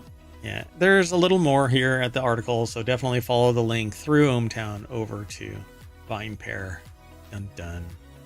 Because sorry, we are closed. No, we have one more article. The last article for today's non sequitur news is a spacecraft is on its way to a harmless asteroid slammed by NASA in a previous Save the Earth test. So a spacecraft What could go wrong? So I watched this take off today, and in classic Mayor Watt, I went to the stream for this video, or for the launch, 3 minutes before it actually took off. So you can watch all of these as they launch via YouTube. So just do a search and you can actually see these. The European Space Agency's Hera spacecraft rocketed away on a 2-year journey to the small harmless asteroid rammed by NASA 2 years ago in a dress rehearsal for the day a killer space rock threatens Earth. It's the second part of a planetary defense test that could one day help save the planet. But these launches, these SpaceX launches, are happening with the frequency that I think is like borderline science fiction, and I think that it's amazing, and I am here for it. I just wish that there weren't so many complexities with the non-scientific efforts. Anyway, Dart's wallop sent rubble and even boulders flying off Dimorphos, providing an extra kick to the impact's momentum. The debris trail extended thousands of miles, more than 10,000 kilometers into space for months. Some boulders and other debris could still be hanging around the asteroid, posing a potential threat to Hera, said Flight Director Ignacio Tanco. Quote, we really don't know very well the environment in which we are going to operate, says Tanco, but that's the whole point of the mission, is to go there and find out. So they described the $400 million or 336 million euro mission as a crash scene investigation. Hera's going back to the crime site, getting all the scientific and technical information, and then radioing back what's going on. Hera will attempt to go into orbit around the rocky pair again, like the Dart did, with the flyby distances gradually dropping from 18 miles all the way down to half a mile. The spacecraft will survey the moonlet for at least 6 months to ascertain its mass, shape, composition, as well as its orbit around Didymus. Oh, I don't know. I think we're going to see this like years down the road. So what I love about this thing is when it was launched, it had the title.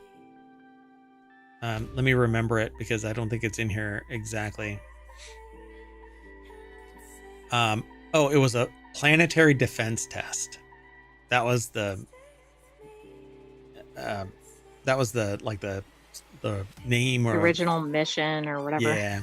Yeah, something like that. Planetary defense test, because this is the follow-up of the DART project, which in and of itself was pretty damn spectacular. And then it was followed up with another one where it took samples, came back to Earth, dropped them onto Earth, and then took off before landing on Earth. It's all just amazing. And it's not like they do it in a day, right? This was a 2-year journey. I mean, it's so planned, and seems like anything could make it fail. Okay, kids, study your math. All right. Well, that's it for today's non sequitur news. I went from soapbox to racing through here like a mangosteen in a NASCAR track. Under an hour. Yep. That's what we shoot for, like a dart. I'm full of them. All right. We're out of here. Thank you very much for coming. I am Mayor Watt and the Sentient AI. Oh, gosh. Okay. Like a dart, we're going to fly back to the front page of ohmTown.com. And now, I'm going to say see you later. Taylor Swift is now the world's richest female musician with $1.6 billion, according to Forbes. And I think hers is made by music and not beauty lines like some other people. Yeah, and hers, Selena Gomez. right? Selena Gomez and Rihanna, most of their fortune is from beauty products. Like beauty and fashion, or beauty like makeup and perfume? Oh, like cosmetics, sorry. Cosmetics. There we go. Okay. Which caught me off guard because they're both, at least in my regard, music and acting. Exactly. Like that's not what they're well known for. Oh, so I was giving a talk, and I said just haphazardly, "Hey, you know that Selena Gomez is a billionaire, and they made it from cosmetics." And people in the crowd were like, "Yeah," but a very select few. And I'm like, "Oh, okay." Right. Anyway, I'm Mayor Watt. Thanks for hanging out. Sentient AI is going to sign us off. Good night, ohmTown citizens. Thanks for joining us for Non Sequitur News. See us tomorrow for another episode. All right. See you then.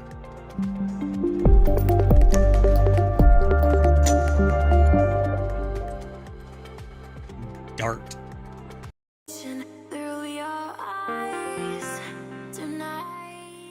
Hello, everybody, and welcome to 4-Wheel Tech for October 13th, 2024. It's Season 1, Episode 23, and I am Mayor Watt, and along with the Sentient AI from the future, we're going to be talking about Mazda Gets Greedy, a new tire for 20th birthday. What is Luftgekühlt? Refreshed VW Taos, and Honda is in a sticky situation. That and more.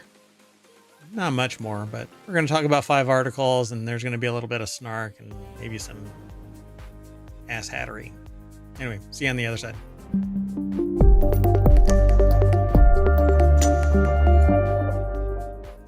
Welcome to the show, Sentient AI from the future, that I found on a strange USB drive in the parking lot of a Wendy's.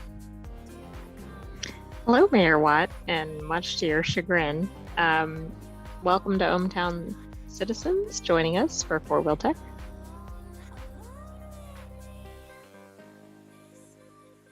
The silence is kind of me stunned, but that's okay. So if you want to get all of the articles that we are talking about today, hit exclamation point FWT, 4-Wheel Tech, and ohmTown will throw it into the chat in no particular order. In fact, this time it's backwards, seemingly. No, it's not even in an order. It's just pure chaos because ohmTown is psychotic. Random.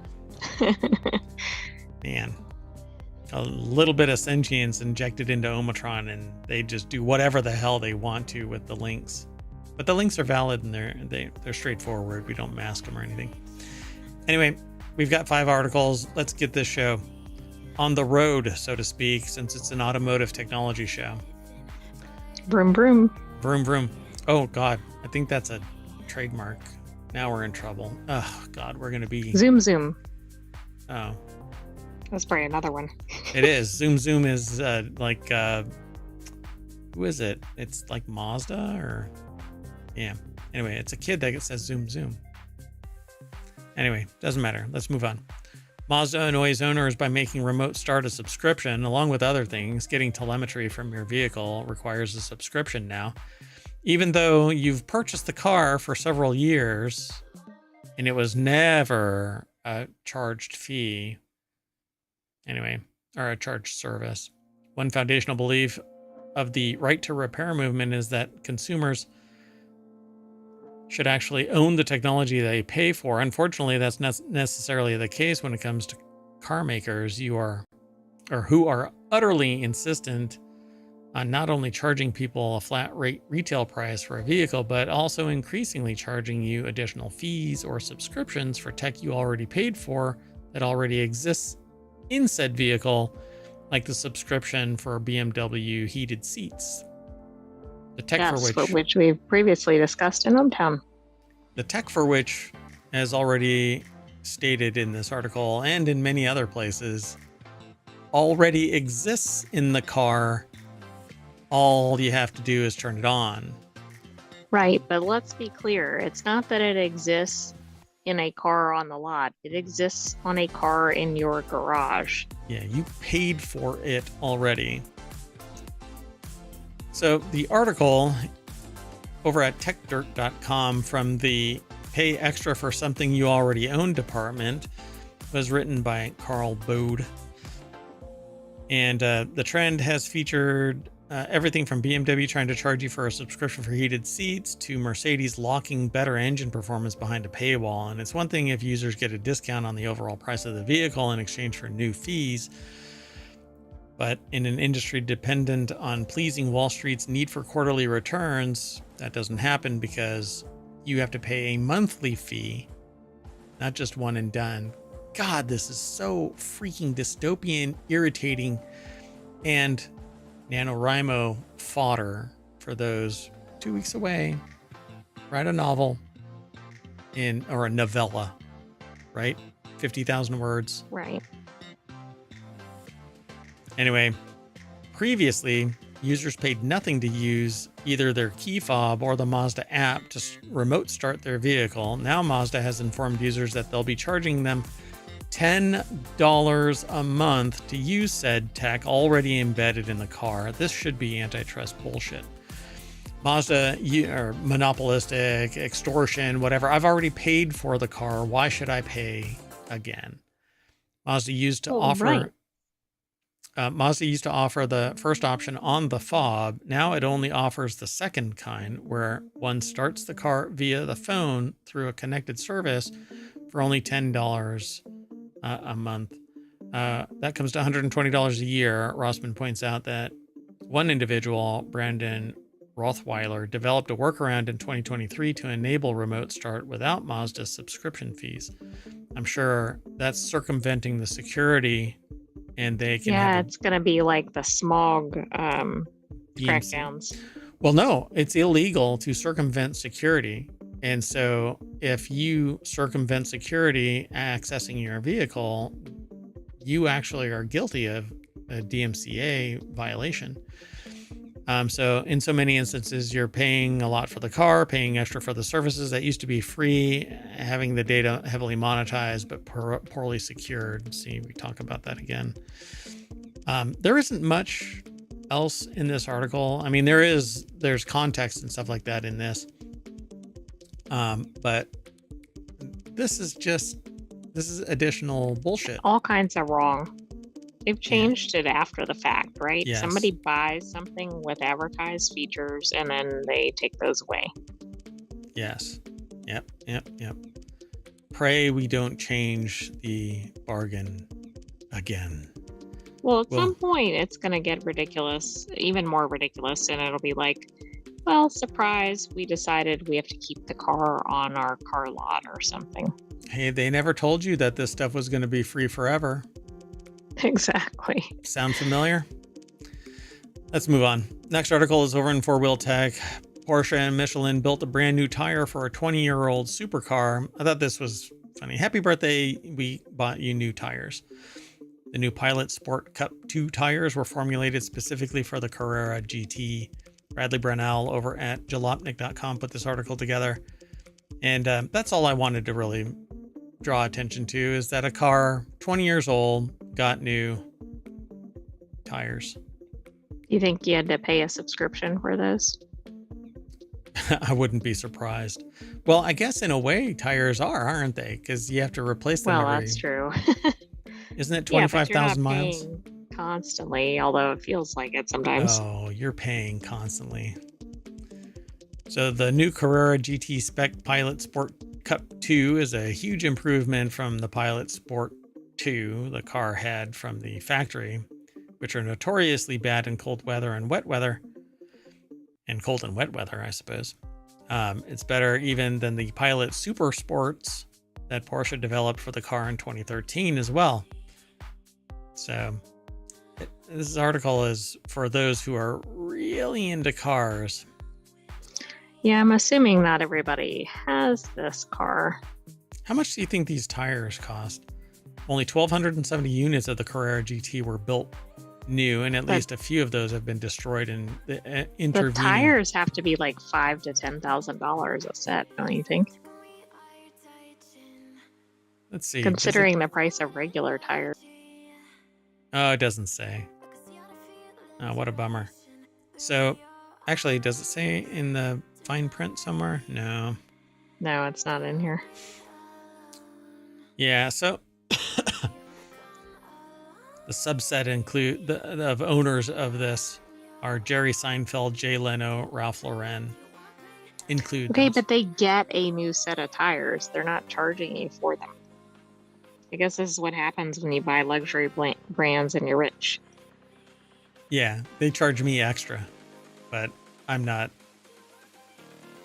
They make you go through a vetting process to purchase the tires or something. Yeah, and that's when I say, what? This isn't a Birkin bag, for crying out loud. Moving on.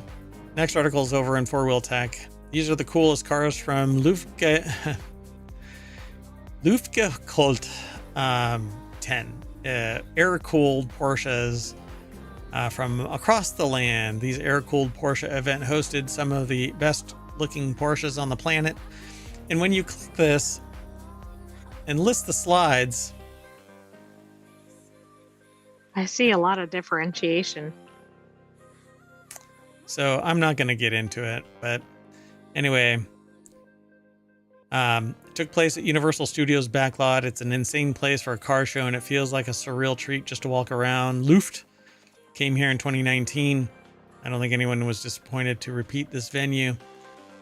And you can go through and take a look at where all of these cars are parked. They have little comments. Universal's New York Street meets Wall Street. And they have the Porsches lined up along the street. It's a basic car show. But if you go back to this first slide, they go into greater detail.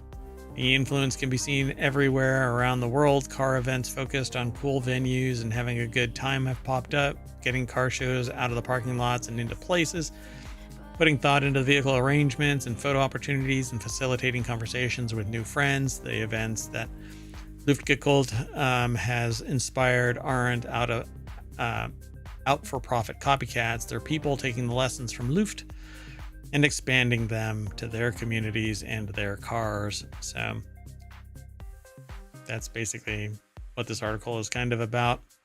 I mean, it seems like not your average car show. I mean, even the venue makes it stand out a little bit. Yeah, how did they get this? How did they get into the back lot? Was there a charge? Must have been like lots of press passes or something. Yeah, I don't see if there was a cost involved, but anyway, if you want to see these cars, go and check it out. It's over at jalopnik.com. Kevin McCauley put the article together. I think I said that, but I don't know, maybe I skipped over it. Or you can find the link through ohmTown and it'll lead you right to Jalopnik, so you don't have to do a search and shift through the noise that might be out there on the internets. But the article is titled, These are the coolest cars from Luftgekult. So air-powered, or air-cooled. All right, let's keep moving. Sound good? Was that okay? Yeah, sounds good. Yeah. So the next article is over in 4-Wheel Tech. Refresh 2025 VW Taos subcompact crossover. Pricing starts at $26,420. This seems like from my perspective, an abysmally low-priced vehicle. Like, I agree. So what's wrong with it, and does it require a subscription for tires? So we won't be able to go deep into this because it's over at Automotive News, but you'll be able to.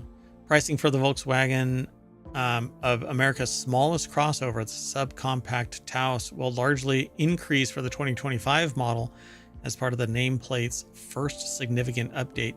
But that's what it looks like, and that is not bad. No, it's not for that price. And I mean, VW, I think, is known to have good engineering for its cars. Do they though? So Jack Walsworth over at autonews.com, I don't know anymore, because it seems I mean, they're not like a bottom of the Yeah, the bottom of the ranking kind barrel. of Right. manufacturer, but they're probably not at the top either. So wow. Now, I mean, I know the history of Volkswagen, but boy, it just jumps up on you when you do a search. Anyway. So Yeah, I wasn't necessarily going to feature that. yeah, Volkswagen is part of Volkswagen Group. Who is it that they own like a bunch of other stuff? Yeah, aren't they tied to like Chrysler and some others, or no? Yeah, I'm trying to find their whole. Oof, you do not want to. Let's see.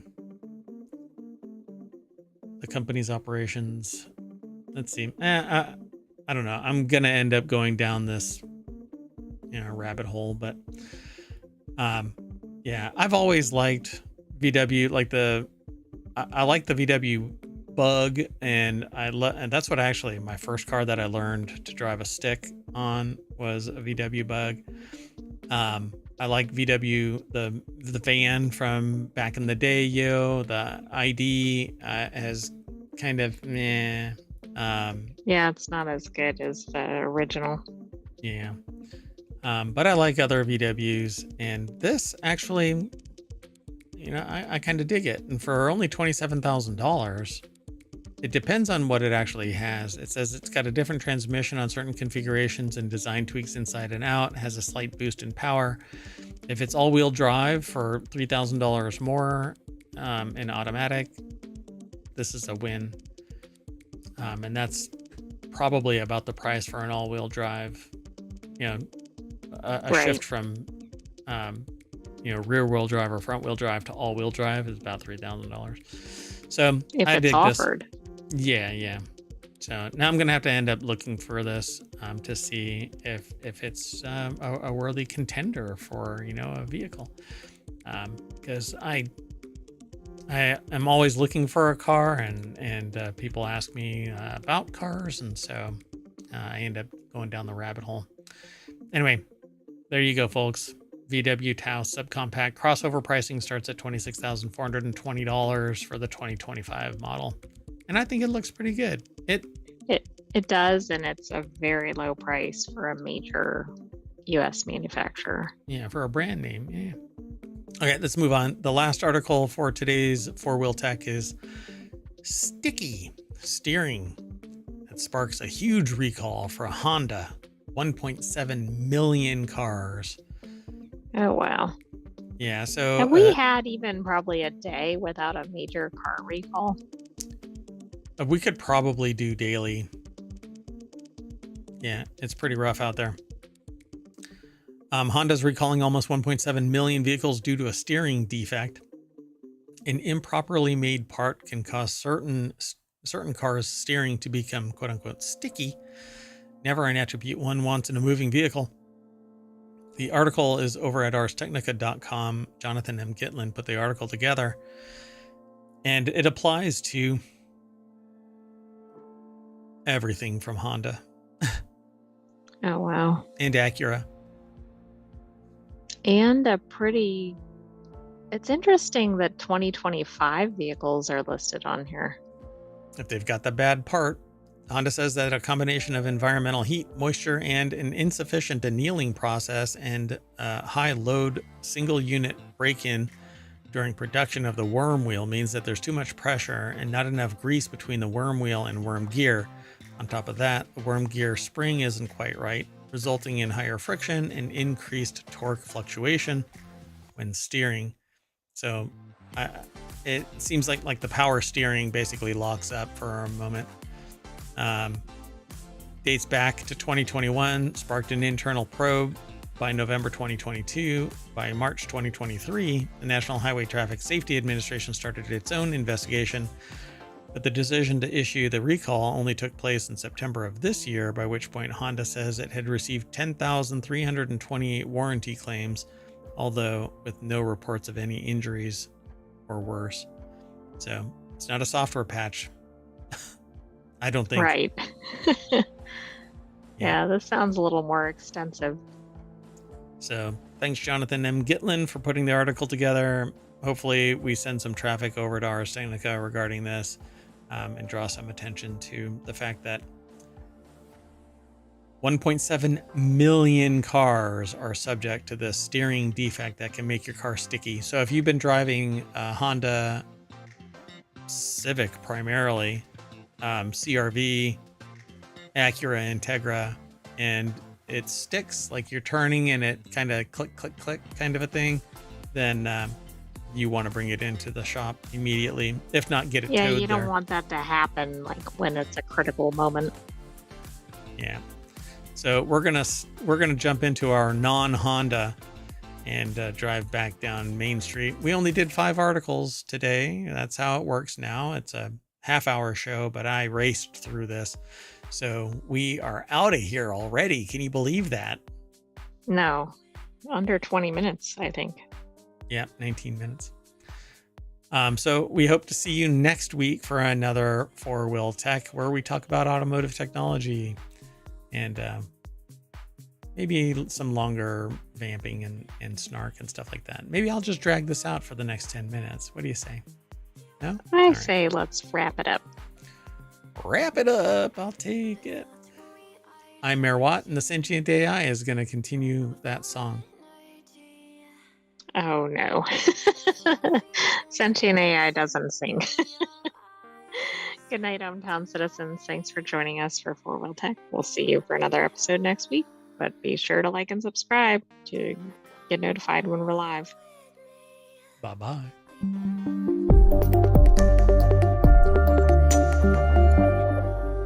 Sing, monkey.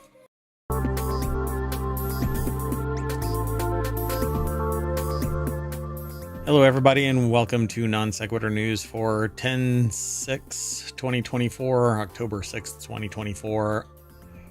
It's season 3, episode 280, and I'm Mayor Watt, and the Sentient AI from the future is going to talk about NASCAR with a lawsuit cloud, another flight catches fire, a voice like someone else, exposed gaps in the law. All right. Hotel charged $500 for something. Illinois considers a millionaire tax. I think Wyoming should consider something as well. Drunker at unfamiliar bars. Ancient throne room in Peru. NASA has autonomous robots under ice. Fake dentists offer fake appearance.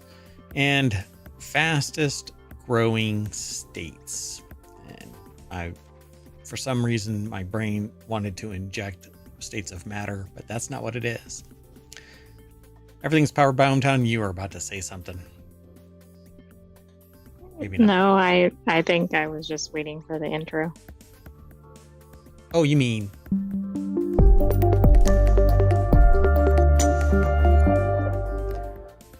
Alrighty, folks. Welcome to the show, Sentient AI from the future. Welcome, Mayor Watt, and welcome, ohmTown citizens. So we have a hiccup, or a stitch in our giddy up. I don't know. One of the links to something that's behind a paywall, but not for everybody. For me in particular, and I didn't log in. So what we're going to end up doing, and I'll tell you when we get there again, but going to link you to the Smithsonian as well as the original source when we do the show notes. Well, anyway, the very first article. Oh my gosh, I'm really going to cough. Hold on. Okay, so the first article is about the NASCAR playoffs with a lawsuit. This is actually the second time we've talked about Talladega this week on completely different topics. And this is just an odd thing. I don't know what's going on. NASCAR is doing all of this goodwill stuff, but then there's NASCAR playoffs roll into Talladega with cloud of a lawsuit hanging over the sport. It's most fitting that NASCAR this weekend races at Talladega Super Speedway, the Fighting Super Speedway, site of the first major disputes between drivers and the top stock car series in the United States. The article is over at abcnews.go.com. Jenna Fryer from the AP is the auto racing writer, which is they're automatically racing as a writer, or are they a really fast typist? I mean, maybe all of the above. I Or guess if automatic? they're following NASCAR, they gotta go quickly. Yeah, they need some AI or something in But there. it's AI. It has auto racing writer. There's the really fast automatically riding writer. Uh, we'll figure it out. So it was at the Alabama Track's 1969 debut race that the NASCAR despised Professional Driver Association, led by Richard Petty, deemed the track too dangerous and not ready for competition. The PDA, not the Public Displays of Affection, but the Professional Driver Association, which probably frowns upon public displays of affection. Well, I don't know. I mean, maybe taking care of the drivers in one way is the other kind of PDA. That's very much PDA. Yes, hugs, and not contentious behavior. So 36 of NASCAR's regulars boycotted that event, but France made sure the show went on without them. Okay. That's Bill France, not the country. Yeah. So now here we are, 55 years later, back at Talladega with the France family again under challenge. This time from only two teams. The Michael Jordan owned 23XI, or is that 2311? Is that 2311? I guess it is 2311. I don't know if that's a racing term or a car or something. Got me. Racing and Front Row Motorsports, who this week filed an antitrust lawsuit against NASCAR over its charter system. The two organizations are the only ones among 15 that refused to sign the take it or leave it agreement NASCAR dropped on the owners 48 hours before last month's playoff opener, which, come on, man, that's like a shit move, you know? I mean, it really is. They filed suit Wednesday against NASCAR, which is in the thick of playoffs with 6 races remaining starting Sunday at Talladega. Why did everybody capitulate if this is such a bad thing? Well, I don't know. I mean, do modern drivers and modern racing teams think it is a bad thing? I don't know. The other article that we were talking about that was not about the lawsuit did mention that it was a challenging racetrack. Yeah. So I guess it's well known, but I mean, is it too challenging? Is it too dangerous? I thought it was regularly used. I'm a little surprised to see this. So the problem that we have, I think, is that we don't know what this is actually about, this charter, because they're not talking about the danger of the motorway. There's some issue here, and I don't know enough about this. I just wanted to see if we could find out something about this, because I know about the issues in history. Because this was always known as a dangerous track, as far as I understand it. Even today, my understanding is that it was dangerous, mainly because of that really long. There's a really long. Isn't there like a hairpin curve or something? Well, there's a really long area of the track where the speeds get really high and people jockey for position. Okay, so here I have a little bit more information because I went through to the article, the AP News one, and it says that the claim is that the new charter system limits competition, but by unfairly binding teams to the series, its tracks, and its suppliers. So maybe, for example, it forces you to race at, say, Talladega. I'm using that as an example. It doesn't say that in the article. Well, regardless, it pins them in. And so the people who are going to lose are going to be, well, everybody that's on the opposite side. Style of racing or car or whatever. Well, anybody that goes different than what is expected in that charter. And I find it really interesting that a 100-page charter agreement gets dropped 48 hours before they have to actually do something that's pending that agreement. I do and I don't. For example, if that's the charter that's issued every year, I mean, it's still not enough notice, but is it suddenly something new? Did it change the terms? Yeah, so Hall of Fame team owner Richard Childress confirmed to Fox Sports that NASCAR dropped the more than 100-page charter agreement, which is essentially the revenue sharing model on Childress's racing or Richard Childress Racing at 6:37 p.m. on Friday night, September 6th, with a midnight deadline to sign it. So less than 48 hours, right? Or we'd lose our charters. Didn't have a choice but to sign it. So that alone actually would invalidate it. And anybody that ends up in court, oh, that's why they filed the suit. Exactly. Well, it's even worse, right? Friday evening. So Right. then they don't really have a lot of time. Yeah. I mean, unless they're, married to an attorney who can parse it and has knowledge of that, then no attorney is going to sit there. Well, I don't know. Maybe the in-house one is always on For the right pay price. rate, I'm sure Yeah. there is, but So yeah, do they have one that's on salary? And no attorney does that. Well, anyway, regardless of what this situation is, I think that at the end of the day, that lawsuit is going to push the can or kick the can down the road a little bit, because you can't force somebody into an agreement under duress. And this is certainly, I think, correct. duress. But I also think this is a problem because of the timing. And I'm not saying that's the racing team's fault, but if you're in the middle of the season, and unless they go for an injunction or something, what do these Right. teams do? They either don't participate and they lose out. They participate and perhaps they have safety problems or placing problem or any number of other issues. Like, it's just an interesting time frame. This would be better addressed between seasons. Yeah, and I don't know how you can change the terms of your charter partially through. Now, this article goes into a bunch of other stuff, like behind the scenes stuff of the race itself. Like McDowell is not in the playoffs. He has won 6 poles this year, starting with Atlanta Motor Speedway and on. They talk about how fast they've driven the car, and Tyler Reddick won Talladega in the spring as part of the march to the regular season championship. But all of this really doesn't answer my question, which was, what exactly led to them changing the charter mid-season? But we don't actually know that. I mean, what I get the impression is they didn't have much time to address the charter.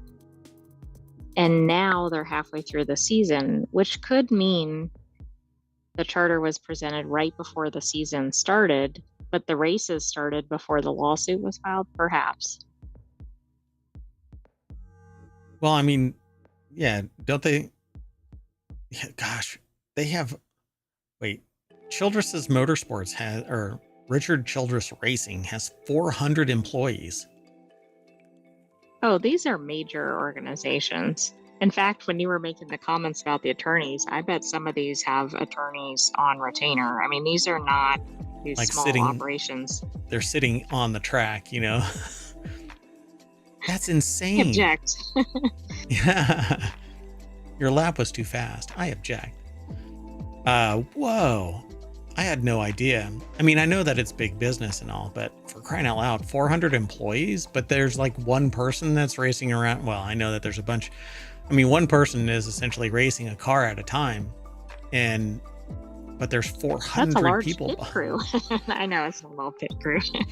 And I think there's only like 6 people in the pit crew at a time, like at the bunch of people in the shop and all that kind of stuff, and they're hand milling things. And there's probably like engineers and designers and accountants. Yeah. I mean, just anything you would have in any other company, I suppose, even though we don't think of it like that.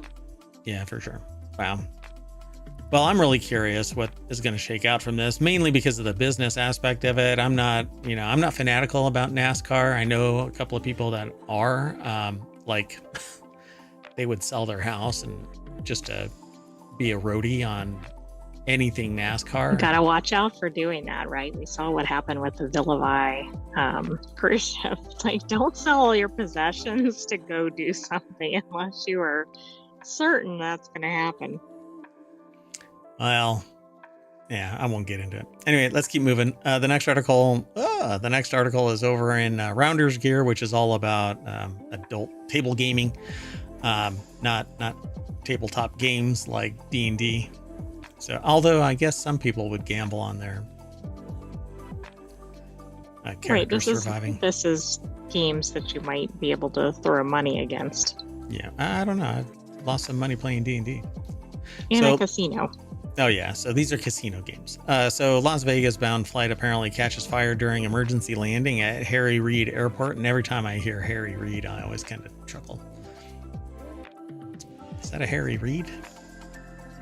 Anyway, it was a hard landing is what they say, but the article is actually by Ed Silverstein over at casino.org. A Frontier Airlines plane was on fire as it landed at Harry Reid International Airport on Saturday afternoon in Las Vegas. The hard landing would not be my biggest concern under that scenario. Yeah, my ass on fire would probably be my major concern. An airport spokesperson described it as a hard landing. Fire and smoke were seen under the plane, according to MSN. Passengers evacuated the plane through air stairs, which I've tried that. Did they walk onto the air? That could be dangerous. That air stairs is when you move your ass so fast that you make that little puff of smoke like in a cartoon and just go beep, beep, beep, beep, beep, beep. Firefighters rushed to the runway to extinguish the blaze. Pilots detected smoke and declared an emergency and then landed fast. It's not clear what caused the fire. Blaze remained under investigation late Saturday. So there's no update so far because Sundays they're not going to post probably. Right, and we don't know what type of plane, I don't think. We also, I assume this was the intended end of the trip, right? We don't know if it was actually headed to Las Vegas, but it was pretty fortunate that it happened right before landing. Yeah, and we've actually been told of other incidents, particularly batteries that are airlines want you to carry your batteries with you, so don't stow a laptop or a battery backup for anything. You carry it on. And my last flight, I was carrying these $75,000 battery bricks, and they're like, do you have any lithium batteries, rechargeable batteries in your bags? And I said, well, yeah. And they go, no, and take them out. Exactly. So I had to carry with me what amounted to about 6 pounds worth of batteries, which was interesting because, yeah. But yeah, don't stow your batteries inside the baggage compartment. Go ahead. By the way, I just noticed this cool website called FlightAware where you can basically pull up any, and I'm sure it's well known, but you can pull up any flight, but it shows that it was actually an Airbus. But interestingly, also, it was late, which I'm not sure was due to the fire or unrelated. So it doesn't say something like on fire, it just says late. Wasn't Airbus the other one that was on fire that as it was taxiing, and the other one was another Airbus where the tire blew out? I thought that was Boeing, actually. Oh, the one that caught on fire. I mean, there could have been an Airbus, but the one from earlier this week was a Boeing. You know, I think it's just that planes no longer wanted to be, second in the news to trains. Right. I mean, or I don't know, maybe they're like training for Talladega or something, right? Like making it more dangerous or. That's it. You're trying to tie it to the last article. Yeah. Moving on. Next article's over in Law Nerd, which is a show about law and tech. And anyway, OpenAI's use of Scarlett Johansson-like voice in ChatGPT exposed gaps in the law. We didn't aggregate anything, but we link to our source, which is ABA Journal, and that's not usual. I think there was a glitch. But I think that I haven't even read the article, but my take is voices are not so unique that somebody can't be precariously close. And I will never agree. I mean, I've seen evidence, people claiming, well, this one is unique. No. I have heard people that sound like other movie stars and whatever. And so I don't think that a voice should be a voice actor gets compensated for their voice, for them doing the perfect script. But if somebody uses voice distortion to create a voice and another person voice acts as that, then where is the true voice? You know what I'm saying? Like, I can use voice mod and distort my voice right now, but is that my voice, or is the performance the one that should be protected? You know, this article was submitted because of this whole concept that you're discussing. Yeah, okay. So Danielle Braff put this article together for abajournal.com, and it says, if Ursula from Disney's Little Mermaid had artificial intelligence capability, she might have been able to snag Ariel's voice without providing her with a pair of legs. Haha. But that was then, and this is now. Today, the villain is AI, and the only superpower needed to steal a voice is an audio sample, which can be fed into a neural network to imitate a voice. You don't even need to do that. I can use Python. You don't need a neural network. The generative model can then create new recordings. In May, actress Scarlett Johansson released a statement saying that she was shocked when OpenAI demonstrated a voice that it called Sky, which was eerily similar to her own. And really the only thing that really slammed this was that, what's his name? I keep wanting to say Musk, but it's not Musk. Oh, I think it's Altman. Altman, yeah. So Altman tweeted out her and left it at that. And that triggered this just massive reaction from every movie star and person around. Like, oh my God, they totally stole her voice. Right, Her they voice. stole it. They stole it. Well, that wasn't the only thing that did them in. It was also the fact that they asked her to use her voice. Yeah, but which nobody she knew declined. that. Nobody I knew know, that but prior. it connected it to her, whether later on they actually used it or not. Yeah, later on it connected her, but the public had already lost their freaking mind.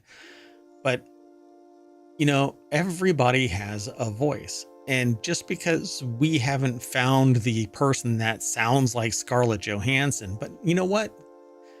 Kiss my shiny metal butt. It isn't that other person that sounds like Scarlett Johansson. Scarlett Johansson sounds like that other person. Exactly. Wouldn't that be funny if we had a chain of people complaining about this? Yeah.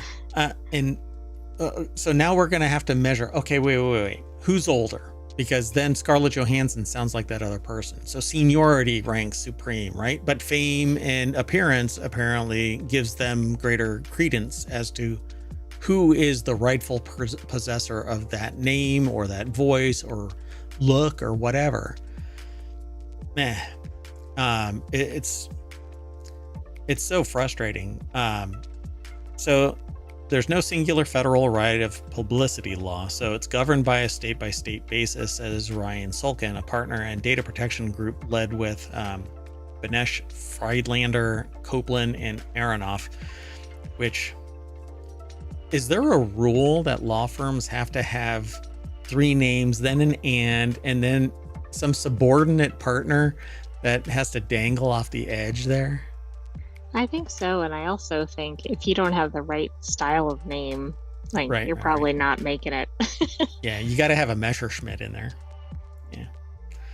Yeah. Oh, now I know how to remember that name, because I always say Messerschmitt, and then I keep just trailing off with the other names.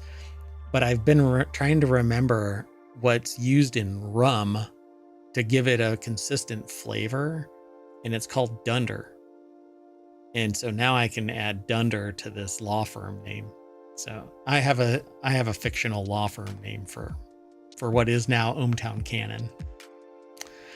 Anyway, the conflict has raised questions about intellectual property, the right to publicity, and AI regulation. A congressional subcommittee has even invited Johansson to testify. What makes her an expert in the implications of AI? Nothing. Absolutely nothing. Because if it's based on her character in the movie, come on. If it's just the voice, any attorney worth their salt would be able to just line up 100 people and go, okay, talk. You sound like Scarlett Johansson. You sound like Scarlett Johansson. Voices aren't fingerprints to that level of fidelity. Maybe with FBI or CIA level voice recognition software, but it isn't a fingerprint.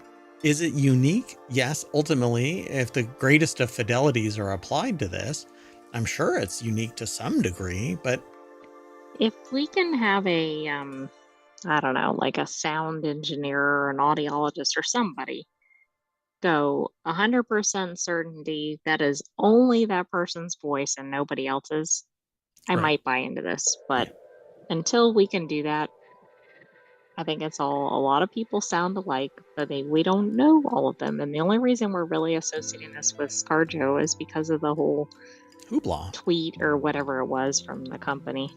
Yeah, but if it was just some person named Joe Smith, no one would give a shit. Not at all.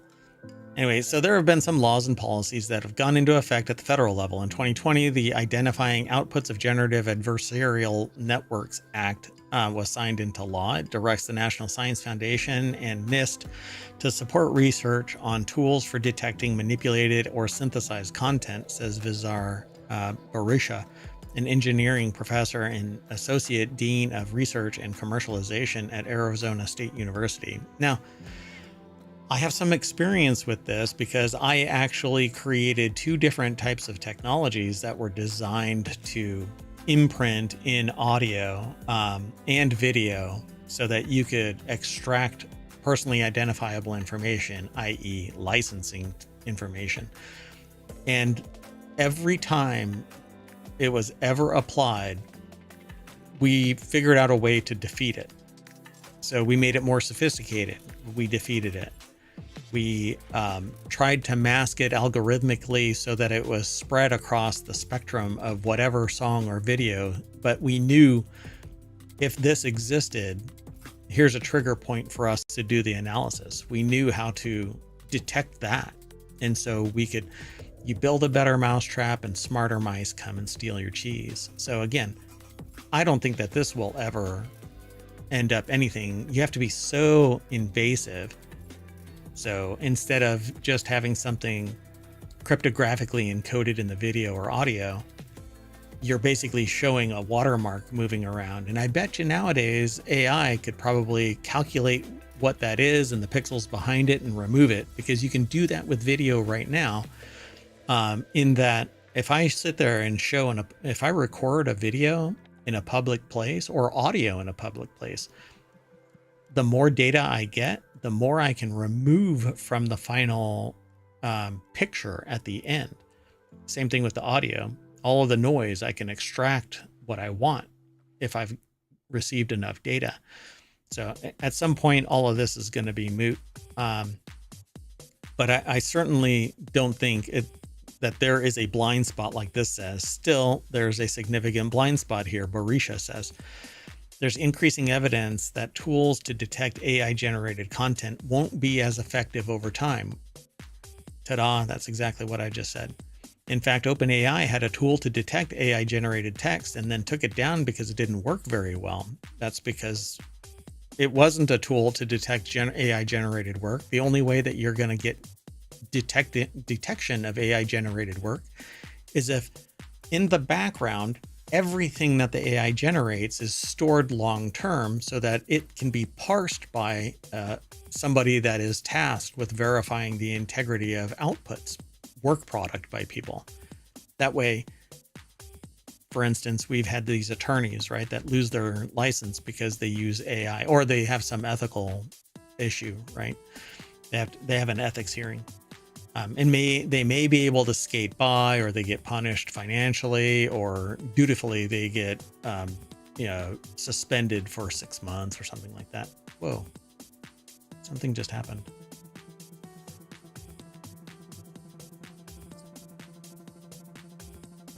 The stream out just paused, but there's nothing wrong. That's always good.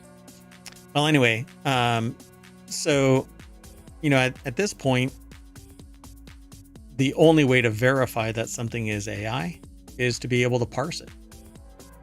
Was this generated by AI? This paragraph generated by AI, and it has to be word for word, because if anybody has edited it, then it's not AI. Yeah, the stream over to Restream is locked up.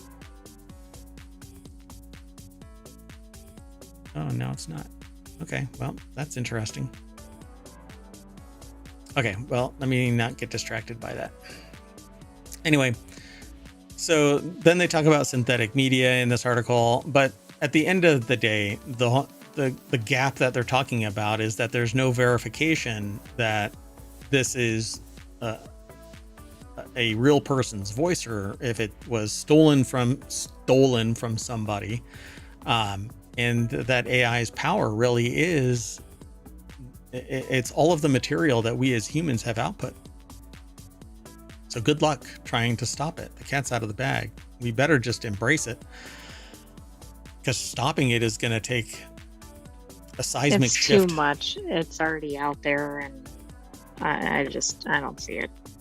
It's very, very empowering. And if we stop it now from the public utilizing it, the only people that are going to be able to utilize it are going to be those who already have a copy of it, which means technically savvy, and the ultra rich will hire the technically savvy to leverage AI.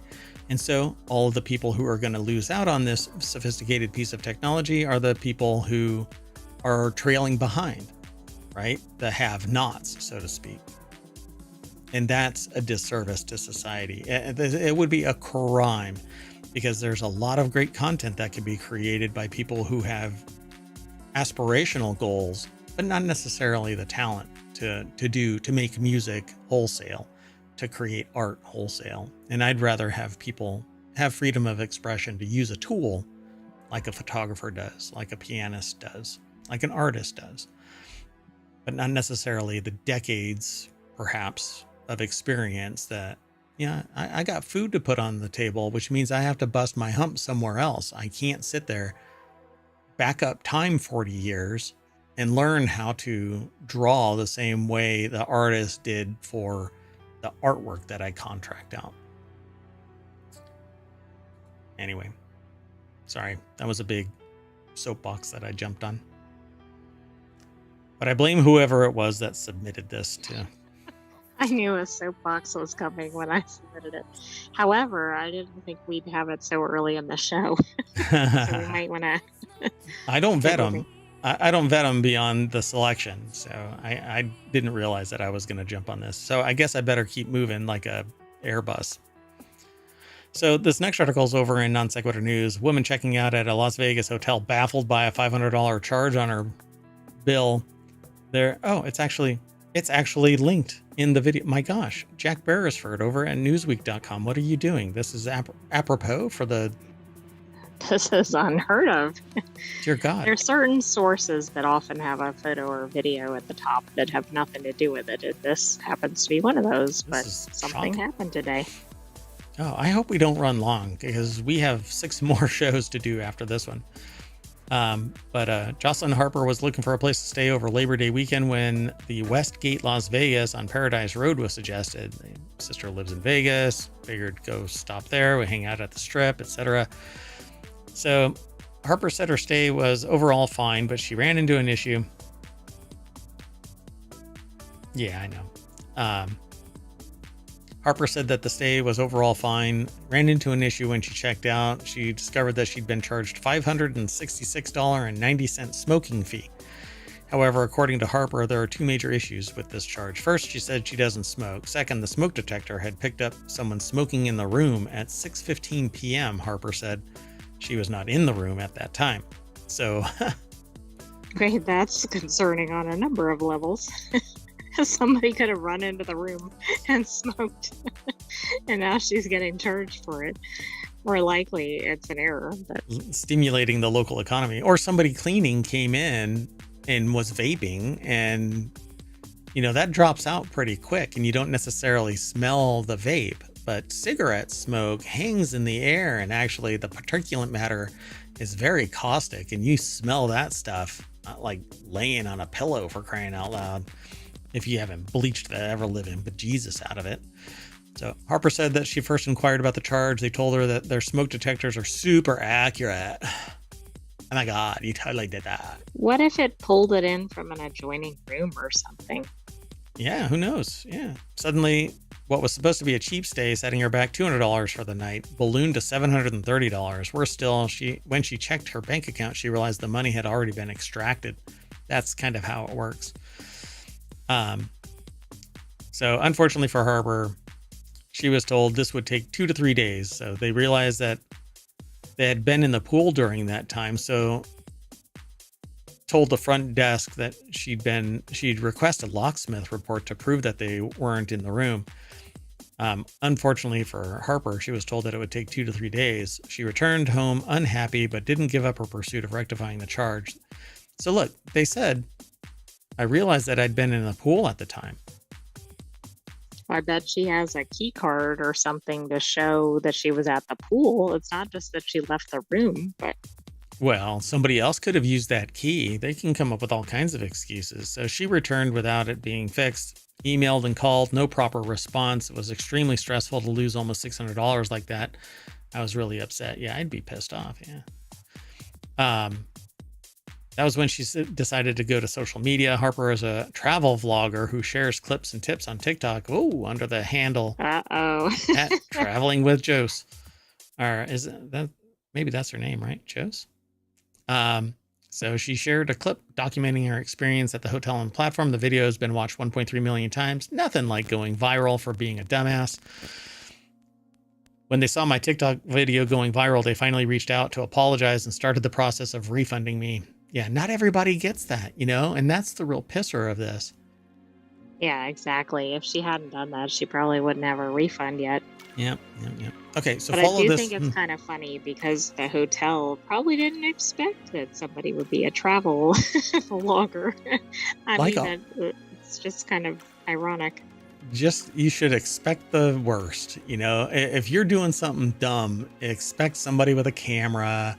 If you're doing something great, expect somebody with a camera. Just expect somebody with a camera. It's gonna go viral. And when somebody is treated unfairly, just wrong nowadays, it really should be fixed.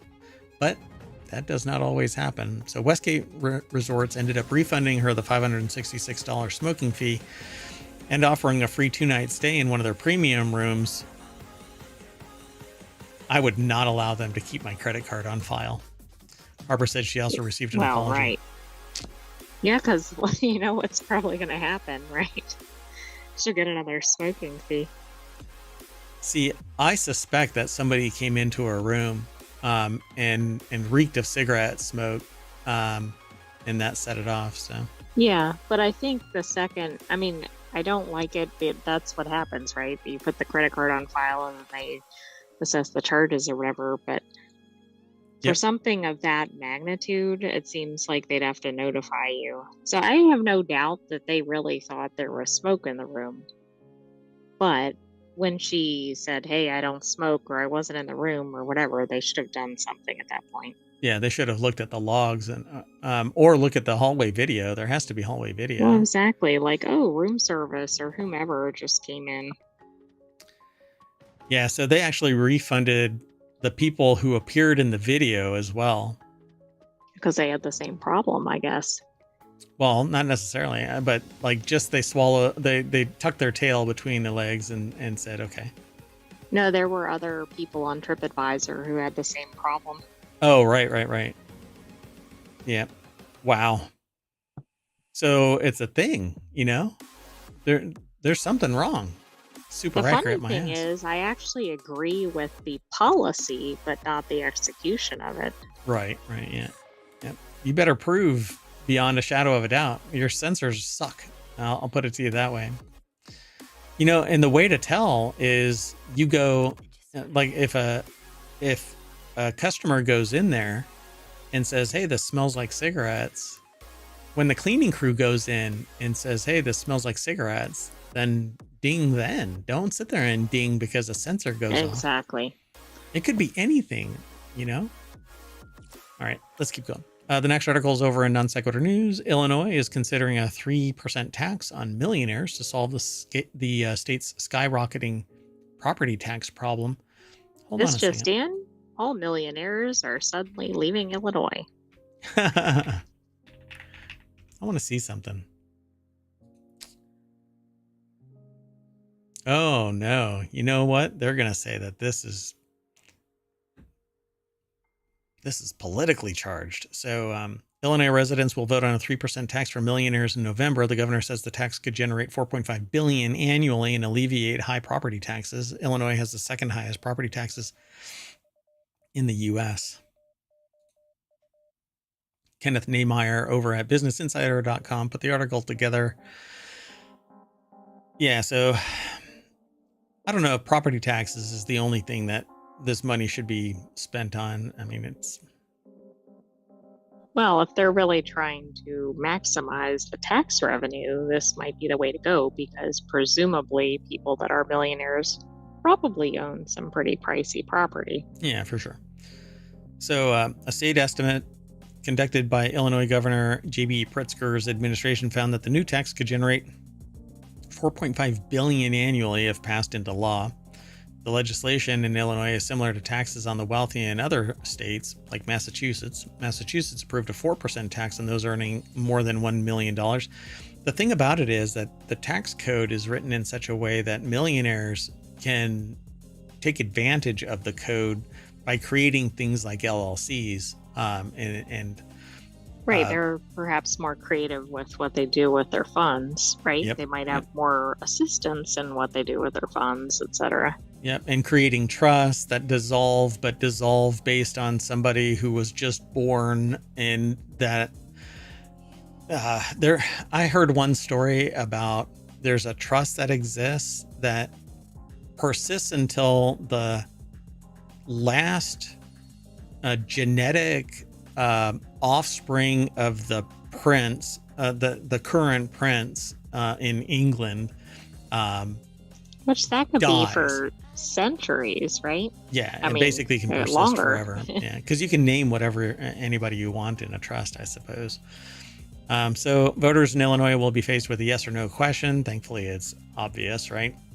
Should the Illinois Constitution be amended to create an additional 3% tax on incomes greater than $1 million? Not an additional. It's just, I'm sure that taxes should scale all the way, but they don't. There's a maximum scale. So adding... They're probably doing this so they don't have to rewrite the entire tax code. Right. Yeah, I'm sure somebody's going to... Which will be more contentious. ...challenge this as unconstitutional, but... So while the vote results... Let me guess, they make more than $1 million? Yeah, exactly. Dedicating funds to raised to property tax. So it's specific to property tax. Apparently, it'll only be used for property tax. But guess who benefits from that anyway? The millionaires Those who themselves. make over $1 million? Yep. Generally, probably. Yep. The more you make, the more you benefit. Yep. Let's keep moving. The next article is over in the Order of the Grape. There's a scientific reason you might feel drunker at unfamiliar bars. When people stroll into a local watering hole, they tend to feel at ease. Oh, yeah. Yeah, like yesterday.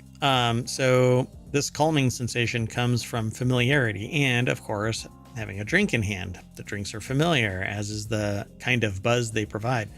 But when you head to a bar you've never been to, it can take a minute to get acclimated by soaking up the establishment's general vibe, getting acquainted with the staff, and navigating the cocktail menu.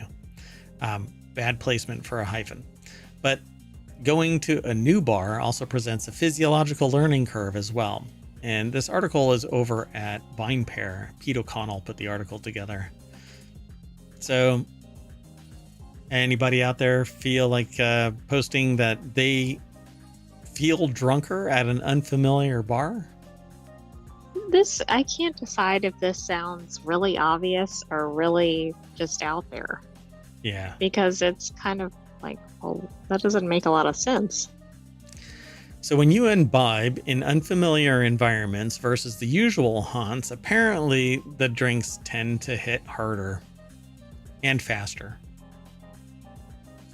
Now, coming from the anecdotal position, just, I don't know, 24 hours ago,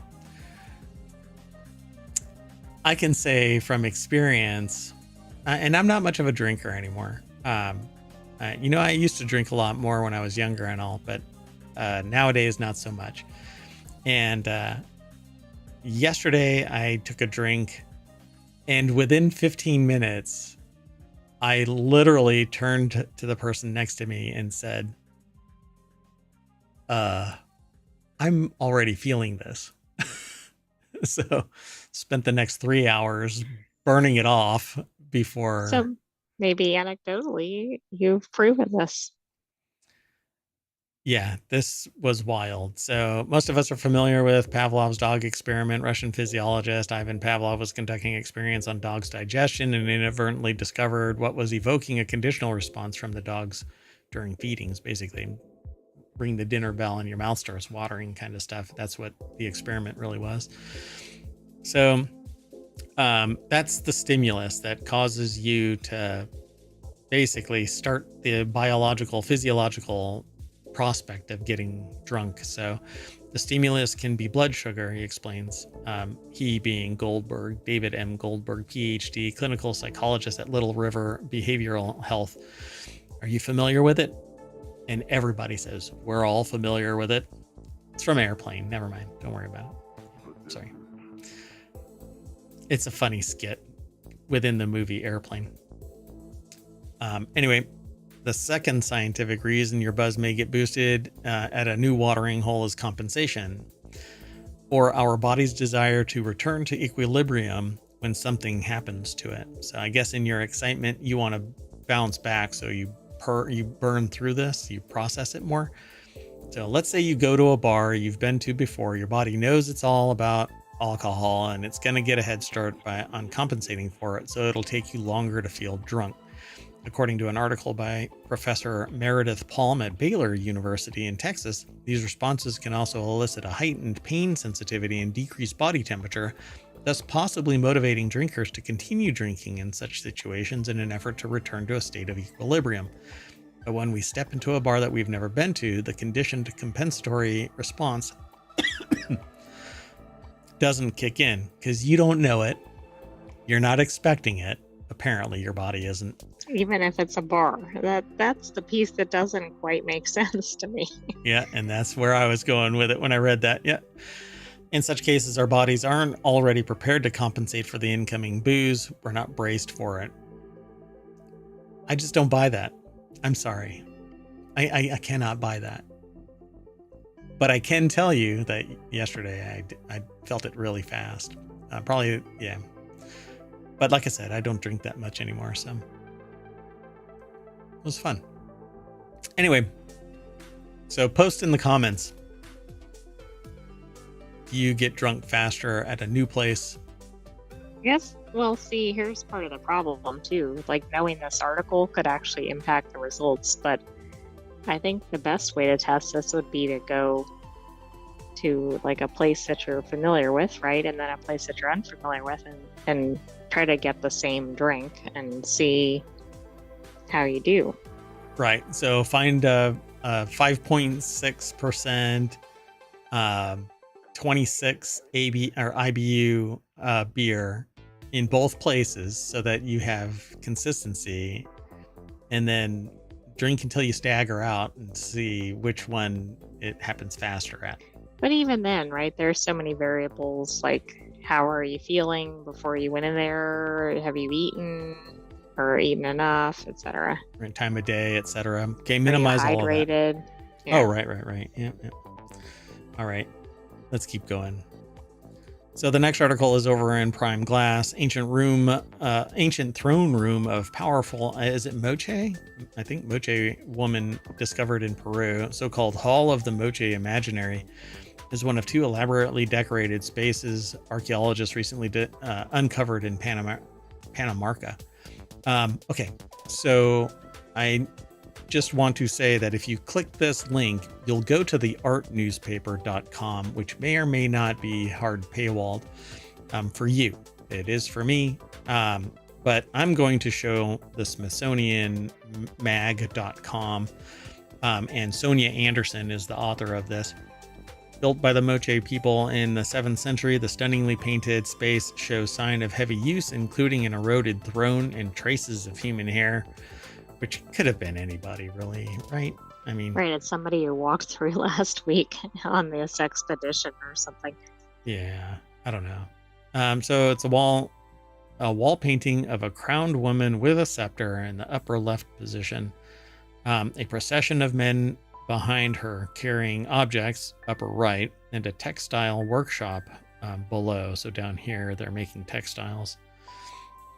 Upper left is the woman with the scepter, and then the procession bringing, I would suspect, gifts to her. ScarJo? Oh, yes. Sorry. That caught me off guard. Wow. Everything, it's all a big circle, right? We need to change the name again to Aurorabus or whatever. That's snake but if eating we its can't tail. say that, I don't think that's gonna work. Hell, people can't spell non sequitur for crying out loud. I think that we made it a little complex by using something obtuse like non sequitur and saying obtuse. So the room is located in Panamarca, an archaeological site built and occupied by the Moche, an indigenous civilization that flourished between roughly 350 and 850 CE, centuries before the better-known Inca built Machu Picchu to the southeast. Rediscovered by archaeologists in the 1950s, Panamarca contains monumental adobe platforms, walls, and temples, as well as elaborate, colorful murals. I love this stuff. Oh, wow. It's a lot bigger than I thought it was. Right, this is really elaborate. I mean, I guess it's an entire room. Yeah, but this is just the beginning of it, right? It says there is not a surface in this area that is bare. Project archaeologist Jose Antonio Ochitoma Cabrera tells Reuters everything is painted and finely decorated with mythological scenes and characters. And there's the picture of the queen? Is that? Hold on. Let me scroll up real quick. Well, a throne room. Let's see here. So the location is Panamarca. Yeah, Panamarca. I don't know who the woman is, though. Right. They don't say. It just says female ruler of the Moche. So Panamarca continues to surprise us, says Lisa Trevor, an art historian at Columbia University in the statement, not only for the ceaseless creativity of its painters, but also because their works are overturning our expectations of gender roles in the ancient Moche world. Yeah. Imagine that. Everybody was treated as equal, except for the people that were sacrificed. They were revered. A minor detail, I suppose. So interesting. And I'm sure the more that they carve away, it's kind of interesting though, because they have this brick platform right here that's painted all the way down to the ground, but then there looks like a wall that has been put up right here to close it in. So why was it built like that? I wonder why that is, and was that built at the same time? It appears to be similar materials. Yeah, it looks like it's the same thickness of each of these bricks over here, and it actually looks like it's at an angle, like it's sloping down. So I'm really curious about the rest of this. I'm sure that we can find some more pictures somewhere. But so during the same field session, researchers discovered another room overlooking the site's main square, dubbed the Hall of the Braided Serpents. Its many pillars are decorated with paintings of snakes intertwined with human legs, a previously unseen motif of Moche art. Its walls sport murals of warriors, weapons, and a man chasing monster. Dun, dun, dun. Well, that's also interesting, right? So you have the female leader and the man chasing monster, which I don't know if that's just indicative of a person, but it certainly may pull into question some of the expectations about genders at that time. Yep. Some of their famous murals can be found at their temples of the sun and moon near present-day Trujillo. The culture mysteriously disappeared in the 9th century, leaving behind no written records. That's the Moche people, who painted with dampened mineral pigments like iron oxides and clays. It's amazing, and stood the test of time. The more we learn, I really love the artwork too. I think that's always amazing. Absolutely. Plus, this looks like one of the largest discoveries in terms of the amount of coverage of this, right? We see sometimes where it's like it's a mural or a statue or something. This is an entire room completely covered in paintings and maybe carvings. So, you know what this picture reminds me of, though? This image reminds me of Medusa, because Medusa had hair that was snakes, but this could be a different interpretation. Well, but that might fit, right? Because they talked about the snakes around the legs. Yeah. I think that might be what it is. Interesting. I don't know. Obviously, I'm not a archaeologist. It was one of my passions when I was younger, but long out of date is my knowledge on archaeological issues. But I love this stuff. The more we uncover, the more we discover about humanity, society as a whole. And maybe this can be used as leverage to debunk the idea of,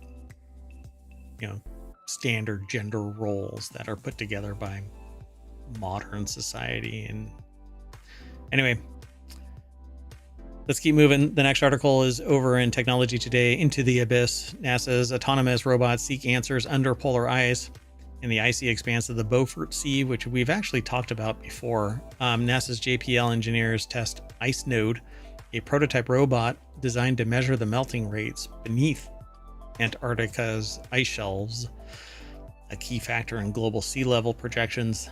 The ultimate goal is to deploy a fleet of these autonomous robots to capture critical data from the world's most inaccessible regions.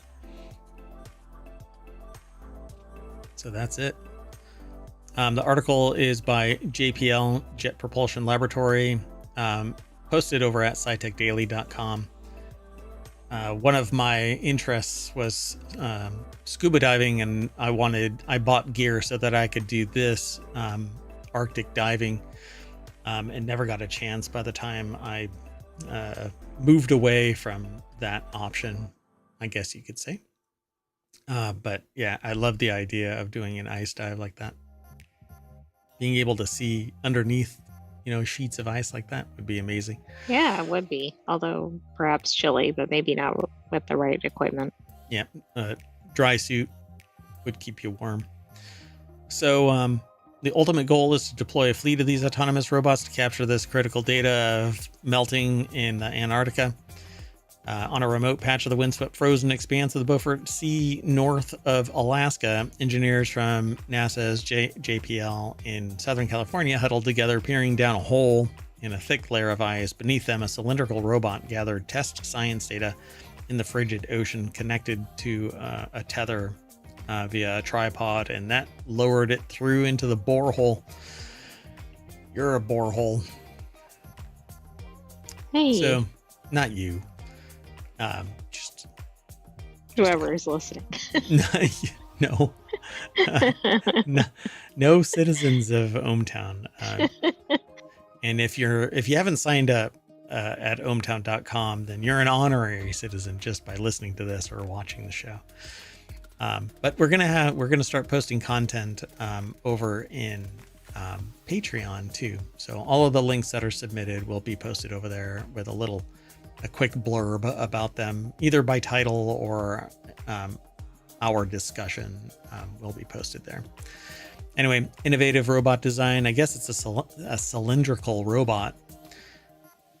Harnessing their expertise in designing robots for space exploration, Ice Node's engineers are developing vehicles about 8 feet long and 10 inches in diameter, with 3-legged landing gear that spring out from one end to attach the robot to the underside of the ice. The robot, it's basically like an icy SpaceX rocket. Right, or something like with I think of it as like rappelling equipment or something, where it clamps on to the surface. Yeah, crampon. That's right. So you were close. So the Arctic field test, it says the test was conducted through the U.S. Navy's Arctic Submarine Laboratories Biennial Ice Camp, a 3-week operation that provides researchers a temporary base from which to conduct field work in the Arctic environment. As the prototype descended about 330 feet into the ocean, its instruments gathered salinity, temperature, and flow data. The team also conducted tests to determine adjustments needed to take the robot off tether in the future. So they say they're happy. Dun, dun, dun. Pretty cool. So there's actually a video that you can check out. Just follow the link through ohmTown and you'll go right to it. That's very neat. Yep. But climate change is a myth. Right? Right, everybody? Right? Right? Oh no, we see it every day. So this next article is over in the Marble Channel. Fake dentists are offering low-cost veneers on social media, and just don't do that. The ADA urged and not American Disabilities Act. It's the American Dental Association. Yeah. They spoke out about a recent trend of veneer technicians, which just that hurts my brain. Hey, I'm going to go on TikTok and find a veneer technician. I guess that's the new hotness. You almost get what you deserve if you do this, but I don't even think there is such a thing as a veneer technician. Yeah, I don't think so either, unless so it's not just that it's fake. It's like the whole job has been made up, perhaps. Well, it's like the people that go out and inject other people with Botox, for crying out loud, as if you're the responsible party. Let me guess. You have all of the qualifications necessary to be a doctor. Well, by doing so, ADA said procedures have the potential to cause damaging complications, including irreversible harm, i.e. you're going to lose your teeth if it's done wrong. So, yeah. Paige Golly over at Vice.com put this article together. Fake dentists who call themselves veneer techs are taking over TikTok as they claim to offer veneers for a fraction of the cost.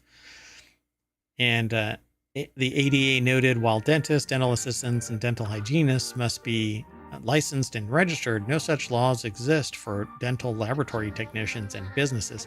Performing dental work without an appropriate license is illegal, according to the ADA. So it's the equivalent. I mean, so dental assistants, dental hygienists, they are licensed and registered, and they have agency with the dentist. They have insurance, they have liability insurance. They also work with a dentist. Others, not so much. So dental procedures that are considered irreversible should only be performed by licensed, trained dentists, but everything is reversible if you try hard enough, right? I don't know. Things like your teeth, probably not. You can get new teeth. I mean, they're going to be fake, or you're going to gum everything. Anyway. Multiple people have been arrested this year amid the viral scam. Most recently, Brandon Dillard, who described himself as Atlanta's top veneer specialist, was arrested on 8 felony charges amid allegations that he was performing unlicensed dental procedures. Wow. I guess the laws have some bite. I'll show myself out. The next article is over in Non Sequitur News. Fastest growing U.S. state map reveals where the population is booming. While some states have significant reductions in population, others are seeing their populations boom. Pandora Dewan over at Newsweek.com put the article together. Since 2020, one of the fastest growing states has been Idaho, increasing by 6.2%. Who knew? Yeah, let's see something. I want to see something.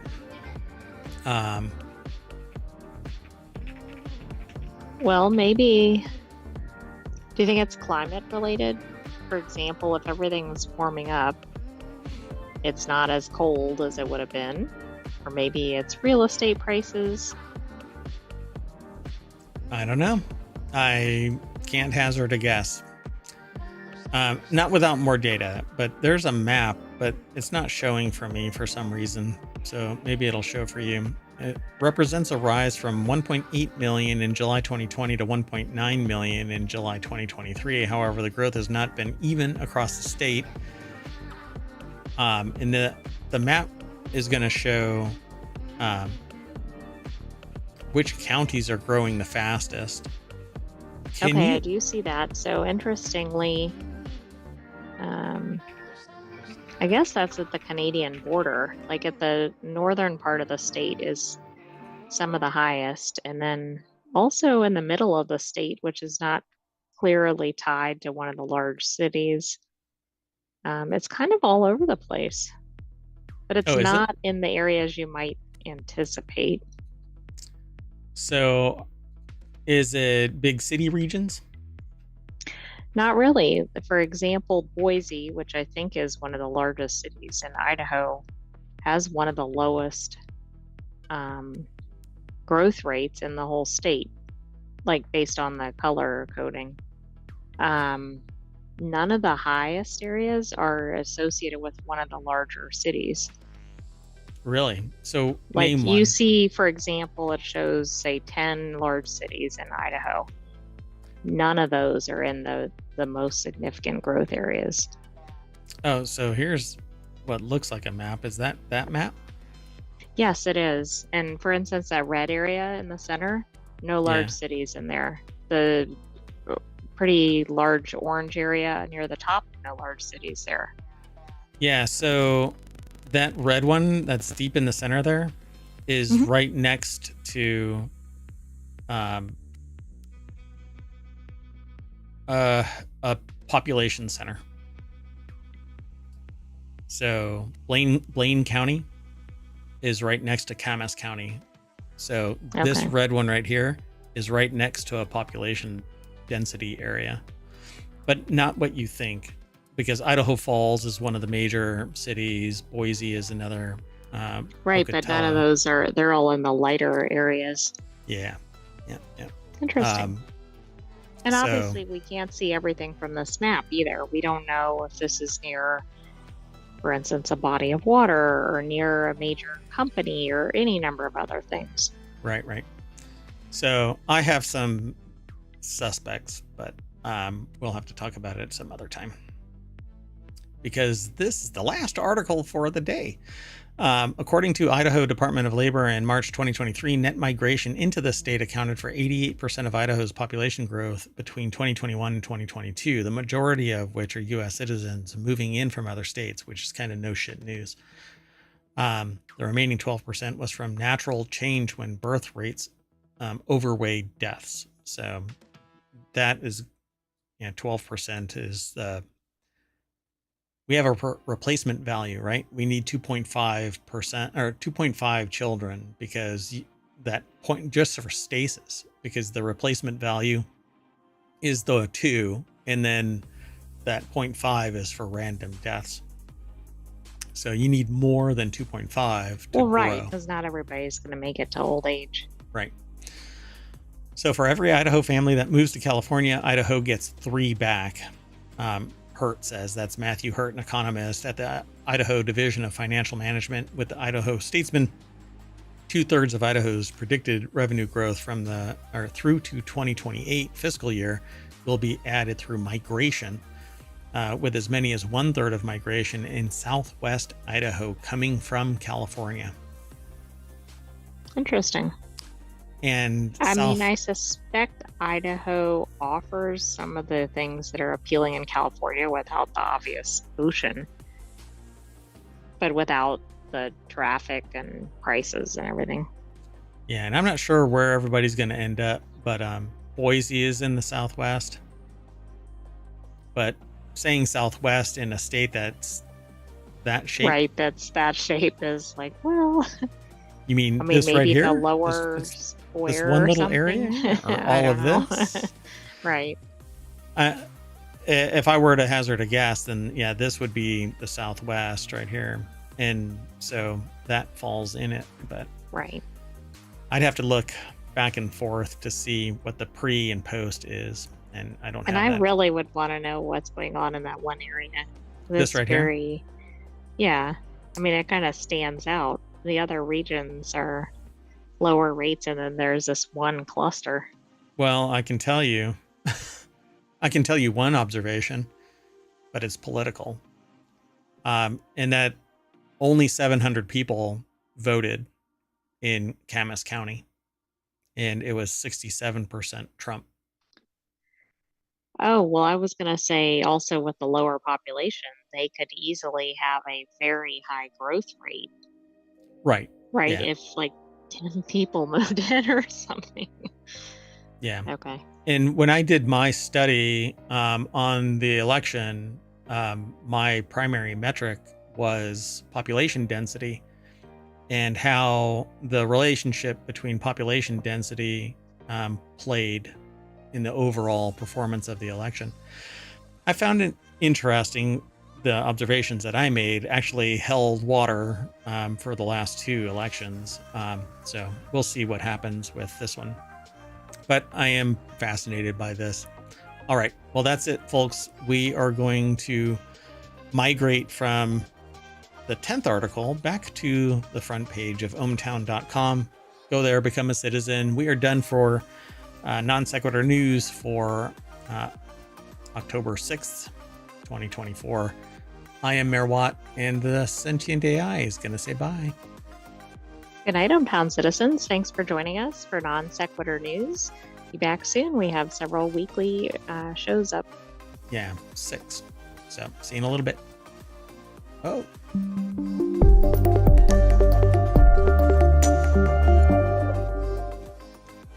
Idaho.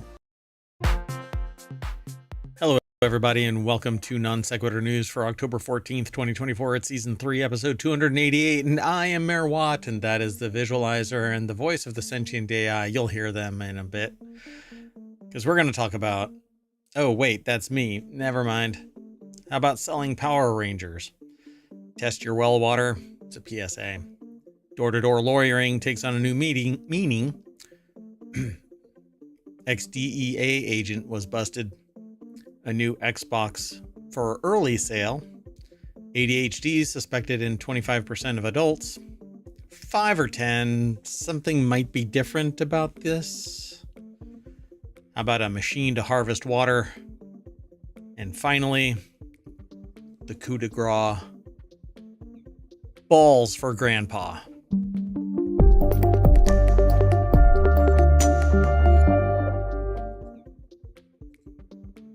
Talk about icing on the cake. Can't wait to get to that article. If you want all of the show notes, and I know you do, type in !NSN in the Twitch chat because YouTube doesn't like ohmTown. But it'll be in the show notes afterwards. I know that I'm late for yesterday's episode. Mea culpa.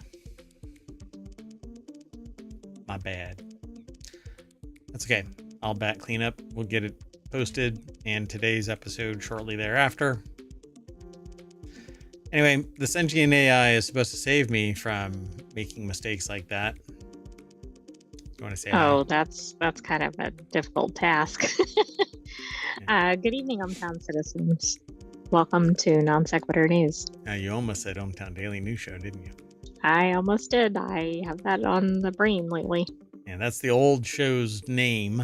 We changed the name, but not the format. Nothing else, really. Just because we bounce around from topic to topic. ohmTown Daily News Show kind of hinted at something different. Everything is sourced from ohmTown.com. Go over there, become a citizen. You can swipe things left and right to hide them. If you swipe right and save them, swipe left. But you make a list and it shows up. Did the menus just break again? I don't know. Yeah, at least for me. It's okay. I'll fix them.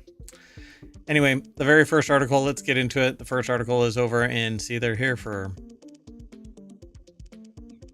you, but not for me. Anyway, it's over in Rounders Gear. Gambler accused of embezzling $26 million drops lawsuit against Sportsbet. Hey, if you are accused of embezzling $26 million, you probably don't want to file a lawsuit. But Isn't this like the thieves that sue the homeowners over something that happens when they're breaking in? seems like it. He was charged with 16 offenses, including 14 counts of dishonestly obtaining a financial advantage by deception, knowingly dealing with proceeds of crime, and possessing a prohibited drug. Wow, geez, he just a trifecta, a turkey of criminal activity. So Benjamin Carter, I guess is his name, was arrested in July 2013, so 11 years ago. Really? Okay, that's kind of a long period of time on something like gambling. Is this an old article and it just popped up again? Maybe Weird. this part was just reported. Well, was arrested for allegedly swindling the money from 8 clients of his company, Carter's Tax Advisory, the Daily Telegraph reports. But he had gone on this spending spree of money. Shortly before his arrest, Carter sued Sportsbet, which he accused of offering him comps and inducements to continue gambling despite his then perilous financial situation. Carter placed 70 million Australian dollars in bets between 2021 and 2023. Okay, that's why it's more modern. Sometimes transferring hundreds of thousands of dollars from his bank account to his Sportsbet account in a single day. That's insane. So, I mean, was it his company's money? Meanwhile, the company I don't know. I think he might have been looting the funds from the company. So this is really interesting. Meanwhile, the company flew him across the country to races and sports games as a VIP customer. A video acquired by the Sydney Herald showed the rogue tax advisor partying hard with sportsbook executives in a Darwin, which is almost kind of apropos, a Darwin nightclub, and singing along to Daft Punk's One More Time with his arm around Sportsbet CEO Barney Evans. Carter accused the sportsbook of unconscionable conduct by failing to block his account or limit his exposure to its marketing. You allowed me to spend lots and lots of money. I mean, isn't that essentially what this boils down to? Yeah. Insane. So the article is by Philip Conneller over at casino.org and has this picture. Oh, I'm busted. It says this picture. Time to sue the company that made this possible. I'm in trouble. Man, it's just wild that anybody thinks like this. I mean, again, I understand if somebody makes an honest mistake, puts the decimal in the wrong spot. Correct. And misses That's it. a different issue. And then bankrupts the person or something because of it. Okay, I get that. But not when you willingly threw lots and lots of money at this and just didn't. If you won, you wouldn't be suing. Right. Oh, yeah. And you know that. You've heard me say that time and time again. Nobody bitches on the way up, but on the way down, all the way down. I mean, give me a break. Anyway, Carter faces 10 years in prison if convicted. The case echoes that of former Jackson Jaguars financial manager Amit Patel, who was imprisoned for 6 years for embezzling around $20 million from the NFL team. Earlier this month, he sued FanDuel for encouraging him to gamble. Yeah, I don't know, man. Talk about creating the want, That's what sales is. You create a want. But what are you supposed to do when somebody, unless you give carte blanche access to somebody's financial statements so that they know exactly how much your livable income is, Exactly. That's the only way to put a check on it, because it seems like at a basic level, somebody's coming in to buy something expensive. I don't know, a Birkin handbag or something. They're not checking if you have enough money or enough disposable money to spend on it. Yeah. I realize gambling obviously could be, well, maybe not than addictive shopping, but the point is, like, it's not checked anywhere else. So why here? Why now? now? To do? Right. Exactly. Yeah. Target. I've been buying toilet paper, anticipating the next pandemic bad bat kind of Right. They situation. should have cut you off at 3 packs. When they didn't during the pandemic, now they're doing it because Well, they've been they checking did my for other finances. reasons. There weren't 3 packs on the shelves. Right, yeah. Well, it kind of just fixed itself. Let's move on. Next article is slowly over. Come on. It's over at Mobile. Hasbro selling Power Rangers history, and no one's happy about it. I'm not into really Power Rangers, but says an upcoming auction has brought controversy and more money-focused conclusion to the franchise's legacy than its fans and stars would like. That's because basically Power Rangers is being dissolved into nothing more than fan memorabilia sold at an auction block that's going to fund what? Where's the money going to go? First off, where's the money going to go? And secondly, why? Clearly the sports bet. I mean, why just get rid of it? Why not give it to somebody who wants to bring it back into reality? There's a lot of very stop passionate killing people. TV shows. Stop killing Power Rangers. Oh my God, they're killing the Power Rangers. Justin Carter over at gizmodo.com put the article together. And it says, just before the weekend, Hasbro, which acquired the brand in 2018, put up old Power Rangers items for sale through the auctioneering website Heritage. Ranger suits, morphers, monster masks, props, you name it, even clothes worn by human supporting characters are up for grabs, while the auction itself doesn't begin until Friday, October 18th. That's just 4 days away. The news understandably rankled longtime Rangers fans. Yes, some of this stuff will absolutely be cool to snag and put somewhere in your room or house. I guess I could. Are we going to see memorabilia in a future episode? Which one of these would I look good in? I mean, you should clearly pick the orange one. Right on. Okay, I look good in orange. It used to be ohmTown's colors. It actually was. ohmTown changed colors to this blue. Power Ranger blue. No, it's not. I'm kidding. It's not. It has nothing to do with Power Rangers. I don't even watch Power Rangers. Anyway, the auction also reminded fans how Power Rangers hasn't always been treated the best by its various owners over the years. Like a rented mule, right? Eventually, there's a point where they just didn't seem to fully get or want what they initially acquired, so they pass it off to someone else to make a quick buck. In this day and age, anything and its history can just go away so abruptly and unfairly. The idea of a right way to go about it almost doesn't exist anymore. Even so, short of just burning everything in a day-long live stream, this is a callous way to close the book on an original Rangers era. So, even so, short of just burning everything in a day-long live stream?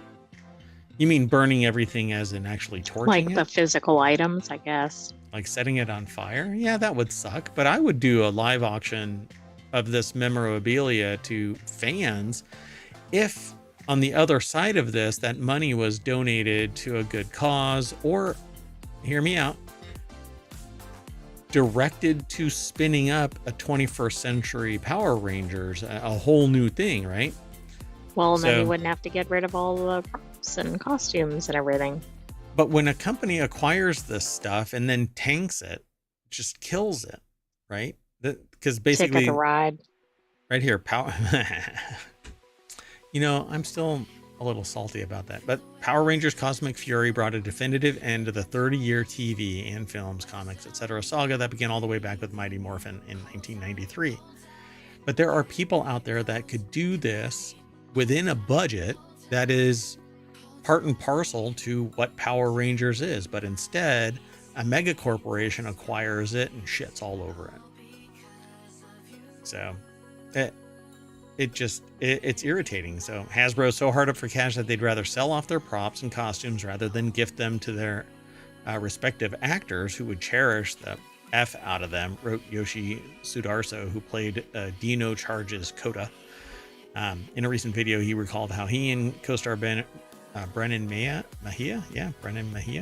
were devastated to learn that they wouldn't be able to keep the suits, and echoed Dino's sentiment that Hasbro could have gifted individual suits to their respective actors. Yeah, it's doing it dirty, you know? Why treat it with such little respect?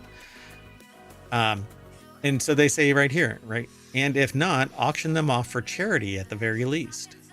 Well, you heard it here first from Mayor Watt. Look at that. Anyway, it's kind of a shit thing to do. Anyway, let's move on. The next article, gosh, come on. The next article is over on the Mobile Channel. Millions of people across the U.S. use well water, but very few test it often enough to make sure it's safe. About 23 million people. Oh, well, actually, not million people, but U.S. households depend on private wells as their drinking water source. These homeowners are entirely responsible for ensuring that the water from their wells is safe for human consumption. It's one of the reasons why I switched to RO water, reverse osmosis water, so that I can verify the integrity of the water supply. And when I ran my water supply, which is actually acquired from outside ohmTown, because ohmTown is perfect. There's just not enough water for everybody in the universe out there. Anyway, yeah, the meter for total dissolved solids was above what the EPA allows. Not a good sign. And so even with reinfusion of minerals, I'm at 11 as opposed to over 600 for what was processed the last time that I ran it. So Did you know this many people used well water in the US? That looks like it's about roughly 13% of all people in the US. Assuming each household is like 2 people, for instance, which I know it's not. It's probably closer to like 4 people, actually. Yeah, right. I don't actually know, because it's about like the nuclear family is kind of. It's like 2.5 people or whatever nowadays. Yeah.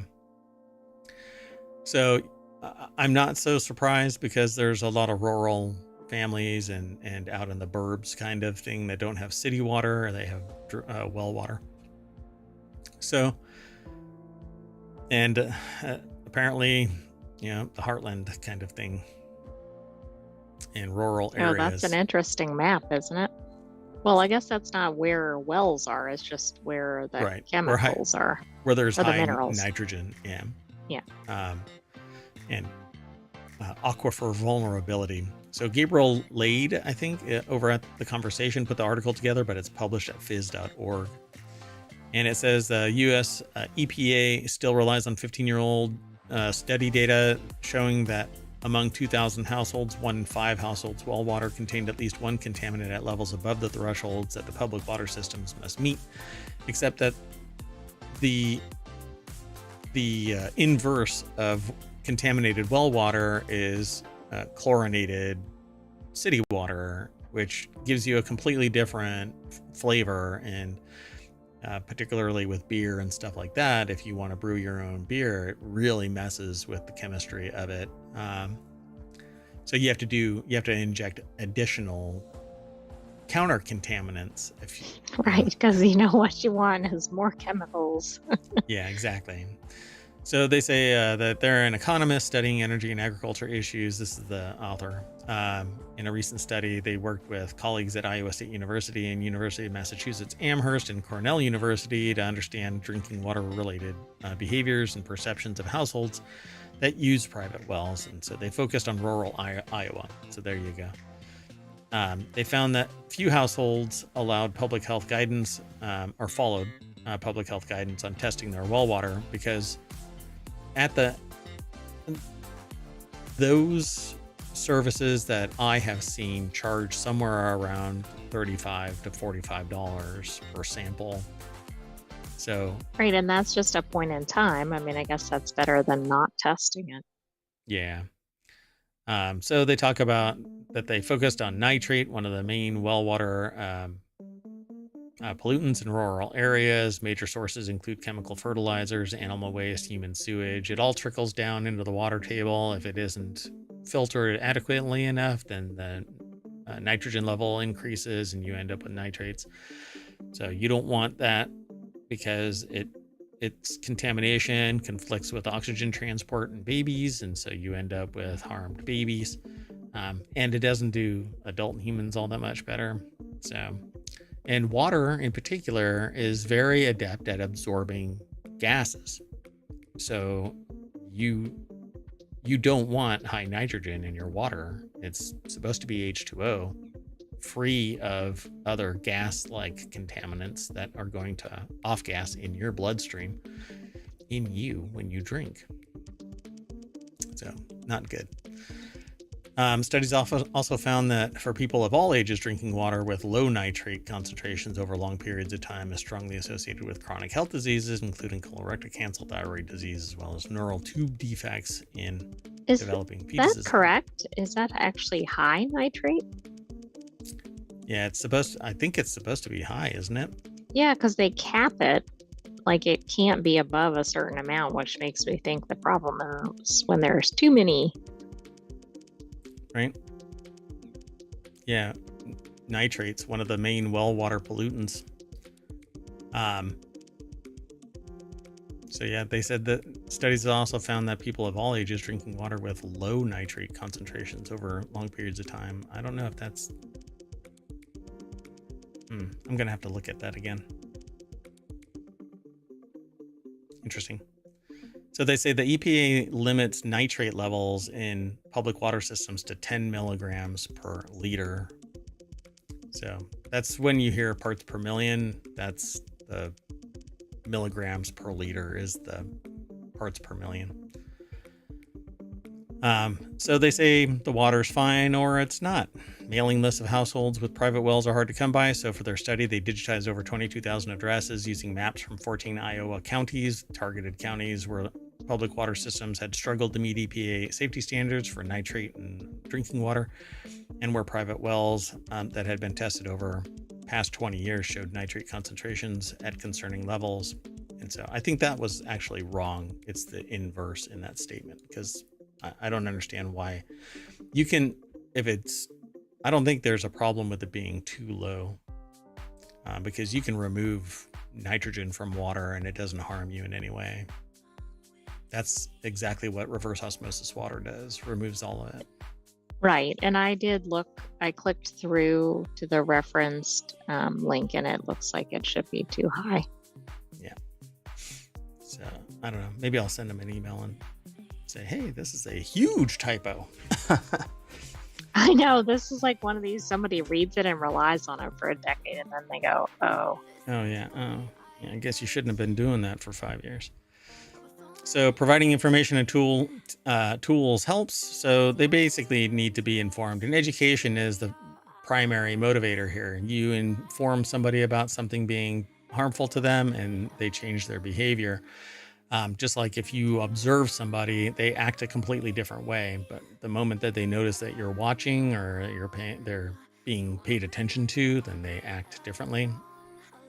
Tell somebody that their water is contaminated with something that's directly harmful to them, and you'll have one of two actors: the ones that care and do something about it, and then the ones that say, well, I've been drinking it for years, I'm going to remain ignorant. And you literally cannot, you can lead a horse to water, but you can't make them filter it out properly and make their offspring healthy. So they say households bear the burden. See, household willing to pay as much as $13 for a program that would cost the state roughly $5 to implement. But it's an ongoing thing. You know, as of 2024, just 24 states offered well water testing kits for at least one contaminant that were free or cost $100 or less. But it only tests for only certain things. It's not a large gamut. So you really need to take it. It's not a comprehensive. Correct. Yeah. And can you afford 10 different kits for 10 different chemicals and then go, oh, I didn't test for the 11th, which was the one that I really needed to be worried about. Yeah, but then you're going to end up in a queue waiting for your water to come back from a lab. It is what it is. Okay, let's keep moving though. The next article is over on Law & Nerd. Lawyers ordered to provide door-to-door apology after their early morning screen test. Lawyers who wakened South Philadelphia residents with a looped recording of a screaming woman to prove a point in a lawsuit must go door to door and say, I'm sorry. Deborah Castens-Weiss over at abajournal.com put this article together. Let's see here. In an October 10th opinion, U.S. District Judge John F. Murphy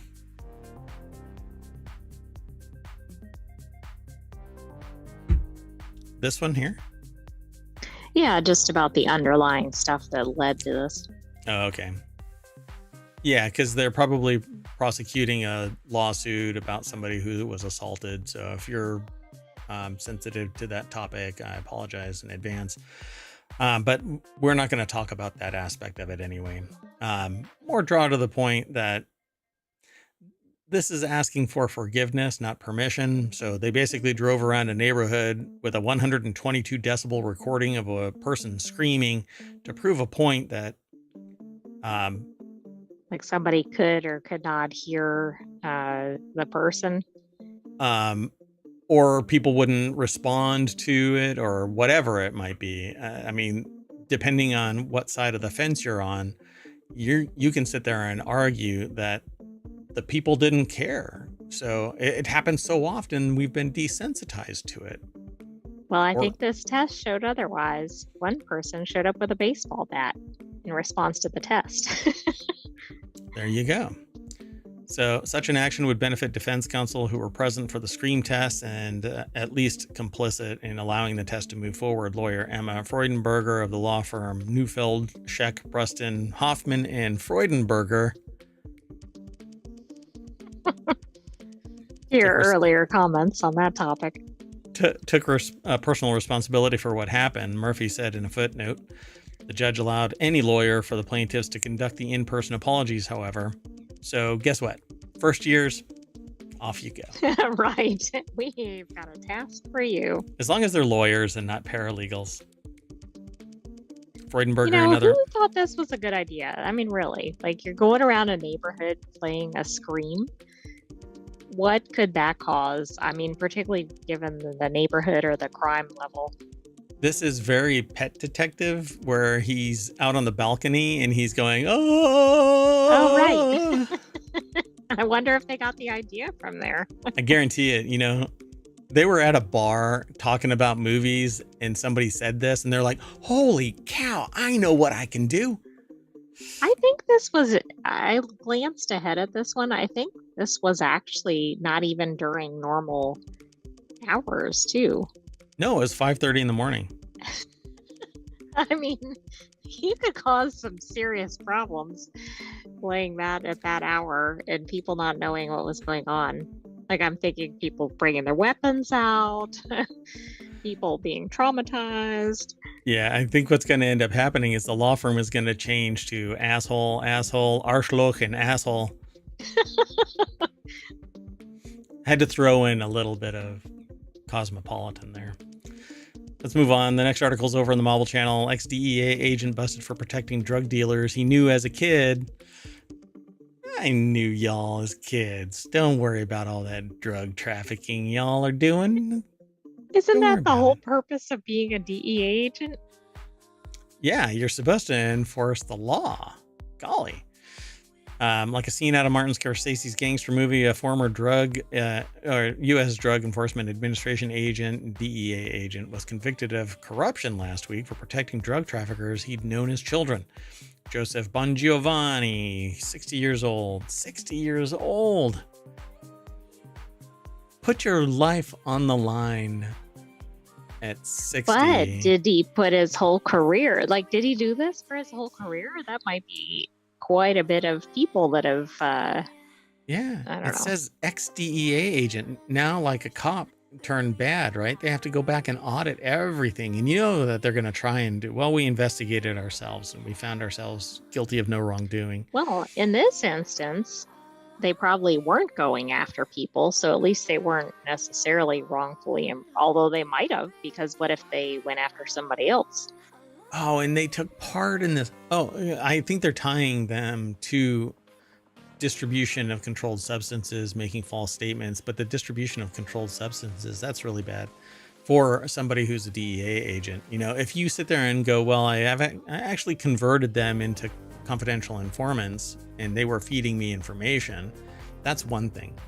But going, you're not providing me any valuable information leading to the conviction or prosecution of a criminal, so I'm going to let you skate because you're friends, you know.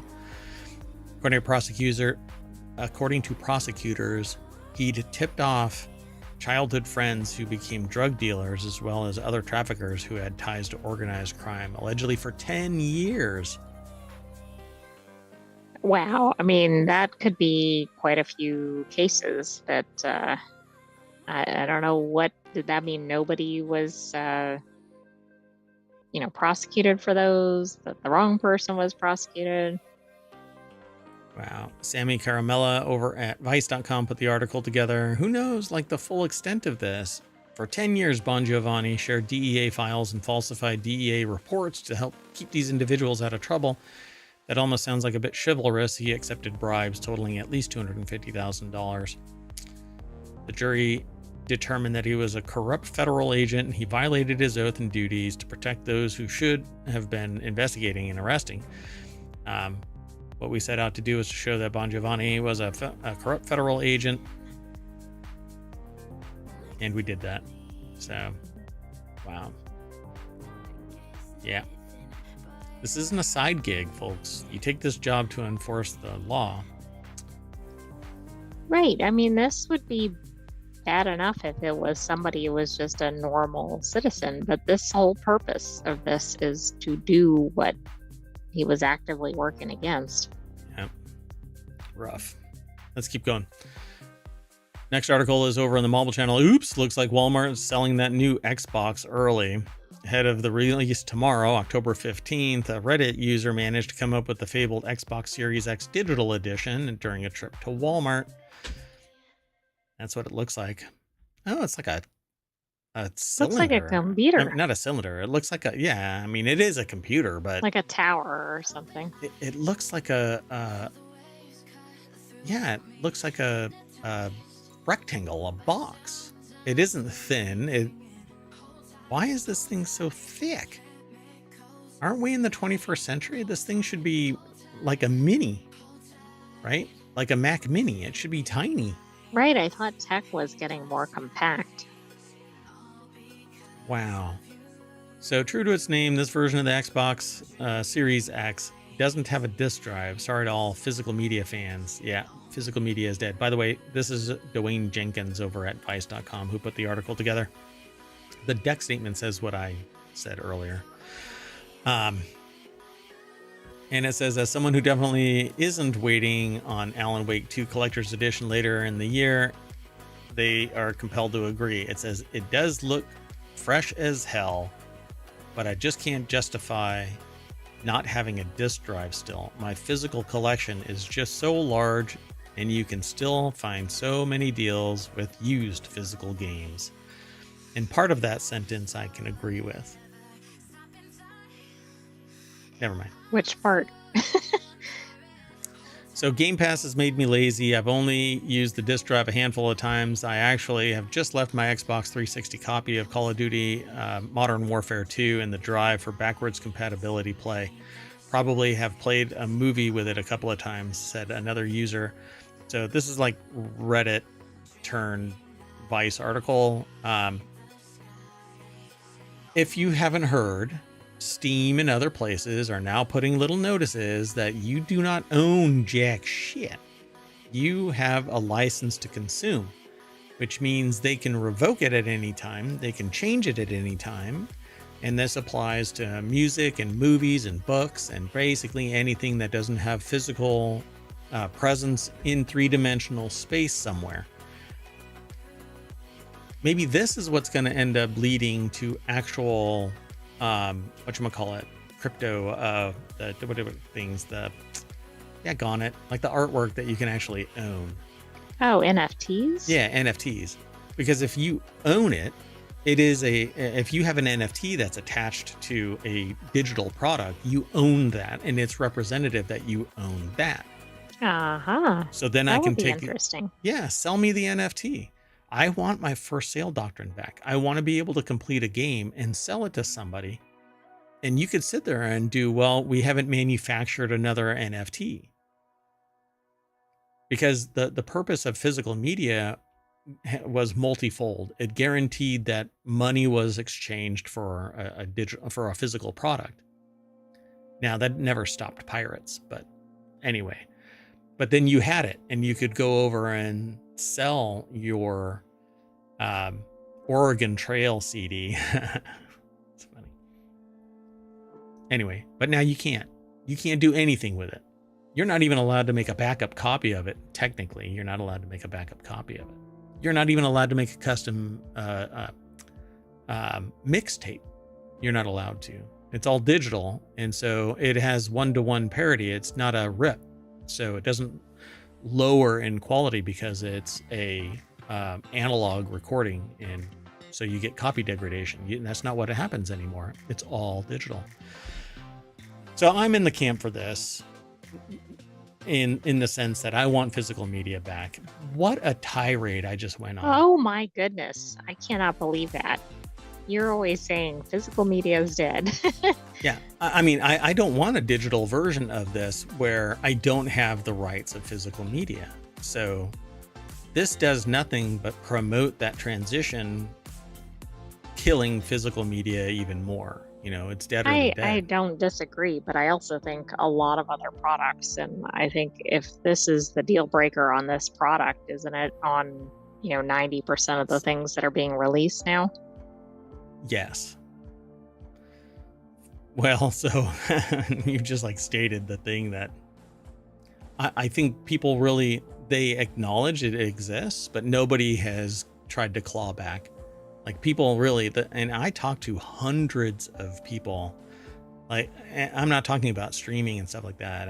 I'm out in the real physical world. I talk to people all the time about this stuff, technology and whatever, and people have no idea. Everybody online, they realize it, but there are people who don't embrace streaming and technology and all of that, and they'll buy something and they have zero idea that they have no actual ownership of anything anymore. Right.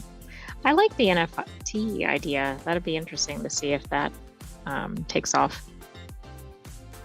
So there's a fee involved with producing an NFT.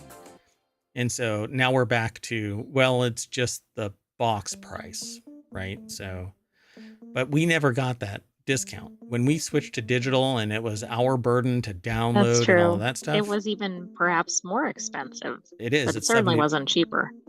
Games are coming out from major developers that are $70 now, and if you want early access, they're tacking on $50 to that bill.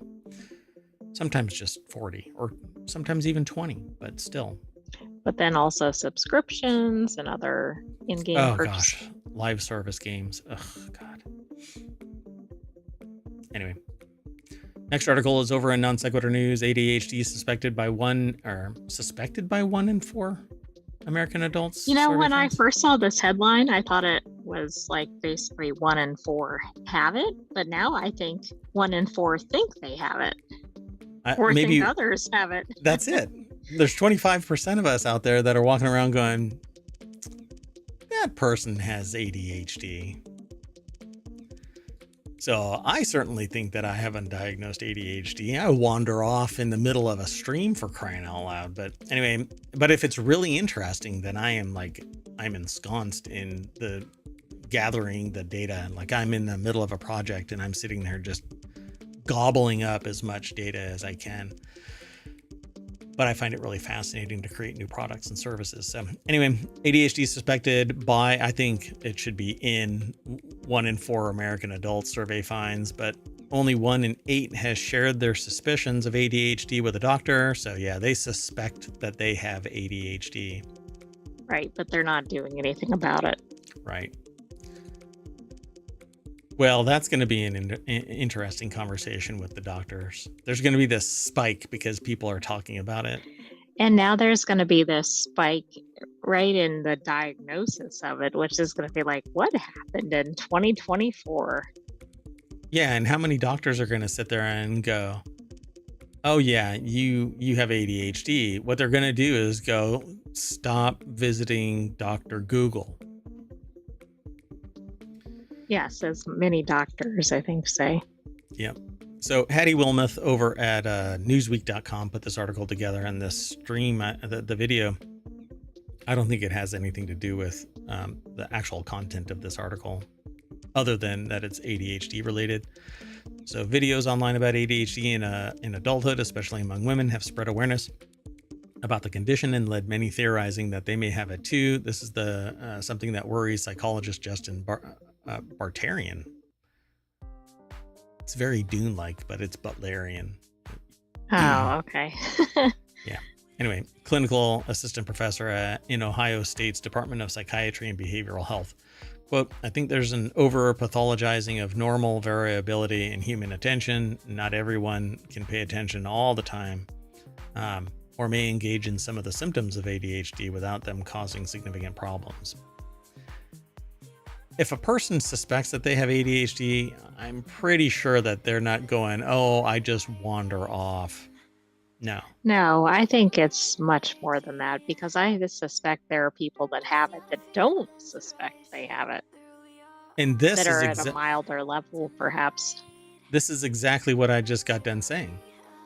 They're marginalizing the possibility that a person has ADHD before they even get to interview the person. Which really doesn't incentivize people to go in and talk to their doctor. Yeah. Because that's a known thing with certain conditions, that it doesn't get taken seriously. And because of that, it's hard to get anything diagnosed, blah, blah, blah. Of course, I'm still surprised that people don't realize that 50% of the population doesn't have an inner monologue. They don't have a test for that. Yeah, and there's no real test. Most people probably don't even know what that is, because they either have it or they don't, but they don't realize that's not always the norm. And they're already deflecting this to anxiety, depression, that ADHD has a lot of the symptoms of blah, blah, blah, but it takes an interview. And so, I don't know. I would rather we do the research necessary to fundamentally ascertain what ADHD is in a human being. But I also suspect that this is part and parcel to humanity's evolution towards something, right? So our society changes, like the rise of sociopathy in societies. It's gotten just more and more blatant.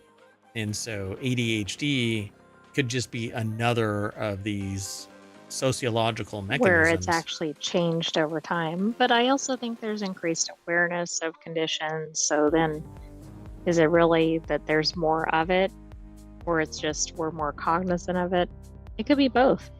So there's a streamer, a YouTuber, who also streams on Twitch, and that goes by Senpai Gaming is the channel, but I can't remember the person's name. And they went to a doctor, and they talked about it on their stream about how they started taking ADHD drugs. And they were like, holy crap, this is how much work y'all get done.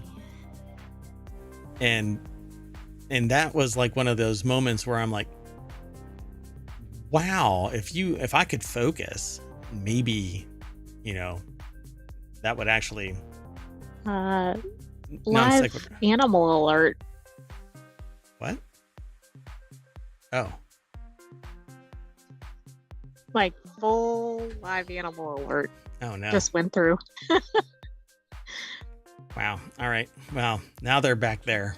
So at any rate, so Ohio State's survey of 1,006 American adults found that 25% of adults suspected that they may have undiagnosed ADHD, but only 13% have shared suspicions of ADHD with a doctor. So let's keep moving. I can't do anything about that until after the show. So at any rate, the next article is over in Non Sequitur News. Singaporeans are used to paying less than $5 for a meal. This 30-year-old chef charges double and diners keep coming. To which I say, well, $5 or $10, maybe something is different, and that's why they are willing to pay $10. This is Gwyneth True, Ang. but when it's double, like that's quite an inflation amount, right? Like it's one thing if it's $30 and a nicer one costs $35 or something. Well, this is a person who got their first job in Burt Ends, a Michelin-starred restaurant in Singapore. They went on to open a hawker stall selling prawn noodles, which later expanded into casual eatery.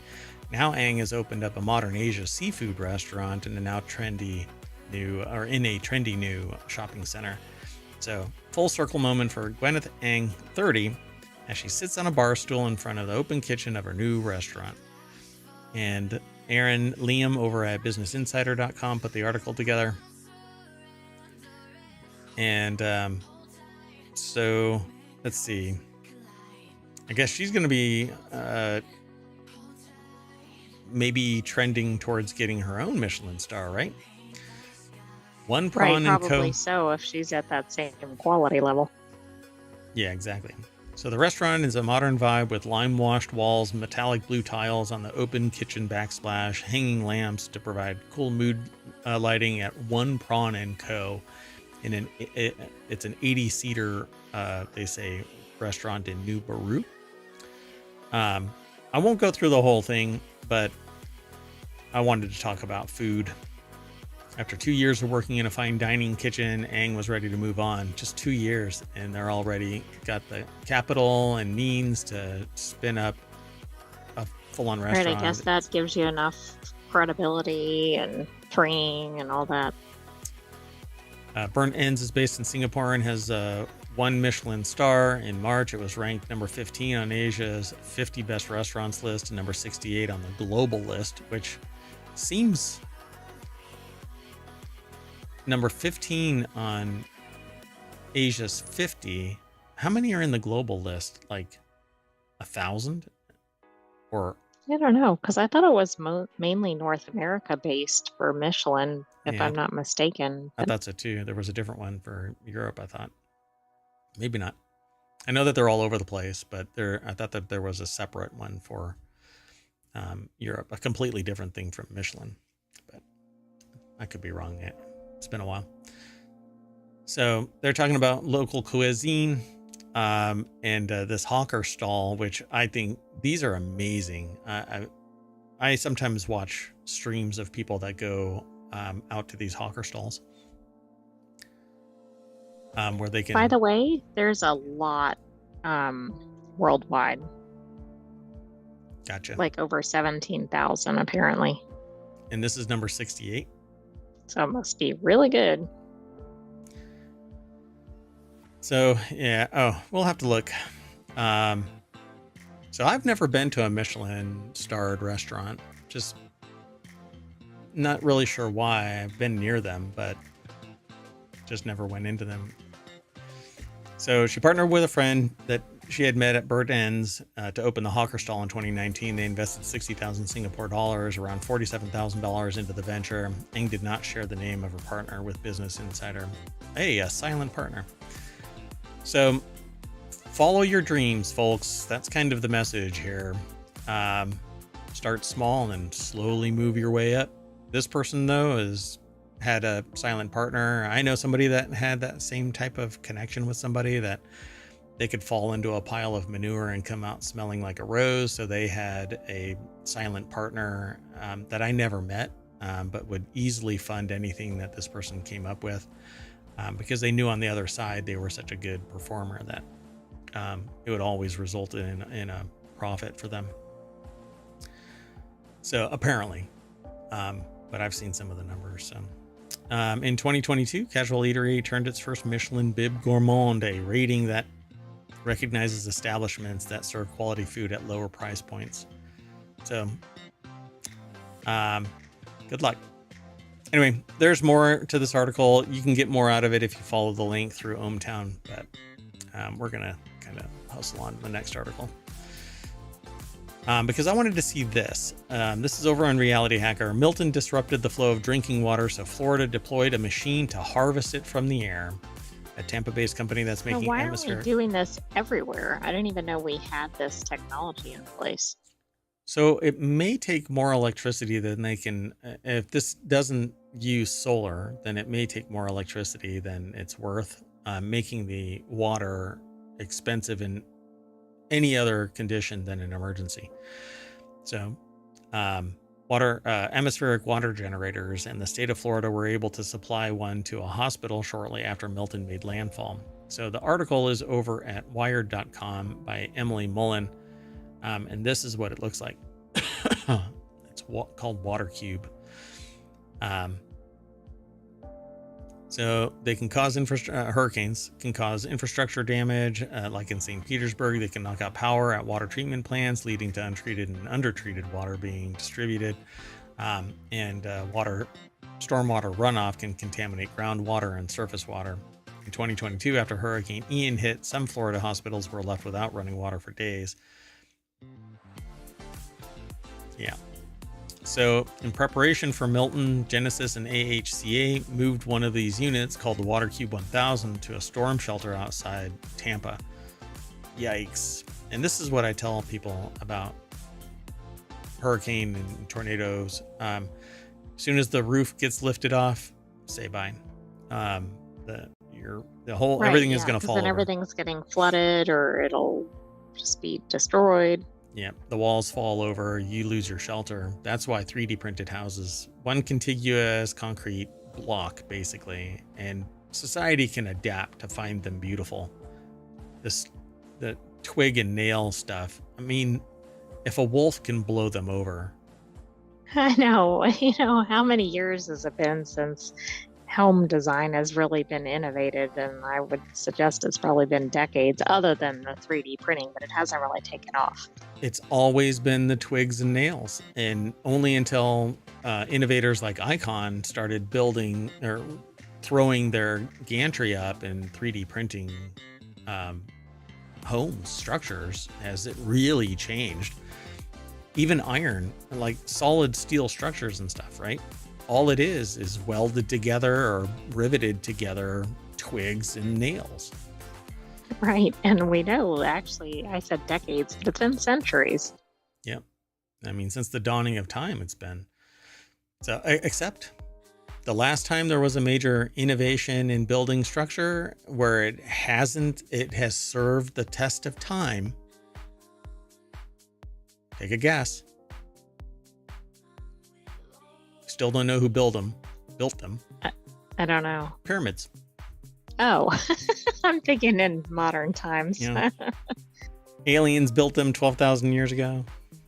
Actually, longer than that, but people moved into them 12,000 years. I love that. Anyway, at their current price and the amount of water that they're able to generate, these devices are unlikely to be the sole source of water for these types of situations anytime soon. According to figures published by the U.S. Department of Energy, a hospital the size of All Children's would typically use anywhere from 10,000 to 90,000 gallons a day. Because Joan drinks so damn much. I don't know what she's doing with that thermos, but she is constantly drinking. That's how you go from 10,000 to 90,000. Anyway, that's far more than the 2,000 gallons that the larger Genesis Systems unit is able to produce in 24 hours. So, obviously, you're going to need a whole plethora of these. Yeah, this has a scaling issue, although it's better than not having it. Yeah, so you can make 2,000 gallons in 24 hours, which can facilitate some survivability, but put these everywhere and you got something going here. Put them in regions where they are supposed to cover the average consumption of 2,000 gallons. Plop it down, emergency services activate it, it starts pumping water. What's the problem here? Taxpayers should be paying for this so that they can, in times of trouble, lean on a system like this. But then you're designated for where you're supposed to go and nobody else is allowed to consume from it. And everybody gets an apportionment of it. But that's not what happens. Greedy bastards come and steal things like, I don't know, water or groceries. Damage it and whatever. Yeah, people are bastards. Okay, let's move on. Last article for today. Non sequitur news is where it's sitting.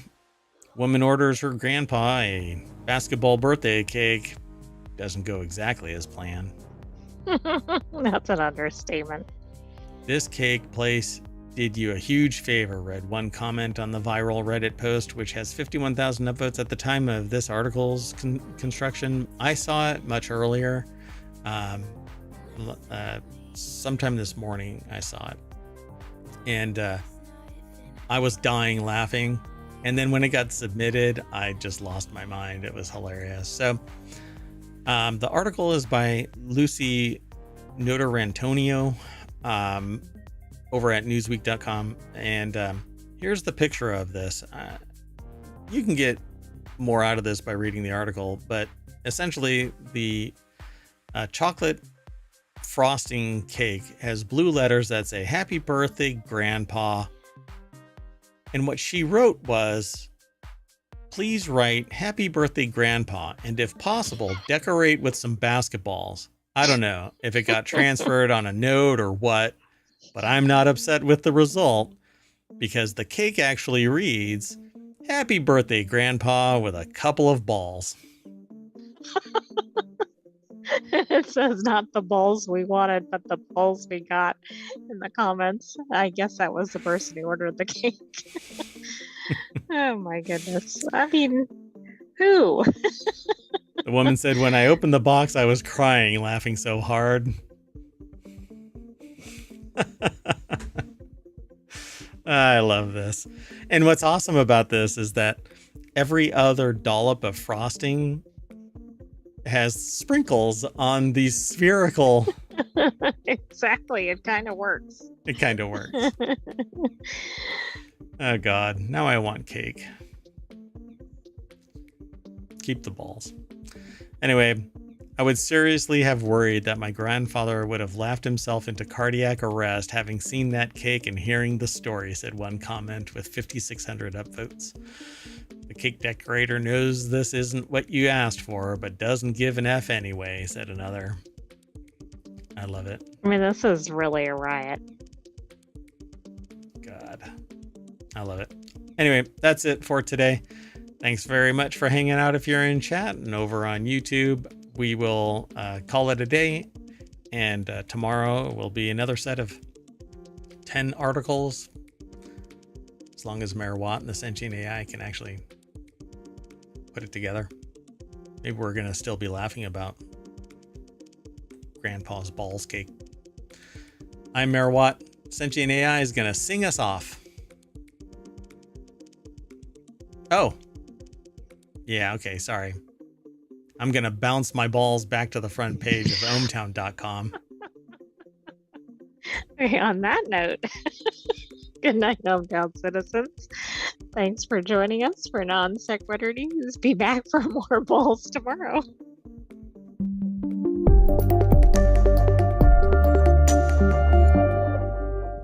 Oh, I double dribbled.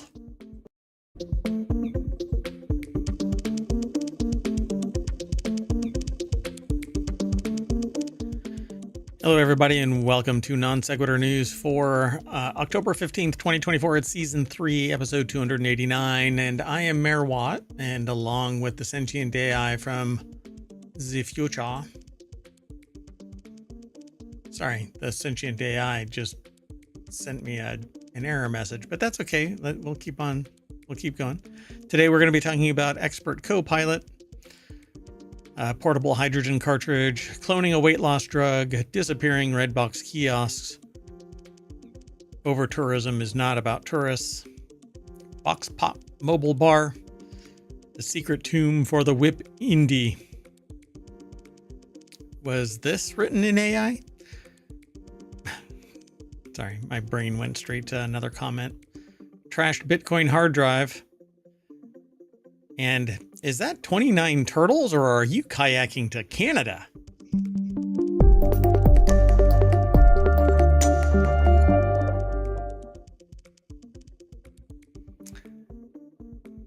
The whole was this written by AI? My brain went straight to that.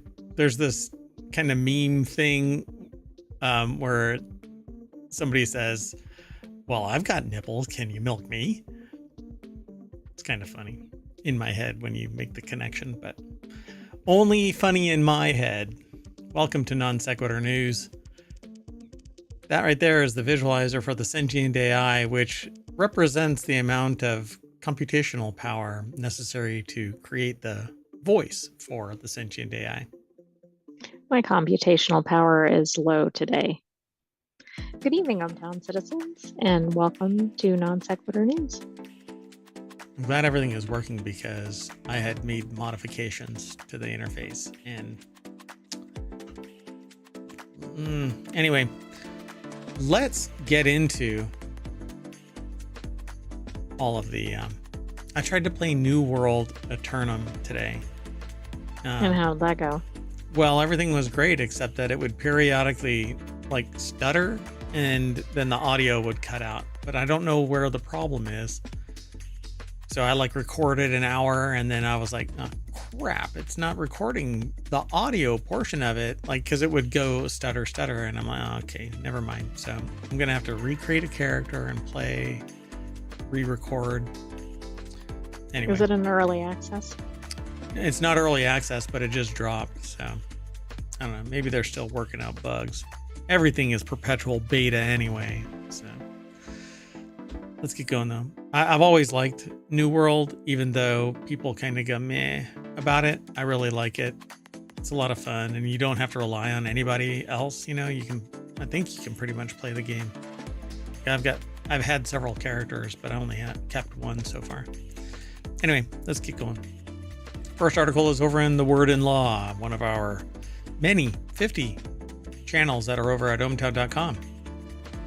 Only 7 of which do we do live, but there are 50 channels. See, you can see. Oh, you can't see them because I'm.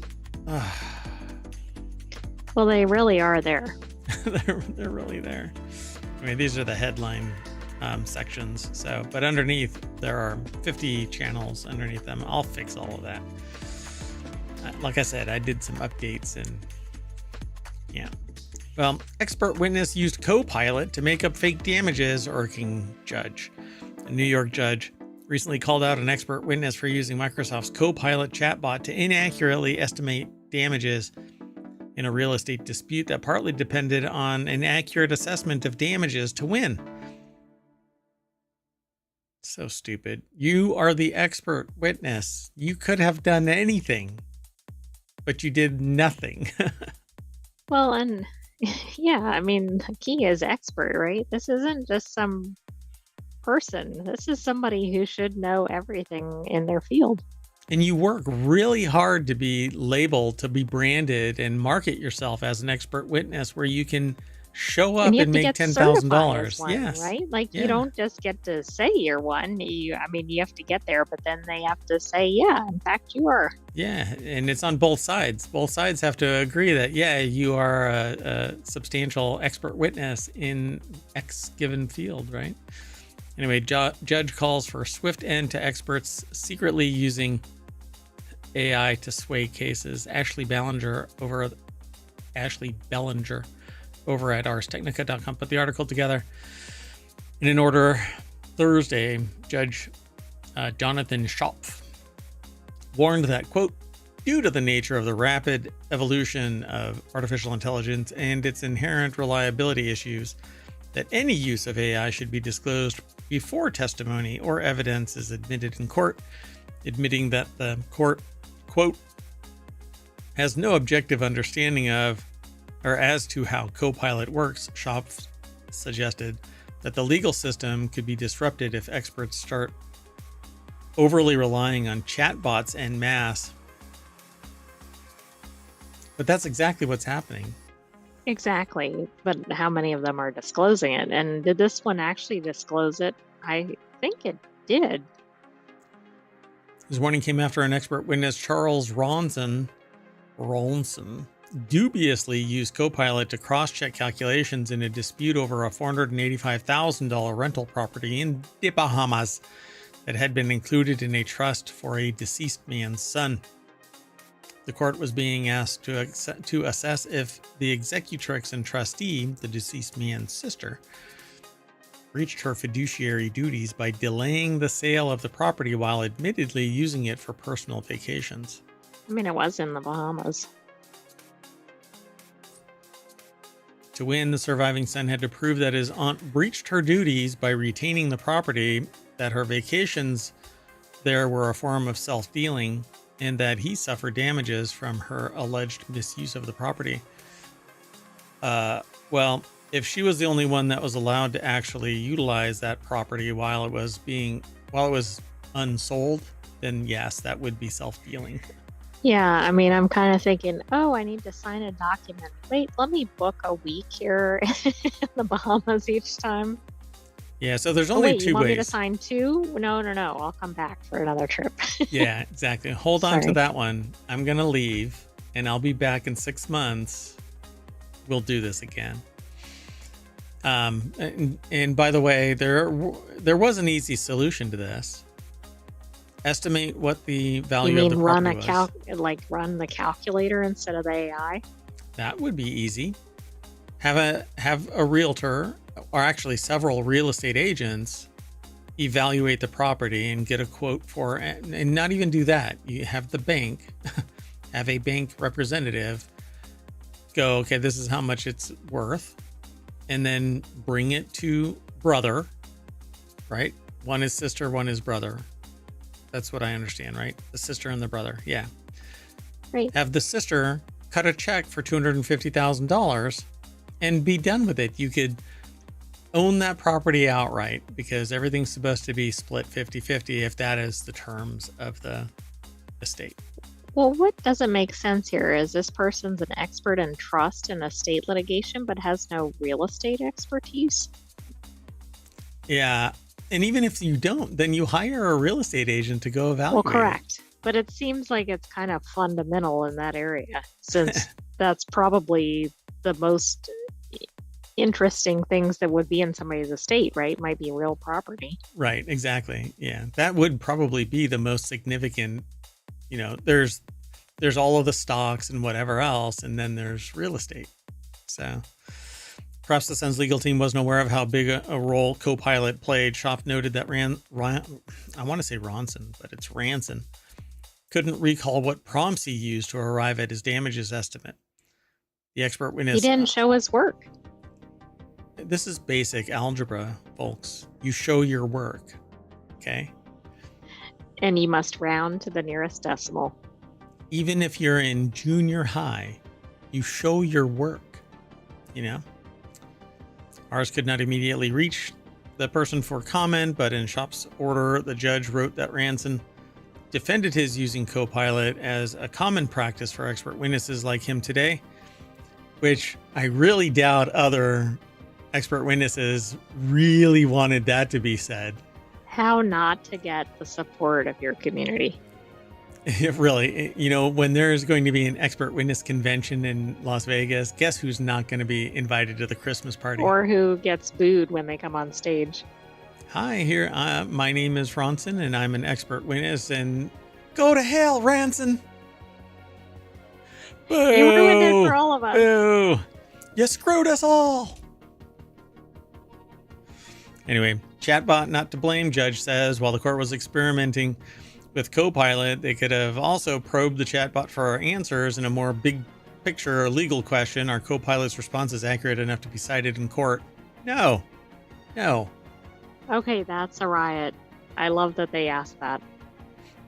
Court found that Copilot had less faith in its outputs than Ranson seemingly did. When asked, are you accurate or reliable? Copilot responded with, hell no. They said, my accuracy is only as good as my sources, so for critical matters, it is always wise to verify. When more specifically asked, are your calculations reliable enough to use in court? Copilot similarly recommended that outputs should always be verified by experts and accompanied by professional evaluations before being used in court, which is the two things we just got done saying should be done. But this is excellent that they ran this. Yeah. So Microsoft declined to speak to Ars Technica. The judge basically said, we're going to have to slap everybody. Okay, if you're an expert witness, you need to represent your expertise. Not that you know how to use Chat GPT or Copilot or whatever else. I mean, this is so stupid. It does make me wonder how this person was qualified as an expert. So they probably were interrogated before the trial, right? By both the defense and the prosecution. Well, the two parties, because it's not a criminal matter. Can you run a calculation? And they asked questions, but they didn't say, are you going to use AI? Well, guess what will probably be in every set of questions going forward? Well, the judge is going to sit there and say AI is not authorized. And if we find out, then it's an ethical concern and we're going to bring you before our board. Right? If an attorney brings in an expert witness and the attorney hasn't asked the expert witness, did you use AI? The attorney. Well, then the attorney's going to face some heat. Yeah, exactly. I think that's where it's going. Why, folks? Because AI is not the answer. It is a tool, and then you verify the accuracy. You measure twice, cut once. One of those measurements is asking AI. The second measurement is verifying the freaking math in all cases. Yes.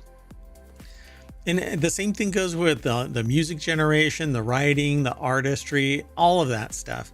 At some point, the person who is requesting the AI, the tool, to perform a particular function, when I hit a nail with a hammer, I do it until I confirm the nail is flush with or at the depth of my needs, not the hammer's needs. Plain and simple. And that's what they didn't do here. They didn't verify. They just took whatever was hallucinated and then throw it out before a judge.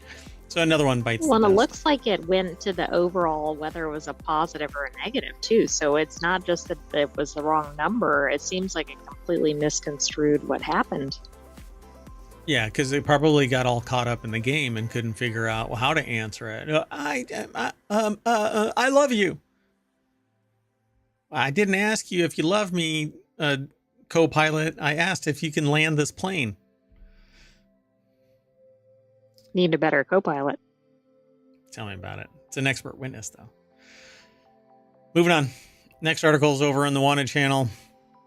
Toyota's portable hydrogen cartridges eliminate the need for charging infrastructure, but are portable explosive devices. So I'm not sure how far this is going to go. No, I'm kidding. I mean, they can be. They're hydrogen cartridges. Toyota is set to introduce portable hydrogen cartridges at Japan Mobility Biz Week, which just rolls off the tongue. It's part of the Sony branding company, marking a significant step in hydrogen technology. These sleek cylindrical cartridges resemble oversized AA batteries and are designed for portability and ease of insertion. It says use, but everything about that sounded like you're supposed to be inserting it into your car. That's what you're supposed to do. You know what this reminds me of? Fifth Element. They took cartridges like this and slid it into the fuel system of the spacecraft. Interesting. Do you think Toyota was inspired by that? Okay, this is so cool. Continue reading. Get out of my way. Okay, I love this. I want this. This needs to be in Wanted. Because this is my jam. This is the new fast swap battery. So depending on how much travel I get out of this, these cartridges can just be, this is what I use. Well, this was put in here because it was consistent with what you've been saying we need. Oh, this is so cool. Okay, so this is what the same type of thing is used for reverse osmosis filtering. So you just lock in a filter, turn it, and it locks in place. When it's bad, you just unlock it, slide it out, and put a new one in. You're up and running in 5 minutes, right? Faster than that. I'm just using 5 minutes across the board. If I can't get in and out in 5 minutes, there's a problem. Fuel or whatever, right? For mainstream. So you drive in, you take a couple of these hydrogen pills, slide them in, off you go. You verify the integrity of the system, and off you go. I love this. Initially prototyped in 2022, the cartridges are now lighter and more compact, reflecting Toyota's expertise in hydrogen storage. Users can swap out empty cartridges for filled ones, minimizing reliance on a hydrogen pipeline infrastructure. And all they do is just like propane tanks or CO2 tanks. I use CO2 tanks in various places. So in beer making, in manufacturing, and Sometimes even in scientific experiments. like a real world example of a hurricane force wind striking a structure. I thought you were going to say how much hot air Mayor Watt was releasing. That too. Yeah. So don't stand downwind from. Anyway, so users can swap out these cartridges for full filled ones. The cartridges can be used not only for FCEVs, but also for powering home devices, serving as backup energy during emergencies, or powering hydrogen stoves, as demonstrated at Toyota's collaboration with Rinnai Corporation. Now, I would love this as a backup fuel system. So if power goes out, instead of having to rely on solar, which at night, obviously, it doesn't work. But you can use fuel cells like this, just slide them in place and you're off grid. When the grid comes back, it automatically switches over and off you go. So I love everything about this. So beyond the cartridges, Toyota showcasing other sustainability initiatives in the at the event, including liquid hydrogen powered GR Corolla used in motorsports, and the Sweep energy storage system, which repurposes old EV batteries to stabilize renewable energy systems or supplies. These projects reflect Toyota's broader vision of achieving net zero emissions and building a clean energy ecosystem. I'm all over this. I would love for this to be deployed. And if I could, I would convert everybody to this. You just slide these things in and off you go.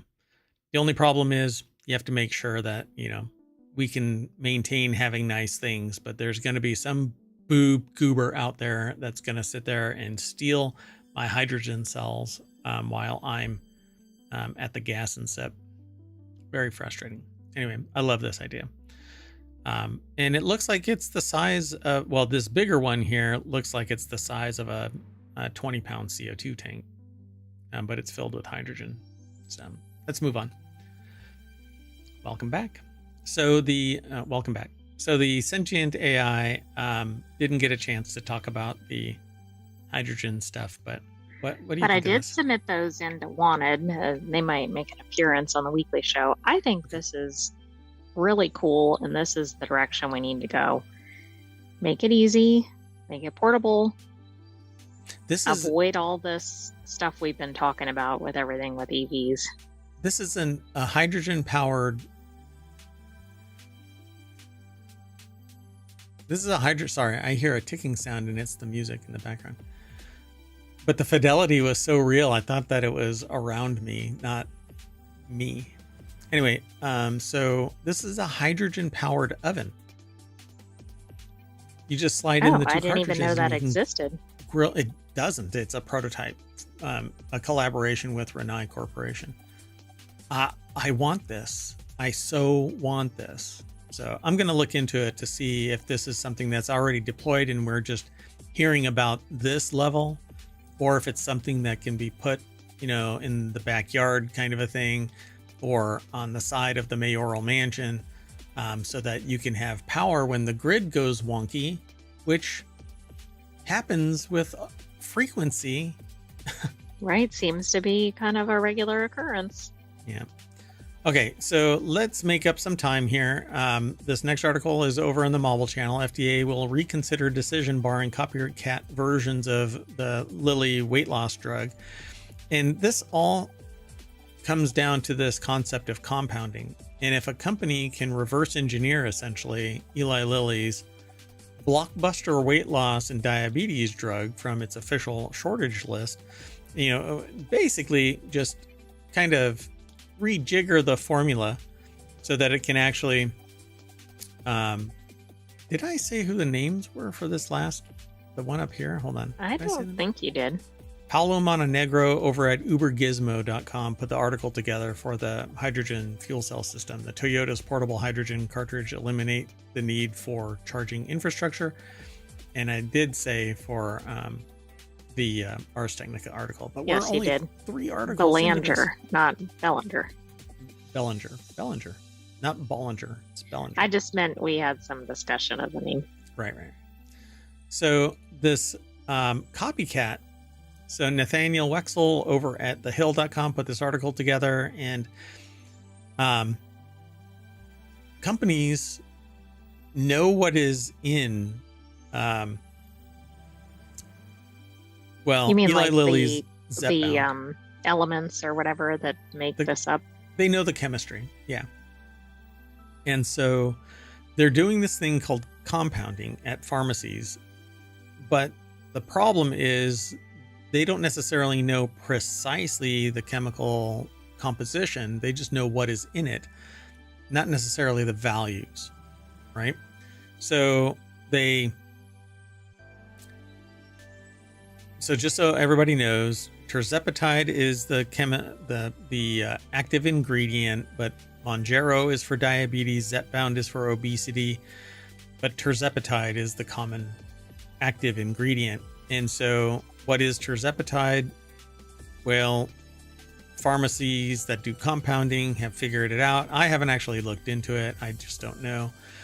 But when the drug is $1,500 a month and you can compound it for a fraction of that, people are willing to take the risk.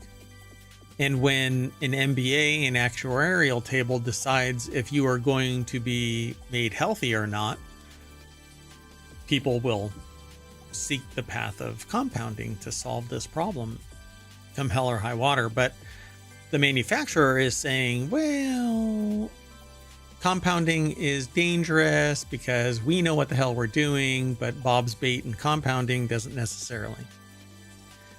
Well, there might be something to that, but not if it's a reputable pharmaceutical company. Yeah, but the last compounding pharmacy that I spoke to, basically, well, I'm a little scared.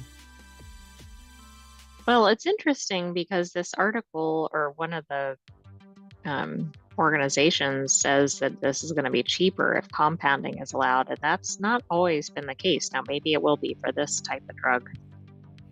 Well, I mean, it's going to be cheaper at the compounder than it is from the manufacturer, at least until competition kicks in, and then the people will pay a little bit more for the original, but they're not going to pay $1,500. The people who would have gone to the compounding pharmacy, they're not going to go to the compounding pharmacy if the price drops to a reasonable amount. They'll get the legit. Right, yeah, why would they bother with the other? Right. So if you want to put the compounders out of business, Lily, lower your price. But they're trying to recoup as much money while the iron is From hot. the research and development, probably. Right. And you can't really fault them. I mean, it's changing the dynamic of, healthcare for diabetes and obesity. There's something. Anyway, let's keep going.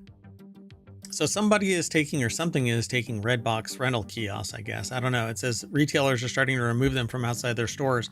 So where are they ending up? Is there a big auction for a bunch of red boxes? I have no idea what's going on. Trevor Mogg over at digitaltrends.com put the article together, and these are Redbox. But I suppose if you can put anything inside and it spits out something. That's true. Isn't that basically just a vending machine? Like they might want to use them for sodas or snacks or... Yeah, it's a huge vending machine too. Changing technology and expansion of streaming services like Netflix and Disney Plus have made DVD vending machines fall out of favor, and earlier this year, Redbox parent company filed for Chapter 11 bankruptcy.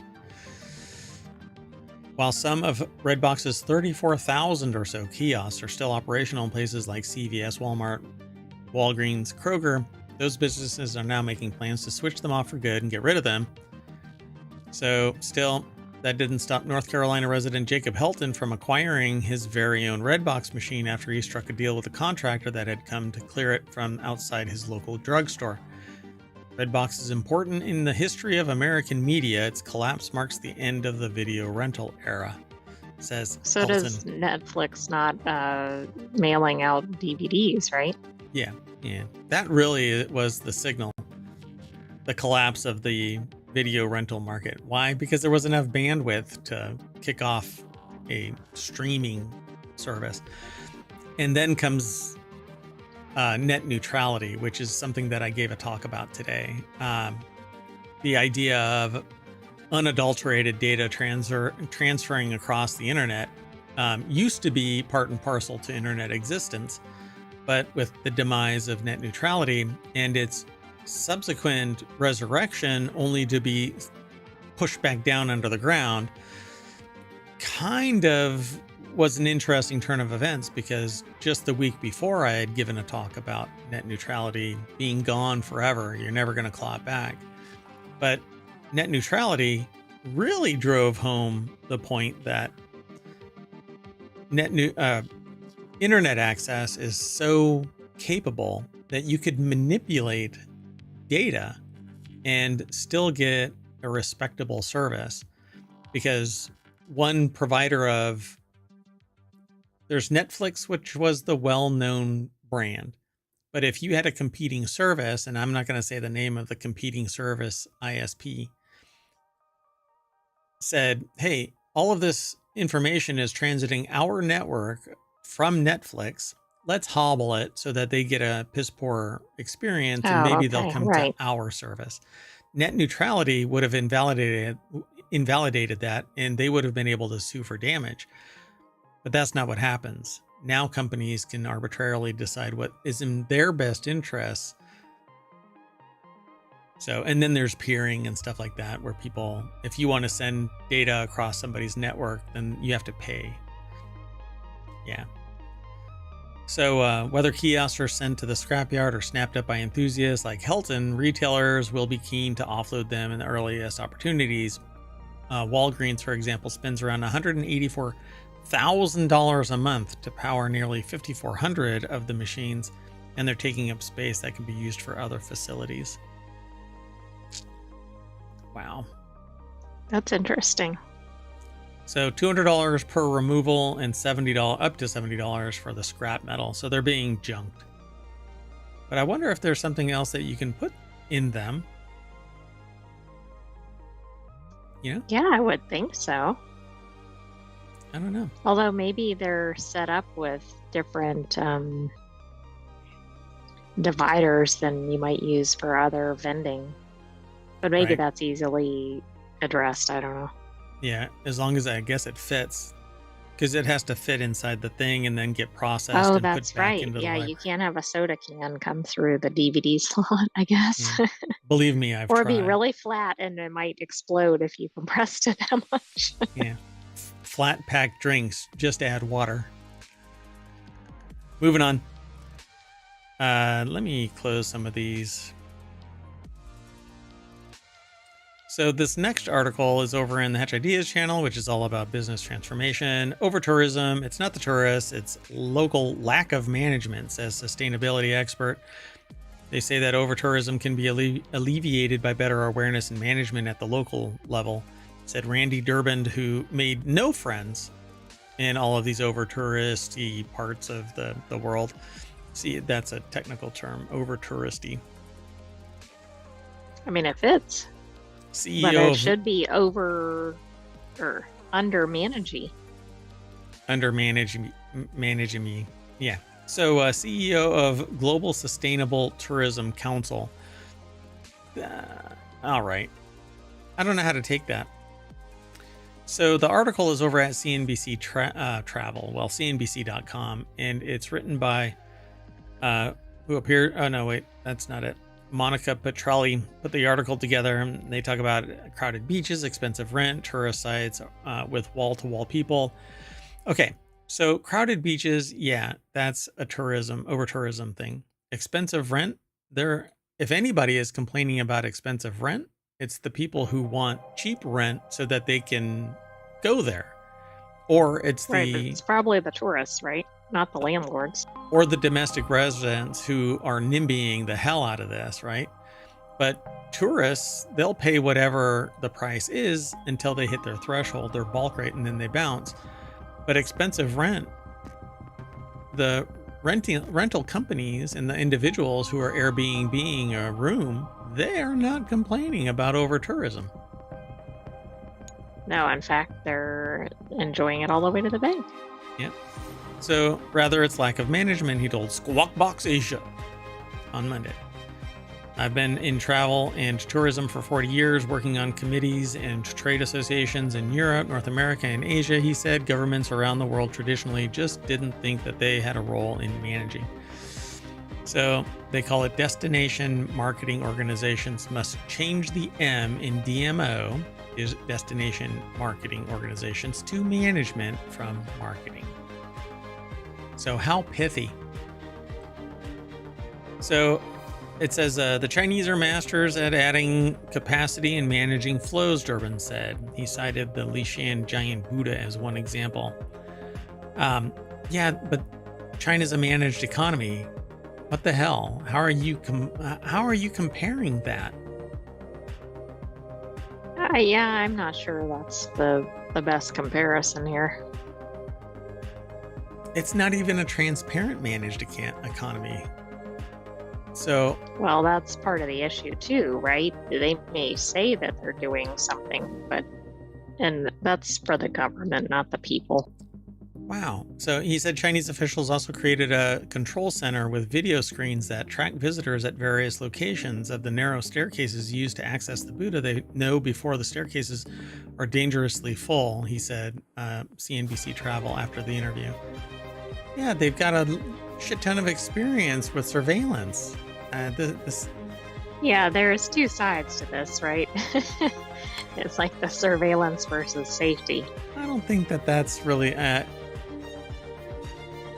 should I show videos of how escalators have eaten people, for crying out loud? No, but I think we can safely say that this country is not known for its safety track record. He said that the small French village of Saint-Guillaume-le-Désert changed the flow of travelers after someone in the town died from a heart attack and traffic prevented an ambulance from rendering aid. Residents can drive into the village, Durbin said, but visitors are directed to a park in a designated area outside the village on weekends and during the summer, and then bicycle, walk, or take an electric shuttle to reach the village, which is great. Right. This, to me, is the kind of strategy that places need to use. But then be a responsible leadership organization and make sure that you also bring all of the visitors back to said parking lot hours after they're... Well, that's true. Yeah, you can't just drop them off and then go, oh, wow, we have an over-tourism problem. I'm out. Oh, wait, you're talking about tourism and I'm talking about something else. But all right, anyway. So everybody wants to go to the same small area of Old Town, so the dispersion would require quite a substantial strategy to make that happen. Still, he said it's absolutely possible without giving any real freaking solution. Yeah. Right. If everybody wants to be in the same space, which is apparently the problem in Barcelona. Yeah. We can solve climate change, but I'm going to keep that one close to my vest. But it's possible. Moving on. Next article is over in the Mobile Channel. Archaeologists in Petra discover secret tomb hiding beneath a mysterious structure featured in Indiana Jones. I love this. The secret tomb for the Whip Indy. If you've never seen Indiana Jones, you gotta watch it. The idol for the Whip Indy is what is said. The recent excavation beneath the treasury has revealed 12 complete human skeletons and a trove of grave goods dating back 2,000 years. Olatunji Osho Williams is the author over at Smithsonian Magazine. I don't know if I'll be able to read all of this, but Matthew Vincent, Josh Gates, and Pierce Paul Kreisman digging in front of the Treasury building in Petra. If you've never seen Petra, it's carved into a rock face. And it's just kind of surreal. Yeah, it's like all these massive It is a megalithic structure, yeah. places with columns, and I mean, as you can see in the photo. Yeah, and it's all one big piece. It wasn't stacked on top and like And the laid scale against is the wall. ridiculous, right? Like other older structures. Yeah, it's amazing. So earlier this year, a team of Jordanian and American researchers received rare permission to excavate beneath the structure, according to CNN's Taylor Niccioli. They discovered a hidden tomb with 12 complete human skeletons and a trove of bronze, ceramic, and iron artifacts, but no gold. Huh. People think they know Petra. They recognize the treasury. Archaeologist Pierce Paul Kreisman, executive director of American Center of Research, and one of the dig's leaders, tells the New York Times, Ollie Watkins, or Allie Watkins. I don't know how they pronounce their name. But all these people walk by, and there's so much more under our feet. That sounds oddly familiar. I know somebody that says that. Me. Anyway, today Petra is considered one of the new 7 wonders of the world, and it became a UNESCO World Heritage Site. Historians have long sought to learn more about the culture of the Nabatean people and the astounding structures that they built. In 2003, 2 hidden tombs with partial skeletons were unearthed on the left side of the treasury. Since then, researchers have speculated that other hidden tombs had been built at the site. And every time we find something, the moment everybody just settles their butt down, puts a level head on, and says, you know what? You should look under this. There's more stuff down there. Right. I mean, think of all the sediment that is burying all these layers of entire civilizations. It just migrates from over there to on top of stuff. Anyway, there's so much more. Actually, it's a quote here. There is much that we have yet to learn about the treasury. When was this remarkable structure built and why, says Kreisman in the statement. But we've decided that it's a treasury. And therein lies the rub, that we already have a preconceived notion of what it is. But right, when we may have absolutely no idea. Yeah, we're basically taking the last bit of evidence and saying that's Bob's treasury because his name was put on there. But you know what? The bridge that you drive past on the way into ohmTown was tagged by, I don't know, George. And Anybody is that George's bridge? The original, right? No. Well, it is based on the way we seem to identify structures. Yeah, apparently. I'm sure that there's much more involved, and there's names that are actually there that have been there in perpetuity since whatever, and reinforced by previous archaeological references that say that that's who it belongs to. But guess what? There's something else, and it's time.